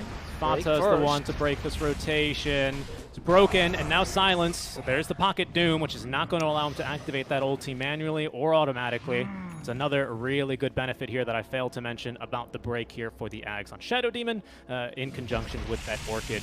And there it is, Brame showing it in action. Yep. I mean, the break is incredible this game. It stops the Luna's Glaives, it stops the Viper as a whole. Oh, you might just get the kill on Snaking here. I don't think Foca's going to stop. He sends the Skellies after him, but yeah, I guess if you force the hookshot, you're going to be fine with that. Just push the lanes instead. Wait for the next Roshan. I think it's the goal here for Brame. In fact, they just found it, and that's going to be a Roshan they're going to try to take. If you put all three big heroes around the Aegis, I think Clockwork can't steal it. That is very likely true. Clockwork can't steal it for the next 25 seconds anyway, because you did force the hookshot out of him in order to save himself. Oh, true, actually. Very true, very true. Yeah, so he's so not there's no able to get into the chances. pit. Now you're concerned about 9, but Stomanen's found him. He's not able to get into the pit fast enough. As I said, he's just going to try and bother Stomanen a little bit and run for his life. He's scouted by the creep wave. Good job using that astral step to get out of the line of fire there for the sharpshooter. They're still hunting after them. They got vision on 9 now thanks to the creep wave. There goes Wish in with the Bloodthorn. He's holding onto the RP. He's been pushed back by the Psychic Headband, but the Bushwhack is there. They will commit the RP, and they will get another kill onto 9. Focus is looking down bottom as well. He might just find 33. Oh, he was just a second early on the blink. Oh, that would have been so punishing. It might not matter, though, Avo. I think they've got him. Yep, he can't TP right now. They have too much damage. They broke him. Okay, he's going to try to, but the damage is too high. And that's going to be sufficient. 3-3 out. And that's going to be 2 buybacks we're going to try to force out of Tundra. They know there's no RP here, though. So Skitter's going to try to play aggressively, trying to find Skylark instead, getting vision as well. Brame needs to regroup if they want to force these buybacks. That was a very fortuitous kill there for Focus. I don't think he was quite expecting a Viper to be pushing that down bottom that exact moment. I thought he had vision on him, but he was just going there to push the wave out anyway. It's a good Dota basics, you know. Keep your lanes pushed out before you go shove enemy high ground. Really helping out Brame. Disruption itself is going to force the buyback. Oh, okay. A break. Skitter has the flicker now, though, to at least dispel that. At least the hoodwink one. And, oh, that's the offensive 4-step, it seems like. And they're going to put Skylark in a difficult position, but nope. Skylark's just going to get a little skewer off and see if they can kill the Abaddon at least. They can try to save his teammate, but it's not going to succeed. Fata's going to go down. Reincarnation has been forced out with the Eclipse as well from Skitter, but Skitter, they put him in the disruption, and they proceed to surround him. Skitter, where are you going to go? He tries to flicker, but not to the high ground. Skitter fighting with all his might. The Satanic is keeping him alive for not for long enough, as Brave ends up getting the kill on Skitter. 90 seconds at this Luna. How are they going to fight now? They're trying to salvage this fight, but it might just be too late. They do get focus, but SSA, oh, he hits the Abaddon who just blocks this. Skylark wants to be the true carry right now. He is axed. He is looking to finish off 9, but 9 has the Minotaur Horn. He's not going to get stopped by the Bushwhack. Instead, they have to settle for the Fata, for the Abaddon here. They lost Skylark. That's a Skylark does fall on the backlines. 3-3 does take the mental carry. Going for Wish. Staking somehow. Still fighting here with a hook shot to set up for this kill on the Magnus. And SSA has to TP. Only the 2 supports will be left alive here on Brame. A good start to this fight. But 3-3 a bit too powerful. Yeah, what a hold. It really was that, right? They're just not acknowledging this Viper right now. He's a really, really big problem in these fights. They did well to first of all, I was surprised at that aggressive force staff. I actually thought Skylark forced himself in, or maybe Spartan forced him in. It might have actually been Spartan that forced him in, to be completely honest with you. I'm not quite sure who forced him in. But I was really surprised that they decided to engage in that fashion. It was, yeah, it is a Spartan play. Spartan's like, I'm not playing a hero that can buy recall, so I have to force you into fights now. That was a great one, though, for Tundra. Again, managing to just kind of outlive that. The Luna, by getting off the Satanic, by just flickering further into the trees, kind of puts Brame in a really awkward spot and just lets 33 sit, stand and deliver, really. I guess fly and deliver on the high ground there. Now he's got Eye of Scotty. We're about to finish up this Ag Scepter here for Snake King. Tundra may just very well be right back in the swing of this game. Yeah. I mean, they still lost a couple of buybacks in that fight, right? It wasn't like a free fight for them entirely. It's still a win considering the position they were in. but at least they show that they can fight this. And Viper is actually starting to become a threat, so maybe Brave needs to change the way they propose these fights, and they have to concentrate first on, like I said, putting the Viper out of position, like mentioned in the early game. In fact, they were doing that in the early game a lot against 3-3. But it's harder to do now that he has Hurricane Pike and Scotty. Especially Scotty. Scotty was after that fight, of course, so we haven't seen the impact. I just want to remind you very quickly, though, yes, we had to use the buybacks. We had to use a lot of resources for Tundra. But if we look at what Brame used in that fight, Reincarnation had to kill Wraith King twice, right? Buyback on Skylark had to kill him twice, and you did. Aegis on Wish had to kill him twice, and you did. You know, I don't really see a fight getting much more difficult for Tundra from here than that fight just was for them, especially because Skitter, he's now got buyback available. You know, he didn't have to buy back in the fight, didn't have buyback, actually. Wish? Oh, no. Well, he might have to use it now, as he's going to be pulled across the Rift Flicker to get him out of position, though. So far, so good for them. Broken, but stable with a lifesteal. They're going to have to throw him in the Disruption. Spartan with the Bushwhack on the way back out. BKB not yet activated for the Luna, as she's outside of the cogs. They're going to be able to get focus on the first life. 9 is going to be right onto Stoman and using the flicker of his own to try and clear the gap. And now Wish and Focus popping the BKB as Skitter with the Eclipse out, still trying to fight. Down goes Wish. Focus not in a great spot either. Skylark trying to get off the Echo Stomp will at least find Skitter as 9 is caught by the stun in the river by Focus. Fata continuing to fight this out as they actually have lost Wish and Focus both in this fight. And now Spartan is going to be the next to go. That's 4 dead for Brame. What? Okay, that was an incredible team fight. Snaking, my goodness, this man did so much work. Yang was right, dude. Automation in America is taking jobs because that robot did much more than all of Tundra together. Oh my goodness, those cogs. I mean, they just didn't know what to do against them. They were stuck in a choke point. Mind you, might have not been the best place to fight for Brain, but regardless, they have so many ways to move the Luna around. You have a single Force Staff in Hoodwink, which is just not dealing with these cogs appropriately. Once they cancel your blink, you're done for, and now you have to defend without focus. Tundra has a chance to at least take 1 lane of Rax. Yeah, if oh, not but the maybe game, not, because Luna has to fight her sisters. Oh, true. Oh, she actually doesn't have any source of accuracy, so her illusions are a little bit of a problem with the butterfly. Yeah. She went for stats as well. She's like, well, the best way to deal with Shadow Demon is pretend he's not there. She didn't go for Manta, though, to be fair. But, yeah, it is a problem now coming into the game because she went for, I mean, almost always a Luna goes for stats builds. I don't know what else you can build. Yeah. There was a point that AUI was mentioning in the panel, right, about how some Chinese Lunas will, like, deviate, skip the Manta, go straight into, like, a Daedalus build, for example. I think that's a possibility, but at this point in the game, you need some of the stats. So instead you go for the Daedalus as opposed to the typical Scotty, and hopefully that's going to buff up your damage without helping SD even more this game. I guess, I mean, it's a Dagon 3. 9 did have, and he's actually re-queued up now the Dagon 5 after finishing up the Actorine Core on the Void Spirit. So you can use one of those Dagon shots to get rid of an illusion. That might be something well worth it, especially when we get a little bit more bonus damage coming through on the Demon Edge, and once the Daedalus is up. Because that's going to be a bit of a difficulty for them. But speaking of difficulties, killing Skitter is now by far not an easy or trivial task. He's got Satanic passive lifesteal. He's now got the 25 lifesteal talent. And of course, the active for Satanic, which, as a reminder now, dispels. So he's got 2 dispels for himself, the BKB active and the Satanic, and a crap ton of lifesteal. 3, actually. I'm not going to attempt to do NA math here. And Flicker. He's got a 3rd. Thank you very much. Yep.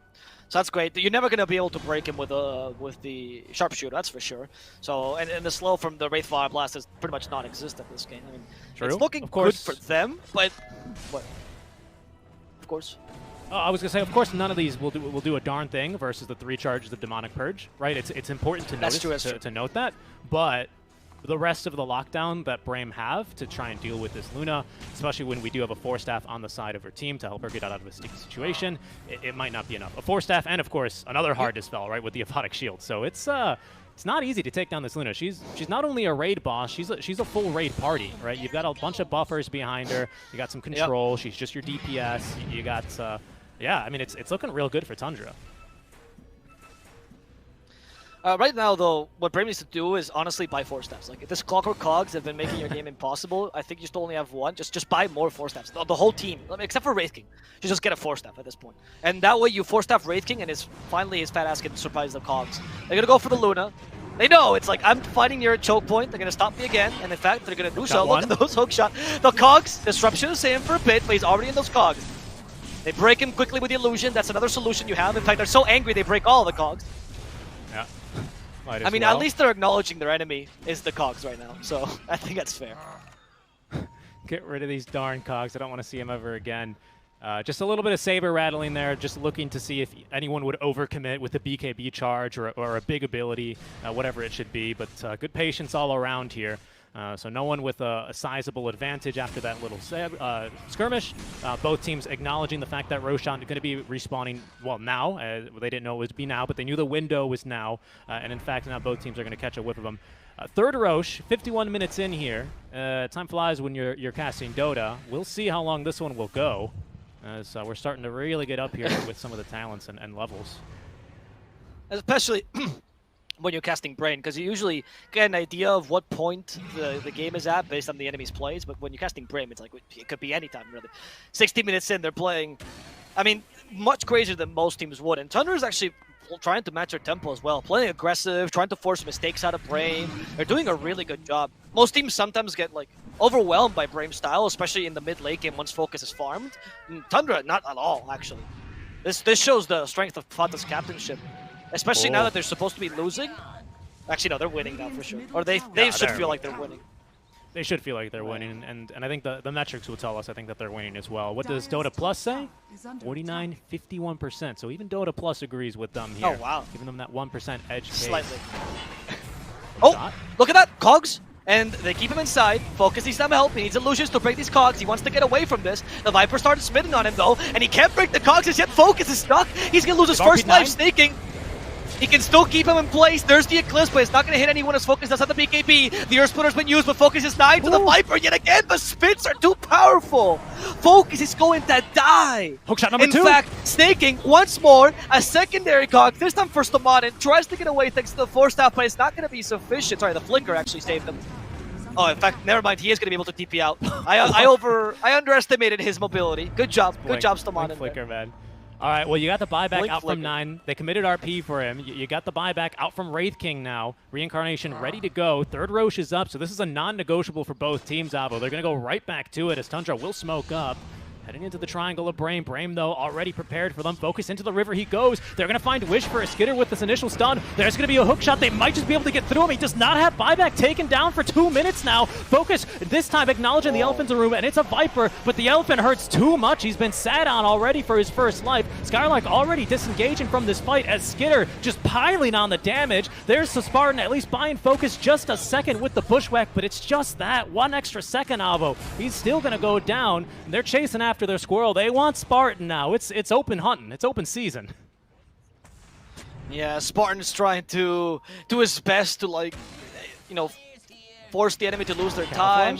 Hopefully he'll back up. Snaking is not getting anything. The hook shot. He just guessed where he camouflaged. What a god, Snaking. American Clockworks, I'm telling you, are just so good. Tundra is not going to be able to push a laner Rax, perhaps 2, honestly. Maybe even end the game. You have the Shard on Viper, and you have a Luna. There you go. Just go end the game. No fear, no hesitation, no man left behind. Absolutely not. And no hesitation. That's all it takes. We don't need any stinking barracks. Tier 3 down bottom is going to open the door for victory here in game 1 to Tundra.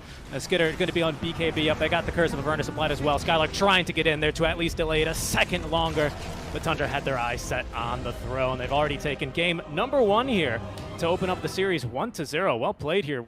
Great job. I honestly, I was in the same boat as you. I kind of doubted, you know, oh, maybe this IF Scotty for 33 is going to scale into the late game. It's going to be too big of a problem for Brain. But Tundra just showing us that, hey, we had this one in the late game. I was very impressed with their performance in general, Tundra. I think they scaled really well with the Viper particularly. That Scotty, I mean, we didn't have doubts because the Scotty was a bad choice. We had doubts because is Viper going to work out? Not the case. Yeah. The Clockwork played incredibly in the late game, had an impact that I was really not expecting. Great positioning. Honestly, just a really good performance by Tundra. Congratulations to Brain. They had a really solid game, but Tundra showcasing why they were in the upper division. They did so well in it as well. Or medium table upper division at least. Yeah, absolutely here. That was our 25th longest game of the qualifiers at 53 minutes. We're going to go to just a 1-minute break now. And when we come back, we're going to have Shiva in the panel break down game number 1 just a little bit more for you.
The first game of this best of 3 goes the way of Tundra, and we heard our commentator say at the end that, you know, maybe Tundra was just thinking, guys, we got this in the late game. No worries whatsoever, Trent. AY. I mean, this game, Trent. I don't feel that same sentiment. I don't know. I thought Tundra was pretty pressured there at some point. They definitely were, but they made a couple of extremely good adjustments during the team fights. And the number one was the way they just played Luna. They just go forth, Luna, ride, let them initiate on you. I don't care if they make illusions. It's fine as long as they don't target 3-3. And he just became this total like ballista viper in the back, trebucheting in green disgusting balls of damage. And I think he even saw at the very end when Focus was just like turning to desperately try and hit this viper. He's like, this is the problem, guys. But he had no real hope. Yeah, I think you that's were a always good. confident, Curtis.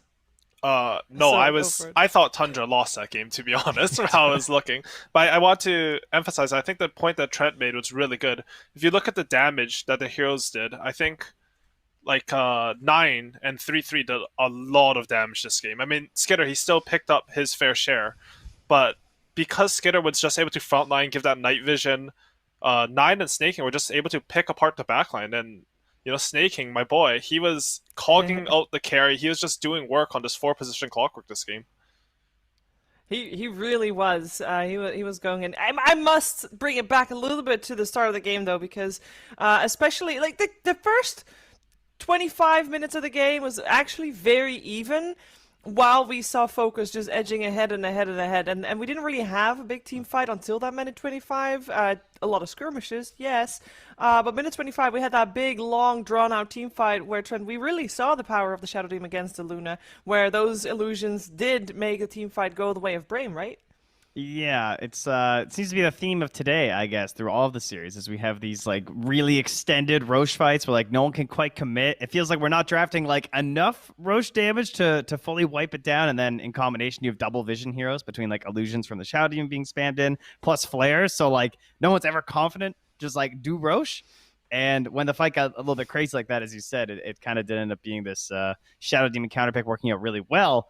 Much like the Clockwork counterpick also worked out really well versus poor Skylark in that first 20 minutes. My God, that was depressing to watch. That was just like over and over dying. Then he got eggs, and it was okay. True, but we did mention that it was going to be it was an Elder Titan picked into the Clockwork. We were a little skeptic. Yes, we've seen Skylark be good with it, and Axe obviously negates part of that. But AY, he still didn't have the same amount of impact as what he probably wanted to have, right? Yeah, for sure. And I think the draft for this series, just this game one, it felt a little bit like both teams are suffering from nerves. When drafts get weird in games, a lot of it is based on your comms, because no one drafts alone in Dota. It's always like a collaboration. So if people are feeling a little bit off, sometimes, you know, you'll have a Luna picked into Shadow Demon, you have a Wraith King picked into Viper, and you'll have an ET picked into Clockwork. Like, from a pure 1-to-1 standpoint, the draft looks very strange to me. That's not to say they don't have ideas that might, like, surpass the 1-to-1 matchup, but it just looks hard to play these heroes. Well, game 1 jitters, everybody's had them, and they're done now. You gotta see what's happening in game 2. We're gonna be right back after a break with the draft of that game.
It's all about being able to adapt during a series in qualifiers like this. There's so much on the line. Neither of these teams want to move to the lower bracket. It's darn scary down there. And Brame and Tundra, they're going to fight it out in this best of 3. We're already 1 game down, though, and Tundra took that first one. AUI, you spoke about perhaps have some, first game jitters in a series like that. We spoke to Kuro earlier. We spoke to Notil earlier. And even though those are veterans, they still had those first series of a TI qualifier jitters. And for these 2 teams, might be even a little bit more intense than that, right? Yeah, for sure. I mean, at the end of the day, this is your TI qualifiers. It's the biggest TI ever. Because of coronavirus, we didn't have, this is basically 2 TIs at this point. Yeah. And I think you could really see into play, a lot of players in that game were nervous, but in the end, Tundra managed to close it out. Is 1 game enough to quote-unquote fix it / incorporate it and make it, work for you, Trent? I mean, obviously it kind of depends on how you're feeling during the game, right? Like, I feel like it's probably a little bit easier to motivate the team after something like that, because you can just win or lose. Like both of these, like Tundra, you can look at it and be like, all right, guys, we won that game, but that was really close. So we're gonna stay focused, kind of deal. And then Brame can be like, guys, we were so close to winning this game. We made a couple mistakes. You do the classic, it's on me, it's my fault. Doesn't matter if it's your fault, whatever. We got game 2. Draft was bad, my bad. We'll fix it. So it's kind of like an any LAN thing. I feel like you always see that same sort of attitude given from the players, and TI qualifiers, I'm sure, is no exception. Is there anything in particular you would like to see changed draft-wise from that first game, or do you want to chalk it up to play over draft? I think for me, I was kind of thinking about that actually, about what I would change that looked difficult for Tundra in this game, and it kind of felt like the initial jump was a bit rough.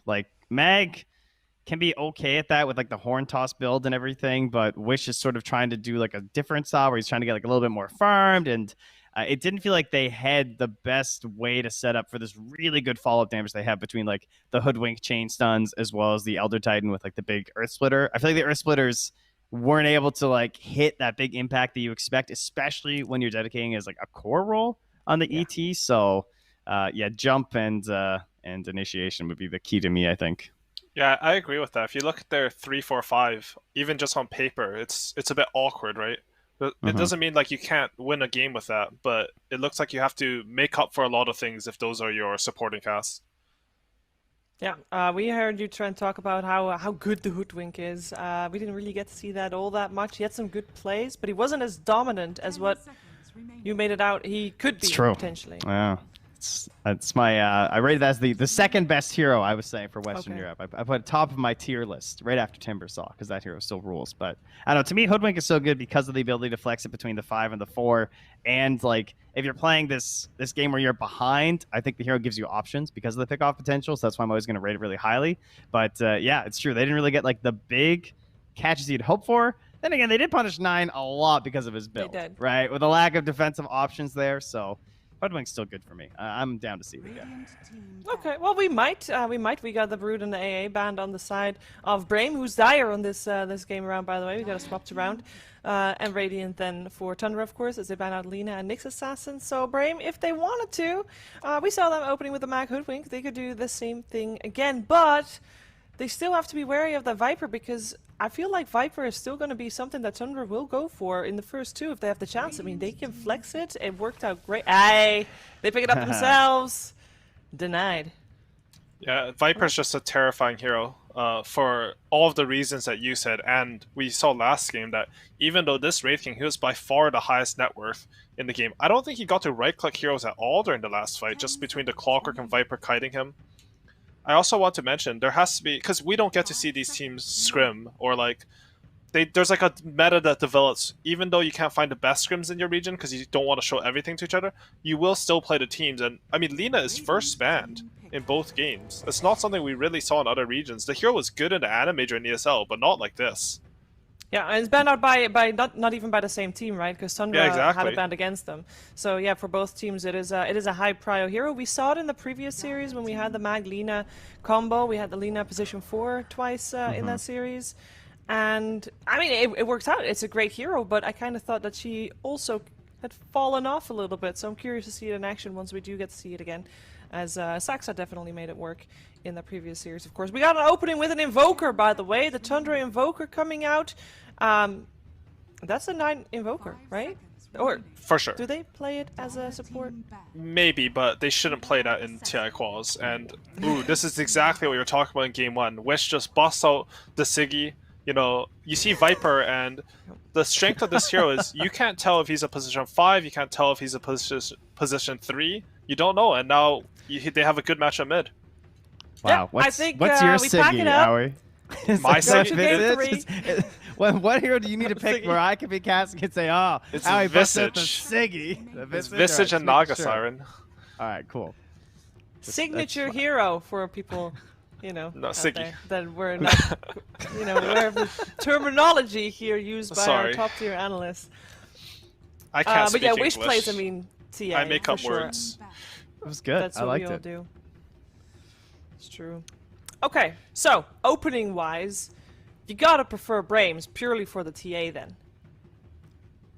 Yeah, No? okay. Yeah, I can get in on that. I mean, yeah, I think Invoker is very strong for sure. Like, I mean, we've obviously seen the, you have to think of it in like 2 ways. Like the early movements of the hero, because like the Quas Wax build, and then the eventuality of the Aghanim Scepter and what sort of combinations they're going to have. And then you get into like this Aeon Disc gaming, and you're trying to play around Chrono and Cataclysm, and it just feels kind of awful. So it's also interesting because it does tend to like block out a lot of heroes in terms of the picks too, with like the mana burn can be something to consider. So I think he's a very viable first phase pick. That being said, TA is like the #1 hero you don't want to be versus. Yeah, it's a weird, like it's definitely good for TA, but I saw in the C qualifiers a couple of Invokers that were able to sort of, maybe it's, I don't know if it's C qualifiers, I can't remember, there's just been so much Dota. But if you can end up going sort of even versus TA in lane, which can happen, she doesn't really win that many lanes, Invoker can put a lot of tempo. Just EMP onto the TA, she can't make any moves, and you like rotate around. And eventually, she's very good versus Invoker because you just kill him, but there is a chance there. I think a lot of that comes down to like the team direction and like what your allies are, like trying to, especially the Ancients, right? I mean, that's the #1 thing you should be concerned about versus TA. Like if she's not farming Ancients, then it's not the same hero. So try and keep her off of that. Now she's just this like 75% Templar Assassin because she doesn't have like this whole point of why the hero's busted. So yeah, Invoker, great hero to invade then. Sorry.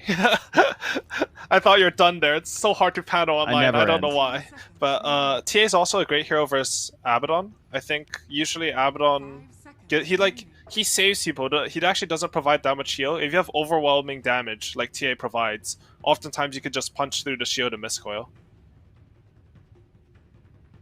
That is true.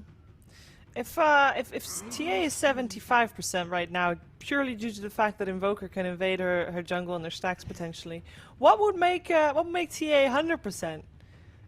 Are you banking on a support to be able to make proper stacks and protect that jungle properly that might not need to be helping out his offlane as much, but can spend some more time in between the 2 lanes? Oh yeah. 100%. To me, that comes down to what the 3 is, and potentially it's going to be the Viper. I think Viper's like, depending on the matchup, that is a viable hero for that, right? Can get like a little bit of space by itself. It helps if you have a hero that's a little bit quicker to make the stacks, right? You think about like your, I don't know, like your Phoenixes or maybe even your Hoodwinks, something that can be in and out and has this idea of like threatening when it's not in vision, so that even if you are stacking, if they don't know that, they still have to respect that and respect the Viper's space in the lane. It's kind of the key to me. Ooh. That's been a pretty successful hero all across the board, by the way. Pretty popular as well. And normally, people pick up the PL a lot against it anyway, and that's already banned out by Brame themselves. Yeah, I think the 2 most common heroes are Darkseer and PL. They sort of ruin how Terrorblade wants to scale. You never have the late game against them with Terrorblade. So with both of those gone, it looks like a very good Terrorblade game. He's one of the best counters versus Viper in lane and in game, just how you team fight and can play the map. And obviously he's good versus TA because he has 1 billion armor and hits her with Scotty. The Lina being gone is really nice too. Just because like that's one of the more annoying position 4s that could be in the lane, and you could like double actually try and like pressure back on the TB, and then you have the Laguna later. But they will grab once again the Shadow Demon into the big illusion hero. So another benefit, but it's still looking like a game where this idea, the focus of the initiation is a little worrisome right now for Brame. On the bright side, Shadow Demon is great at stacking multiple camps at once without straying too far from your lane. So that ticks one of those boxes that we wanted to see on the side of Brame.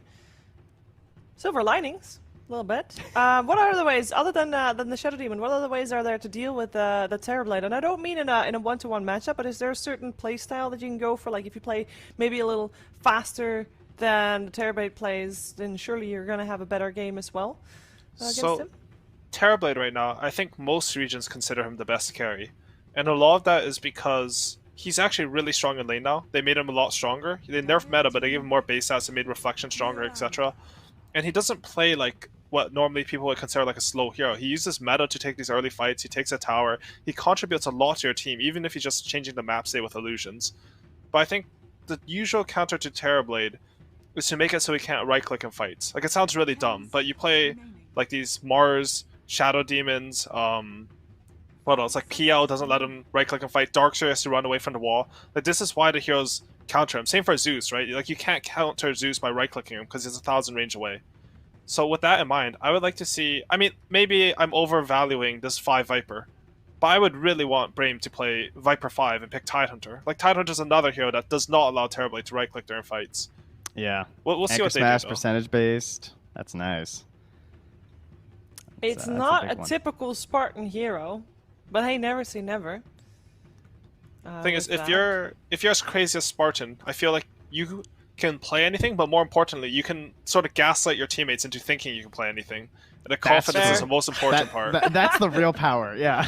Yeah. You know, I was playing like on Arkosh, I'm playing position 5, and I just tell my drafter random heroes that I thought were fun to play and convince him it was good, and he'd pick him for me, and we instantly lose.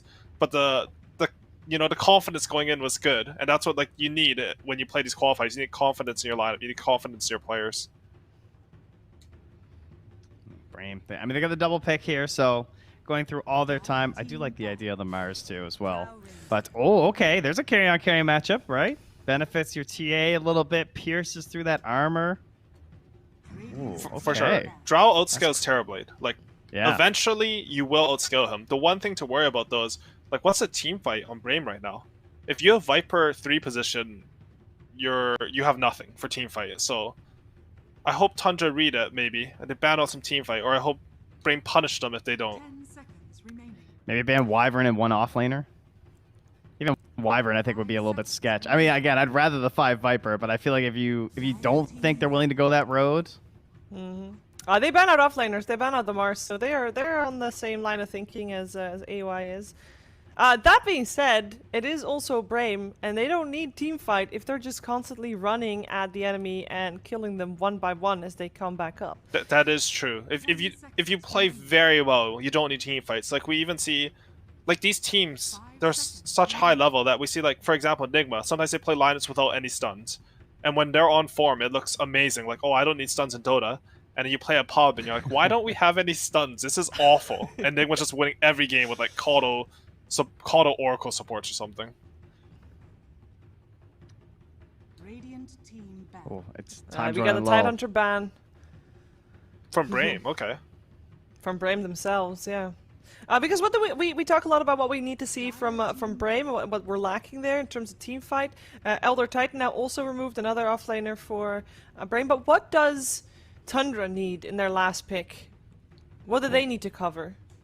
That was nice. I also really like that Tide Mirana combo too in lane. I feel like those two synergize really well together. But I mean, I think that they've summed up pretty well, like this idea of just like big team fight, right? Like someone to follow up on the Invoker would be awesome. You already have, I mean, there's even just like DK, honestly. He has like the plus armor versus DK TA and Drow. I mean, there is a Viper, but if the Viper is like a 5, I'm kind of okay with that. Even versus 3 Viper, I don't think DK cares that much. I mean, you won't find many offlaners that are quote-unquote good versus Viper.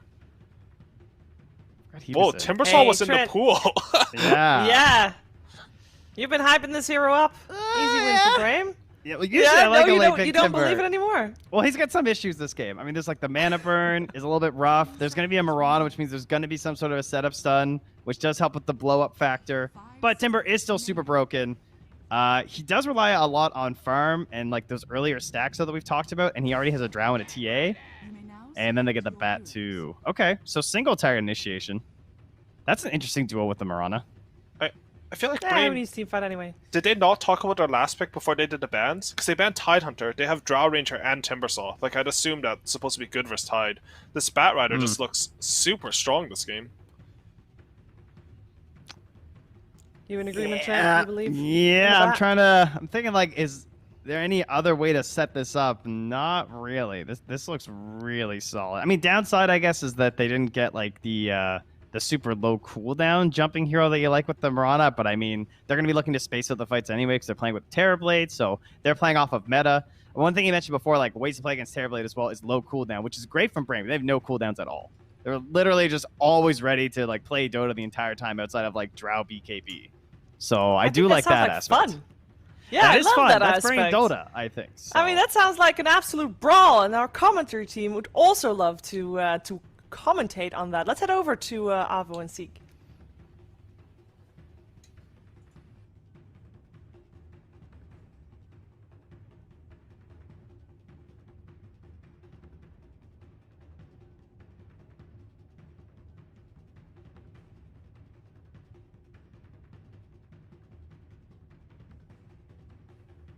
There we go. There we go. It took a couple attempts, but I was muted on many computers. Sounds like fun. I'm excited for this game. I was so excited I lost my voice. Can you imagine, Richie? I was out there screaming. I couldn't believe it was the run at you lineup, and then this happened. So I finally recovered it. I think it's gonna be a good game. I agree. I'm glad you got it back because I think we're in for a bit of a barn burner here between these two. I mean, we've got the 9 Invoker in this mid lane. TA's going to get a bunch of farm. We have 2 games in a row now for the disruption here on the Shadow Demon. This time for Brain. I mean, this time it is actually still a position 4. So it's going to be looking good. The only thing I had to tag on to the end of that little draft analysis that was so excellently done by Aoi, Shiver, and Trent, of course, was that although we don't have like a great setup for Mirana, it's always something to consider when you do pick yourself the Shadow Demon that you will be setting, sometimes yourself or your allies up for these stuns like a Mirana Arrow, like a Split Earth, like an LSA. But we need something to proc the disruption, right? Because obviously, Stoneman is not just going to walk up and, Astral Imprisonment, Astral's Imprisonment. He's not just going to disrupt himself in the middle of a team fight for fun. We need someone to, like, blink in front of him and kind of spook him.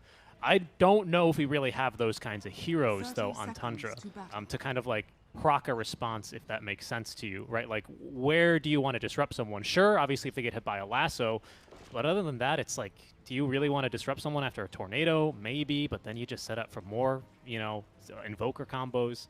It's going to be, I think, a little bit of a tough game for Snaking. But hey, he excelled last time in the Clockwork game, and I think he's going to be able to ride a lot of momentum into his Mirana performance for game number 2. I understood that as the lane has no setup for the arrow, because I would say that in the mid game you definitely have the Invoker as your setup for the arrow. If he's caused Wex, Tornado set the setup for the arrow. I think that's fine. I don't think you need any more. I mean, it's a bit difficult if you're not good at Dota, but it's snaking Mirana, so I don't think a good point. Problem. That's a good point. Cold Snap is somewhat of a setup for the arrow, at least for Drow or TA, right? Well, TA no, because Refraction usually protects from Cold Snap, but most heroes that don't have a save, unless Shadow Demon is there, you can always go and hit the arrow there. I don't think it's going to be too difficult for the Mirana. I mean, I still remember the tweet where, like, PPD was complaining about the fact that people were saying Mirana's like a really difficult hero, and PPD's like, I just went, 9-3 on Mirana, first time playing her in forever. Ooh, what a difficult hero. Those arrows, they're not that. You don't need it that much of a setup. Only in lane, I think, is where it matters the most, where arrows are much more obvious. There's obviously a clear idea as to what you want to do, and the best thing Bat can do is flame break you into the arrow, which 3-3 certainly could do. Its Bat's pretty great, but it's not the easiest thing. All right, we'll see here. We shall see. Well, there's arrow number 1 into the face of Spartan.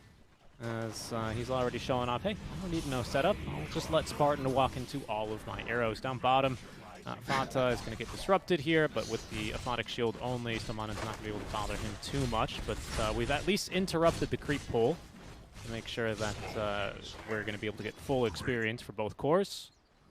You are a Viper with 275 movement speed. I don't think you're going to be able to avoid those arrows too much. But Snaking's like, I'd rather farm. Why hit the Viper and harass him when I can take a creep? And he's bringing the way for 3-3. I do agree with the panel that the Bat Rider seems to have a pretty free game. It's like a really, really, really good Bat Rider game. So, If Invoker wasn't such a good mid, if you could flex him at all, I would have even put him mid and destroy the TA in the process. But I just don't think you can run an Invoker any position that's not mid, really. Do you think there's ever like a concern? Because it's like a very target-rich environment here for the Batrider, right? Like obviously you absolutely stomp the TA, not just in lane, but generally, and same thing here to the Timbersaw. But these aren't like heroes that stand on top of each other in fights, right? They're in very different parts of the fights. And the Drow Ranger, of course, you also can destroy. So doesn't it feel like a little bit target-rich here, even too target-rich perhaps for 33 this game? Like how do you prioritize who to jump and win?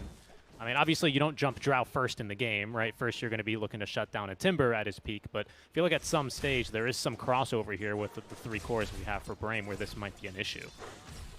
I mean, I feel like most of the time, maybe early you do target the Timber a bit. Once Timber becomes too tanky, your target should always be the win condition in question. So either Drow or TA, depending on who is a bit stronger at that moment, you know, or who you think is going to become stronger at that moment. And for the Timber, you just deal with it with the Invoker. Cold Snap is really good against Timber Chain for obvious reasons, because you can never really cast it unless he has some way of protecting himself against the damage of the vessel or the urn, depending. The Tornado and EMP is a great way to deal with Timber as well, to ignore him.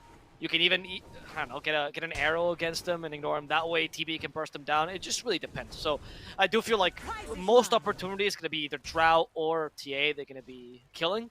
Sometimes maybe even the Shadow Demon to prevent that save, because he can't save people from the lasso with his stroke. Skylark there. He's going to be able to escape the Metamorphosed TB. Just needed that one extra auto attack. Samana was there to make sure it didn't happen. 9 already CSing underneath this tier 2 tower versus Wish. I guess it's really Wish who's ventured beyond the tier 1 tower here. The lane has ended up in a bit of an awkward spot here, but it'll resettle there in the river after this wave. Bottle sips for TA, so far so good. TA, as we'd expect, you know, you're able to hold your own. The Invoker doesn't really have a whole lot of kill threat on you unless you rotate a couple of more supports on over to get the job done. That might be the time then maybe Snaking's Q as in he goes to the mid lane at the 4-minute mark, but this time he's not going to be successful in stopping Wish from bottling up that water rune. Yeah, I mean, right now you know that Brame is just going to be able to take a really solid lane, at least mid, right, and have a good time with the TA. You're probably not going to try to put too much pressure until the Invoker comes online, or maybe even the Batrider, right? I think that's actually why I like Snaking's strat. I don't know if you've seen him, but he's just been taking the big creeps in a bunch of the safer camps. Kind of reminds me of when, you know, Cartman from South Park takes the skins off the KFC. It's kind of like that, you know, you take the great parts and then you're left with the scraps. He sees stacks, doesn't care, take the big creeps on the stacks, and then it feels bad to farm him with TA.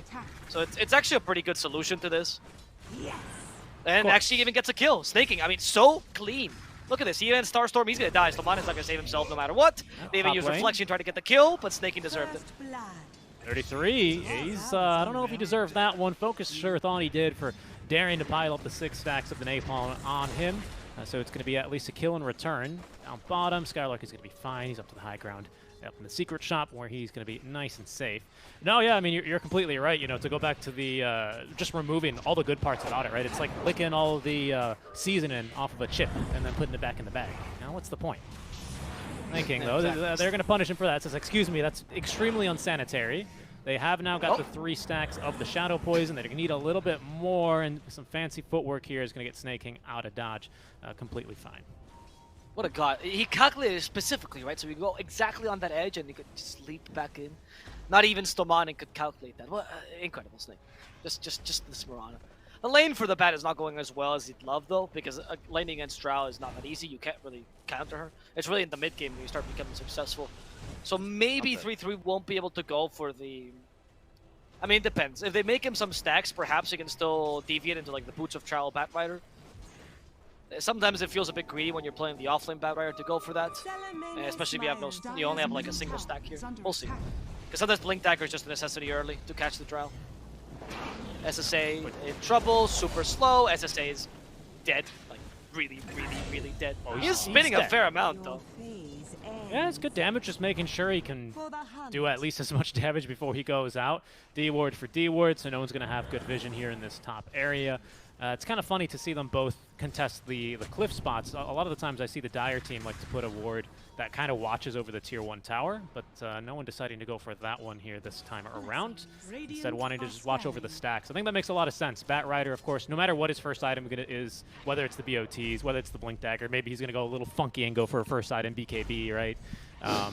He needs to farm it, and the only way Bat Rider can realistically do that is by getting these stacks. So I think that's just the right move to make. Focus, a bit slowed now, snaking with the arrow at the ready, will be caught. Tornado's gonna miss, but Focus is gonna be dead nonetheless. Snaking alive as well here on 30 HP. So Spartan is gonna be next to go, as 9 is gonna get 2 for his troubles.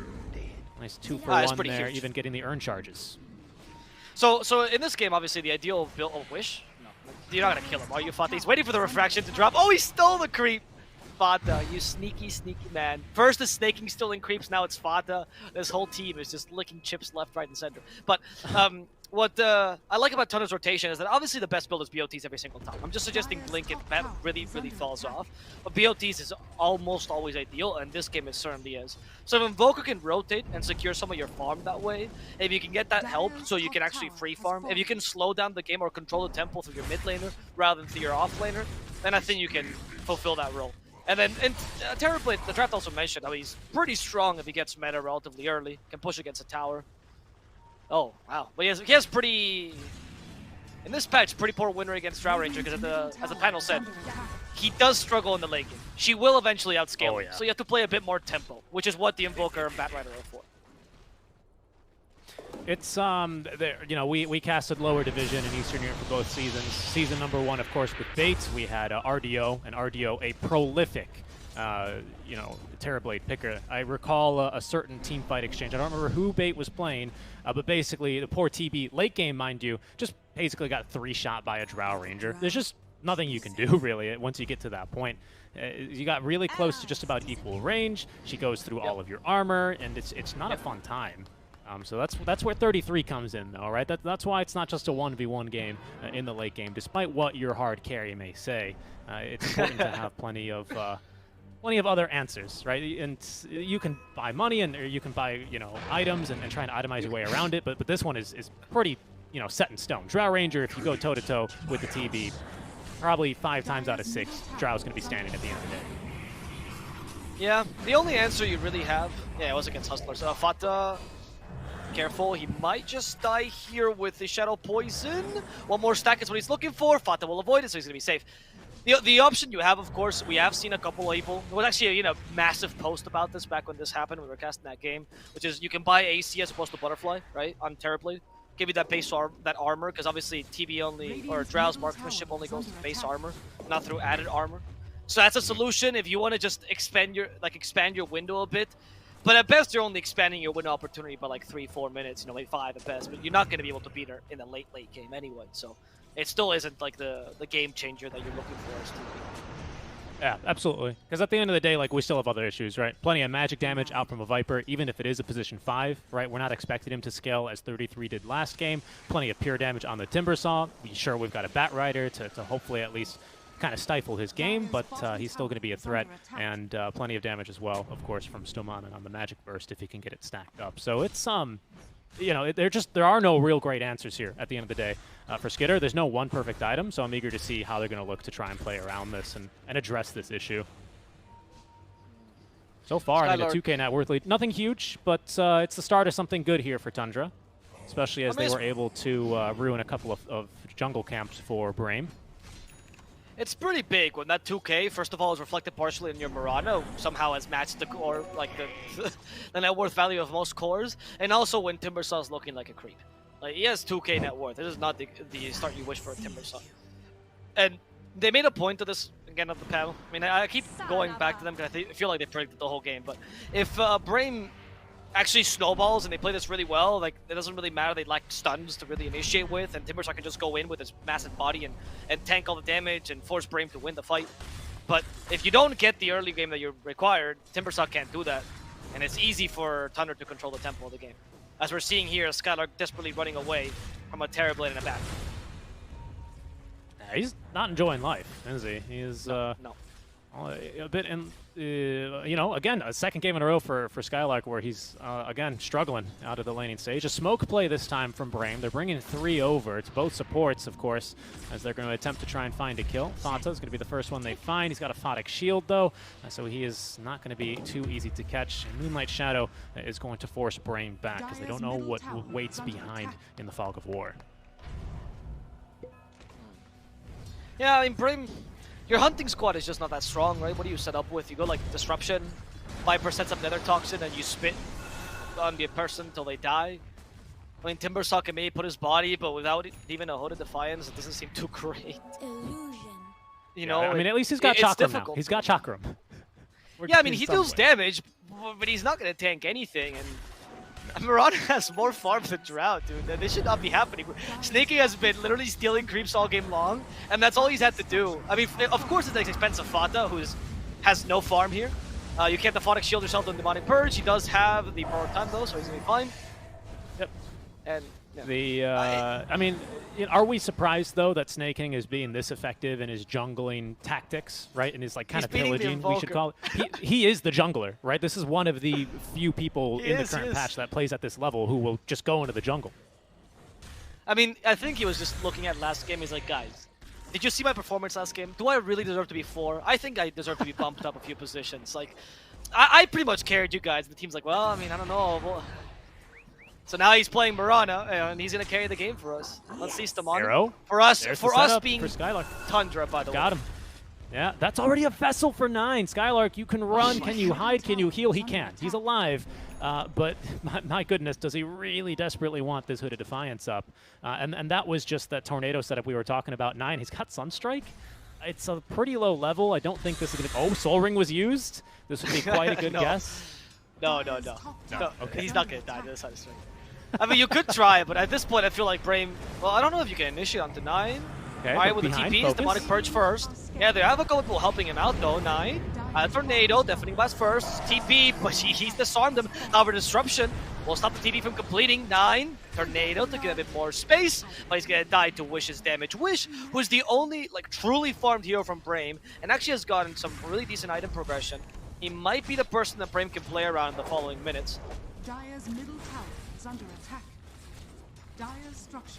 I mean, they have to play around something, right? Because they're about to lose their last Tier 1 tower. And yeah, and that's Wish. This is already starting to look like one of those games where as soon as you lose all 3 of your lanes, there's just nothing in your draft meant to really withstand this, right? It's starting to feel just awful. Maybe a kill here is going to be good onto the TB, but it's Skylark. What can he do? They don't have stuns. They want to run at enemies. As soon as they just run away, they've got nothing to keep them in place. I will say, to be fair, despite the fact that you don't have, you're right, you don't have stuns to get pickoffs, right? But you do have pretty decent dead laners in general with Timbersaw and Shadow Demon, right? You have solid core-to-core matchups and 2 good mid-game power spikes in the Drow and the TA that deal decently with TP and Vulker, even if Bat is still a big nuisance. You even have a way to deal with Bat with Disruption, right? So, yeah, it's difficult for you to set the tempo of the game, but it's not entirely gone if you can just force the enemy to fight. And especially if Thunder makes mistakes, you definitely have ways to punish it. So I wouldn't say it's looking that dire just yet. It's just looking good for Radiant. Okay. I will very quickly just, bounce off of that by saying that Snaking is now out-farmed Focus by a couple of 100 gold. Focus is about to change this as we speak. But Snaking is second. He's second in his team's net worth. He's out farming his own Batrider and his own Invoker. This does not count. This is not fair because you're taking farm away from your own cores here, Snaking. I mean, his build is great though for this game. Mech into Yolst for his own setup. Oh yeah, it's fantastic. And I mean, he's just all around the map. That's something that he does really well when he does play these junglers, whether it be the Veno or the Enigma. I think are the only 2 I've really seen him on consistently. Hold that thought mid lane. They're going to look for the arrow setup out from the Tornado. A little bit late, unfortunately. Able to find anyone. Fata behind enemy lines, though, is in a bit of a rough spot. Disruption to waste a little bit more of this borrowed time. Fata, all he can do is just turn and ask for a high 5. Instead, receives a big old meld strike out from Wish, and that'll put him down. Okay, that seemed like a bad play by Fata, but actually really smart what he did there, because he forced the mid-team to go on him. Otherwise, he was going to initiate, of course. They get a free kill, but that allowed the Terrorblade to finish off the tower that was really close anyway. So it got you the space that we were talking about. Certainly more valuable than a Fata with 1,800 gold. Oh, Timbersaw. If you can catch Skylark too. Yeah, they have the lasso. They use it right as the Timber Chain comes out. That's so Skylar can see the hope of escaping and it extinguished right in front of his eyes. It's an arrow. It's going to not catch Spartan here, so at least Brame, they won't lose any heroes in the mid lane, but you're not going to be able to get really anything out of return. In fact, Skitter just immediately into the enemy jungle. Kind of going off the same mentality that I was about to commend Snaking for, is that when he does play these junglers, and I'll include Morana in this just so slightly because of this game, he's doing the same thing. He plays junglers in the enemy jungle, which is something that's really annoying because then you force your supports to go and get rid of them. You can't really let someone take all your jungle farm like that, especially if you can boot them easily, because it just ruins your course games. Jungling is a pretty, huge aspect of the game currently, along with Roche. But for better or for worse, if you've got someone who can just take, stacks and ruin the efficiency in the enemy jungle, like Snaking has, it's a really hard game to recover from for Brain. To add to that, it's especially important if you're Dire. You have currently usually considered the better triangle. Your jungle is also easier to defend, so usually you can take a good advantage of your jungle before the jungle swaps come out, right? So usually you actually do farm out the jungle quite decently. Your camps are slightly closer together as well, so they're a bit more efficient. There's a lot of advantages being Dire right now that Snaking is just taken away from. And we were harping at this guy, but he's had just 2 really solid games, honestly. Bottom? Brave, they do find Fata, but it's just the Fata kill. Bottom might be a bit more important as they're going for Timbersaw yet again, and Skylark desperately trying to recover, actually got stopped. But I think that was 3-3, right? Who put the tree there? No. Who put the tree there? Was he? Did he put himself? It might have been 33 there. Hold on, let me check the recap. I'm not sure. I'm not sure who put the tree. There is an empty slot missing for 33. It might have been him, but no one's got the Ironwood tree, so I can't be certain, unfortunately. But hey, good pick off there. Again, just punishing Skylark, just like last game. And unlike last game for Skylark, it's not going to get better when you get this first item, right? Once we had the Ags online, the game shifted fundamentally for Skylark. No one really was too interested in running him down because he had this Dispel, he had this magic immunity, and he had his team playing around him. This time he's going to just have to kind of keep doing this. You can see he's just going to keep marching back down into the bottom lane. All right, let's see Tundra dominate the enemy jungle, trying to finish off focus. This is the end of what they already started with Sting's plays. They go for the TA first. There's a good lasso, but there's no follow-up just yet. There's the arrow. Okay, that's going to be all the follow-up you need. Arrow sets up for the kill. Wish is dead, and that's the most important hero on Brave right now. This sets up for Roshan. Yep, with meta. Yeah, this could be relatively easily. Snaking just lining up the max duration arrow. He's got it. You already know he does. He's already got a Yule Scepter and a mech. He's finally been overtaken by the rest of the cores in the game, and so except, of course, minus Skylark. But this is going to be a very early Roshan, especially compared to last game, and Brame didn't really do much about it. They're not in fighting shape, least of all versus a level 4 Metamorphosis with Alacrity that Skitter's already punching with. Yeah, and despite your core-to-core matchup eventually being good, you have to get to that point, right? So the window opportunity right now for Tundra is wide open, and Terribly is a force to be reckoned with. Drought doesn't still have enough damage or enough survivability, really, because that's what she has to use against the TB to be able to burst them down and deal with the Invoker, Bad Rider harassing her. I mean, even if she gets caught by a Yule Scepter from the Mirana, she's pretty much dead, right? Just arrow her once and she's done for. Focus is getting closer to that first item, though. At the very least, he's making really great progress on that Manta style. That's going to be not the point of inflection I think you were speaking about, but it is a good one. Wish now with Blink on top of the Deso and the Dragon Lance does provide a bit of more kill threat to the team, as unfortunately here goes Skylark up in the Tornado from the Yule Scepter. He's got plenty, actually only 10 reactive armor stacks, and they're not doing much because of the Vessel. He might just tick down to it. No, he's alive on a hair of HP.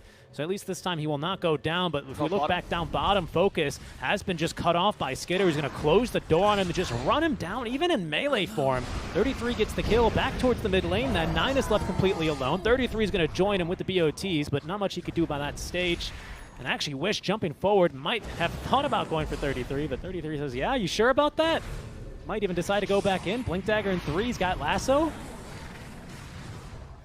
Yeah, he's considering it. May just go try to kill Wish, but your other teammates are not too strong. Disruption is actually killing Fata. Run, Fata! Your teammate wants to kill you. This is a nightmare for a support. He's helped his core farm so much. He should have done just like Snaking, right? And stolen the Terrablade's farm. Because now he's killing him. It just sucks to be 5. And Snaking's too strong, though. He's stronger than Timber, so I don't think he minds Timber trying to chase after him. That team fight did go decently for Brame. I mean, yeah, you lost focus in the bottom lane, but you got an Invoker in exchange. Since you want to elongate this game as much as possible, it's fine. It's just that Skitter's looking a bit too scary right now. Oh, Spartan, what are you doing? Oh, Spartan. I don't think that's where you should be. He's trying to defend, but he's a position 5 Viper with no escape mechanisms, which means he's dead. I'm a little bit surprised he even bothered turning around and taking the 2 or 3, flaps of his wings, because he was not going anywhere there with that 70% turn rate slow applied. Just at least create space for this push down bottom. Be careful though, focus. Might be in for a bad spot. Blink Dagger at the ready snaking. He did not connect onto the arrow. Skylark is here. It's going to be the Yule Scepter out from him as Skitter now continues to give chase. It looks like instead they're just going to aim for Skylark as Focus is able to at least evade this fight. We're going to have to leave Skylark then high and dry as he is going to be picked down by the Metamorphosis of Skitter. Yeah, I mean, I said it in the when we started the game that maybe your ideal target for Lasso is not Timber, but if Timber's made out of paper, then yes, go ahead, right? Do kill him. He's a freebie at this point. Obviously, they wanted focus, but a little bit of a miscommunication there. He flame breaked out of the arrow setup, but it's okay. If you can catch Wish, though, this would still be ideal. Wish, there's the Yule, set up for the arrow, just slightly, a bit of a stun.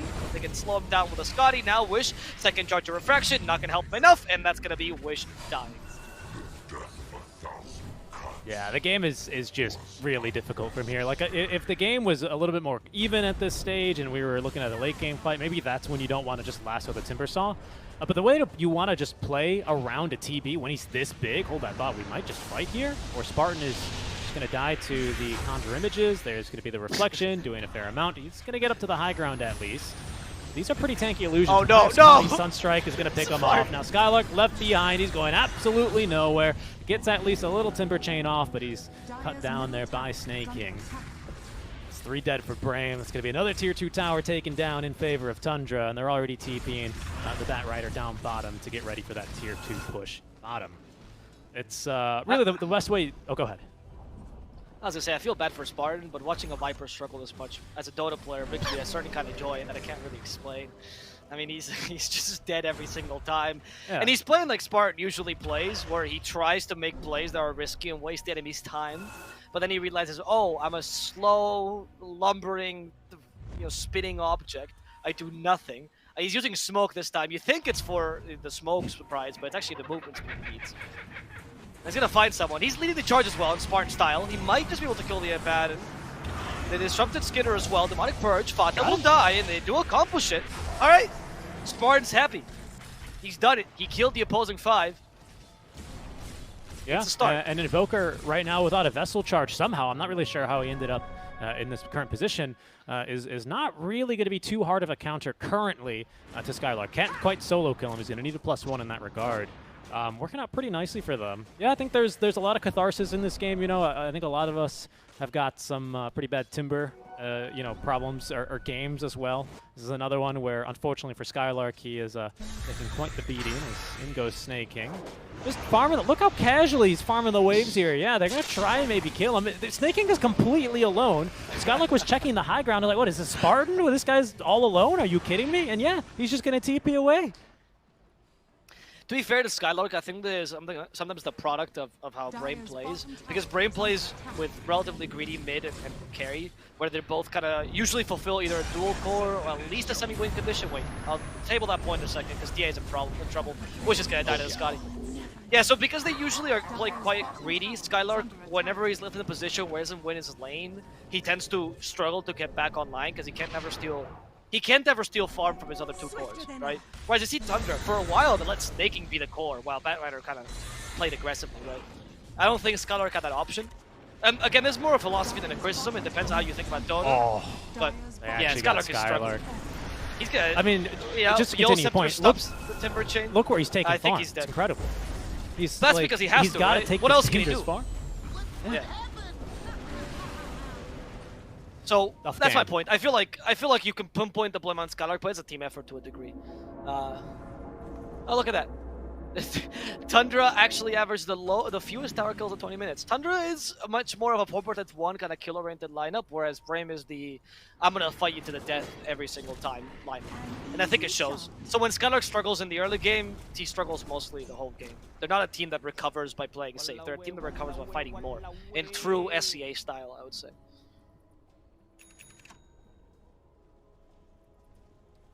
Yeah, that's going to make things difficult to try and come back. I mean, Focus is already just, you know, he's left to get whatever farm that is deemed safe enough. And for now, that's basically just whatever creep waves managed to get past the tier 2s or where they stood and start to get up to the high ground. It's not really a great position to be in. He's going to at least try and venture forward with the Manta Illusions into the jungle to try and find any farm, but there's nothing here, Avo. It's all been taken. Tundra are just, you know, they're cleaning the plate here, so to speak, just taking everything on the map as they continue to extend their net worth lead to now 15K. Tundra's a pretty good team at choking the enemy, and they're quite methodic about this approach. I guess because Fada's veterancy. So it's tough for Brave to just find farm this game in general. I think they're doing a pretty good job, even if they're dying as a result. At least they're making plays. I think Skylark is actually in trouble. Booker found him. Yeah, there we go. Yol Scepter. The man just wants to fly with his Timber Chain, but instead there's all these Yols and tornadoes and everything. Oh, poor Skylark. He just wants to hit the ground occasionally, but every time he hits it is because he's going underground and he's going to die. Oh, Spartan's going to die back home here, and Wish is in a terrible spot. There's just a fire everywhere. Refraction cut through immediately. Focus being ran down, at least turning, getting the silence. Might have a kill here onto 9, but the Sunder out from Skitter to keep him safe. 33 now right on top of Focus. Arrow on top of the Tornadoes, only going to get hit and swept up by that Tornado. Fata even just looking to run down Focus as the Illusions from Skitter are going to force him back. The Fortify's out from Brame. They don't have buyback from Wish. Fata is going to get the ulti triggered on him thanks to the tier 3 tower, which is now dead already. Yeah, we'll take the racks with this, I think. I mean, you don't have Sunder, but your meta should last long enough where you just at least take the racks. There we go. Yeah, he's still looking for the kill on Focus. 3-3 wants it. Hurricane Pie kind of was baited, but the arrow will hit, and that's going to be Focus dead. Spartan, the Tornado will hit despite the Flame Break. You'll have to at least protect him a bit, but the Illusions might just deal with Spartan. That's going to be the last Illusion hit, finishing him off. Go even further, Brame. He sent Porstom on him flying, and that's going to be yet another death in favor of Tundra. They even sent Skylark out of the base, but they don't have the tools to finish him off. Doesn't really matter as long as you can take the towers here. Brame is in a really bad position. Yep. That's as these guys went against each other in the 3-way tiebreaker towards the end of season number 2. Tundra showing how they can be a little bit of OG, just stopping themselves though at the base of the enemy fountain, not going for any dives in this game, instead prioritizing buildings because they already have all the tier 2 towers. They've already taken care of your tier 3 bottom and the lane of barracks. It's now only the tier 3 top, which has already crumbled, and now the lane of barracks left between you and the Megas. And Skylark, he's not standing for much longer. Focus, trying to get some fire onto Fata. Fata just, you know, standing his ground, very happy just to get the ulti triggered there for more HP. Skylark forced back by the flame break into the lasso. He is taken down. Focus trying to defend the barracks, but helplessly, none of the multi-shot arrows are doing just a darn thing. 9 pushing back Wish with the disarm. Also catching Focus with that. They just have to let him go, Avo. Yeah, and Thunder wants to continue putting the pressure. They know Brave is honestly really close to dying, and they might just want to put the last nail in the coffin here. On the last as they go for Focus. There's the ice wall. Focus, where are you going, buddy? Where are you going? Stay here and play. And Focus, unfortunately, does not like this game. He's going to die first, as Spartan finally found a kill here. Nope, Thunder's going to prevent that. Spartan having no fun whatsoever. Poor man just dies. Wish at least trying to get the kill on 3-3, and we'll accomplish it. Now going for 9 next, but Wish, there's a Heaven's Halberd. Wish, you're not going to be able to kill 9. Wish, you might be in trouble yourself. They want to slow him down somehow. The disruption. Seems like at least Brain is holding their own despite the Maya creeps, so at least they get the kills they need. Ever going to make a comeback? I don't know. I'm trying to hype this up, but I do feel like this is very difficult for them. It's difficult, right? I mean, you got the Bat Rider, you got Fata, that's not bad. But you've also got now Megas already pouring into your base here in the mid lane at 30 minutes in. Wish he can take care of them, right? Sideblades are gonna do well to at least make sure that you're not going to lose all your buildings immediately. But Timbersaw's not yet level 15. He doesn't have this reactive armor talents, which makes life a little bit difficult for him when he's trying to actually take care of things. So I think Brame are going to look just for a super YOLO Roshan play. I don't even know if they can finish this fast enough because they're going to lose the base super quickly. Arrow's going to find Skylark. There's going to be a Sunstrike on top. The buyback out from 33. Skylark getting killed off by Roche. Gets off the Essence Ring. It's Snake King who's going to try and finish up the kill. Skitter nearby as well, interrupting the party in the Roshan pits. And it's going to be Tundra just thanking Brame for getting Roche this low. 33 has even found focus now with the Flaming Lasso. 9 to close the gap. Snake King was there as well. And it's going to be then Tundra straight back into the base, slamming the door shut on Brame in this game. And number 2 as the GG well played is called. It's going to be Tundra getting the 2-0 win. Just like, well, you know, repeating their tiebreaker performance here for the 3 games in a row versus Brame. Yep. I mean, Brame, these guys, at least 2 other team, Spartan and Skylark, actually have gone through 4 TI qualifiers, this one included, so they're still going to hang on. They're going to go to the lower brackets. They're going to be strong. These guys are experienced for sure. Only Era, J4, and Kezu actually match this streak of TI qualifiers. They're qualifier veterans, right? Some teams are TI veterans, some teams are qualifier veterans. That carries the same weight in my eyes. And I don't know, they tried. They tried to the very end. They tried to make plays. They definitely didn't just turtle on base and let this happen, so at least I will commend them for that. But I do feel like this draft was, we either execute perfectly or it's just not going to work. With a Timber last pick, if they had picked anything with team fight, at least you had some sort of force multiplier or something to bring back the game if you're losing. But with a Timber, it was just, we either win with Timber or we just sink down to the bottom of the ocean. Yeah, it was going to be the Timbersaw last pick for Brame, but the last pick overall, Batrider is going to condemn Brame to the 2-0 loss here. Well played from Tundra all around, though, especially in Game 1, able to come back, especially after the performance from Skitter. When we come back, we're going to ask lots of questions like, was it the lack of a Midas that allowed Tundra to win, or was it something else? Who knows? 1 minute break, and then we're back with Shiver and the boys to break down the series.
The series is Tundra's. They move forward in the upper brackets. Not the end for Brame just yet. They'll move to the lower bracket, but definitely a very scary place to be with so many teams in the running for one spot for TI-10. A lot of great teams here still also in the upper bracket. But let's talk about that second game between Tundra and Brame just now. Trent, the Timbersaw was not successful, and we did feel the lack of team fight coming out with that Timber pick as well. Oh, I just saved a vMix mute there. That was close. So the the thing about Timber is that I do think the hero's extremely strong right now, but it has certain conditions, and I don't think picking it alongside a Drow and a Templar Assassin is going to get you the best version of Timbersaw. I mean, part of the power is that it can be used in this like sort of a poor initiation bully sense. That's actually how it started, I think, in season 2 of the DPC, is that you'd have teams with this like poor Timbersaw just like threw the body in to try and create good fights. But in this case, like none of the stacks were for Timber. And that meant that Skylark is just like sitting in the old dead lane, and that became his job, and he never really got off the ground. And he didn't have that like single item that could kind of save him, like in the ET game where he got to become relevant again. Instead, he just, died more. And Snake King owned. That was also pretty crucial to why Skylark was sad. Yeah. Yeah, I completely agree. It's just Timbersaw, he had no stuns, right? Like, he doesn't have stuns, and he needs to be able to stun stuff so he can hit them with his spells. The other thing about the draft is I feel like if you late pick a side lane like this, like they ninth overall pick the Timbersaw, and he loses his lane that bad, none of your draft is going to connect. Like, it's very possible that they had scrimmed a similar draft, Timbersaw took over his lane, and then they look good in the game, but it didn't happen in this one. It did not. Tundra overall, though, I mean, this game we can pick apart the draft in this game and also the previous game, but I think overall we're all in agreement that Tundra just looked like the better team straight up, right? Yeah. I think so for sure. Yeah. They looked solid this series. I mean, game 1 looked like a little bit of nerves, but game 2 was just we call it a slacking at home in the NA region. I'll bring that over here. Yeah. Mm-hmm. I think Suns fan has already introduced it to many regions, and oh yeah, the slacking. It works in Europe too, and that was definitely it. The Viper ended up not really working out as a position 5 for Spartan, but overall it was Tundra that dictated the pace of the game. They were willing to give away the TA from Wish as well, confident that they could beat it, and they did. Wish had a really rough game that game, even if he did get those stacks. Yeah, I think it's kind of the whole concept of like, I mean, the 1437 Thievin always likes to call it lane bleed, which I think is a really good way of looking at it. Just this idea of like, this bad thing happens here. And of course, all of Dota is a team game. No one's on an island, even if you are like this amazing Templar Assassin player. As like the dominoes start to fall and that bad lane starts to bleed into everything else, Templar Assassin inevitably is a hero that does not only is like in a glass cannon in terms of how it activates itself during team fights, kind of how you enable this hero can also be a little glass cannon where like a single mistake from even your own teammates can set you off balance, and then your game can be a little bit difficult to recover, especially against some of those heroes. Yeah, we had Tundra having a last pick bat. Curtis, we don't see that every day. What was your final thoughts on the 33 bat rider? Well, he's a really good bat rider. He uses the shard really well. 3v3 is one of the players I think you can always look at his pubs or his officials and be like, wow, this item actually makes a lot of sense here. He'll have like random items. Like in game 1, he had this Drums of Viper, and you're like, why does he have this? Oh, they have Luna Aura, so it synergizes really well. So he's one of those players that I can really appreciate that about him. And the bat rider, it looked like this game was unwinnable for Brame just because of that pick. Yeah, it definitely it just felt rough. Let's put it that way. I hope they have a better showing in the lower bracket, but that's where Brame is going, and I hope Tundra is going to continue with the run because they played some clean Dota, especially in that second game. We're also waiting for an interview with Skeeter. He'll join us very soon, but while we wait for him, I got something to do for you. And you'll want to do this. There's a giveaway starting right now for the next 10 minutes, so get your spam in right now. It's !mate mate if you want to have a chance of winning cans of mate. Of course, the energy drink, caffeine reimagined. Make sure to check that out. There is actually no limit as to which country the cans will be shipped to, so everybody is eligible. So make sure to continue spamming for the next 10 minutes. Any kind of useful discussion about the game breakdown, which I know that normally happens around this time, is gonna have to wait though. You're gonna have to wait and endure and type in the chat !mate. Make sure to do that. It's actually where I get all my ideas for the breakdown. Yeah, so I know. tend to just read the Twitch chat, which is very obvious in my general intelligence on these panels. So this will hinder me quite a bit. Don't forget to include your interview questions as well there, guys. That would also be good. Thank you. That's true. I wonder how you do that, though, Trent, with the delay that we've got going. It's the magic of television, which also translates to internet television. Yes. Definitely. Curtis, from what you've seen today, were you able to catch the earlier series that we had today, by the way? Yeah, I think I watched all the games. Maybe I missed the first game of the quals. How do you feel like Tundra matches up to the rest? Because going into these qualifiers, everybody is talking about Team Nigma, about OG, about Team Liquid. And then they normally have Tundra as their fourth, wild card pick coming out. How do you feel after you've seen them play today? I at least feel like there's nothing to make anyone think that it won't be competitive. I think the teams won the series, even though the first two were 2-1, they looked fairly dominant, I think, overall, and I think it's the same for Tundra. We just don't have enough data to say, like, oh, one of these teams is going to beat Tundra or Tundra's going to beat them. I think we'll just have good games going on. I think we've just had good games going on as well. We've had good games all day, and as they say, show must go on. Even when a person doesn't show up for an interview, we must go on. We must see more Dota 2, and that is exactly what we're going to do, because there is one more series in the upper bracket coming to your screens tonight. It's going to be Spider Pigs taking on Team Liquid. We'll see you after a break.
Final series of the day here for the TI10 Western European qualifiers. I'm joined by PPD and Trent, and we're here to talk about the two teams that are going to play. We got Team Liquid on one side and Spider Pigs on the other. And I know that there's a lot of people Spider Pigs, but wasn't Spider Pigs sponsored? Yes, they were. The former Level Up. You might remember that they were one of the teams that were doing actually quite well in Division 2.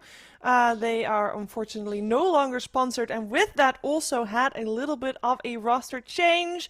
They now have Aggressive Child instead of RDO, Trent, because I would imagine that losing a sponsor also loses RDO the ability to be in Western Europe for a bootcamp for a longer amount of time, right?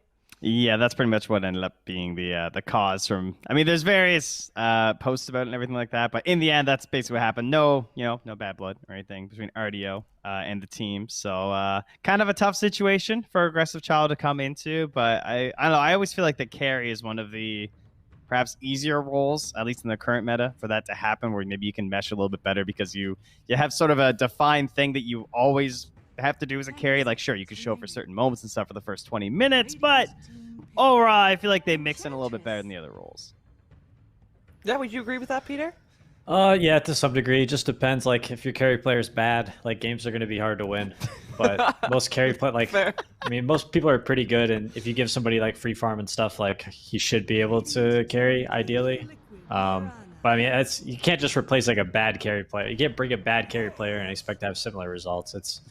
I think it's harder to replace like one of the vocal leadership kind of like strategy people, most definitely. But can't just get anybody for carry.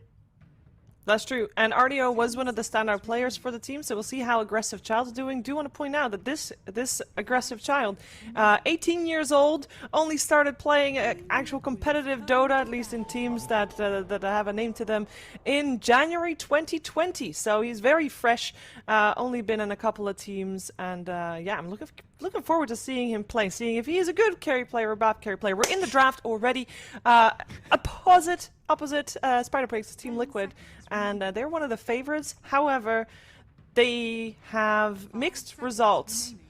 I'm just gonna say it like that. They are still the favorite coming in here, right, Peter? But that they are kind of hot and cold. Well, like they have Boxy back now, right? They do. He's back from his break. I'm sure he's motivated, ready to play. I'm sure the team has like a new energy about them. I mean, I think that them and Nigma are probably my favorites for this whole thing. Over OG as well? Oh yeah, most definitely. All right. Well, that means that they should, Trent, crush this game. If it's on paper the way it's supposed to be, that is. What are we thinking about the opening so far? We got a Mirana Mars on the side of Spider Pigs. We got Enchantress Monkey King on the side of Team Liquid. This is very, very, very, very, very different than everything else we've seen today. Yeah, I mean, all the heroes are good in terms of like meta-wise, essentially, except for the Monkey King isn't necessarily something that we see very often, but it is a fourth pick in the first phase, so like they're taking stock of what's there, and I assume this has to do with at least some semblance of flexibility between the roles. You don't tend to grab a monkey unless you're willing to like maybe jump it around a little bit. So I'm curious if this is supposed to be like a Mars punish, or just like a tempo they want to play. I think it's mostly just a hero they like. I don't think it's good versus Mars for sure, but it's not that great. And Pot of Mars is a great lane versus these anti-melee heroes like Monkey King or Ursa. Mars is almost like a pseudo-ranged hero because he has such big reach with God's Rebuke and the Spear. So I like Spider Pig's opening so far. The Monkey King is like you said, a bit off meta of a hero. But I could see maybe Boxy playing it in the offlane potentially, so they do have some flex. They do for sure. I was going to also say I think that the best hero against Enchantress is actually Mirana, so I really like that choice. Liquid is a team that plays Enchantress on both lanes. Like Taiga will probably play it, I guess, but I think Insania plays it occasionally. I could be wrong there. But I really want to see the Potom match up against the Enchantress in the lane and then deal with those early creeps. Yeah, because you're saying that she's good against Mirana because of the arrowing the creeps. Exactly. And perhaps also the burst damage on Enchantress itself if you do get an arrow on her. Yeah, it can be some kill potential, but I feel like Ench's strongest timing is actually like levels 2 through 4. when she gets like that hard camp creep at level 3 with the 2 points in enchant. And if you have a hero like Potom, or you know the other soft counters are like Doom, Crystal Maiden, and Witch Doctor, because of their unique ability to deal with neutral creeps, it really kind of shuts down her timing. And if Ench doesn't get a lot done in the first 10 minutes of the game, I feel like the hero definitely sort of like falls off. Yeah. To me, it's been one of the most interesting heroes and how it's developed. Like, because it's, you know, it's been at the top of the meta for a while now. When we were in this like heal heavy meta and like sustain heavy and like really tanky and annoying heroes, and Ench was just kind of like popping off all the time. And so of course everyone got the memo of like, oh, you just block the camp. But then the Ench started to just like play more aggressive, and then they just like skip past that camp, and now they're pressuring your mid lane as well. So now people that are like blocking multiple camps occasionally, or like blocking one camp and then just kind of like following her in the jungle with this hero like the Mirana too. So it's and I think it's cool that we've got this hero that's not only being countered so much by like direct hero picks, but there's like such a very like obvious in a way play style of like, oh, just like don't let her get the creeps, you know. So and I think you're probably right. Like with the Rubik coming out, that's likely going to be for Insania, right? Yep. Yeah. Rubik Insania, yeah. Well, they play them both, right? And I think that's what's really that's one of the most important things that I think we're going to see during this qualifier, and also at TI, is your supports. You know, you want to pick heroes that they both play, right? And that allows you to be very flexible in your lanes and to help, help if you have like an advantageous support matchup, that can help your disadvantageous core matchup. And so that's why it's super important to be flexible with these heroes. That being said, Rubik is kind of just a weak laner, like no matter where he goes. So that could be a place for Spider Pigs to take advantage of. Yeah, and they have pretty strong laning cores and supports on Spider Pigs. Like Luna, Mars, Hoodwink, Mirana. And I'm not sure how you want to deal with this now, too, with the Luna coming out. Because like instantly I want to go to like a Darkseer or something, but he doesn't pair well with their supports, so they go for the Sand King. I mean, that's a boxy Sand King. It also means that you know where the Monkey King, or at least you know a little bit more where the Monkey King is going to go, because I don't think Koikfa normally plays it, so can only imagine it's going to be a Mickey Monkey. It's not been a hero that's been very successful for a lot of regions. The Sand King it's not been very popular either, but it does offer some team fight that they were perhaps kind of lacking on the side of Team Liquid so far. Yeah, and he offers a low CD stun in laning phase with like the max Sandstorm. He's actually not too bad against Luna, because Luna is a short range ranged hero, so you can like land the stuns into the burrow strikes into the Sandstorm. With the Ench, it could be a lot of pressure, definitely. And if Sand can get like that early hood, then he can kind of just be like the wall for his team. And if you can Sandstorm inside the Mars arena, you can kind of just tank up and do a lot of return damage. Now we're getting every tower pusher banned out here. Like Lone Druid's gone, DP's gone, Lesh is gone. Both teams kind of targeting that. I mean, Spider Pigs already have like the Luna, so in terms of eventual objective taking, they're kind of fine. But that is something that I think Liquid looks a little weak on. Is winning fights and then going for the next thing can be a bit rough with their current heroes. But I mean, Koikfa tends to play those. I mean, Visage. I'm just thinking like cheesy Koikfa heroes. Fair. But the DK also comes to mind for that, by the way. Mm-hmm. But I don't. Yeah, would be mid DK. And we're gonna see a Terrorblade though. That does mean Mickey will play the Terrorblade Koikfa Monkey still. Okay.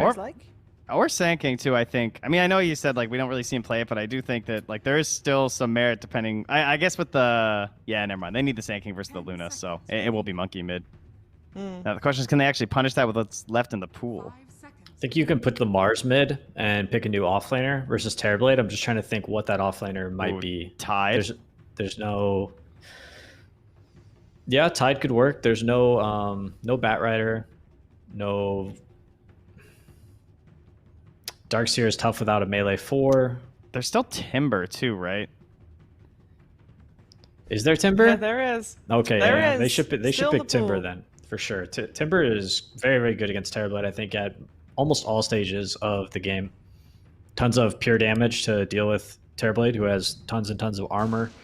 Oh, the noob special. And he crushes illusions. Zeus. Do we like Zeus? Okay.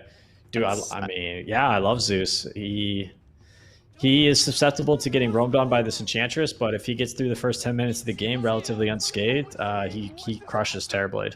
I'm going to beat Owie to it. That's the Siggy right there. with the Zeus. Like I know this guy for his Zeus and his mid Snapfire. So to me, those are like his two big heroes that I always tend to see him succeed on. So that is definitely a good comfort pick to go with too. They have a lot of really good pick off potential. Like Hoodwink, Arena, got arrows and this big zap. Like people are just gonna be blown up on the side lanes if they get a bit of a lead here. Yeah, I think if Spider Pigs can get through lanes, deal with this Enchantress appropriately, I like their chances. They've got tons of damage, tons of magic damage for this Terrorblade, and also just a lot of stuns, right? Between the Potom, Mars, and Hoodwink. I mean, it's gonna make their game pretty easy in these team fights, I think.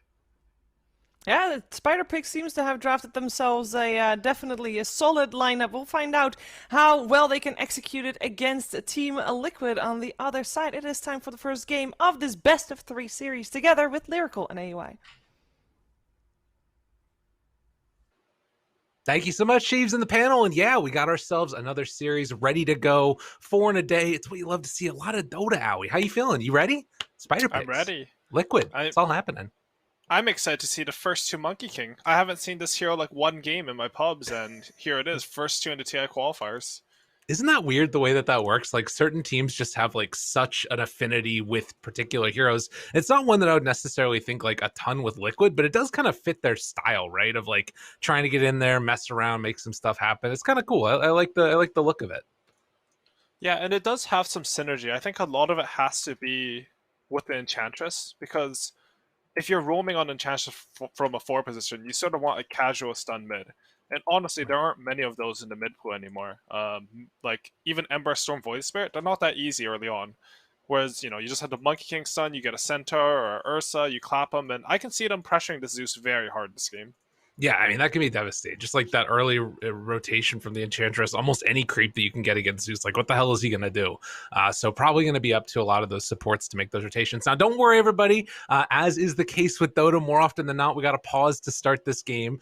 So you're not just looking at our faces because we look so beautiful and there's such great backgrounds. More for you than me. I'm just kind of like in this green void here. But I guess the other thing that I'm kind of curious about from your point of view is like Terrorblade has been the be-all, end-all of carries in the late game that we've seen across most of the regions. Do you feel like this Zeus is enough of an answer? Does it do what they need it to do? If it hits, like in a 1-to-1 matchup, I think Zeus destroys TB. The reason why Terrorblade is doing so well in these qualifiers is I think the meta is a lot around the carry hero. Your Medusa, your Luna, Spectre, Terrorblade.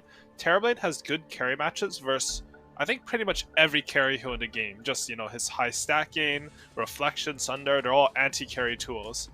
He suffers versus the magical damage mids, which Zeus is one of them. So, 1-to-1, Zeus beats CB, but I think we'll see if Monkey King and Enchantress have something to say about that. Okay, that's fair. Yeah, and of course, later on, being able to find those targets, with that vision that the Monkey King gives you, and then having the Sand King as like a nice follow-up is going to be super clutch. But at least at this early going, it looks like both teams going to smoke out. Do not look like they will run into each other, at least in this early going. And up top lane, Insania is already starting top there. Just going to try and get a good ward down at the early state of this as well. But is there any lane that to you looks particularly like outmatched? I feel like the biggest mystery to me is going to be like how this Monkey King does against the Zeus in particular before that Ench starts roaming. Yeah, for sure. I don't know. I was trying to think about it as you said it. But Monkey King for Zeus, I think both of them should farm. There's a lot of region mid, but I'm just curious to see if we'll see a bottle on Monkey King even, because it doesn't really suit him as a hero. Maybe it does. Maybe I just used to seeing Monkey King on sidelines. Normally, I'd say this Rubik Terrorblade top looks susceptible, but I think that all the time, and Insania always pulls it off with the 5-position Rubik anyways. I mean, the dude's just really good on the hero. That's part of it as well. That's a Siggy for sure, right? It's Rubik. Oh my goodness. Rubik Oracle. That's the new thing. I love that. Actually, I kind of don't, but it's okay. I'll deal with it for the moment. But he missed his block mid, though. That's a bit unfortunate for him, because if Zeus can double... Like, Zeus isn't some bad right-clicker now. He has 64 damage with only +5 stats, and if you can double wave a Monkey King into his tower, you can actually pressure him. Yeah, that could be something to watch for here, definitely, in this mid lane. And we'll see if Quakeva's going to be able to deal with that harassment. As down bottom, you can already take a quick little look-see here. Boxy starting out with the wonderful Sandstorm. And do they have any sentries right now? They actually don't at the moment. So they're going to have to bring out some to try and deal with this. Or maybe Luna's just comfortable having the wave pushed into her tower. We'll see. I'm honestly surprised there are no sentries. They blocked out the medium camp on the left side. Okay. But usually you do want a lot of sentries. Like you want to block the hard camp, you want to block the medium camp, and you want one for lane for Sand King. It's a lot of investment, so maybe they thought it wasn't worth it. Okay. Yeah, and I guess LeBron's starting with a little bit more, misses that bushwhack there, as we do have a pause here as up top lane, still yet to invest a point into Metamorphosis, just went for that reflection level 1 against Funnick, and we're going to have, hopefully, a quick reconnect. But Mirana, another one of those heroes that's kind of gone through the ringer. Not a ton of setup in this game, but do you think DNZ is still going to have an okay time on it? I think the thing about Mirana as a hero is that the Mirana pretty much always has a good time. Okay. like the hero's very stable as a 4. We saw last game snaking. I mean, he was popping off. That wasn't a normal Mirana game. Right. But worst case scenario, you're a 600 range hero. You can 630 actually. I didn't even know that. You can always go double stack some camps, arrow some hard creeps, maybe throw a lucky arrow, and you're good at rotating. So it's less to do about the Mirana and more to do, I think, a little bit about the map presence, like to control the map for the Zeus. Right. That's fair, and maybe try and like stop those rotations with Enchantress creeps as well if Taiga makes that move over there at some point. But yeah, we'll keep our eyes on it as we, again, waiting for our Luna player to get back into the game. Mr. Coma there. But I guess the other thing that I'm sort of curious about is just like the pace of this game. Because when I think of Liquid, I always think of like trying to get active early, trying to push down towers, occasionally these like slightly cheesy oriented drafts. And with the exception of the Monkey King, this looks like sort of like standard Dota. Do you think that they're going to be trying to like push that tempo mega quick in the like the early 25-minute mark on this game? I think they should. I feel like Terrorblade is sufficiently countered in this game. It's not like if you go late game with map control with Terrorblade, you can definitely still carry the game, but you don't want to go in even. They should definitely look to use Enchantress plus a Metamorph plus like some early Sand King item to control the map this game. Okay. Well, that'll be something to watch for indeed. At least so far, it looks like Quakeva having a pretty fine time.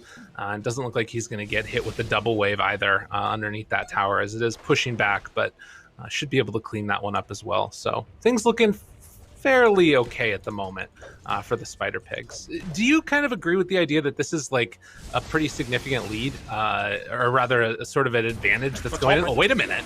Mickey, he tanked that arrow so that way it wouldn't hit the range creep, but now in a world of hurt, the right click's coming in from Funnick, trying to find the finish here. He has Reflection to slow it down. Spear back up in another 2. Mickey, he might just be dead. Does he go for the arrow? Connects. Spear done. Dead. Oh man, that's huge. That was his first Metamorphosis, and he just dies on it. Part of the reason why I think Terrorblade became so strong was that meta used to slow you down by 30 move speed or something ridiculous like that, right. But they just removed that aspect, and usually you're very strong, you're not as vulnerable. However, if you die like that, that's just feels bad. Well, and it was interesting because it almost looked like he was trying to block the range creep from getting hit by DNZ, and then Mars just walked up and speared him. So maybe just like miscalculating how far away DNZ was or something else going on. But regardless, heads up play by Spider Pigs to take advantage of that moment. For sure. There's this weird Mirana meta where Miranas would always arrow the range creep and then carries would start tanking it. So the Mirana started throwing max range arrows because it does more damage and stuns for longer, of course, the longer you throw it from. Right. And then stuff like that will happen where like, oh, I'm outplaying you, I'm blocking the arrow, and you just kill him. You Pepe laugh. Then you Pepe laugh. You goddamn memer. Unbelievable. Well, we'll see if there's any more Pepe laughs coming in right now. I can't do it. My voice just doesn't work that way. I'm too freaking old. As Taiga is going to make the rotation in towards mid. Does already have the Centaur. Only alive for another second. So that's going to force back Noob for a moment. But it wasn't really any pressure that was coming on. Taiga's just going to keep farming, it looks like. And Enchantress has opted to rotate to the enemy jungle fairly early here. I'm honestly a bit surprised that he left Boxy alone so early. Maybe as a read on the fact that they knew the lane was going to push or something. But normally I would have liked to see Enchantress get that level 3, just so that you can have level 2 enchant and gank the Zeus. Right. He still doesn't have level 3, and it's like, it feels weird now, right? Like, you want to get a creep, but if you get a creep, you're not killing Zeus without your enchant up as well. Right. Well, and that's actually, I mean, he gets this other Centaur right now looking for something to happen. Unclear if it's actually going to work out or not. Yeah, it looks like it's just going to keep farming. Maybe if Zeus steps too far forward, he can go for this one. But Noob playing it really safe. He's playing on this side, knows exactly where that Enchantress could be coming from, and just able to dodge away. They're fully committing for this right now. Noob getting chased down. The stun is there, but the rotation coming in afterwards from both DNZ as well as the Hoodwink, but able to find the stun, able to find the kill.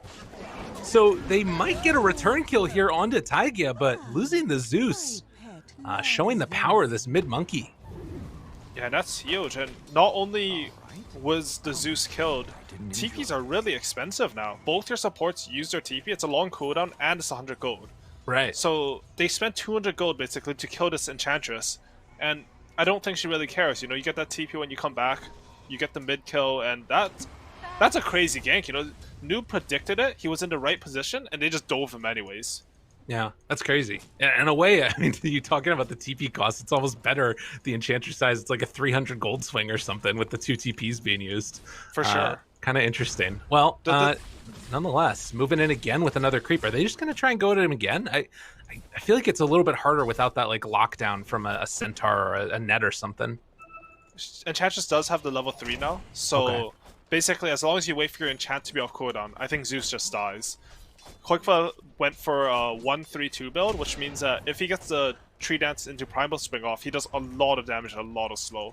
Anytime you catch a Zeus with Enchantress W up, it should be a free kill. Now, Noob, of course, did manage to, get towards his level 6, so still behind Koikfa by almost a full level, as there's kind of a little bit of a battle brewing up top. Funnick's just going to sort of slowly walk away with the creep wave, it looks like.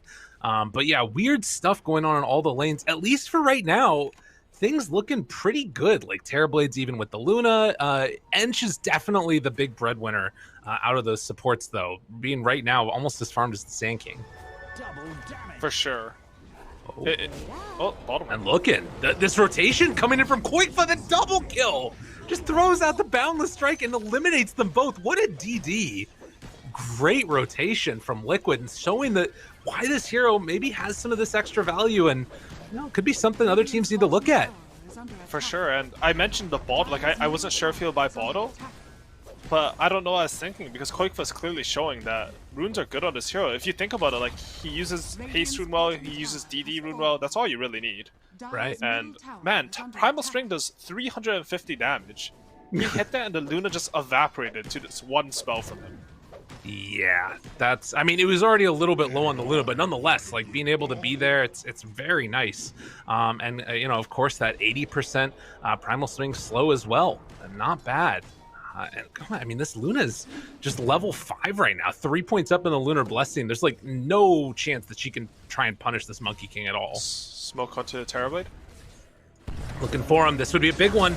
Mickey caught in the jungle. Spear is there, has level 6, but no point up. Funnick not going to get that kill stolen, but they might be able to find Taiga here. That chance for a kill. Taiga trying to heal back up. Not going to happen. Goes down. So good reaction coming from the Spider Pigs. Yeah, really good to read on the map, understanding that Terrorblade's going to just head over to the jungle, try to farm in happiness, and honestly, there's no like hitting a tier 1 tower, the Mars Mirana. You'd way rather use your timing of having Arena and combine it with like the high nuke damage from Mirana and get this kill. Right. Well, it's absolutely fair. And, being able to find that pre-blink or Yules or anything else is like so clutch. And Funnick, definitely one of the guys that's been spamming this a decent amount. Like to see him on it. And now going straight into the Aghanims after the Arcane Boots for this Zeus. We'll have to keep our eyes on it, but I just feel like this Enchantress has been able to do so much denying the jungle from that Luna. Yeah, for sure. I mean, I think Mirana's arrowed a little bit of Terrorblade jungle as well. Top lane, they are catching Sand King. Yeah, nice catch and kill there onto Boxy. Does get a Burrow Strike off, but not before he ends up going down. Spider Pigs are really identifying what part of the map is the best for them to play on. Right. Now, you know, your Luna's getting pressured a bit, but now, exactly, yeah, she's going to TP up here with her level 3 aura. They've killed a lot of heroes here. You have Arena up again, and you can just hit this tower. You'll feel very happy about this. Okay. Yeah, and I guess at the same time, there's stacks that are being made, you know, giving themselves some free opening. Now, it is still a lot of the map that's being farmed, but not all of these heroes can farm in the same way that Ench is. So, like, there's this entire dire jungle that's just not being hit. But they're going to pressure mid a little bit, it looks like now. So Liquid trying to take advantage of the sort of lack of ability to fight from Spider Pigs. They're willing to commit to top. Yeah, it's a good idea to trade towers. You go for the more important one in the mid tower. There are some TP rotations back. Boxy is here. There could be an opening, but you can kind of tell that Spider Pigs know something's going on, and they're playing super safe right now. Yeah, for sure. I'd like to see Boxy just take a little bit more priority here. I feel like he really needs his Blink Dagger for Liquid's lineup to sort of pop off. I think we'll see him just sort of sit mid, spam this wave, take every mid wave and the small camp, and then he'll get his Blink Dagger that way. Okay. We'll watch out for that one. As far as like Spider Pigs, what's their sort of goal at this point, do you think, in the game? Is it just like sort of keep AFK farming until you hit your item timings? I'm not too... I mean, probably. They have a lot of stacks, so right now, this is sort of their objective. Right. I think it's like understated how much teams should or do already like treat ancient stacks and stacks in the jungle like objectives in the current meta. You saw them bring 4 heroes there just to say like, if they come here, we'll just fight them. And it's a huge swing. Like Mars is gonna get a lot of levels, Luna's gonna accelerate like crazy from this. And yeah, I'm trying to think of their timing. It has to be like just some smoke into walk up arena, but it doesn't look simple on the map right now. I think they'll probably wait for the blink on Mars, but it's a long way away. Yeah. And then we'll see if Liquid can try and find an opening to come up under that timing and maybe make something happen. Although they're also sort of comfy sitting here and farming up their own sets of stacks that are being made slowly bit by bit. Boxy, like you said, getting a little bit of priority there into the regular jungle. Nikke taking over the triangle, as we've sort of seen time and again on these Terrorblades. So they also feel like they're ready to just get into those items. It's weird, right? Like sometimes there's that DK or somebody else that can just sit forward and hit a tower. And I guess for Liquid, the only hero that really does that is Terrorblade. Yeah, for sure. And you need items in order to do that. I don't think the Dragonlance is enough when you're playing against like a Zeus LT Hoodwink. Oh, they tried to Arena Taiga. Yeah, and he just dodges everything, literally everything. And now they gotta be a little bit careful. This is crazy. There's like, 2 core heroes here just running away from Taiga. Literally nobody behind the Enchantress. I don't know if he would have died even if that spear hit, to be honest. It was a level 2 Nature's Attendance. He has his warm, fluffy hat and strength treads. But, yeah, and we're seeing, like, normally it would feel really bad to waste Arena like that, I feel. Especially if you don't get the kill. But it doesn't seem like either team really feels pressured to do anything. Liquid really want their timing. They're going for a diffuser on Terrorblade just so you can push the tempo. I really like this for Zeus because they understand that they do not have the outscale. And on Spider Pig side, they should feel like they want to make some moves, but they don't want to make moves where they feel pressured. It's like casual moves where you feel good about making a play. Okay, I like that. Don't force anything. And make sure that you're not just feeding away kills. Now, speaking of forcing things, there is some potential there as Taiga is going to go down, but also over in the trees. Find themselves a little squirrel. LeBron also to fall. So a trade-off there of the supports. And again, back to the farming. Getting what you need. There's always this weird... I like to think of it like a seesaw in Dota, right? Where you're both like sitting on... That's a bad analogy for actually. But basically, both teams, they think they understand how to win the game. Right. And they're opposite opinions. Like Liquid's like, okay, if we get to this time in the game by farming like this, we're gonna run over the game and win. As Spider Pigs they don't care. They're like, okay, even if they get that time, we're still gonna win the game. And it results in this like really tense situation where you're sort of both farming. And as a Spectre, like, why are they doing this? And they both think they're right. I like the seesaw metaphor personally, so I'm gonna let you you. have that one. He's gonna drop the Wukong's command down. Ooh, a stolen bushwhack. That's a big so spell.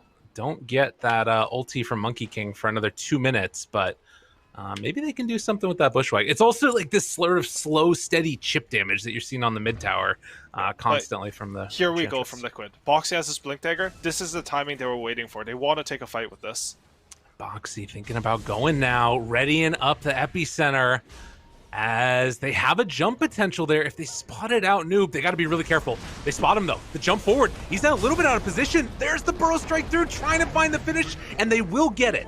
Now Break comes out onto Boxy. The turnaround there. This is a nice bushwhack to interrupt, as they could have maybe gone in more with Coma, but Boxy going to get caught. Stolen spear now, and throw it back the other direction, as Quakefa doesn't have another boundless strike, but so far it's a trade of the offlaner for the mid. Liquid coming out again a little bit ahead. Radiant's bottom tower is under attack. Yeah, that was a solid move, you know. You have your Blink Dagger, you have Epicenter, go smoke. I would have personally liked to see a little bit more commitment from Liquid. Maybe bring a third hero into that smoke and rotate Terrorblade a bit earlier, but still ends up being a good move for them. Right. I think it's just like, it's one of those solid moves that you do in Dota, and it feels like nice and simple to do. It's like pretty good return, and there's not a lot of risk for them there. They don't like dive the tower or anything, they're playing just off the pickoff. Okay, well, that's, you know, waiting again for, like you mentioned, the timing of that Diffusal Blade, which is now done for Mickey. Could also wait for the BKB if he really wants to just like chill to the maximum extent, but there's a lot of potential now maybe to secure a Roche or something like that. But obviously, that's also where teams throw the game. So who's to say? Almost sure. Aghanims on Noob. I think Mickey, most likely, he wants to farm towards a BKB. It's not like he wants to passively wait for it. He's down to like push waves aggressively, maybe even take some pickoffs. But the entire purpose of the Diffusal Blade is not about fighting when you get Diffu. It's the fact that it's the best item when you get BKB, you have a timing, because when you have BKB, you want to be able to hit your opponents. Diffusal Blade slow allows for that. In top lane. They find that pick off there onto DNZ. So yeah, making things happen while the TB is farming down bottom. And, ooh, is he in trouble though? LeBron catching sight. There's the bushwhack still hanging onto that Sunder. They catch on. I'm not sure if this is going to be enough damage. They're bringing him down low, but oh, the ulti coming in from the Zeus at the last second. That is enough to finish it off before the Sunder. And, well, they might get some retribution here, as they do take down Funnick, and also going to get a courier in tow. That courier had Mars's Blink Dagger on it. So it wasn't just a courier. That's eliminated the timing from the Radiant team. I mean, I think, no, Spider Pigs, it's hard to be mad about that, right? You got the Terrorblade kill. Even better, it went onto your Zeus, I believe. Yes, it did. He got 360 gold for that. And it just finishes him the Aghanims. The one unfortunate thing is, of course, if you had that Blink Dagger when Mars respawns, then you have that Nimbus timing with the Blink Dagger and everything's going to feel good. Right. Quakefa has a full BKB, by the way. He is very farmed. Oh my god. I like this build a lot. Just Echo Saber straight into BKB. No frills, just get in there and fight. And I mean, again, like with this timing, where is the damage going to be from Spider Pigs? I mean, obviously Nimbus is great and all that, but it's Manta Luna with Dragonlance. I guess that's something, but I don't know. If they can't kite out these BKBs, it's going to be a problem. For sure. They have to...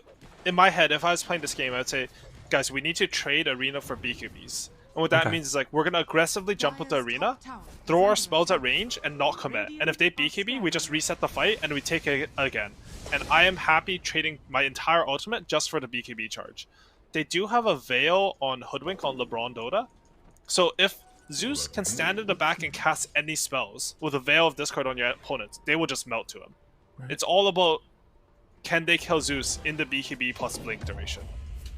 Well, that'll be something to watch for sure. Boxy is also going in for this Hood. Could turn this into a pipe at some point, but with the amount of damage in that Veil, it just still feels like it's not going to be enough to sort of mitigate that magic damage coming through. Weird split going on, and LeBron actually finds Mickey. Oh my god, they might get him here. Trying to bring him down low. Not quite enough. The sharpshooter even coming through there. Mickey able to live through it and does catch sight of LeBron up here, but he's going to TP out of there. And meanwhile, mid lane. Quakefa pops the BKB, they brought him down low, just walks out of that arena now, and the Burrow Strike to try to turn this. Stolen Lucent Beam, trying to get a couple more right clicks. Ulti pops out, that's BKB down and dead! Monkey King ultimate does nothing. Ooh, and that's rough.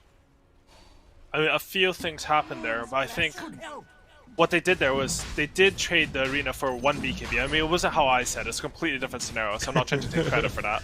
But what happened there was that Koikfa was kiting. He was about to like bait Spider Pigs into a bad position. I really think Boxy should have gone for like the big epicenter play there. They could have turned that around.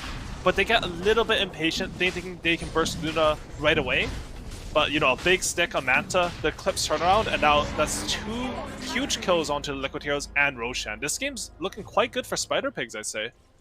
Yeah, they're doing everything that they need to try and get to that late game scenario. And, you know, you get to these BKBs, and that really starts to become a problem. Granted, Terrorblade is still a freaking monster, and this hero should just be deleted from Dota. Maybe not, but, you know, it feels that way when you're playing against it sometimes. For sure. No, it's oppressive, right? Yeah. Terrorblade as a hero. But they do kind of have like interesting answers, right? Even the arena is kind of a cool way to potentially deal with, you know, the metamorphosis and stuff. For sure. But we'll have to see how these fights break out. And of course, Vision being paramount is going to be one thing to watch for as well. I'm a bit curious because I didn't get to see it because I was looking at the Terrorblade. But when they Zeus ultied, was Koikfa just standing alone mid for a while? Because they caught him very far up past the river. And he was just completely alone. Like, they Zeus ultied. They know where every hero on your team is. I'm not too sure if it's a mistake or they were already going on him when the Zeus ult came off, but it felt a bit awkward. Yeah, I could see that one definitely. And I'm not exactly sure either. We were keeping the eyes on the other one, but regardless. So Luna has DD, BKB, and an Aegis. She is so strong right now. Oh, man. Are they going to try and trade off stuff here? I mean, the other thing they need to be careful about is that Funnick has Arena. So if you get into like some weird situation where you're pump faking, you know, trading off stuff, you're going to get a lot more on that Luna than this Terrorblade. And look where Funnick is. He blinked into the trees, switched his Quelling Blade, and is digging a path to freedom behind the enemy team. I think they're going to take this fight. I'm not too sure. Maybe this time, no, they're going for it. And Mickey right now does have his BKB completed. This could actually turn really bad for Spider Pigs if they're not careful. Burrow Strike comes through, taking a ton of damage. BKB already out, jumps away. DNC able to live. Now Sharpshooter onto one. Funnick TP's back out of there. Koikfa getting absolutely shredded here by Koma. Trying to walk away, but it's not going to happen. He just gets ran down. And now trying to turn more onto this Terrorblade. He's out of Metamorphosis, pops the Sunder, tries to get out of there. Burrow Strike from Boxy to see if he can turn this around. He's so freaking low on Koma. Can they bring him down in time? Yes, they will. They bring him down once. Terrorblade backs away, and this might be enough to get him out of it. Funnick, they get a Burrow Strike out one time now onto Boxy. But with the rest of the heroes getting away, they managed to take down the Aegis at the very least. They did lose a lot for it, though, on the side of Liquid. So it was 3 heroes going down for Liquid, and then they got the Zeus and the Aegis. Like, normally I would say, and it is good for Spider Pigs, you know, 3 for 1 kill. But I think removing this Aegis was really important to their team fight. If you look at their heroes, they sort of have to burst on the epicenter Burrow Strike, and with an Aegis, like, you just have no opportunities. Right. The one weakness that Spider Pig's lineup does have with the Luna is that there are no real saves for her. I mean, you can Arena, you can try, but you don't have something hard like an Abaddon or Oracle. Right. Yeah, that makes it tough as we look forward and find themselves the Terrorblade. 24 seconds until meta, 15 seconds until Sunder, and he didn't get a chance to cast the damn thing as they take down him and Insania in just a moment. God, we're seeing the power of this Hoodwink. It's like every region, it feels like, is just so strong with this hero now. Yeah, I think the hero's definitely showing its class. When I first started to see this hero picked, I think a lot of other teams had the same read. They're like, why do I want to pick this hero? And then they're just like, it just feels good. But we're starting to like see like it's really good at setting up. It has a lot of nuke damage. It's good bursts. You can build basically any item because you already have a defensive inbuilt option. Most supports, you know, you need to opt for a Glimmer Cape or a Force Staff just to protect yourself. You know, you already have Scurry. And that it just looks solid. The Spider Pigs, they're really showing that they're here to play. I think most people would have selected Team Liquid to win this match. But they're looking crisp on the rotations from the Radiant side. You know, some people might have suggested Team Liquid win the entire region, and people like me that did that might be sweating a little bit after this game right here. As sure. It's a 4,000 gold lead for Spider Pigs. There is big smoke. We'll see. Dire's bottom tower is Like, I'm not too sure what it is. Is it nerves? Because if you look at the players and like how they've performed on lands in the past, maybe not these last DPC seasons or majors, but like Team Liquid, these players have looked extremely good in the past. Right. I don't know what's really changed, and I'm not saying to base this off one game, but I'm surprised like how dominant Spider Pigs are looking at this. It's not like about the gold lead, it's about the moves they're making. Every move they're making is connecting. They're setting up for every move Team Liquid's making and sort of reading the map better. Well, that's you know, what sometimes happens. In particular, if you just have a little bit maybe more experience or understand of what it is that you want to do. LeBron just staying all camouflaged. They realize, hey, there's somebody around here. So they're going to go in for the kill. Bushwhack connects onto a couple. And, oh, LeBron, surely you don't get out of this. Surely. No, it's not going to happen. He went for the TP. What a beast. Can you imagine, though, if he made that one? No, that was... And you can even see, that was 5 heroes, or 4 heroes, I think, I'm not sure, for a position 5 Hoodwink. The hero is so annoying. And it's not like LeBron... I mean, he has a Force Staff now, but it's not like he has any real defensive items. I don't think he had the Force Staff on him. So... yeah, it just sort of shows the class of the hero. Like, it's just a strong hero. Easy to play with, easy to pick. Now they do have an opening here. A chance, trying to bring down Coma. Stun lock for the moment. Oh, they interrupted the epicenter. Oh my god, Zeus so freaking good. And they will get the BKB TP out afterwards. I don't know if that would have been enough for the kill with the BKB coming out, but it was looking scary. It was definitely looking scary there, and... you know, it's always the small things like that that really matter. And I gotta say, I love Noob's build this game. Yeah. He's going Mana Boots, 2 Nose, Agams, Refresher Orb. Oh it is so ham, because I think Refresher Orb is an item that's super underbought right now. It's bought a little bit on Razor, it's bought a little bit on Ember, but if you think about Refresher heroes, like Zeus has to be one of the best ones. Plus, it gives you a ton of mana regen, so it actually accelerates you as a hero once you have it. I think it's the second most mana regen outside of Bloodstone in the game. It's just ridiculous how much it does.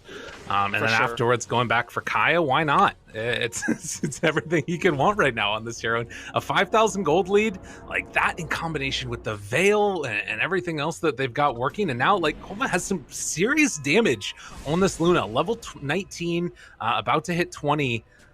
I don't know. I feel like Liquid are sort of they're stalling out on a lot of these heroes. Like, it feels like they're falling behind in this game, and you can see your Terrorblade went for Diffusal BKB. Like, they wanted to be the one setting the tempo. Right. This is. I mean, clearly it's not a good position. They're down 6k at 26 minutes, but I think how far behind they are is actually amplified by how their lineups are supposed to function against each other.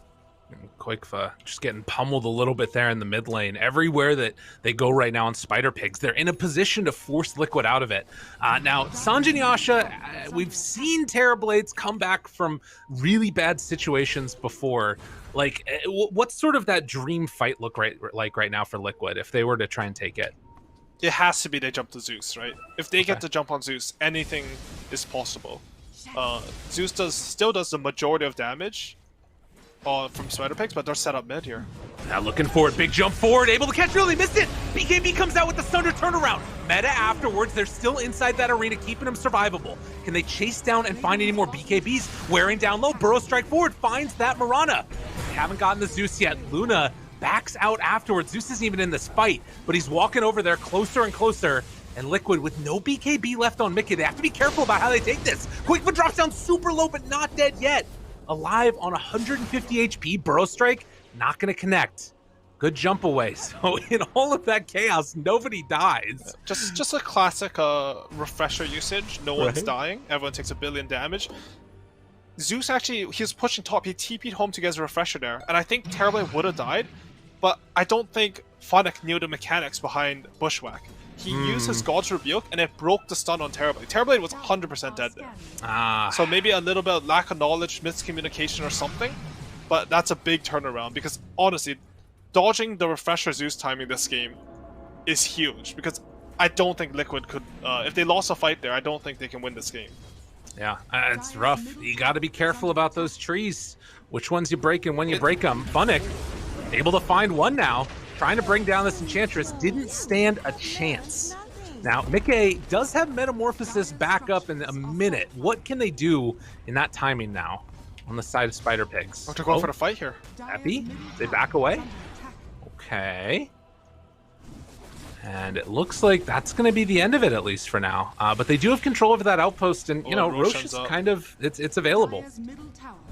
And this looks to be a free Roshan. I mean, I think Liquid should maybe try to contest it, but I don't think they're going to be able to. Right.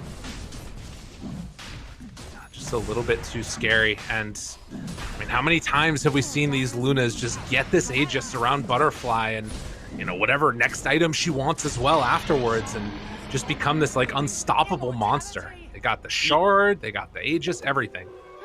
Yeah, and it's huge. I hear somebody humming. I think that's a character. Wait, what was that? I have no idea. I was curious. I was thinking it was you for a second. Thought you clicked on Luna, you see the shard going in inventory, like, feels I think good. I think it's a Monkey King line, but I'm not positive. That would make sense with his his lore, you know, his character. Yeah, exactly. And Koikwa setting up on bottom here, he does have an Invis rune. This is the type of plays that they need to make, and LeBron gets caught, gets killed, exactly what you want to see if you're Liquid. Spider Pigs, you know, they're pushing out this bottom lane, but you need to take any advantage that you can find on Liquid. Yeah, I still haven't seen Mickey right-click a hero during meta, really. You know what I mean? Like the usual Terra Blades where you pop meta, you get a kill. Oh Cass no. Instantly pops a smoke. Unfortunate, Caster scripts. But usually you pop meta, you kill a hero, and then you go objectives. Mickey just hasn't been able to do that here. They are going to see an Aegis Luna, and that is a bit of a hard target. But there are a little split, a little bit of indecision. All right, they're going to go on Luna. Try and blow her up once. Is it going to be enough? Yes. But round 2 of this one, what will they have left in the tank? Anything at all? Zeus ulti comes out. They spot them all. Able to catch kills off Insania. Taiga also trying to get away. Can they kill off Koikwa? No, he able to TP out of that one. But the chase is still continuing here. And Terrorblade does still have meta. There's no buyback on Rubik, though. Looks like that arrow going to be tanked by the illusion. So really well played there by Liquid to find that pick off and to burst him and get out. Yeah, for sure. And I know it feels sad for Insania to die like that. He just dies to double Zuso and a Nimbus. But honestly, Team Liquid are like thanking their lucky stars that they use Refresher again, and it's only for a 5-position Rubik. They're so happy about that. What do you think about this, though? The Aghanim Scepter on Luna getting picked up as the next item. What do you think about that? I mean, I think it's going to be very cool. Like, in my head, I don't think it's good, but I'm interested to see how it'll be, because I love Aghanims on Luna. Right. It's just, I would go Aghanims when I have physical damage mid. You already have magical damage, so I'm not too sure why you want more magical damage, if that makes sense. Yeah, for sure. One thing it does do is, like, if someone gets stunned, like we identified, there are no saves on the Spider Pigs lineup. There are also no saves on the Team Liquid lineup. I mean, they have the Force Staff on Insania, but, you know, there's an arena for that. You have a Force Staff on Taiga as well, but if one person gets stunned, they can instantly get bursted by the Zeus Refresher, Aghanim's Eclipse. Like, it's so hard to play Team's Liquid lineup in team fights at this point. Right. Although you could make the argument, well, Courier goes down there. I guess you could make the argument it's sort of that win more item where, like, if you're winning the fight with the Luna Ags, you probably would have won it with, like, the physical damage instead. Yeah, I just would have personally preferred for her to get a bit tankier. Right. I think it's a good route to take. If you already have damage, then you want to minimize the impact of your opponent's damage rather than just double down. Because like everyone's already dying if you get your spells off. If you get frontline just a little bit more for your Zeus, because I don't know, you have a Satanic that takes off the reflection, etc., or you have a Skadi, you can tank up a little bit more. Then I don't think you have any damage issues. Okay. Like I can't say it's a bad item. I just need to see the logic in the next fight because I don't have the same read as a player. Well, they pop BKB on Koikva and then just the jump away, trying to escape DNZ. I mean, he's gonna get caught here and killed, but the BKB charge used, and they're able to dodge it with a couple. Smoke up afterwards. Look at this call. They're waiting for somebody to go up top to try and push out this wave. We'll see if Liquid makes that same move and comes over to farm out that side or not. I'd be really interested to see a bit of the communication of Spider Pigs right now, like what they think their timing is. It looks a little bit like they're sort of waiting for third Roshan. Right. Since they did the Aegis expire? Did they lose it? I think they lost the Aegis. They killed Luna, yeah, on the triangle. triangle. You're right. In the triangle, yeah, that was a good move. And I should have mentioned this then, but that sort of took away Spider Pig's win condition, right? Like the ult mid lane. Yeah, Burrow Strike to be the counter initiation there. Mickey not really doing that much. They blow up Boxy to the absolute Venn diagram of pain. Mickey tanking through a lot of these hits, or rather Funnick is, from Mickey. The bushwhack afterwards, BKB wearing off now. They already used Eclipse though, and it looks like that's going to be the extent of it. So offlaners traded out again, but this is also Metamorphosis down. This Metamorphosis, Eclipse, Refresher Orb on Zeus, a lot of high cooldowns in this game, so the team fights are just... Honestly, I'm surprised they're so, like, not one-sided. Usually when you have a lot of big ultimates, what happens is you have these big clashes, and whoever presses your button slightly better gets a huge team fight advantage, or a lot of heroes just die. Right. Yeah, it's been interesting to watch. There's been like sort of little skirmishes involved with it. It feels like Quakefa maybe isn't always there or whatever. He's also got a heck of a lot of gold in his inventory right now. Trying to think about this next item, and right now has the Satanic queued up. But it's really starting to get the big damage items from Luna. Daedalus now done on top of Agnum Scepter. This could be scary for the side of Liquid if they're able to find him or force that fight. For sure. And sorry, go ahead. Well, I was just wondering, do you think it's going to come down to that Roche now? Oh my god. Oh my god, they hit the arrow on Quakefa. Oh my god, they caught him. It was a completely random arrow and it takes him down. Oh, Quakefa, no. Dude, DNZ, what a baller. I mean, that's one of those, you have to be good to be lucky, right? Because he's throwing the scouting arrow. It costs him nothing. There's no opportunity cost there. And his reward is he kills the enemy mid. They're going to get full map control. And as you said, yeah, I think they are going to play for Roshan. I mean, because of that pick, they can play for this tier 2 and then sort of take over topside. But this pick will allow them to take the top outpost, allow them to set up everything for Roshan. And as soon as they have this Aegis, like their win condition is renewed again. Well, that is very unfortunate for Team Liquid.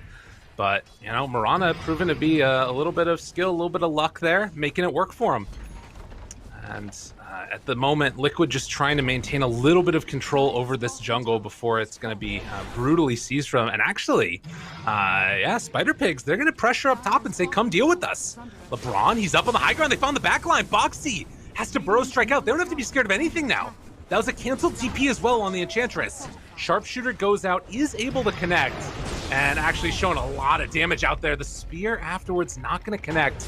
Onto one. Burrow Strike connects onto LeBron. Funnick able to throw it back the other side. Boxy is dead.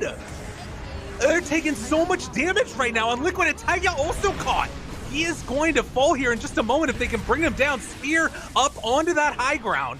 Slowly but steadily whittling away at this tower, at the heroes, at everything. Spider Pigs are looking fantastic. No, they're just playing it very clean, you know? They're never overcommitting. You can see Luna. She understands that her build isn't necessarily super tanky. They take these long, drawn-out fights, and then Liquid oversteps, and Fundic is just snaps, you know? He presses the arena, catches whoever they get, and they don't overcommit on Enchantress. They're still playing at range. They understand their win condition is still not to kill this Rax. This Rax does not matter. What matters is getting this next Aegis. Absolutely. Well, Enchantress takes over one of the creeps, throwing back damage the other direction. They're going to connect the spear. My god! Tears up Taiga. And again, Spider Pigs with this Luna up front and center. Just no fears. Does have to back out a little bit now, taking a lot of damage there. But they will retreat, and Roche a minute and a half away from respawning. In the meantime, the creeps have been able to take that top tier 1 tower, so now Spider Pig is going to need to go back and deal with their lanes. Yeah, for sure. But Zeus, he has Aether Lens now. He has Bloodstone, Refresher Aghanims. This guy is the real carry this game. Yeah. He's hurting people. He's hurting people a lot. And spider legs for the Spider Pigs. He's got them on as well. So fully capable as Moonlight Shadow Smoke. That is not the real Terrorblade, but it still does a good chunk of damage. And, I mean, it should be noted, Terrorblade, you know, he's behind the Luna, but still incredibly scary at this point in time. For sure. And we could see at the high ground, like even just Reflection as a spell was doing insane amounts of damage. So if they take a fight where they can force out the Manta and BKB from Luna, they kite out the Refresher and Aghanim's Eclipse, like Liquid can still win fights. I know that sounds like a lot, but it's probably less than that because, you know, they have BKBs. Right. Well, we are getting another nice answer for the Terrorblade here. Has been really struggling to sort of stay on to this Luna with Elven Skin, and, well, big jump there. And LeBron able to live. They blow up Boxy. Instead, he Force Staffs out, gets away. Taiga going down low. DNC has to get the hell away from Mickey right now, who is just tearing into them both. It's going to be the walk away, trying to escape, but Boxy's back in with that buyback. Rana also buying back into this one, trying to get up to the high ground. Can they kill off Quickfoot time? The triple kill comes in from Coma, goes for the Ultra, looking for more. Has been so sick on this Luna and does it again. Now looking for a little bit of retribution. Boxy thought about going in with that epicenter, but won't connect. Instead, it's a chase up to the top side. Dude, Spider Pigs, they're just killing it right here. No, they're really beasting it, and you can see clearly why we're casting and analyzing, and this Coma guy, he's playing Luna, because the Aghanims, it just instantly destroys Terrorblade in that fight. He understood that Terrorblade has to BKB early this game, because of Arena, because of Zeus out and everything. As soon as he has his BKB down, he can't play Dota at all. He just uses Eclipse, and, you know, Mickey, he vanished. Right. Literally 0.1 seconds, and he died. He didn't even get to do anything. He even took the stun talent, and no, it looked pretty good there. I honestly, I like his read. Like, it's always interesting to see players do stuff like that, where it's like a reaction to knowledge they have in the game. Well, there might still be an opening here. Boxy going for that wraparound. This would be a huge get if they could get it. Quakefa looking for the jump afterwards. Aegis, they jump in. Nobody's home. They saw y'all. They got the hell out of Dodge. Now the jump forward finding Boxy. So much damage coming out, brought down to almost nothing. Terrorblade's still dead for 10 seconds. They're going to kill Boxy to boot. Looking for one after another. LeBron just jumps forward, says, you won't get me with that impetus. Stays close. You can't hurt me if I hug you. And stays right on top of him. Godlike from Coma. And they're just going to go back, clean up this Aegis. Easy peasy. Amazingly. Like, just the execution, the calmness. You're up 2 heroes, you know, the Terrorblade's dead. And they understand that the only way Liquid can win this game is if they get like some 3-man epicenter in the pit. And right. Liquid know that too, you know, they're going for the right play, they're taking risks, they're behind, they have to do this. But Spider Pig, just with the calm read, the calm back out, reset a little bit, and man, it's just such dominant performance. Luna, you know, she used her RNGesus powers, she got the Spider Leg, so now she's truly 6-slotted in this game, eating her Aghanims even. Yeah, and jump forward. They find themselves one. Is it going to be enough for the burst? And Mickey gets down low. Nobody at BKB gets on top of Coma. Okay, down to pretty low HP here, but does have Satanic when that creep waves back up. And, you know, with no Monkey King in 40 seconds, no Sand King for 30, can they just finish off this game right now? They go out and going to have to back away to go for the Satanic if she feels so inclined, or just walks in and punches away, taking down Taiga, able to get that Force Staff out. Mickey, no, in the meta, it's not nearly enough, just gets obliterated. The Orbital Cannon has come into focus, raining down Hellfire upon all of Team Liquid. A triple kill for Coma as they head in, looks for the secondary bushwhack, seeing if they can get the delayed rampage. Funnick takes a kill for himself. Burrow strike afterwards. They got the boomerang, the right clicks coming through. New, basically untouched this game, will finally fall, but it's coming far too late. And Funnick finds himself another kill. GG is called. Spider Pigs, the underdogs, coming in and taking down in dramatic fashion. Yeah, no, they looked fantastic in this game. It's not even about the win, it's about the decisions they made, the movements they made. They were always on point, they connected their smokes. They looked honestly like a really solid team. Yeah, I was very, very impressed. And I think that this is the type of team too that like can fly under the radar for a little bit. Maybe people are prepping for the, you know, the Nigmas, the OGs, or like we saw the Liquids, but anybody can win in this region. There's no joke about that. But for now, at least, we're going to have to go to a quick break. We're going to get the panel back up to digest all that juicy information. We'll see y'all on the other side.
One of the questions we had before this series was, okay, you bring in a new carry, Aggressive Kid, otherwise known as Coma, and the question is, you can't just get any carry. You kind of want to have a good carry. I think, Trent and Peter, I think we got our answer as to what type of carry Spider Pigs got themselves. Trent, this would definitely fall under the header of good carry, wouldn't you think?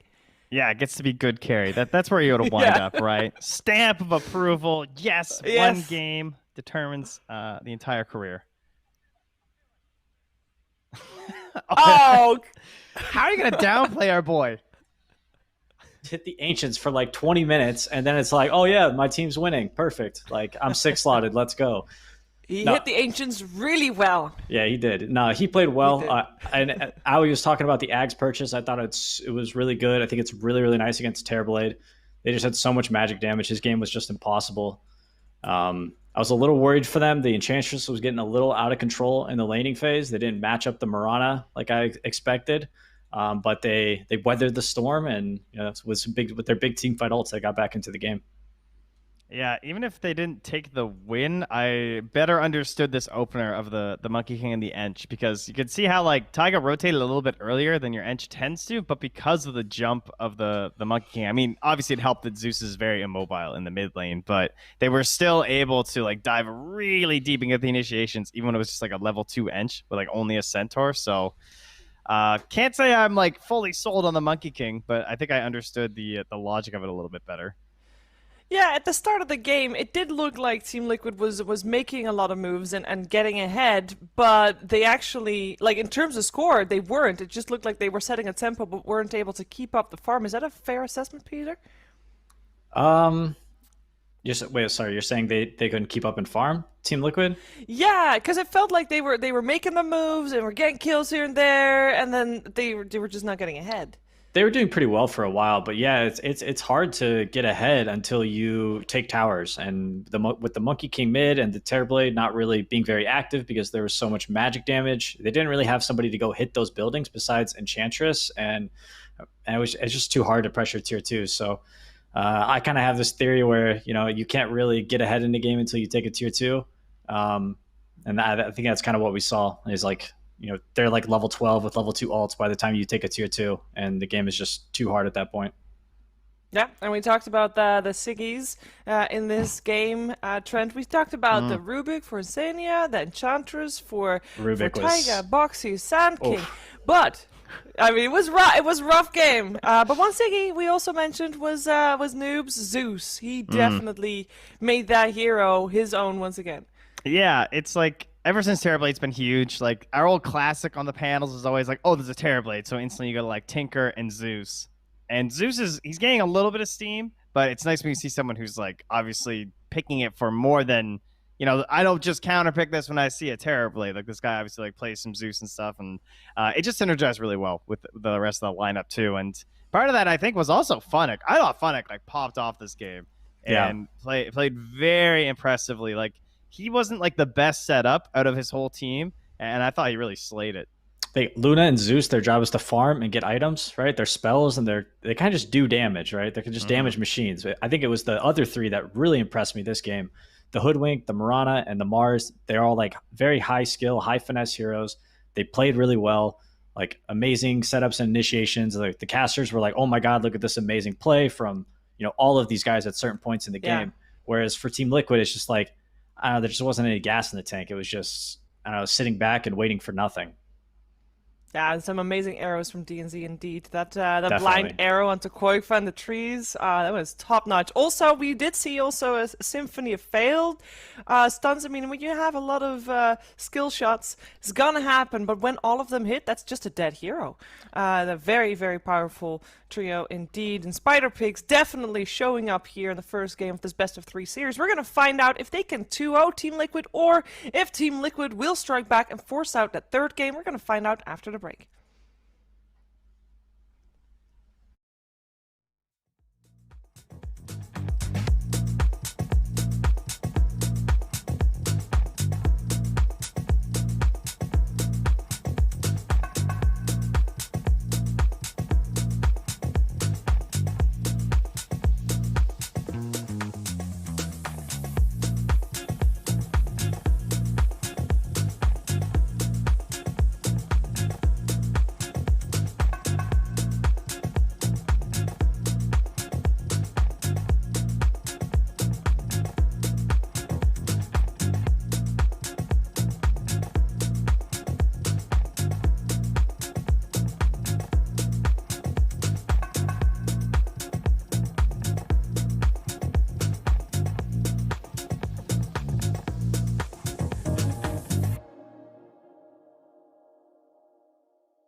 Is Team Liquid following into the footsteps of Team Nigma and OG by losing game 1 and then winning the series? Or is Spider Pigs just a better team here today? We're going to find out. We're ready for game 2 between Spider Pigs and Team Liquid. And Spider Pigs did take that first game. And to quote AUI, Trent, they looked crisp, especially in their rotations. It wasn't necessarily a draft win, even though it was also a draft win, but it was also just an outplay. Yeah, it's I guess it's getting late, right? It's like 10-ish p.m., right? I'm assuming it's their only series of the day. I will not hear it's being late. No, hear me out.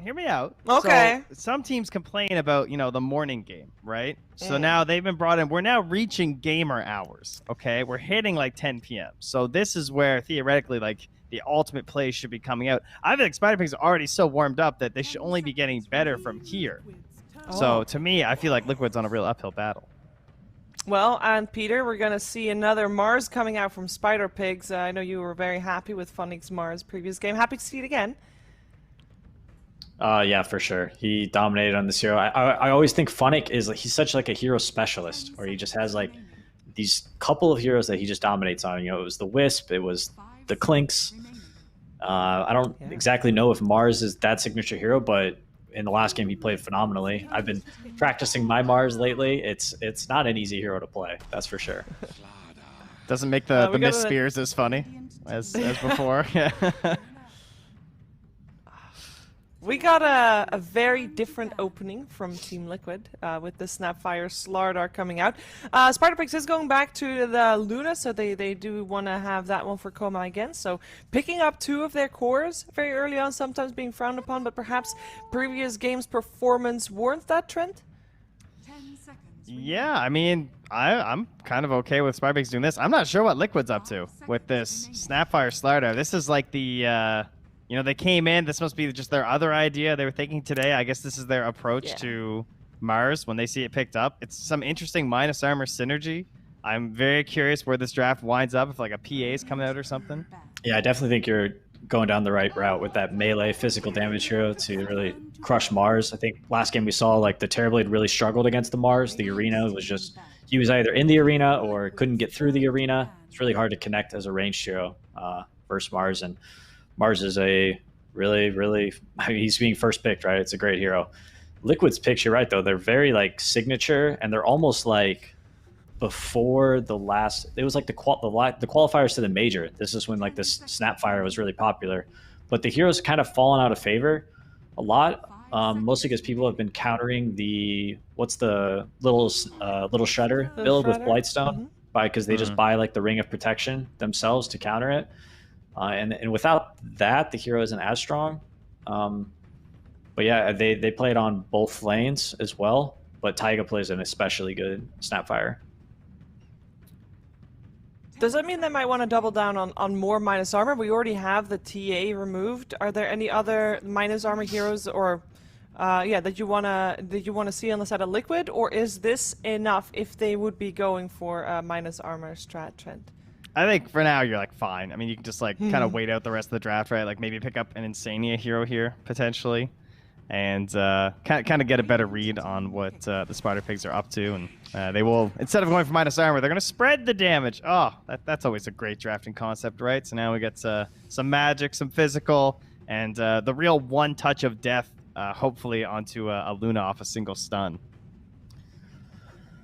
All right, so Spider Pigs will pick their other support here now, and then they'll save their final core pick for 18. You were talking about whether or not it's good or bad to pick your cores this early. I think it's okay on first pick. If you really have such powerful heroes, and they did see the offlaner at Slardar, so it gives them reason to take their Luna. They want to lane it up against that, so maybe they could take their 5 right now that's going to pair with Luna, can play against the Slardar Snapfire, and yeah, there we go. It's Treant.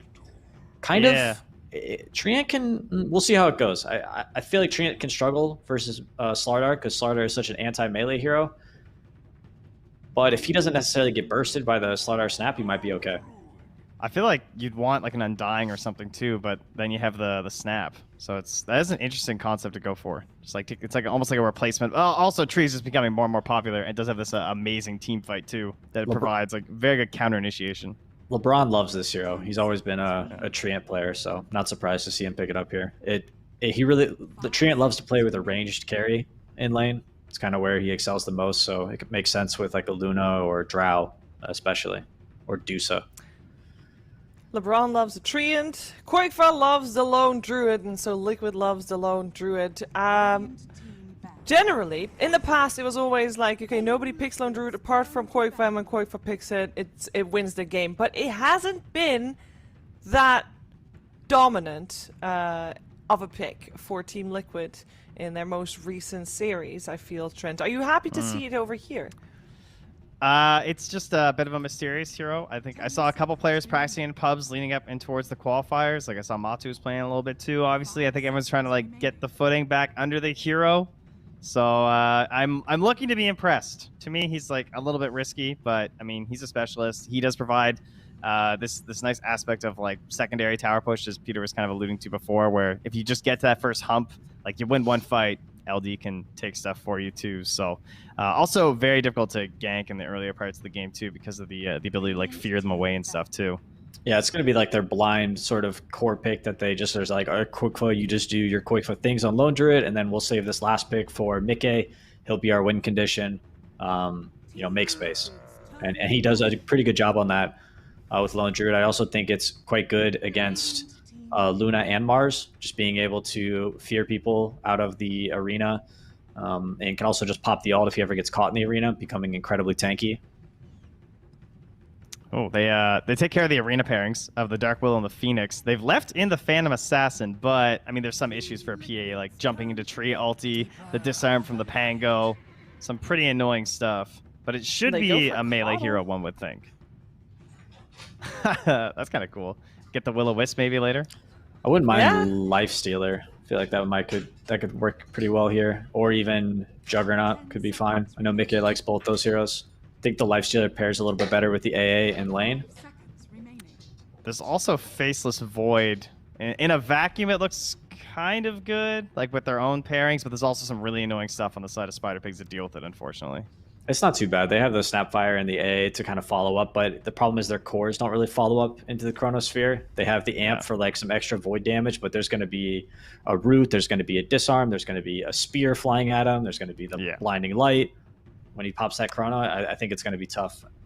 AA is kind of a burden sometimes to lane with. You either like pick a stun combo, like a Sven or Wraith King or CK with it, or you pick somebody that's very like self-sufficient, like a Lifestealer or a Jug who has like built-in healing mechanics, and they go with the Void. Well, I think it's an okay pick. I gotta say I'm favoring Spider Pigs though. Actually, I don't know, Trent. What do you think? It's a tough one. I really think there's a lot of problems with the Void. Like again, I think in a vacuum it's really good with their own allies for a lot of reasons, but I just see such an annoying game when you don't have BKB to actually do stuff during Chrono. Like it's so much on Insania and Taiga, and then like they really need that initial kill and then the chase down from the Slardar and the Lone Druid. Yeah, I think too low Chrono damage. Yeah, I'm going Spider Pigs as well. The 2-0. First 2-0 of the day. The 2-0. Get him. Actually, the last one was 2-0, wasn't it? The last one was also a 2-0, yes. All right, never mind. Second 2-0 of the day. Well, let's find out if Spider Pigs can 2-0 this series, or if Team Liquid will force out that third game. We're going to find out together with Lyrical and AY. Thank you. We're back again, Owie, and my goodness gracious, they picked a Faceless Void right on into that one. It's one of the heroes that, like, Faceless Void's been around for, like, a while. We've seen him do some really cool things, but occasionally struggles to have that damage lacking there as well. Picking up what I'm putting down? I missed the first part of what you said. I was trying to make it so that nobody else knew. Trick called me out. He was like, muted, and then I unmuted halfway through, and I was hoping, damn it. Something Faceless Void damage, so I'm assuming you said you need chrono damage or something. Yeah. Do they have chrono damage? Do they have what they need? As I just try to recover. What Nothing PPD happened. said about it was correct. Like, they have weird chrono damage. It's good to have support chrono damage, but eventually you want something more than that. Like, you want a core to be able to connect. At the major, I think a lot of teams are picking Lino with Void, you know? You just chrono, you have magical damage and physical damage coming from your core. Faceless Void he literally does no damage until he has a lot of net worth. Right. So, there's that. Well, that's fair, and it's going to be something that they're going to need to contend with. And the other thing is, if that chrono ever goes down, people are just not going to be tripping. They can just run down lanes behind a Luna, same type of thing that we saw in the last game. And to be honest, it looks pretty cool too with this Pango. I've been wanting to see more of this hero. I feel like it just provides such good team fight value, and I don't know. Do you think that he's going to have an okay game on it? Mr. Noob? I think he should. I think that lane versus Lone Druid is actually quite good for Pangolier. It's like one of the only lanes where you feel, yeah, I'm Pangolier. Uh-oh. Insania all alone. A lot of heroes down here in the bottom side. They take down one. Taiga also dropping down low. He can't cookie himself out of that one. And so everybody else has to jump, and Mickey also has to use a DNZ. Chasing down continuously. So a nice and easy start to this one for the Spider Pigs. Already the panel likes the draft, and they got the first 2 kills. And they got the first blood on Noob specifically, combined with the mass tips on Koikva. Not sure why, but boy's a beast. No, that's huge. Pangolier, how you beat Lone Druid in lane now is you just hit his bear. It's not even about harassing the hero. You just hit his bear, hopefully you disarm him, and you just out-CS him. And I think Pangolier is one of the best heroes for that. You have really high armor, so the Entangling Roots doesn't do as much damage to you. And in-game, it's just one of the most traumatizing matchups to play, because your bear can never hit anything.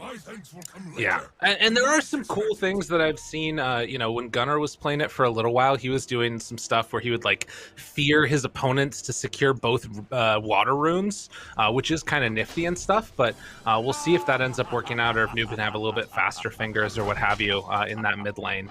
For sure. As the time goes on. I will say, every time I see a Lone Druid, I think it's a bad Lone Druid game. Okay. But other than the games where Koikva was offlane Lone Druid, which I don't think is a thing, I think he's looked pretty solid on the hero. Definitely not a thing anymore. You know, we can all sort of pine for the old days. Actually, we probably shouldn't. I don't think it was that good anyways. But regardless, it's a decent start to this bottom lane here for him. It was good at TI3. The Admiral Bulldog. Oh, yeah? Yeah, but ever since then, I think usually it's seen as more of a carry or mid-hero. And that's where Koikva has looked the most comfortable. And I think at the Major, the only game they won with it, he was safe lane. Okay, that's fair enough. It's it was more my commentary on how I didn't like the Lone Druid back then, but you know, because it just beat everybody. As Coma going down. Speaking of beating everybody, Boxy just beats the crap out of him, takes him down, and that is not the way you want to start the lane, but definitely a great start for Boxy. And now amping up that physical damage from the little shredder. Right click coming on the LeBron. Not going to be enough for the finish. Managed to take him down.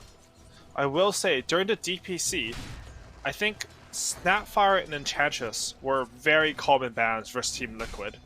So, despite them having that loss last game, they're going for Box here. Hold on 1 second. Can they find a punish? Trying to do it, but not quite going to get there. And the solve ready for Taiga for Boxy there. I like how they lost the game, but I don't think they're losing any confidence. They're just going for their most comfortable heroes here. You know, Boxy Slaughter, Taiga Snapfire, Koikva Lone Druid. They're ready to rumble now this game. Yeah, I think that's an important point to bring back up. Like, for many teams, I might be worried about their mental state afterwards. For Liquid, I never feel that way about this squad. I feel like they're always sort of going to be playing at about a consistent level. And, you know, sometimes somebody might pop off or what have you, but it's very rare that they're going to look like mentally defeated completely after a loss. Unless they lose the whole thing, and then, you know, all bets are off. But at least at this point, that hasn't happened. They're looking good in the opening here. Did you see the Liquid vlog from the Animajor? I was actually watching it earlier today, and it featured a little bit of their internal talks with how Insania captains, and he's just such a good captain for the mood of the team. He's like bringing everyone together, telling them, like, even when they were down, I think like 1-7, he kept the mood in a good spot, and I'm very confident that he'll be able to do the same after just one game of loss. I mean, you say something like, first game of the day, guys, it's a hard draft, just go next, we're going to take this one. Right. Yeah, definitely. And we'll see if that does, you know, sort of, they're able to keep that, you know, good energy going in this one. So far, everything looking pretty good across the lanes.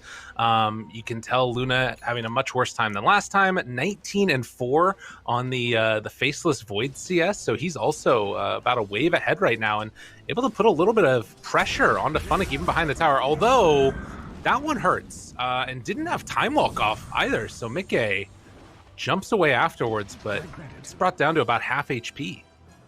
Something that's going really well for Spider-Pigs right now is, despite top lane, you know, I would say it's sort of even. Funnick has high enough EXP where he's happy, Void is very happy. They have a huge Ancient stack and Hard Camp stack going for them.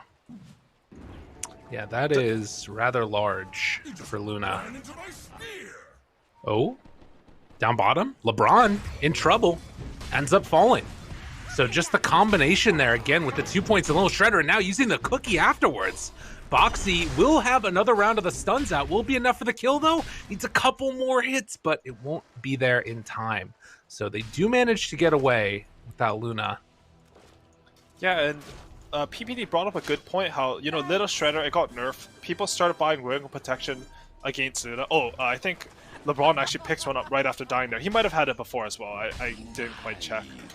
But Liquid, they really know how to play their Snapfire starter lane. They know like the kill timings, they know when to go crazy. They always over-index on buying regen, so they have these like crazy timings. You know, like the enemy brings one salve, you bring two salves, trade a salve, and then it gives you kill threat because, you know, even though you might have traded a bit inefficiently, you just have more regen.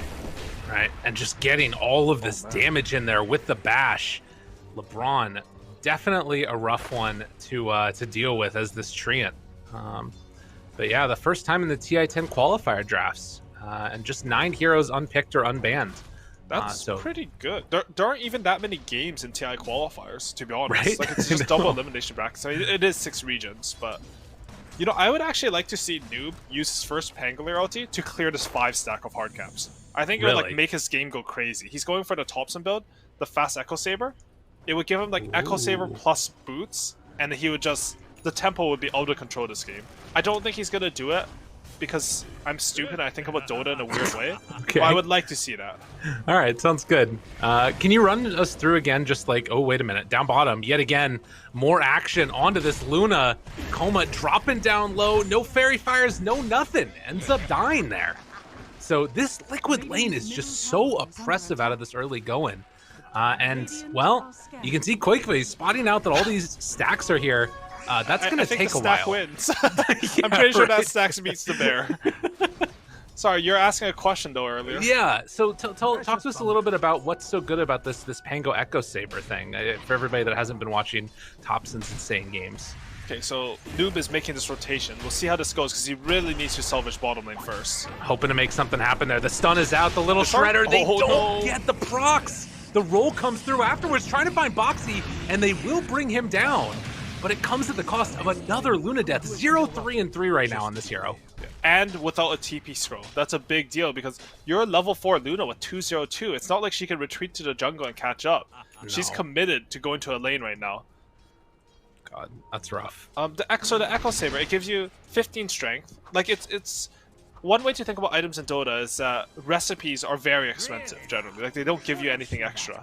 Right. So Echo Saber doesn't have a recipe, and it increases the base items a lot, which are all useful stats for Pangolier to have. He needs mana, he needs mana regen, he needs strength because he being tanky on this hero is really good, and the slow works on all hits from your swashbuckle as long as it's off cooldown. So it doesn't put the slow on cooldown, but it will 100% slow the opponent for an entire swashbuckle. It's just a really strong concept. It lets you hit rolls. If you ever get to Aghanims, it works on the Aghanims swashbuckle things.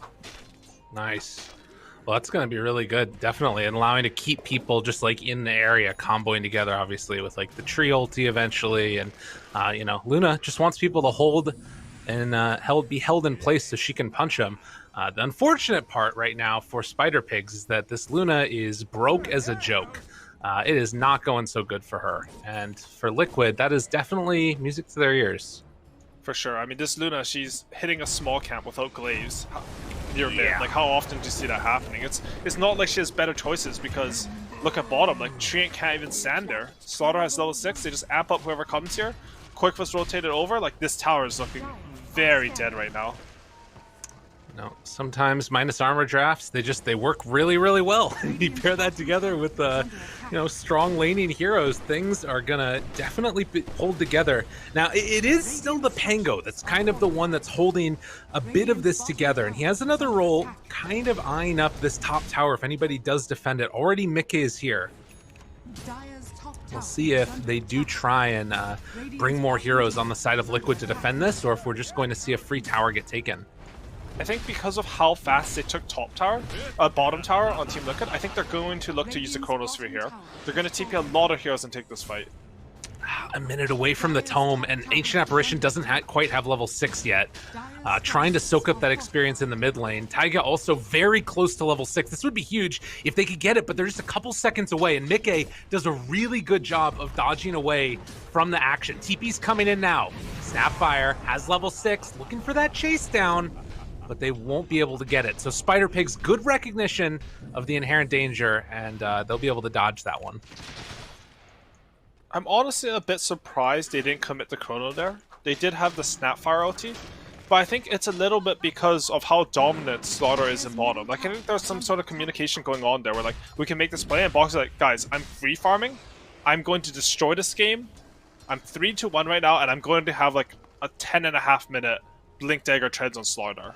So just waiting for that timing instead of, like, maybe messing up at all. Maybe everyone gets disarmed by Pangolier, and you lose the fight and the tower. That's fair, yeah. I mean, that's one of those things that's like the only way that this early game starts to look bad for Liquid is if something like that happens. Noob does manage to pick up a haste run now, so he is going to head back this direction, and they're trying to farm up these stacks a little bit now. Yeah, and I think this is the right idea for sure. You should definitely give the first stack to your temple controller. Like, I'm just imagining a Luna with level 1 Glaives. I mean, for some reason, it's opted for another point in Lunar Blessing. I see a lot of Lunas do this. It makes no sense to me if you're just going to farm the jungle anyways during daytime. But now Noob, he gets that stack, he gets level 9, and he's ready to, like, sort of carry the game in terms of space so that Luna can actually find something in the jungle. That's the hope at the very least. And of course, as we've seen time and again, the combination of Swashbuckle together with Chakra Magic can be really a lot of damage in the early goings here. Curious if he ends up going back for like a Javelin or something next, or what the call is, but they clear out the wave and now going to start smoking bottom. Okay, so they have the Treant ulti. They're looking at Boxy. They know he's close to Blink Dagger. They're not going to get him before he gets his Blink Dagger because he's just so farmed, but this is still the best kill on the map for them. Looking for it. Taiga there. They're able to catch. Mortimer's Kisses coming out afterwards. The roll is going to be there. As Boxy, does a little jukey juke. Running around the corner and able to find him.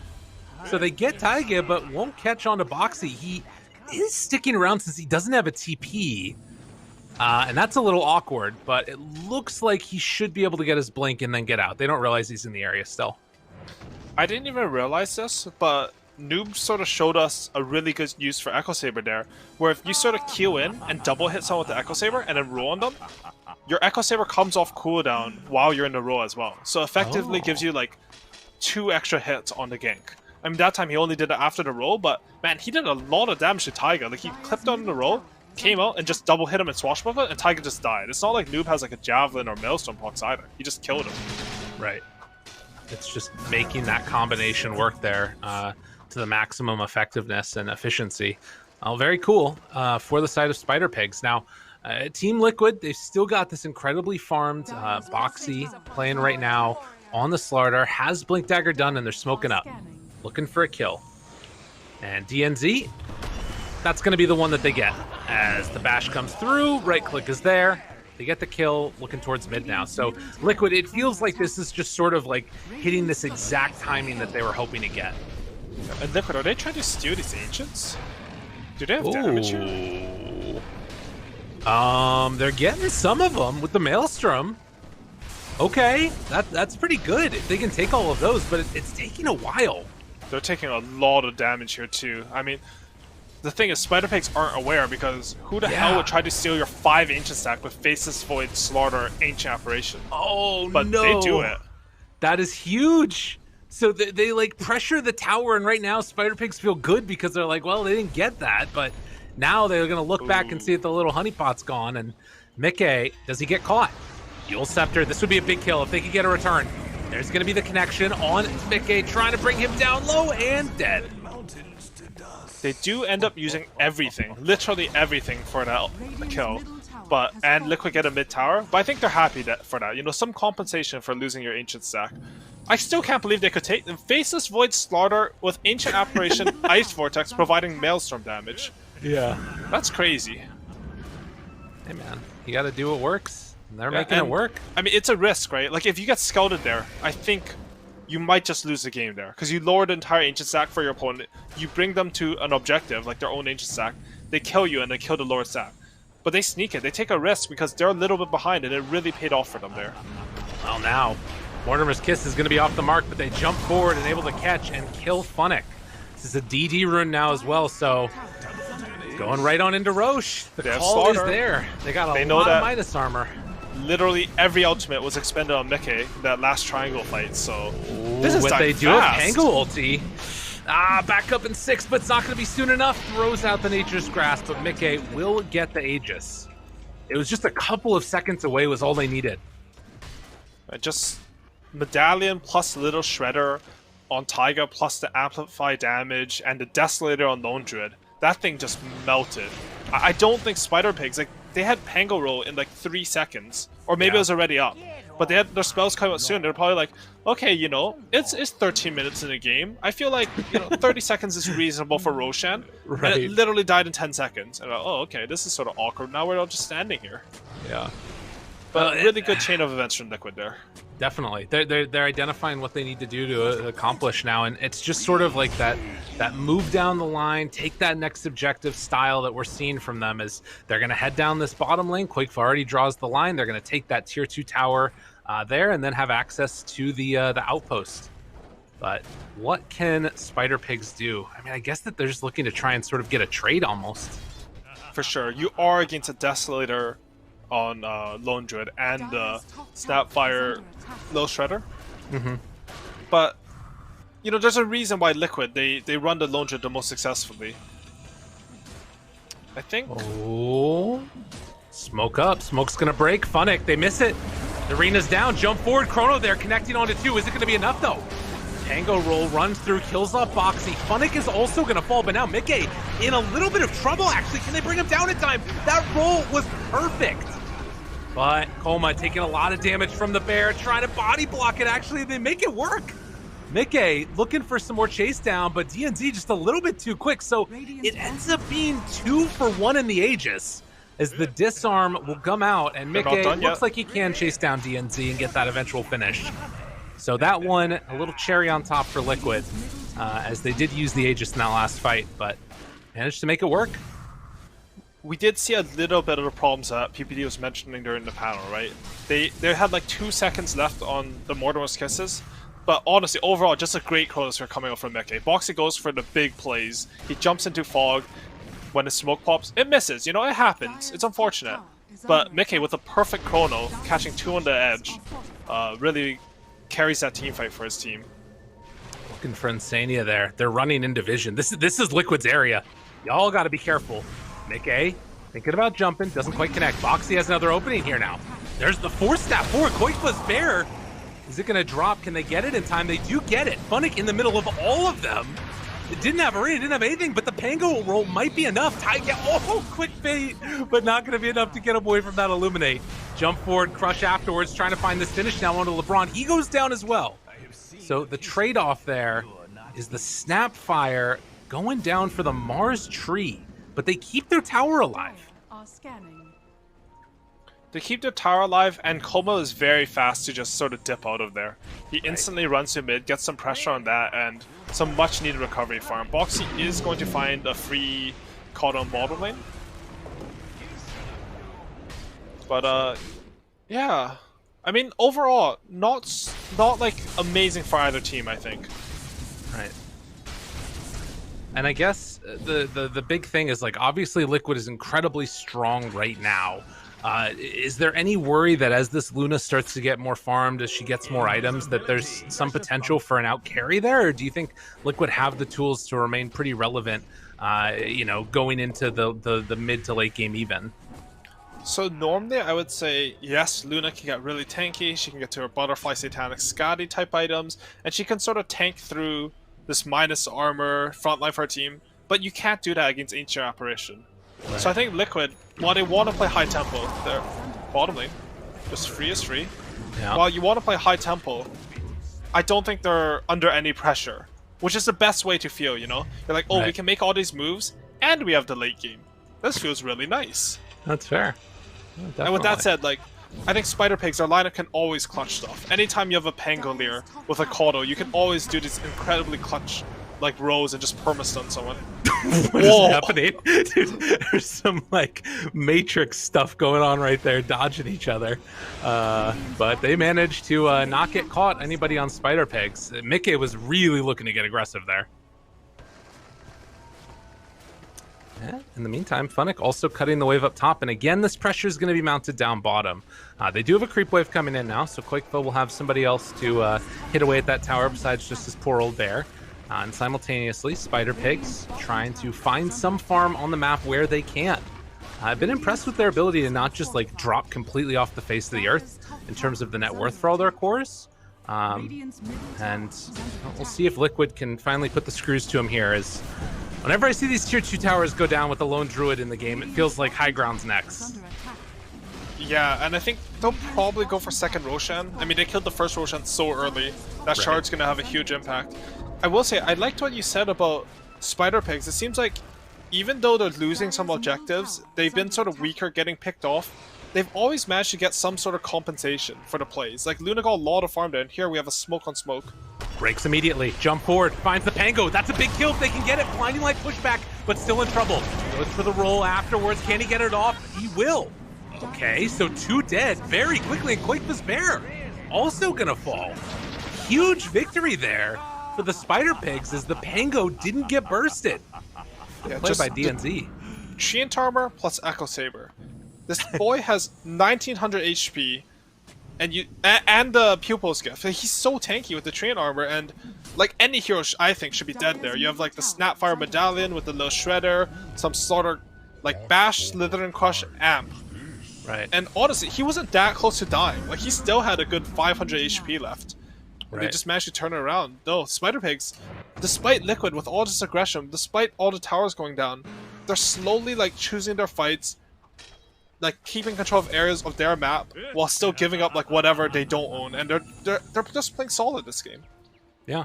No, it's been a really good showing for them so far. Now you're getting into these other items too, like the Solar Crest, some of these answers for this like heavy minus armor that we're seeing, and also I think that blinding light, you know, that's a huge part of what was able to keep that Pango alive, and it almost feels like you need to find DNZ in these engagements, because the Coddle's actually doing a lot.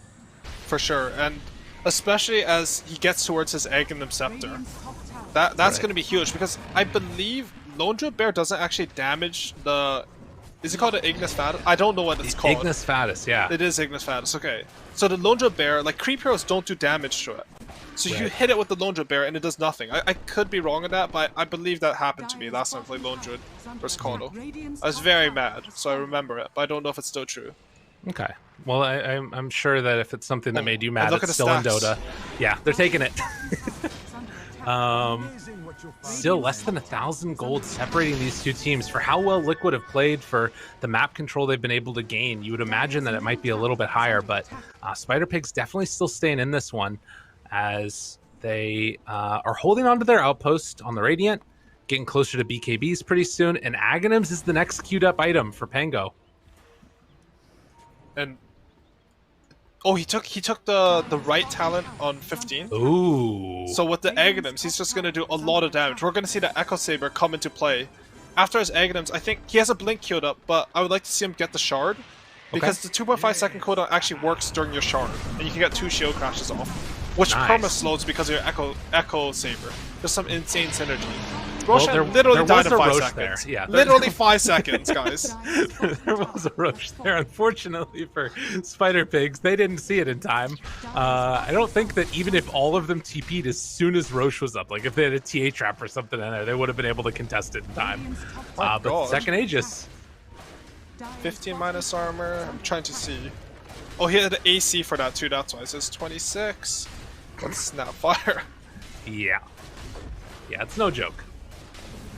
And I guess another good reason why, if they do manage to just string those heroes together and Liquid can just punch people or buildings, it's going to drop really quickly. And speaking of which, they need to get back. They're potentially in some trouble here on Spider Pigs. Spunek tries to keep it alive. Good. Spear back afterwards, looking for that chrono. Rooted, jumps into the midst of all of them. Catches now, onto that lone drone. He's dead. They blow him up. BKB out, but they're running away.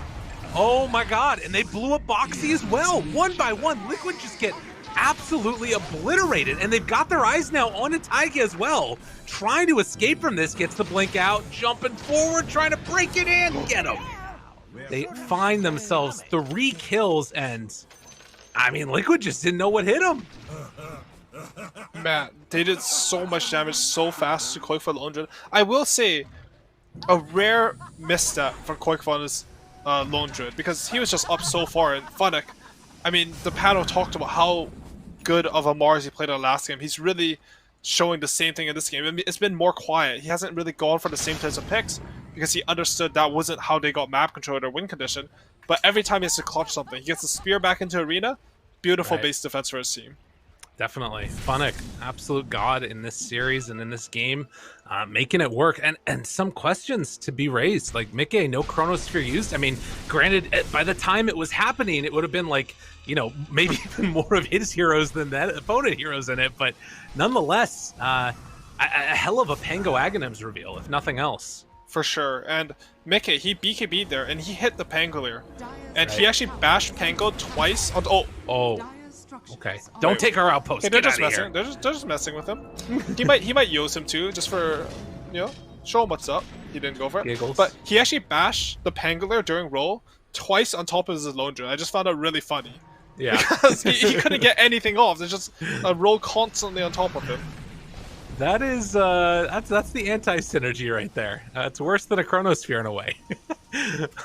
But regardless, now we're sitting in a situation where Liquid, again, they've got this Aegis, they've got Chrono. They can try and go for another round, but oh my god, they found Koikfa. Funnick's right on top of him again, and the jump in, the roll from Pango is there. Koikfa eats the cheese, tries to survive, gets True Form off. A little bit more tanky, they killed off that tree. They could not get the chain stun, and a win there from Liquid. Can they find any more? Yule Scepter immediately cast there onto Boxy, tries to TP out. Noob will get away, and Funnick will too. All right, they lose the tree, but they still managed to get out with 2 of them. And again, such a clutch play coming out from Funnick there. He needs to get his Void out. You know, he stays a little bit longer. Pre-clicks a Yos onto, I believe it was Slaughter, and spears a hero away. Just very nicely coordinated. Usually I don't like the Save Your Buddy syndrome, but if you can pull it off like that, it looks really nice. Totally. Well, Mickey's still hanging on to that Chronosphere, ready to go. Who took the shard? Was it Snapfire who took the shard, or is it Lone Druid? I'm assuming it was Lone Druid who took the shard from second Ocean. Okay. So getting that bonus movement speed and attack speed for 5 seconds as well. Because was Savage Roar cooldown there when he got gone on? Because you can cast it while you're stunned with the shard, right? That's how it works. It may be. I think that you have to near the bear near you. But the roll in, they find him again. Wait, he gets pushed down to the low ground though. Disarmed, no True Form, he dies! Oh my god, he got to the other side, still Chrono, spears him out. The Chrono will be enough to get that A blast onto Noob. Will it be enough to kill him though? Trying to escape, not gonna happen. LeBron gets the overgrowth, but they have already got what they came for. They killed off the Coddle, killed off the Pango. They're gonna take down the tree. Funnick has Aether Lens on Mars. That's why his spear was able to push the Void into a tree there. Very cool. Honestly though, a little bit of an overextension from Spider Pigs. If you're going to go into enemy triangle like that, I think you need to bring more numbers. If Trina and Luna could connect there a bit earlier, I think they would have won that fight. They did a great job kiting out the Chronosphere. They killed the Lone Druid basically before the fight began, but they just didn't have enough numbers in such a dangerous area of the map. Now, Funnick is like, he's taking like the Psychic Headband and everything. Is it just for spear backs? Or there is like, if you have cast range on Mars, it's actually really easy to spear into arena, where you know they have no chance to BKB. So maybe he's going for something like that as well. That definitely could be nice there. Also, you know, obviously just being able to get the longer range on the other side of Chronos or what have you, since at least just for now, like arena people off. Yeah. Oh, that could be very cool. I didn't even think of that. But I guess there isn't that much like range damage anyways, but regardless, still can be good. DD down bottom. And I guess the other thing here is, like, Lone Druid's farm is falling off a little bit. He's still pretty freaking farmed on Quakeva. But those couple of deaths has been rough. Interesting. As DD not scouted. I wonder if Spider Pigs are ever going to get a Roche this game. It feels like it's so hard for them. You need Liquid's heroes to be dead, because Roshan dies in 5 seconds. Right. They scouted DD. Do they have a bottle? Oh, they're They taking don't it have with a bottle. Luna. Okay. Arena down. A little bit of separation. The Arena wasted. Now the roll. Looking forward for AA. Trying to get that kill. Now looking for more. They get the AA kill. BKB out from Mickey. Noob jumps away. Tries to escape. They don't manage to get the stun onto him. Got one bash, but nothing else afterwards. So BKB's down. And a big win there for Spider Pigs as they also get the AA buyback. And this time, when they're piercing the enemy triangle, they bring all 5 heroes to this fight. And it shows. Like, now they get to farm the enemy triangle. As you said, they got the AA buyback. Ooh, they snipe Void's courier, which is quite nice, as he really wants to get... Like, he needs any damage you can get. Faceless Void is just a pathetic right-clicker until he has a lot of items. The minus armor is definitely nice with them, but as we've been seeing, like, you know, even losing that bear early on, it means you don't have that AC aura anymore, things like that going on. It's not like Void doesn't do damage. It's just he does less damage with the same items than other carries. Because the rest of his kit is so strong. I mean, you have Weave Royalty on a 6-second cooldown that you can aim. Don't Chronosphere is like literally the best spell in the game or something. So I hate that hero. Yeah, It's he the needs worst. some punishment for how good his kit is. Well, in the meantime, they're going to try and get some pressure down here bottom as Luna will take down that tier 2 tower, and they might try and do some type of a feint again, going up high ground to force the rest of Liquid back since we're getting close to that Roche timer. But it looks like they're just going to play a little bit safe and just do it with Manta Illusions. And you can see the arrows drawn. They're both vying for control of this Roshan area. But I think Spider Pigs, like, they might try to force them back, as you said. But I think they should commit just a little bit more to this. Just try to make it a little bit scary, like force Liquid back here. It is, however, really hard, you know, the sprint slaughter with Blink Dagger, BKB, some Chronosphere. You don't want to feed while you're doing it. Well, and instead, the option is going to be to run out and go for a counter smoke play right now. Luna waiting for the courier to come to her. It will connect outside of vision of that ward that's laid down. And that ward also outside of other vision as well. Roche, what are we, 40 seconds away? They spot one up there. Taiga gets the blink out in time. Nice timing, and Mickey jumps aggressively into the arena, but Bunnick is already dead. A little bit of a whiff there by Spider Pigs, and now they're looking for more. They also use Pango ulti. Gotta be really careful about this. They're TPing in another, trying to find DNZ. Good play there with that Solar Bind, and that's going to slow down the Void enough to stop any Chrono shenanigans from happening. Oh, wait, they got him. Oh, he got hit by the Fear. Gets up to the high ground, TP's away. Do they have anything? They get him with the Snapfire.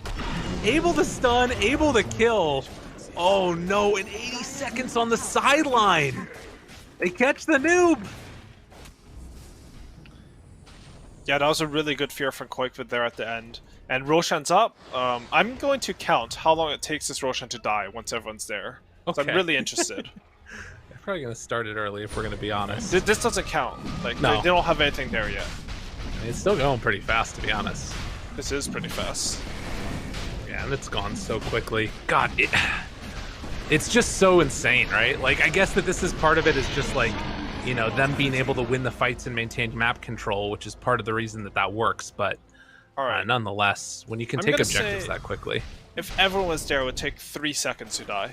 Okay. Because they had minus... Like, Roshan had minus 28 next to his number. He has some plus armor, so it's more than that. So when you get into that, instead of, like, being reduced by, like, 80% damage to Roshan, you're actually doing, like, plus 40% or something. It's some, like, 7 extra damage, like, in effective DPS. That's a lot of numbers you got there, Owie. It sounds scary. That's all I'm hearing from you. Very, very scary. Well, it's scary for Roshan and his family. That's true. No hope. Gets a ward down there. Boxy looking for an opening. Funnick But gets the TP Eul Scepter bot, lift up. So a little bit of separation This is here. scary for Liquid. Yeah, they gotta be careful. Oh, what? That TP took so long for Funnick. He gets caught. up there on the other side, but they will run into Quakefa. They kind of mess up the timing of that one.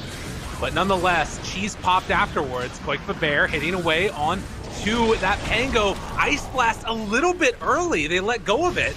But nonetheless, this Bear is mean as they turn, take down one. And again, Pango will fall. Spider Pigs not prepped for the lone Druid damage. Yeah, and you can clearly see Quakefa. There's a reason why this guy is the lone Druid specialist. He knew exactly his limits. Even though his team backed out, because he had the cheese and just so much lifesteal with the minus armor coming from his Bear, he stayed around and just baited extra kills, and now the tables have turned. Liquid are looking good. Looking for one. They find the tree right now. That Pango is about 100 gold away from buyback. But it might as well be a whole hell of a lot more than that because they don't have an answer.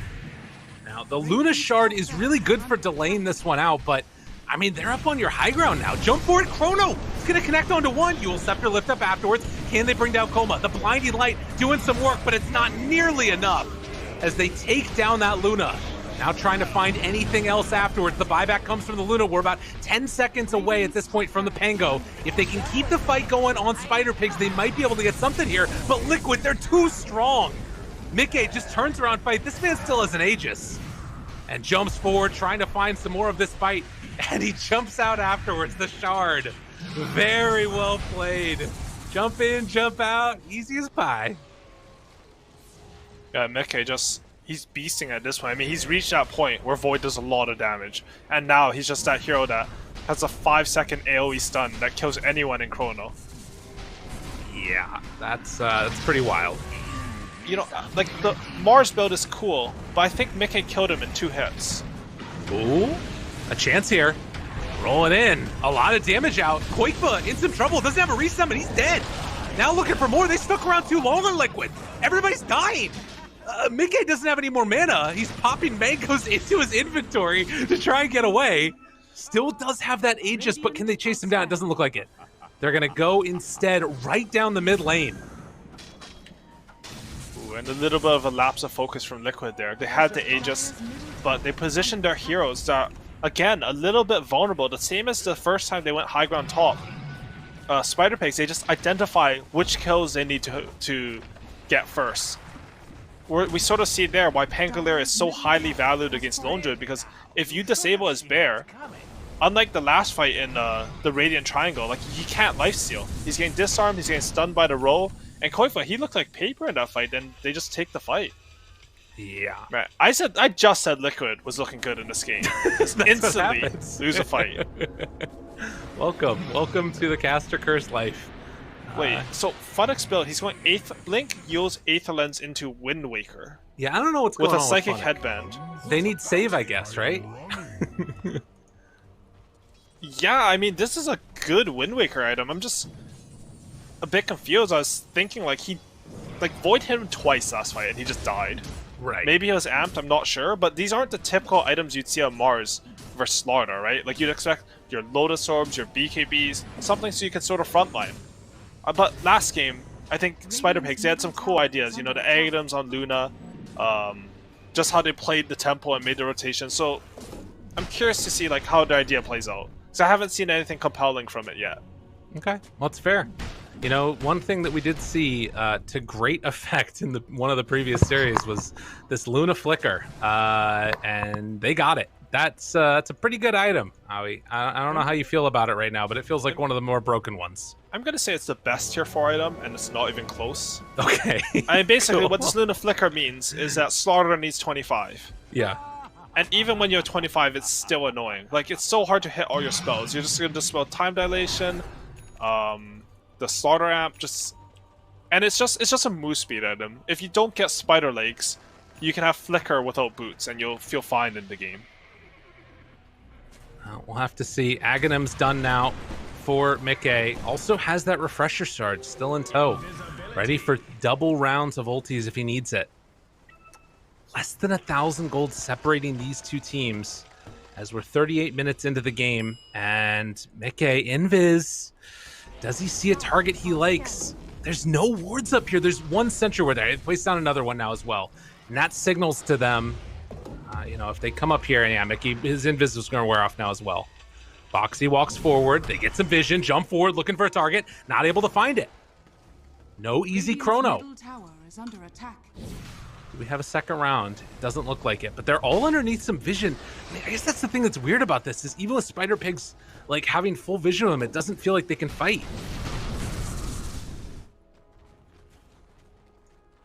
But we'll have to see, as there is a quick pause here.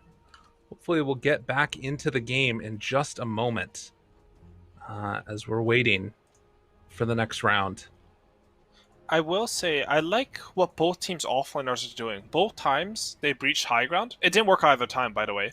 They give their offlaner the observer ward, and he places it as he jumps. Right. So Boxy, he's just rowing in there with the sprint, with the ninja gear. He places the obs ward, and he barely doesn't hit the jump. Right.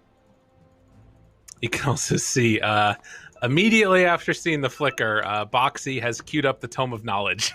he needs his 25. It's so important. I mean, honestly, to be fair, even without flicker, I think Slaughter's 25 is like one of the more insane talents in the game. Right. He took the -4 corrosive haze armor at level 20, just -24 armor, which even for an agility hero like Luna is probably like a third of her EHP. That's true. Yeah. Are there any other like ACs or anything coming out anytime soon either? I guess the person that would normally build that would be the Mars, like you're talking about, and he's going for the Wind Waker. I mean, LeBron, he has the Solar Crest Lotus Orb, which is very good for his team. And I think he will take the +8 living armor bonus at level 20. So he's providing a ton of armor for his team, sort of counteracting that Slaughter. But I don't know if anyone's getting these AC Vlads. I would like to see them pick up the casual buckler. I mean, LeBron has like this one iron branch in his inventory. I'd like to see him just get that. Some value. Well, he wants to walk around fast. Drop that branch down. Is he actually using it for that? Did he rebuy it? I don't know. I'm not sure, to be honest. But I've seen that, you know, a lot of trees do that in the past, obviously. For sure. I mean, usually with the Ironwood tree, neutral item. But yeah, if you want to spend all your net worth to be cool. All your vast net worth, exactly. Yeah, it's a cool thing to do. But yeah, again, they were also able to on Liquid get themselves not only spider legs, but also they have a flicker of their own. So Faceless Void is going to be that much harder to kill. That makes it even, right? Everything's broken for everybody. Yeah, Flicker's such a weird item because of how it breaks certain spells, though. Right. Like in the last series, in Tundra versus Brame, it was just so strong on Luna. Right. LeBron? Mega dead. He was on vacation there, just He chilling. needed the branch. Maybe. I mean, I don't know if it would help him in that 5v1 as a position 5. But yeah, in that series, like Brame versus Tundra, they both had flickers, but the Wraith King didn't take his flicker for some reason. And he got stuck in cogs for over half the fight, every single fight. Right. I don't know why he didn't take flicker, but it does break spells like that. It's a really either really high impact or just solid good item. That's how I think of flicker. That's fair. And now it definitely feels like the game has stalled out a little bit while we're waiting for this next Roche. I guess the thing that's so strange about it too is that pretty soon, you know, we haven't seen Spider Pigs be in position to contest it, and it feels like it's probably not going to happen again. Although there is some vision there. Boxy went for the jump, not able to connect. Lucent Beam also off the mark. And Mickey still hanging on to that refresher with the chrono ready to go. Liquid are still campaigning their ward though. They do have this ward that was previously placed by Boxy. And I gotta say, I love these blind jumps. None of them have connected. And none of them have done anything, but I love the idea of it, you know? It's so ham. Like, it's low risk, sort of high reward, sort of low risk. It depends how you're doing it. Right. But I can appreciate going for them.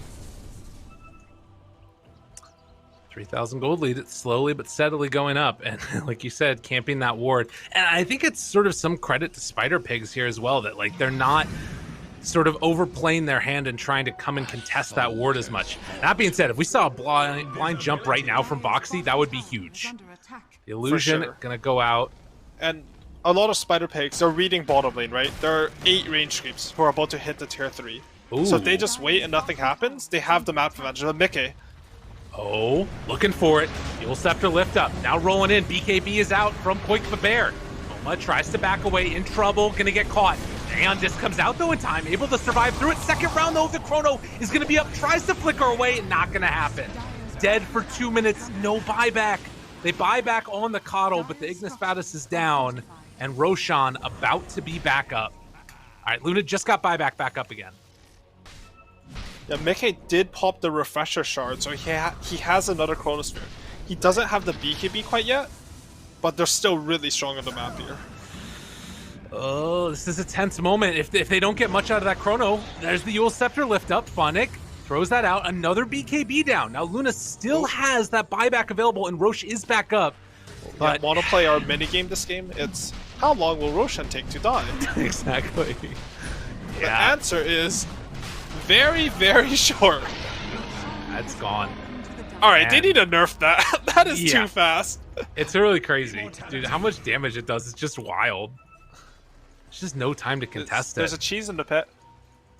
Oh, will they know? It happens. Yeah, true enough. Oh my god, they killed this Wind Waker. Oh my, oh wait, that was Tigers. Okay. That's big. Now rolling away.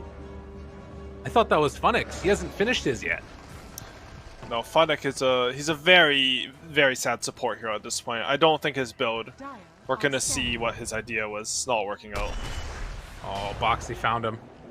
Has the Yules lift up if he wants to use it, and just trying to TP out. Boxy, blink, not gonna be there in time. Boxy is always so good at that. He always runs around the trees with a Bash Prime and just finds people, just A-clicking through the trees. He doesn't end up getting the bars, but you know, it's a good try. Totally. All right, jump forward, get some bashes, back away. Yule Scepter lift up. Funnick very afraid. Ignis Fatuus down, they jump forward. Force staff out from DNZ afterwards. Very low committal initiation from Mickey. With that reverse time walk. It's so frustrating to play against. Even this Aghanim Scepter, it's so strong. You just jump in, you automatically get that bash on, and then, you know, you're uncatchable. You can jump out right away. Right.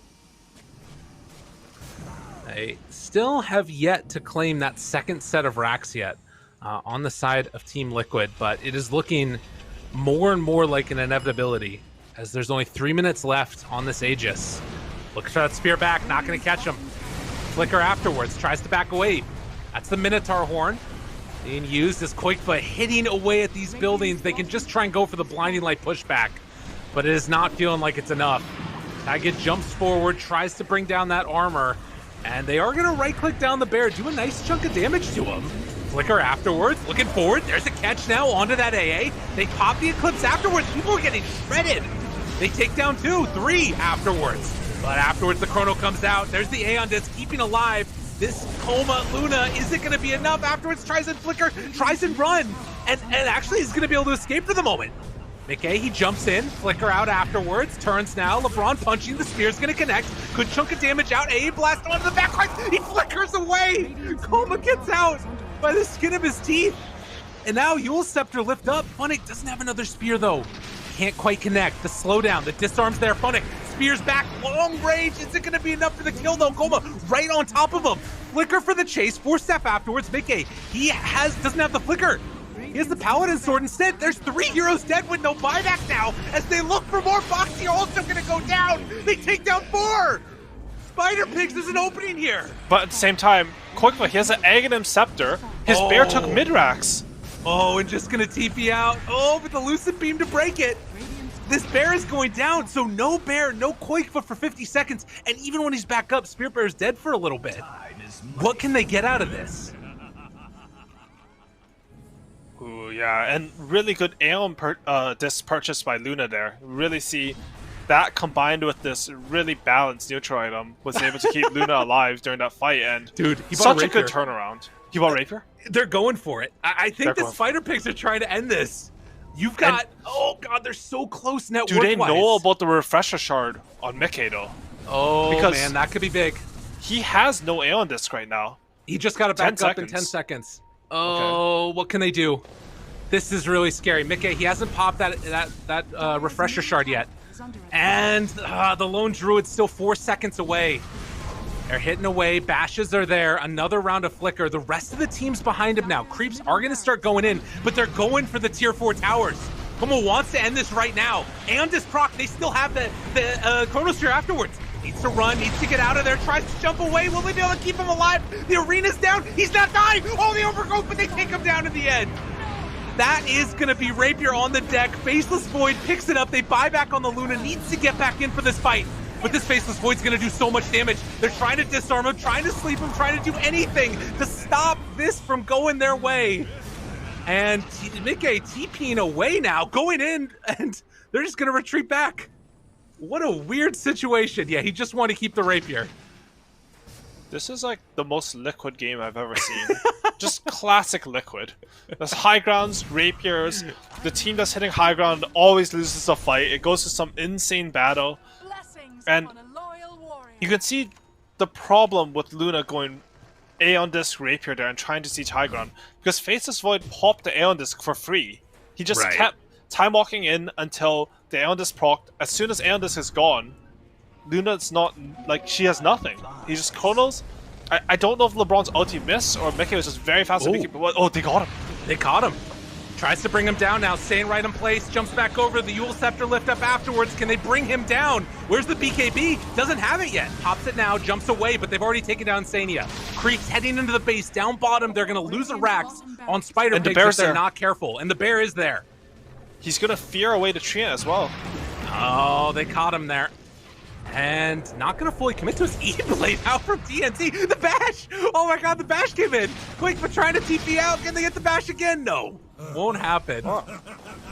I'm really surprised he did not just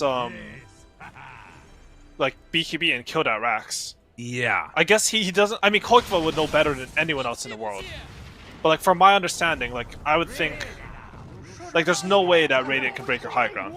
This Faceless Void with Rapier, Aghanims, whatever, every single item you can think of is way too strong. Absolutely. And I do want to mention, last fight, Faceless Void got saved by the Yule Scepter coming from Taiga. He blinked in and Wind Wakered his Void. I think there's potential that he would have died to like some Eclipse plus Chainsum from Pango leader. I mean, Noob's Pango has looked pretty good this game. I think he would have done it. Absolutely. And, you know, it's one of those moments that you find that kill and that's game. That's all it takes. Is there any worry right now that Void has sort of has this Rapier in his inventory? Because sometimes that can be a problem where like you actually don't want that. You need more survivability instead. Do you think that like he's under any worry of like dying, or do you think that like with the combination of the Wind Waker and everything else, he's kind of unkillable on Mickey? I think because of the Wind Waker, because of some Lone Druid fear, I mean, it's scary to have Rapier in your inventory, but I don't think it should ever really feel bad. Okay. I mean, it is one of the best items in the game. All right. Especially when you don't have to buy it. True enough. Nice little injection of gold there as they find him. He's very tanky. And Wind Waker tries to... He's not very tanky. That's a lie. He's very tanky. He's okay. He's going to be hanging out for a little while. 90 seconds in the grave and 200 gold away from buyback. Oh, so frustrating. Oh, wait, but they're going to get bounty runes. Is that enough? He has buyback now. Okay. But they're smoked up from Liquid here. They just want to go. Yeah. Looking for it. Mickey jumps into the trees, finds the tree. They force out that buyback. DD raring out now. E-Blade afterwards. And they take the ranged Rax. Melee still remaining. That's all that separates Spider Pigzs right now from Megas. Jump forward, gets the bash onto a couple. Dual Scepter lift up afterwards, gonna connect. Mickey, not gonna get hit by that spear, jumps in again, jumps out again. That at the very least now was the BKB used. Bash afterwards, turn in, Koikva, he's hitting tier 4 towers. The bear's doing work. And Mickey, he's turning now on to this melee Rax, and slowly but steadily, they take down the buildings. Now the game's not over, but it just got a lot harder. Luna has another Rapier queued up, 300 gold. I think she sold her Aeon Disc? Is that what happened? Yes, yes she did. Okay, so it's punishment for popping at the enemy base and baiting me into thinking I was safe. She just sold that. Oh, Pangolin's Courier. Whoa, whoa, whoa, whoa, whoa. Yeah, okay. She already lost her Courier too. They're gonna have to smoke out as a team to get this Rapier. Oh, I saw Koikva go into the pit and get a cheese. Very tense here. The buyback comes from the Coddle. The jump onto the backlines, finding Taiga. Wind Waker in away. They got the Rapier, but Noob able to catch him. Taiga tries to jump away. Funnick found him. Bear could go to base right now, as DNZ is going to fall. And he's starting to push it out, but there's a little bit of a weird situation there. Mickey able to jump through. LeBron still under some trouble. They have Overgrowth available, gonna have to use it here, but they catch the Luna. Wind Waker trying to get her out, not gonna happen. Flicker away, no. Triple kill for Mickey, and that should do it. GG is gonna be called. We're going to a game number 3. Man, this game, it was just so Team Liquid, this game. I love it. I honestly love it. That was really entertaining. It totally is. And there were multiple moments where it felt like they were just gonna either be able to close it out or what have you, but it's just one of those things. And I think in this format in particular, it's not the type of, format where you want to drop down the lower bracket, because you might be playing 6 of those types of games in a row potentially. But anything that you really saw that you felt like changed up significantly from game 1 to game 2 that you really wanted to see from Liquid that made them get the win? I think just comfortability with their draft. I think they picked a lot of heroes that... The thing about Team Liquid as a team is that they always pick these heroes that, even though they're not the most meta, their understanding of said heroes is so compelling that it pushes them forward into wins. Like, I don't think Snapfire Slaughter is supposed to win bottom that hard. Right. But their execution was just so good, and it completely changed the outcome of that game. I want to see more of that. I want to see the Team Liquid that they have confidence in, the one that they're comfortable with, and they know that they can win on. All right, we'll see if that confidence continues into game number 3 or if Spider-Pigs can pull it back. But for now, going to go to a quick break. When we get back, the panel's going to break it all down. See you then.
I guess Team Liquid fans are kind of used to this by now, but I mean, they won. Congratulations, Team Liquid, forcing out that third game. It wasn't the cleanest of performances. I'm here with Trent and PPD. And Peter, I mean, where do you want to start with this one? Because I know you were very high on Funnick's Mars. He did again perform really well on that Mars. Obviously not with a victory this time around, but you want to start by highlighting him? Well, no, I mean, not necessarily. I don't think that was really the story of the game. I think Can't it was... hear you, Peter. Oh, all right, hold on. Peter. Oh, sorry, I was muted on Discord. I'm good. All good? You hear me? Yeah, Mm-hmm. yeah. All good. I was going to say, I don't think Mars was really like the focal point of the game. I think he played great again, and it was just like all these crazy team fights back and forth. To me, I mean, Ali kind of briefly mentioned it, and not to blame the whole game on laning phase, but Spider-Pigs saw this Slaughter Snapfire lane, and they failed to deal with it. Right? They instantly picked the Luna in the first phase, and then second phase they went with the Treant, and they just got completely crushed in this lane. So probably need to reevaluate that matchup, at least in the lane. It was really bad. It was hard. That's gonna feel very good for Liquid too, right? To like kind of, I mean, that's your opener, right? I mean, Yeah. that's, as you said, you started with it, but like coming out like that, like they obviously had like a second plan. They're playing on game number 2 when they're down, and it definitely didn't like secure the whole game or anything like that. I think the game is getting a little bit dicey, but Yeah. I think the Chrono and the Ice Blast were almost always on point in that mid game where it really mattered. What it did kind of do is because they won that lane so hard, it gave Void so much time in the game to kind of get to the point where he could just solo kill people in the Chronosphere himself. And that was, I think that was really the story for sure. For a game like this, though, even if you're Team Liquid, you just won the game, first out of third game, you can't be too happy with a game like that, though, right? Because that was messy. Power's up, Liquid. This is their kind of game. That's Liquid Dota. They're like, oh, we're back. Oh, yes, Rapier. That's exactly what we do when we win our games. Things are a little clowny at the end. You know, I can like picture them describing this game perfectly. It's like, well, I'm over here, and Max is mid with his bear, so he's like hitting the towers, and he's just screaming. I'm down here trying to hit the racks. You know, this is the Dota they live. The game was like pure chaos, and that team is such like a hype team. I can just see them like yelling and screaming and just getting like super into the game. So I'm sure they're just like hyped up and just so excited to play this third game. And if we've seen the favorites, you know, have that bad first game. Second game, you know, wasn't super clean, but maybe third game is when they bring it all together and just dominate. That's what we saw from OG as well, right? They had a rough first game and then an okay second game, and then they came together in the third game. Do you feel like this is going to go that same direction? Now that we've seen both teams take a victory, is the third one going to be an easier one? Did Liquid figure themselves out? I think they're figuring themselves out for sure, and I think that if I had to bet or if I had to guess, I would say yes. Like Liquid is for sure favorites in this series, so I would take them in game 3 if I had to pick blindly right now. They also have more experience, I think, in that bounce back than some of the players on Spider Pigs. I mean, they're all like, I know they're like not the highest echelon of players. They've also played for a very long time, but it's still a new experience, I would say, for some of these guys to even be at this point of qualifier where they're playing against someone like Liquid for upper bracket 2 TI. You know what I mean? Like they've been climbing the rungs for a long time, but this is still a bit of a new step for some of these guys too. So big nerves. Big nerves. And we're gonna see Coma on a different hero. We saw him, of course, Luna twice in a row. And that's the new kid on the block. We're going to have all eyes on Coma, see how he recovers from a loss like that, see how Spider Pigs recover from a loss like that, and see who takes that third and deciding game of this best of 3 series. We're finding out after the break.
Game 3, deciding game. Team Liquid and Spider Pigs. One of these teams is going to stay in the upper bracket of the Western European TI-10 qualifiers. The other one will drop down to the lower bracket, so it's not over just yet, but it is going to be a significantly harder road for whoever falls down here. Also, it would be nice if you could get to qualify for TI at 3 months of holiday of rest, as we just found out. I guess it's also loads of training and stuff. But let's talk about the draft, because we've already begun. We have got ourselves PPD, we got ourselves Trent, and we have another Mars picked up first, but this time, Trent, it's on the side of Team Liquid.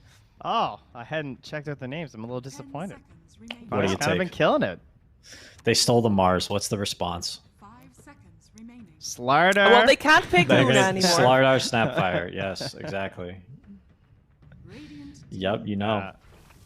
Viper. Ooh, I like that. Very exciting. Viper, kind of a tough hero. Like I would say generally, like Mars is so good because you think of like heroes that stop the enemy team from picking certain things. I feel like Mars almost stops you from picking ranged carries. And Viper, you know, Viper's favorite game is to go like Dragonlance, bots, BKB, right? And it's like, you know, if the arena is there, it's just like so hard for Viper to get stuff done. So I prefer the offlane Viper that goes like, you know, Veil or Atos and plays for like, you know, keeping them in your nether pool. Yeah, and then you lose some of that possibility that 3-3 flexed earlier, where like, yeah, he's offlane, but it became apparent that he needed the damage and ended up winning them the game because they could play like that. And versus a Mars, it's not that easy to do. Yeah, exactly. Or you could play you could just play Pos 5 Viper, which I think LeBron actually plays. He likes the green heroes, so yeah, I could see it happening. He likes to experiment a bit, right? He plays some like Brew 5 too. He wants to pull out the big heroes when he can. Yeah, I think he was I don't know who their drafter is, but he used to always just draft himself like some hipster heroes. Mm-hmm. Speaking of non-hipster heroes, Mars, Phoenix, non-hipster. Everybody does it. Serious Very stuff. common. No, it's good. Serious stuff. It's pretty good versus Viper. It's actually like if the Viper gets the Dragonlance and the BKB, he becomes like an awesome egg hitter, but not against Mars. So really, really, really strong combo. It's nice if you can find some like mobile heroes that can disengage. Liquid bans PL, but Spider Pig's actually banned Void.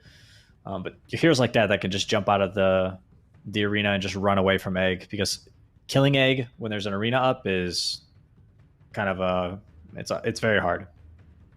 I mean, it looks like Liquid are probably prepping for a TV here. I mean, yeah, you're banning PL because it's just really good versus like the Phoenix and the Mars, but like, you know, you have the option and the Spider Pigs don't. So I wouldn't be surprised they want to ban that out next. I think he just looks too good. I would say because Spider Pigs is second pick, they really need to be the team that knows what they want to pick in this second phase, and Liquid can be on the side where they're just looking to respond by counterpicking Spider Pigs. So they're going to ban out some of the heroes that they feel like give them the most problems. I agree with the PL for sure. Clockwork ban is a little more questionable, but you know, maybe they're thinking they want something that's bad against it.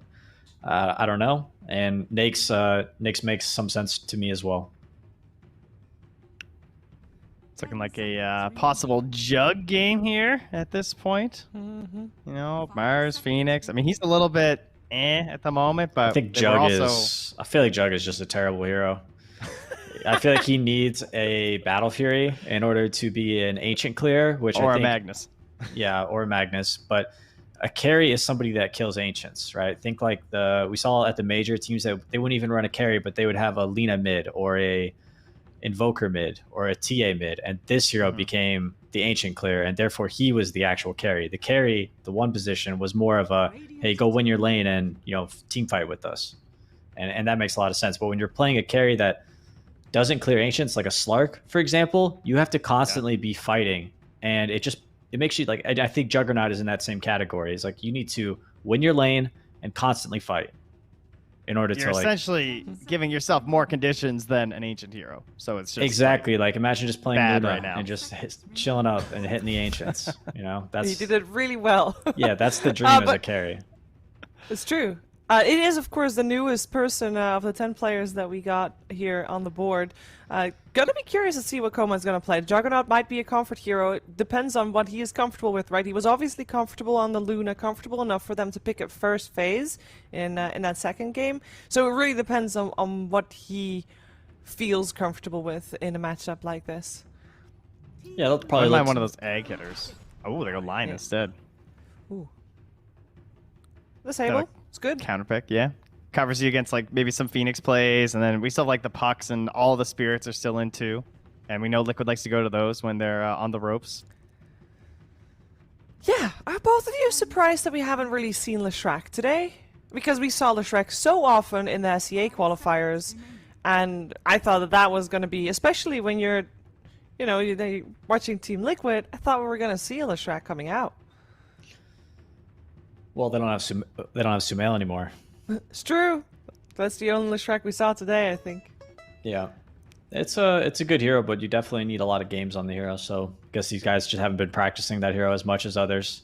I'm really disliking Spider Pig's 3 starters here. I feel like they just have like these 3 ranged backliners, and I feel like they're kind of putting themselves in a position where they have to pick some frontline on their last 2 picks, and don't necessarily want to be doing that with your last couple picks. You don't want to put limitations on yourself, if you know what I mean. You want to be very open towards the end of the draft if you can. They might need like a Wraith King or something here, but that hero's not that great versus Phoenix. Peter, were you the one criticizing Coddle earlier in the previous game? No.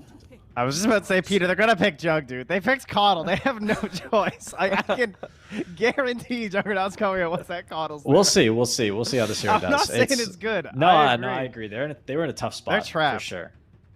Do we like Coddle? I think the hero can be good, yeah. Okay. I don't think he's that bad in lane, and I've kind of underestimated his ultimate. I used to think that once they removed the stun, it wasn't really that good, but I'm sort of coming around to it being still okay. Yeah, it's got cheeky combos too. Like, you're just in the